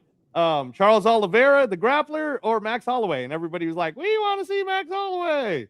And Dana was like, all right, cool. Let's make that happen. Right. And they know, because they know well enough to know the hardcore is going to bitch and moan. They're still going to watch. Either they're going to pay for it or they're going to steal it, but they're going to watch. And they're going to nag the whole fucking time. Yeah. Hardcore boxing fans just love to have something to complain with. They're like the taxi drivers that stay at the airport long enough because they don't want to hang with their wives. Yeah, man, that's me, man. I'm gonna bitch, I'm gonna complain, but you want to know what? Whatever that subscription costs, whatever that pay-per-view costs, if I'm available, I'm gonna buy it, I'm gonna watch it, and on top of that, I'm gonna try to infect some of my friends with it. You know, they come over. Super Bowl over here. We watching somebody get hurt over here. Just a hurt. I'm just looking forward to seeing Claymore, aka Mauricio Suleiman, on stage with Dana White and Oscar September with the WBC belts. We're looking forward to that. Yeah, Mauricio, man, he gonna can't hear you, Clay. Clay muted. Yep. Of course, we will continue to hold the WBC and the legacy, and the WBC will always stand behind the fighters and stand behind all of the promoters and all the things. We are here, and we will continue to do and serve for the people because it's not about their money. It's not. Yeah. No, it's not about their money. It's the rules and what the WBC has been doing for years. Yeah, that's his exact speech, word for word. Because it's only the truth. I don't know why does everybody do these things? Dana White comes in here. We want to work with everybody. Mm-hmm. I don't know why. we know Mauricio. Mauricio is such a charitable person, bro. Mauricio missed his calling. He really should just run for office. Yeah, man, he'd be a hell of a or just become the Pope. He should run for the Pope, office of the Pope. the way he spins and answers a question with a question. Yeah. Rules. It's all about the rules. But it's a shame we got a whole commission in America called the American Boxing Association, and they'll come down with a ruling to the WBA or commission, excuse me, and they'll come down to the rule the WA. You got too many belts. You need to consolidate. I can't even remember how many years that was ago. And these dudes still got a silver champion, a super champion, a regular champion, a interim champion, a cause I say so you champion. It's insane. I mean, can't even count. I mean, are they still even doing the bridgerweight nonsense? But you know, you got all these champions in a sport where, and at least in America, the average person can't even name 10 active fighters. That's where we're at. Where boxing went from the #1 sport to now hockey's above us. WNBA. Now there's more people can name WNBA players than active boxers. I talk to random people. They talking to me about Mike Tyson. I'm like, oh, that was 30 years ago, bro. No, it's all about free to access, right? Free to access and storytelling is what it's all about. And hockey's got their own demographic that continued to grow. Really, the biggest comparison, honestly, bro, is it wasn't that long ago. Like, just look at the entire 90s, right? Wasn't that long ago that MMA was human cockfighting and was banned in hella states. Now, MMA actually in America is the more familiar sport. And people in hardcore boxers be like, Angelo, blah. I'm just telling you that I have not seen Matchroom get $7.7 billion from any network company to go do 7 years worth of boxing. I did, however, just see Dana White pull that shit off. So I don't know what to tell you guys, right? Like obviously people are watching the UFC because I was telling Clay, like Serbia, they did the first time UFC in Serbia, 20,000 people. The crowd was going wild. You don't have to know nothing or pronounce no names. 14 fights, 12 of them were all finishes, 11 of them were first round finishes. A casual fan can understand that shit. They can, but what they don't understand is A side, B side. Right. Why is Edgar Berlanga fighting a fat guy who's out of shape coming out of jail? Right. That's not entertaining. and then you're putting a paywall on it, right? But then look what happens to Edgar Berlanga on this fight, right? This last fight he just did for Zuffa. I mean, he won, but they threw in a guy that at least you can sell to the public. Hey, man, Stephen Butler is going to come to fight. He's no joke. This is going to be a barn burner. And Clay was there. Clay was there live. He knows the people were rocking for Berlanga. They liked it, you know? So. Yeah, but that's really, I mean, boxing has always been the poor man's sport, in my opinion. And it was always accessible, but all these paywalls, I mean, it's just insane how many pay-per-views that we have to pay for in boxing. UFC did it well by tapping into the tribalism. Yep. And okay, we got a Spanish champion, we got a Chechnyan, Croatian, like Brazilian. They incorporate the tribalism in a way where like, okay, we're touching somebody from damn near every country, every market where we need tribalism in combat sports. I'm not against it. It just has to be done the right way. Well, the other thing too is the live events, man. Like all these guys who are making fun of like, oh, Zuffa at the Apex. Did you pay for a ticket? Because I was there for Zuffa 4, and I'm telling you, that was a party with Jai Apataya and the Polynesian people, right? I was there for Zuffa 6, I think it was. You know, and that was a party with Shane Mosley versus Boachuk and Misael Rodriguez, Andres Katsarakis. I mean, the Greek fans were going crazy. The Ukrainian fans were going crazy. Like, and then now they just expanded the Apex. But even the Cosmopolitan, which had more seats and was sold out for the Rayo versus Edwin De Los Santos, had a more live crowd than the Lamont Roach fight versus William Cepeda in a smaller venue too. Like the Virgin is a smaller venue.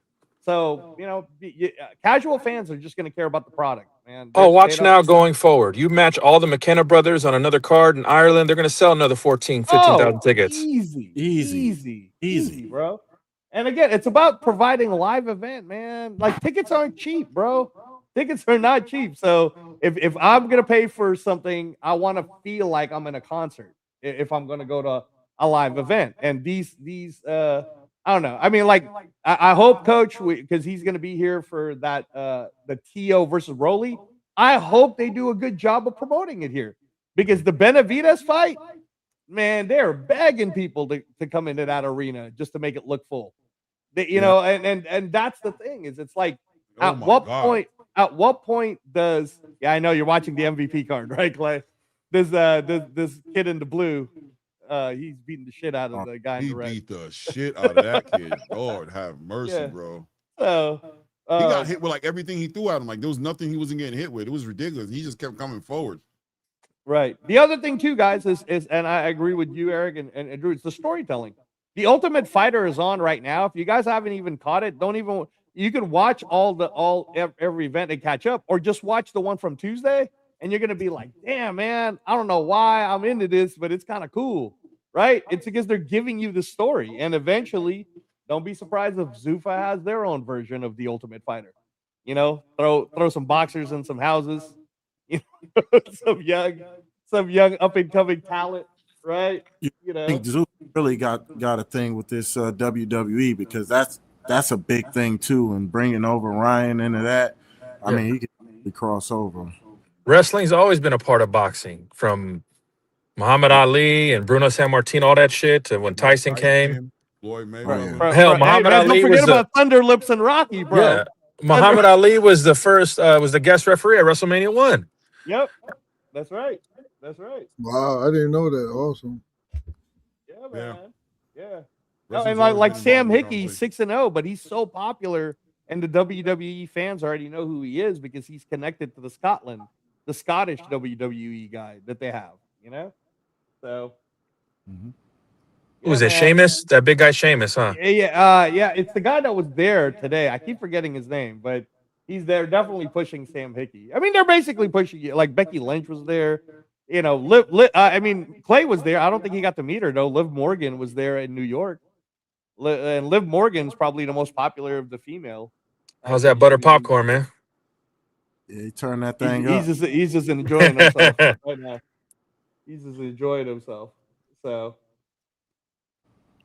but yeah, so there's MVP happening right now, guys. So that if you want to tune on I'm your watching it too, ESPN but Plus, they're showing the highlight on Hickey. Are you watching it, Coach, on Paramount?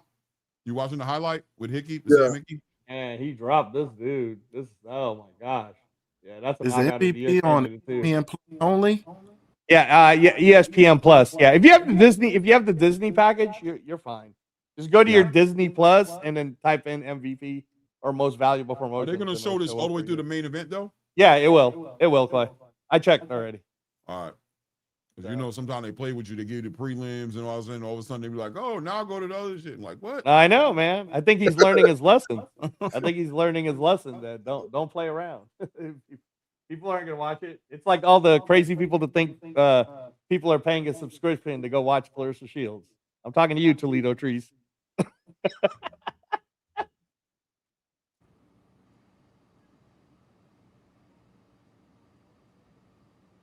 I'm waiting for Dana to come on and talk some shit. Yeah. Max Kellerman and Andre Ward talking about Hickey right now. I'm telling you. Hickey's the man, dude. I'm telling you, bro. I know the guys I love, man. Charles, especially from the UK. Like I'll tell you, Mark Chamberlain, Sam Hickey. Like these are the dudes that I see like that. Even Josh Padley. I like Josh Padley, bro. Yeah, Padley's cool. He's been getting a lot better. No, I mean, like right now, fight of the year candidate was that Mark Chamberlain fight from last weekend. That was a hell of a knockout.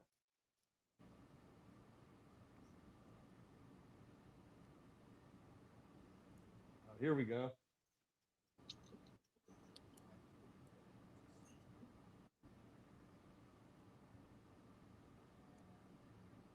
Dana's not talking. It's Harrison. Oh, you switched it up? So Ward got the fight of the night. Performance. Is that who they gave it to? Performance. Yeah. Of the night. So performance of the night is who the knockout of the nights were, which is Hickey and McKenna, and then fight of the night is both guys, winner and loser, got $50K, which is Art Jim and Joe Ward. Yeah, you called that. Yes, sir. If you watch it enough, you'll know who they're gonna pick.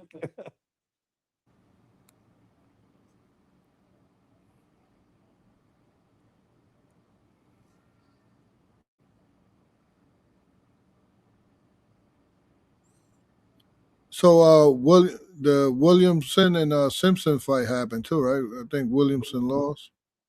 The which fight? The Williamson and Simpson 2, the rematch. Not on this card. No, and it was on the zone while we was watching. Yeah, there was a fight. Oh yeah, it was earlier today. It was basically on at the same time. I gotta go back and watch. Yeah, me too. I didn't watch it. I mean, obviously I didn't watch it. I was calling this card. Mm-hmm.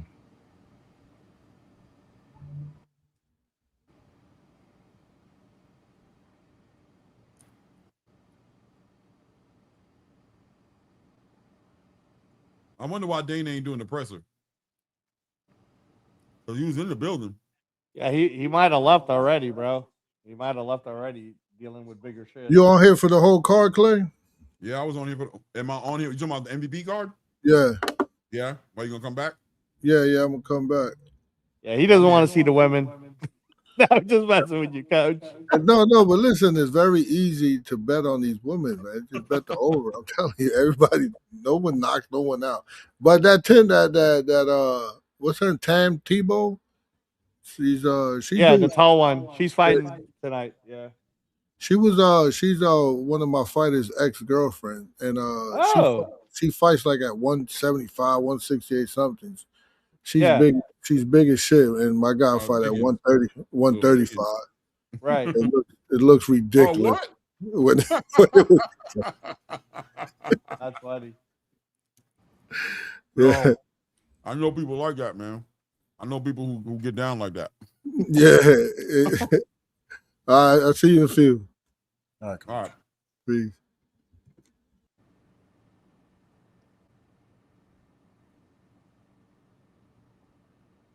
So this dude done won this IBF title, guys.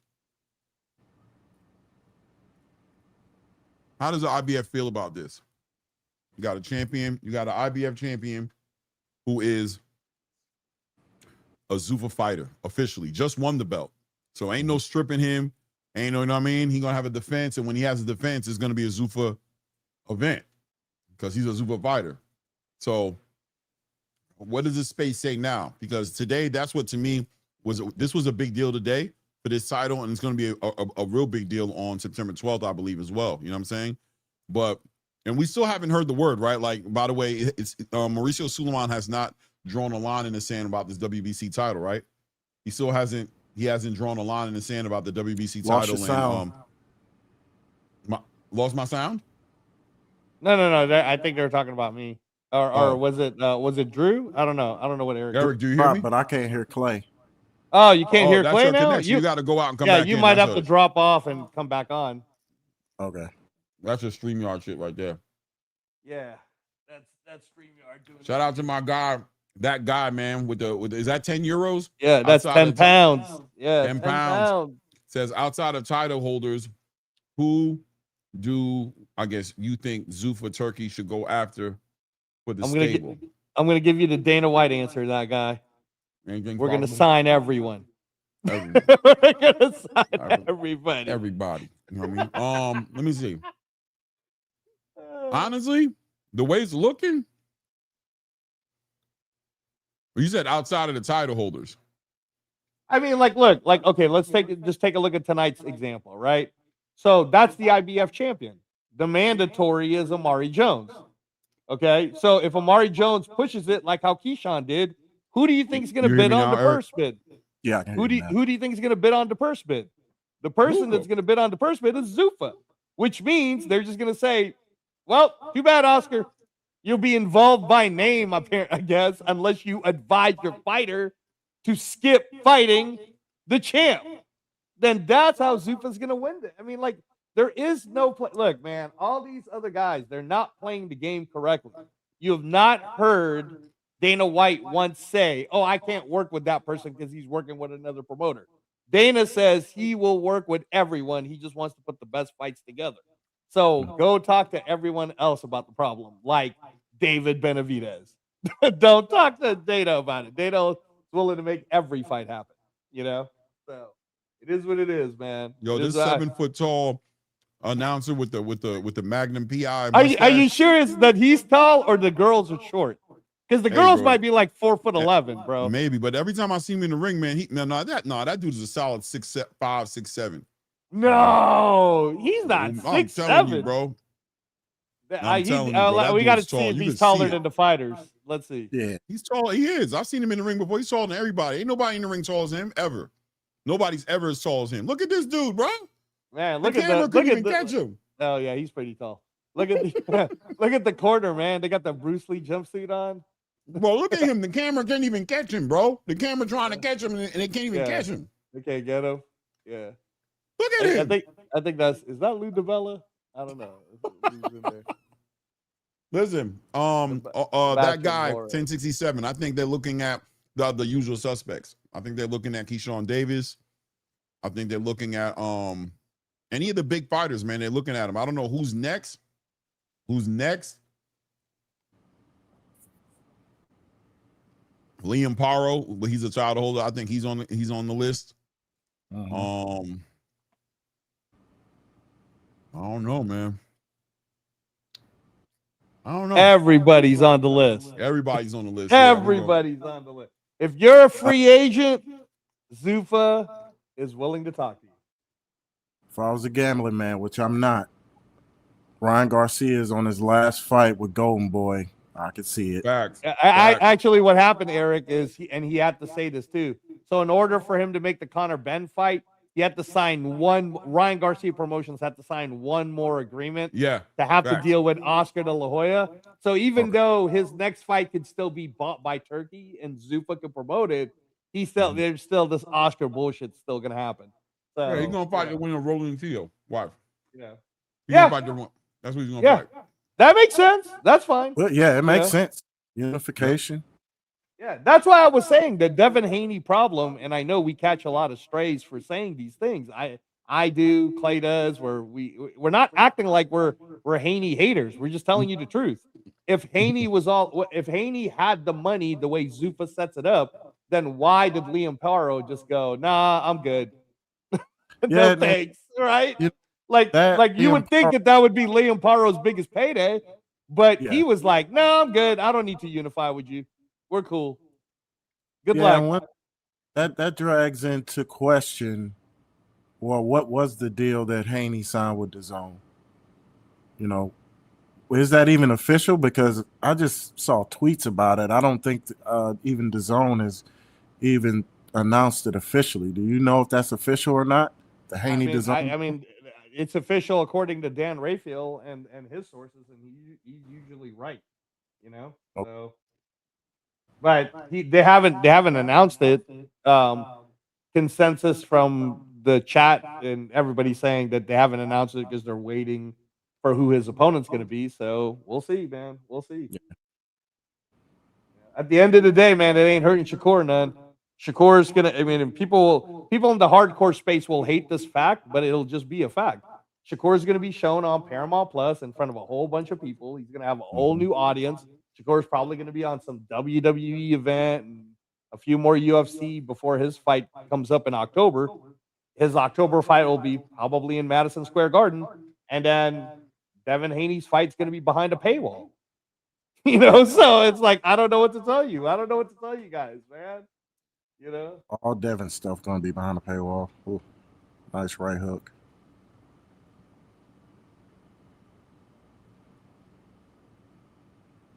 Oh, that's a hell of a fill-out session there between. I'm watching Rance. I'm watching Sebastian Juarez versus the pink Ward. dude Ward. Yeah. Watching right now, 6-rounder. Your little 6-rounder. You watching it too, Eric? Yes, sir. Yes, sir.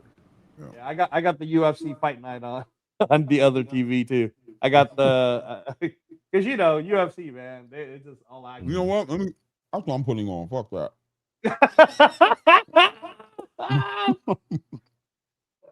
I just took my Paramount and switched it right to UFC Fight Night. It's here bro. in Vegas. I want to see what the Apex looks What am I doing out here, bro? Why am I even? I'm watching on the big screen. I got the MVP on the big screen, but I'm gonna throw. Yeah, I got the MVP on the big screen, but I got the UFC on my Paramount tablet right now. Technology, so lovely. Man, I'll be down here watching every damn thing. Pop it on one TV, pop something on the other one. Mm-hmm. Ooh, hooked by Ward. We over here about to watch the light heavyweights. Let's go. Hey, Big Herm show. Don't be surprised, man. I was telling Clay, don't be surprised if Liam Paro gets signed by or works No Limit, ends up working with Zuffa, and Hitchens gets a shot at Paro for that title. You know what I mean? Like, there's plenty of people that can go give Liam Paro money. So that's why I was telling Clay this. I said, if I was in Devin's shoes, I would, or if I was DAZN, I would overpay Paro. Don't be shocked. How about this one? Don't be shocked if Liam Paro don't sign the Zuffa and then fight Keyshawn Davis.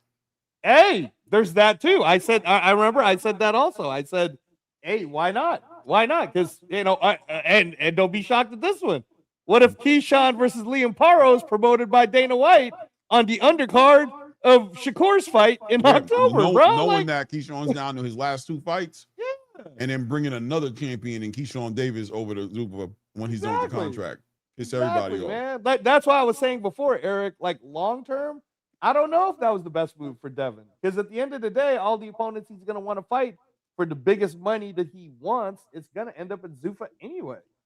So, you know, unless he wants to move up to 154. But come on, man. Jack Catterall, you're going to make me pay $80 to watch Haney versus Catterall, brother? Is that what you're going to do? They're going to pay $80 for everything, bro. Oh. Pay $80 for everything. Hey, we're not paying $80 no more, Sam. We're not doing that, bro. We're going to whatever Dave and Buster's or whoever's showing it. I'm going to spend my $80 on food. That's why I just went ahead and got that ultimate tier. I'm like, all right, bet, just come Yeah, with you it. know what? The only reason why I haven't supported the Ultimate Tier is they're diabolical, bro. They're trying to give me Prenga versus Joshua and acting like that, and Tim Tszyu versus Errol Spence, and somehow Yeah. acting like that was a value buy for me. That wasn't a value buy for me. It's not a value buy, and then it's really crazy because Frank got all the heavyweights and everything is a damn paper. I mean, every goddamn thing he puts on is a pay-per-view. So I'm like, I might as well just do it because I'm gonna buy it anyway. Right. No, but Eric, where do you live at? Where are you at? I'm in St. Louis. In St. Louis? I wonder if Dave and Buster's in St. Louis shows the fights. Oh, Because that's I'm how that's how I'd be doing it. Is I just like I'll just spend my 80 on the food, man. There's this app I got, and it'll tell you. You click on it, it'll tell you what fights are coming up, and you can click the link. It'll provide a link to get tell you where to get it, and it'll tell you where it's showing near you. But man, if I could turn this camera around, you'll see it's insane. I got 365s behind me, you can see, and 2 more back that way, another one behind the bar. This the get down spot. Right. Because that's what we was doing. We was going out to bars or whatever. You know, we spending $500-600 on drinks and food. We can just come here and spend a fifth of that. Right. That's true. No, I mean, and at that point, yeah, like that's why I respect at least whatever it is that you say, because you're the one that's willing to pay for these things. And a lot of these guys in the hardcore space, they'll complain, but it's like, dude, but you're illegally streaming these things. Like, you're part of the problem, man. Like you're not supporting the event, bro. You can't complain about something you ain't got no skin in the game. Right. No, like I promise you, T.O. versus Rolly, if they put that behind a paywall, which they probably will, $80 or whatever, will get less eyes than Ryan Garcia versus Conor, which is free on Paramount Plus in 95 territories. You know what? It is behind a paywall because when I logged into the zone yesterday, it popped up as an ad. Yeah, it's behind a paywall. See, that's ridiculous. Yeah, but that's silly. My point is, if your goal is to try to get more people to want to watch, then put that on TNT. Listen, Let those Agent 777, Agent 0777, Agent 0, right? 777, yeah. Came up here the other day and broke it down about how the zone was upside down, hasn't made profits ever. You know what I'm saying? Yeah. And that they can't afford. They have to do the paywall. They have to. You know what I mean? They're trying to make money. They're trying to recoup. You know what I mean? They're trying to salvage what they can. Yep. They're in a bad position. It is what it is. But it's terrible though, Clay, because what are they going to do with someone like yourself, right? Like going into 2027, they're going to upcharge you. Oh, it's $60 now, Clay. $60 a month. You know what I mean? It's $55 a month, Clay. Like, why, bro? Why are you going to do that when you already know everybody's going to Zuffa? Yeah, I subscribe by year. It's $224. That's what I paid last year, and mine's. But that's the regular subscription, right? That's not the $50, because the $50 paywall would take you to $600 a year. Yeah. Man, see, I don't pay $600 a year for any of the other sports, bro. Why the fuck would I do that for fucking the zone when I can get? I mean, Netflix. Like, look, Joshua versus Fury is a UK based thing. And yet, the zone couldn't even secure money enough to get those guys. So that's why it's going to Netflix. So just like Eddie Hearns is losing his mind right now because he's got no control. Do you really think AJ is going to turn down that money? You really think AJ, because of loyalty, is going to sit there and go, yeah, no, I'm not going to fight Tyson Fury on Netflix, in Madison Square Garden? Come on, man. Stop playing. Stop playing, Eddie. That does on Netflix. It probably does somewhere in the neighborhood of 30 to 40 million views. I mean, I would like to think so, just because of how Netflix promotes. Netflix is really good at promoting. And everybody got Netflix, Yeah. So, I mean, man, Eddie Hearn and the rest of these guys, they just gotta, Eddie Hearn already admitted it a year ago. He's like, well, it's Turkey's money and I'll shine the shoes. Bro, just sign the shoes. Just, shine the shoes, brother. 100%. Don't complain, man. Oh. I'm watching this boxing match here Get between in on him. Warriors Warriors and putting Ward here, hands man. feet on him. Oh, Warriors Warriors about putting to hands on Yeah, that Warriors boy. is knocking Warriors this dude in the pink out. This dude's trying to smile it off. You know that smile is always what that smile means. I know I'm getting Yeah, my that ass smile whooped. is them about to get knocked the fuck out. Wow. Oh. Warriors is just framing him, bro. Just framing him with that form. It's like you ain't backing me up, bro. Man. Ward trying to stick that jab out there with the desperation. Ward's throwing like that let me just put my hand out jab. Yeah. Wow. Wow.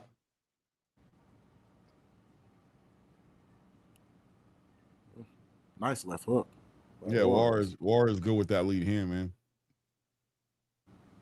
Here we go. Play Bruno Lopez. Oh, this is a big man. And my guy Bruce Buffer in the ring introducing fighting out of the corner. 14 wins, 3 losses. He stands at 6'2", 204 pounds. Coming out of Cotia, Brazil. Oh, Nurgajai. Hey, this guy he's fighting, Clay. This guy's the truth. Nurgajai, he can fight. This is gonna be a barn burner. Man, he look how he can fight, man. He's scratching his back. I've been in the cage before, man. That back scratch is awesome. Bro, ain't nothing like a cage scratching your back, bro. When you got that bad boy, you lean back on that thing like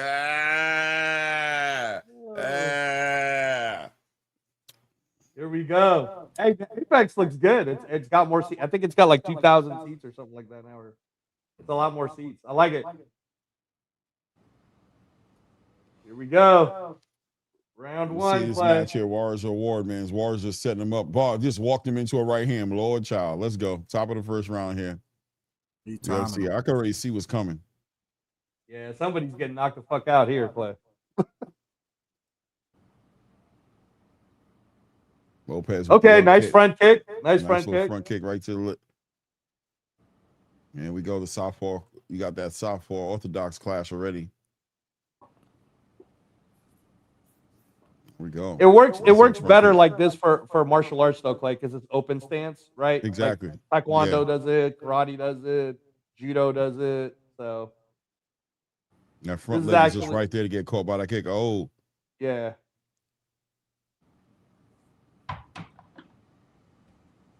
You're gonna knock that leg dead in a second. You don't start moving that shit.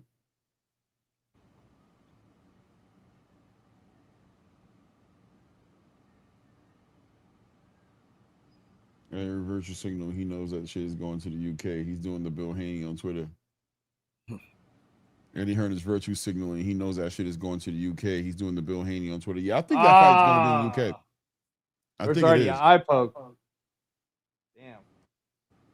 No, you talking about Tyson Fury versus Joshua? That shit ain't going to the UK. I think it is. Well, we'll see. I think Netflix got a pretty solid date. No, Netflix got a solid date for Madison Square Garden, November 20th. You already got it locked in? Yeah. Netflix ain't fucking around, bro. They'll be like, hey, that's fine. You guys can go fight in the UK. Let the zone pay for your fight then. Tyson Fury will be fucking pissed. Tyson Fury will be like, well, pay me. I'll fight anyone you want. Then they'll fucking give him somebody. Oh, I guess that's what it comes down to at the end of the day is about whether a network wants a fight, right? Period. Where they're willing to pay for that. And it's just, it comes down to where do you want us to pay for that? We're not paying for a Netflix fight. We're an American company. Yeah. That would the zone don't got that type of money, man. They don't. They they can flex all they want, but they're begging. In the meantime, they're begging you and Eric for $50 a month, bro, to give you Pranga versus Joshua. They ain't got that type of money. Yeah, that was insane. I bought that shit. Hey, man, that Tim Zoo card was diabolical, bro. They fucking made people pay for that. Errol Spence versus Tim Zoo with all the undercards being a bunch of like prelim fighters, bro. That was terrible. That was insane. Oh man, Juarez. Oh. Yeah. I can't believe Juarez hasn't put this dude away yet. That's ridiculous. That's because he's going through the same problem a lot of these prospects go through. He's collapsing that pocket. Mm-hmm. And I like the way Nurgajay is throwing that shuffle front that shuffle front kick to the calf. He's trying to break down Bruno Lopez so that Bruno Lopez's punching power goes away. Yeah, Bruno done switched it around. Boy, Bruno done turned it around. Like, man, I'm gonna go orthodox. Damn it. Well, I'm gonna go southpaw. Actually, now he's back to orthodox.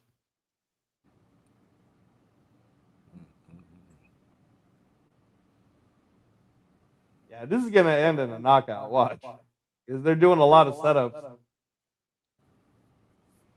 Oh, nice check. Left hook by Juarez there. Juarez working behind that jab, man.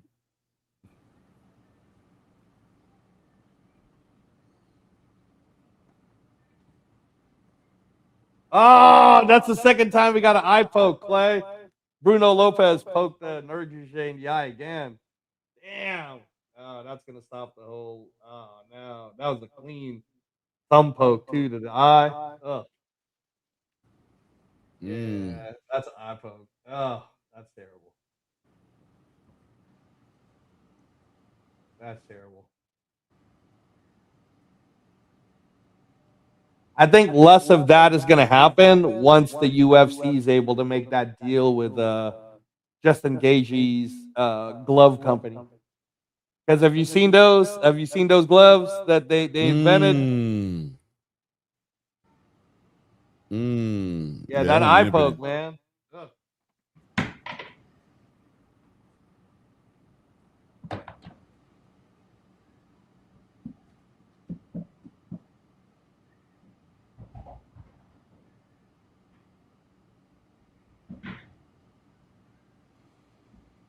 Smothering your work, young man. Just take a half step back.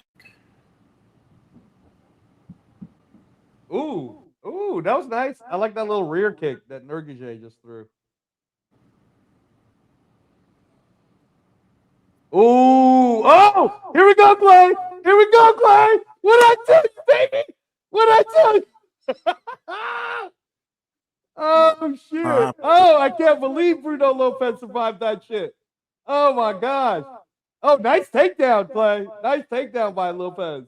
Oh.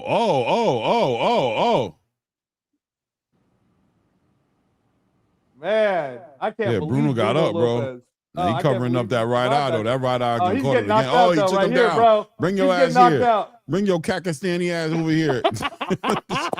No, Bruno Lopez is getting knocked out, brother. Bruno Lopez. No, he got 10 seconds. He gonna make it out. No, he ain't making it out, Clay. Trust me. Oh, man.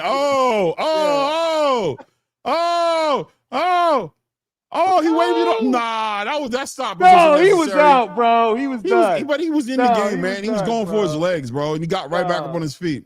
Nah, he's done, man. You got to stop that shit. It's the UFC.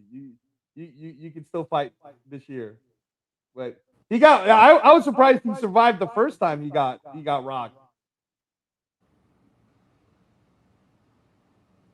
Yeah, spinning back fist there, and spinning back fist to uppercut. Oh my gosh, spinning back fist to uppercut, and then an overhand left. Come on, Clay. That dude was done, bro. He was out. He was out. He went uppercut with the left and liver shot, then overhand left. That was nasty. That was nasty. Nurkic, baby.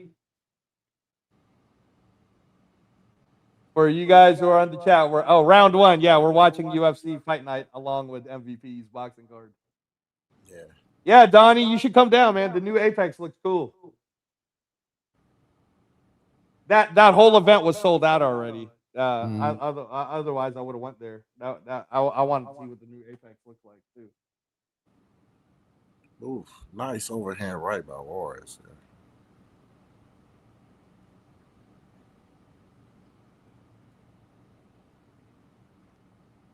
Yeah, Sam, I ain't playing with these guys, bro. I'm telling you. I'm going to keep it real.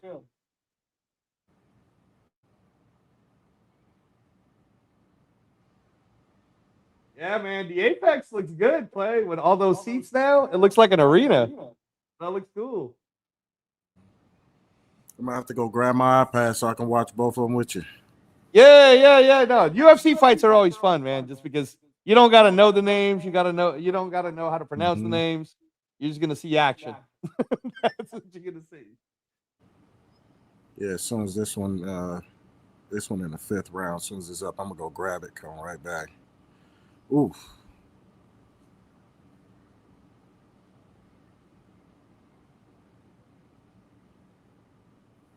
If he would just take look at Lopez. Lopez ain't even tripping about it. He like, exactly. It's the I'll fight. UFC, bro. He wants to fight again this year. What do you want? What would you rather have? Play a 90-day suspension or a 30-day suspension? You know what I mean? Like, he's like, no, I'm good. Man, he out there giving that, man. Boy, I'm trying to talk. Daniel, like, I'm trying to talk to your ass. Like, if you don't bring your ass over here, I'm gonna walk out this ring, bro, and you can talk to yourself, bro. How about that?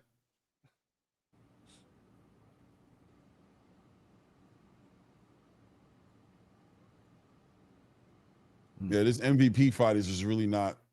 Yeah, it's not, bro. Like it's not. It's diabolical, is what it is. You're wasting my time. MVP.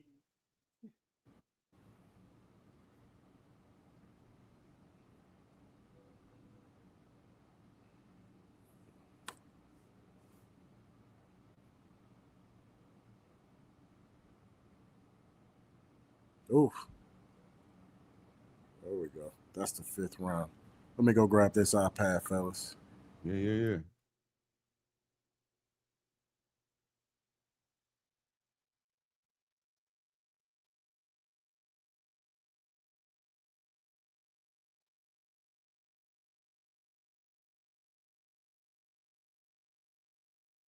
I think I might make a thumbnail and post it up for this MVP card. Okay, do a different one. That's cool. Yeah, I might do that. I don't think people are I going to mean, realize. Shernika Johnson and Dina Thorsland. That's a good fight.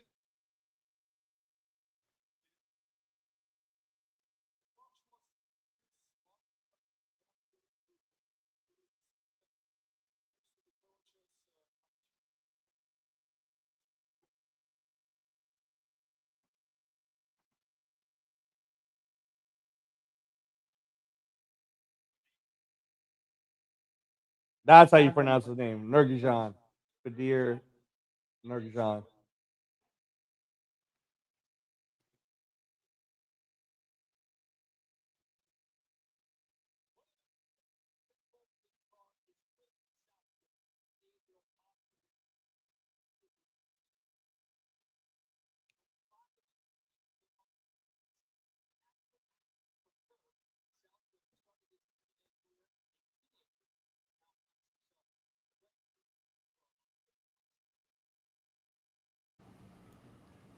Right.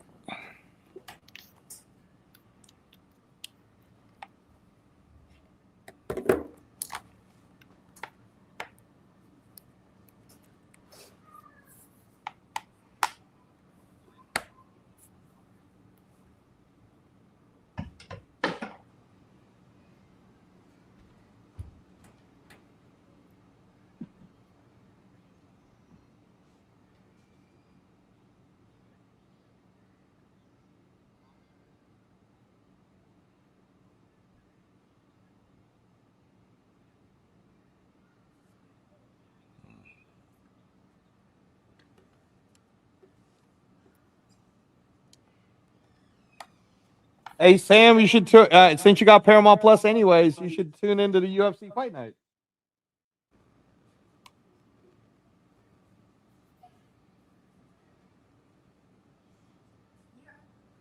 Oh no. See, like, take a look at how they're doing this, Eric. Take a look at how they do storytelling packages for the UFC. So if you're just a casual fan and you're walking into any place, or you're walking into someone's house, they're telling you what to watch. They're telling you a story already.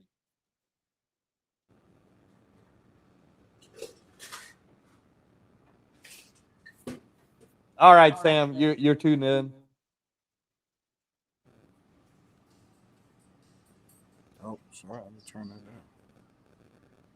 Good. No copy.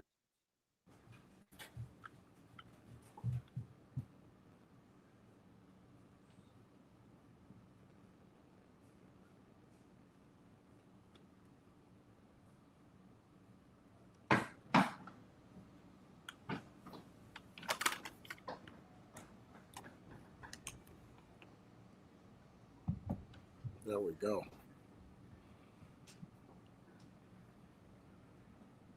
All right, Sam. That's cool.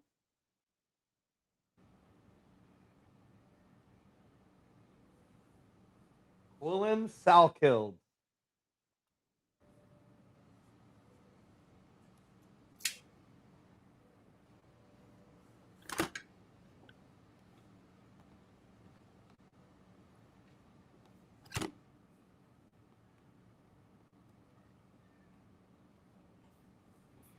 Glad that fight was over with. Jesus Christ. Yeah, that was like bad. pulling tooth, right? That was like, ugh, yuck.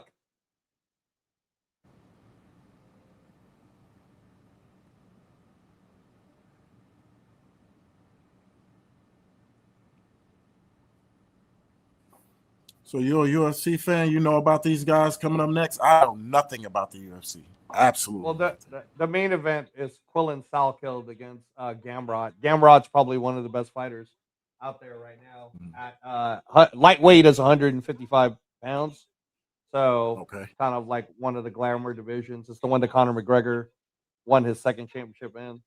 But Gamrot's the real deal when it comes to that. The king of the 155 right now is Justin Gaethje, who beat Ilya Topuria at the UFC White House event. So, but this is what I like. So this is like an event where if you're just a casual fan, they're showing you, hey, here's the ranked number 12 guy from Australia fighting the ranked number 8 guy from I think Belarus or Romania or something like that. And here it's here at the Meta Apex in Las Vegas. You know, and then they show you the little breakdown. See, they're showing you like the kicking, where to go. Like they do more. They really use the production to make you feel like you're involved in the sport. And boxing doesn't do this enough. You know, they need to. Oh, we get more analysis afterwards. Honestly, to be quite honest with you, man, I get 90% of my boxing media from channels like Clay. You know, it's just truth. You can't turn on ESPN and watch boxing. Right. Or Fox or whoever. Right.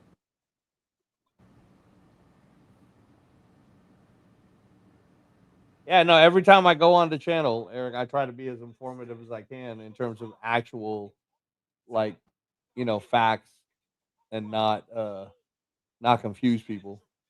Yeah.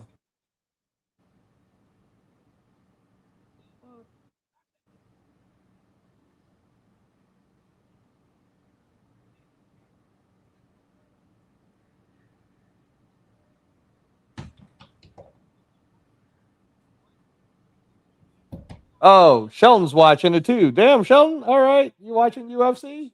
All right, man. Shout out to you. Yeah, that Juarez Ward MVP one. Ugh, yuck. Yeah, that was bad.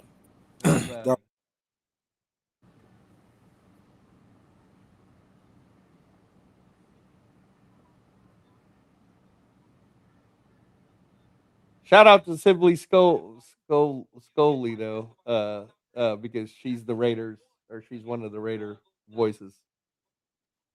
He's the one interviewing that Juarez kid right now on MVP. But I ain't covering it. I ain't gonna cover this fight, man. Which one? The MVP card? Yeah, I'm gonna go chill, man. I've been up all day. I'm not doing this all day long, bro. For that MVP card, I ain't doing it. All right. I'm in the middle doing this something. I'm like, bro. Now the UFC one is the bigger one, Clay, because Gamrot versus Quillen. A lot of people are interested to see how well Gamrot does tonight. Quillen is good though. He's on a 12-fight win streak. I think he's got like 5 first-round finishes. I'm gonna chill.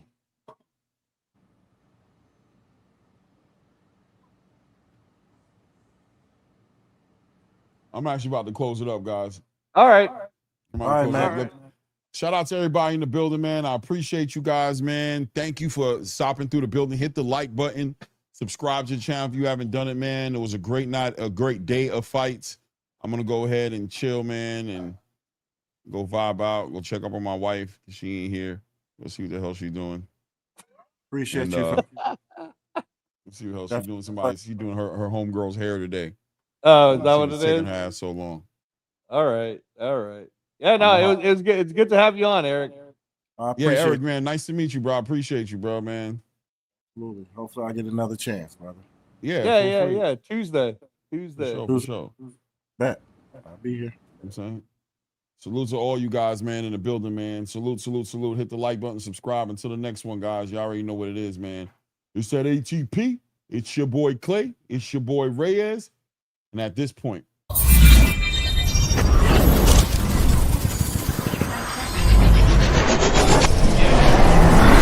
for the top like, hold up. Yeah, I can never doubt myself, I know better. All of you critics be acting like you know better. Blowing the smoke, but I know when the dust settles. That I'm in my element, it's evident that there's levels to the game. All of those dark nights I got there, breaking my back to make it out, got me feeling like rain. I ain't never need your help, I know you wishing me well. A penny for your thoughts, but seeing no change. I snap for the sun like Diddy. The riches got a mad ass son, I'm like Billy. I ain't never switch up, whole team with me. But known for my city like OAGZ. Set the pace as long as you finish, consumers find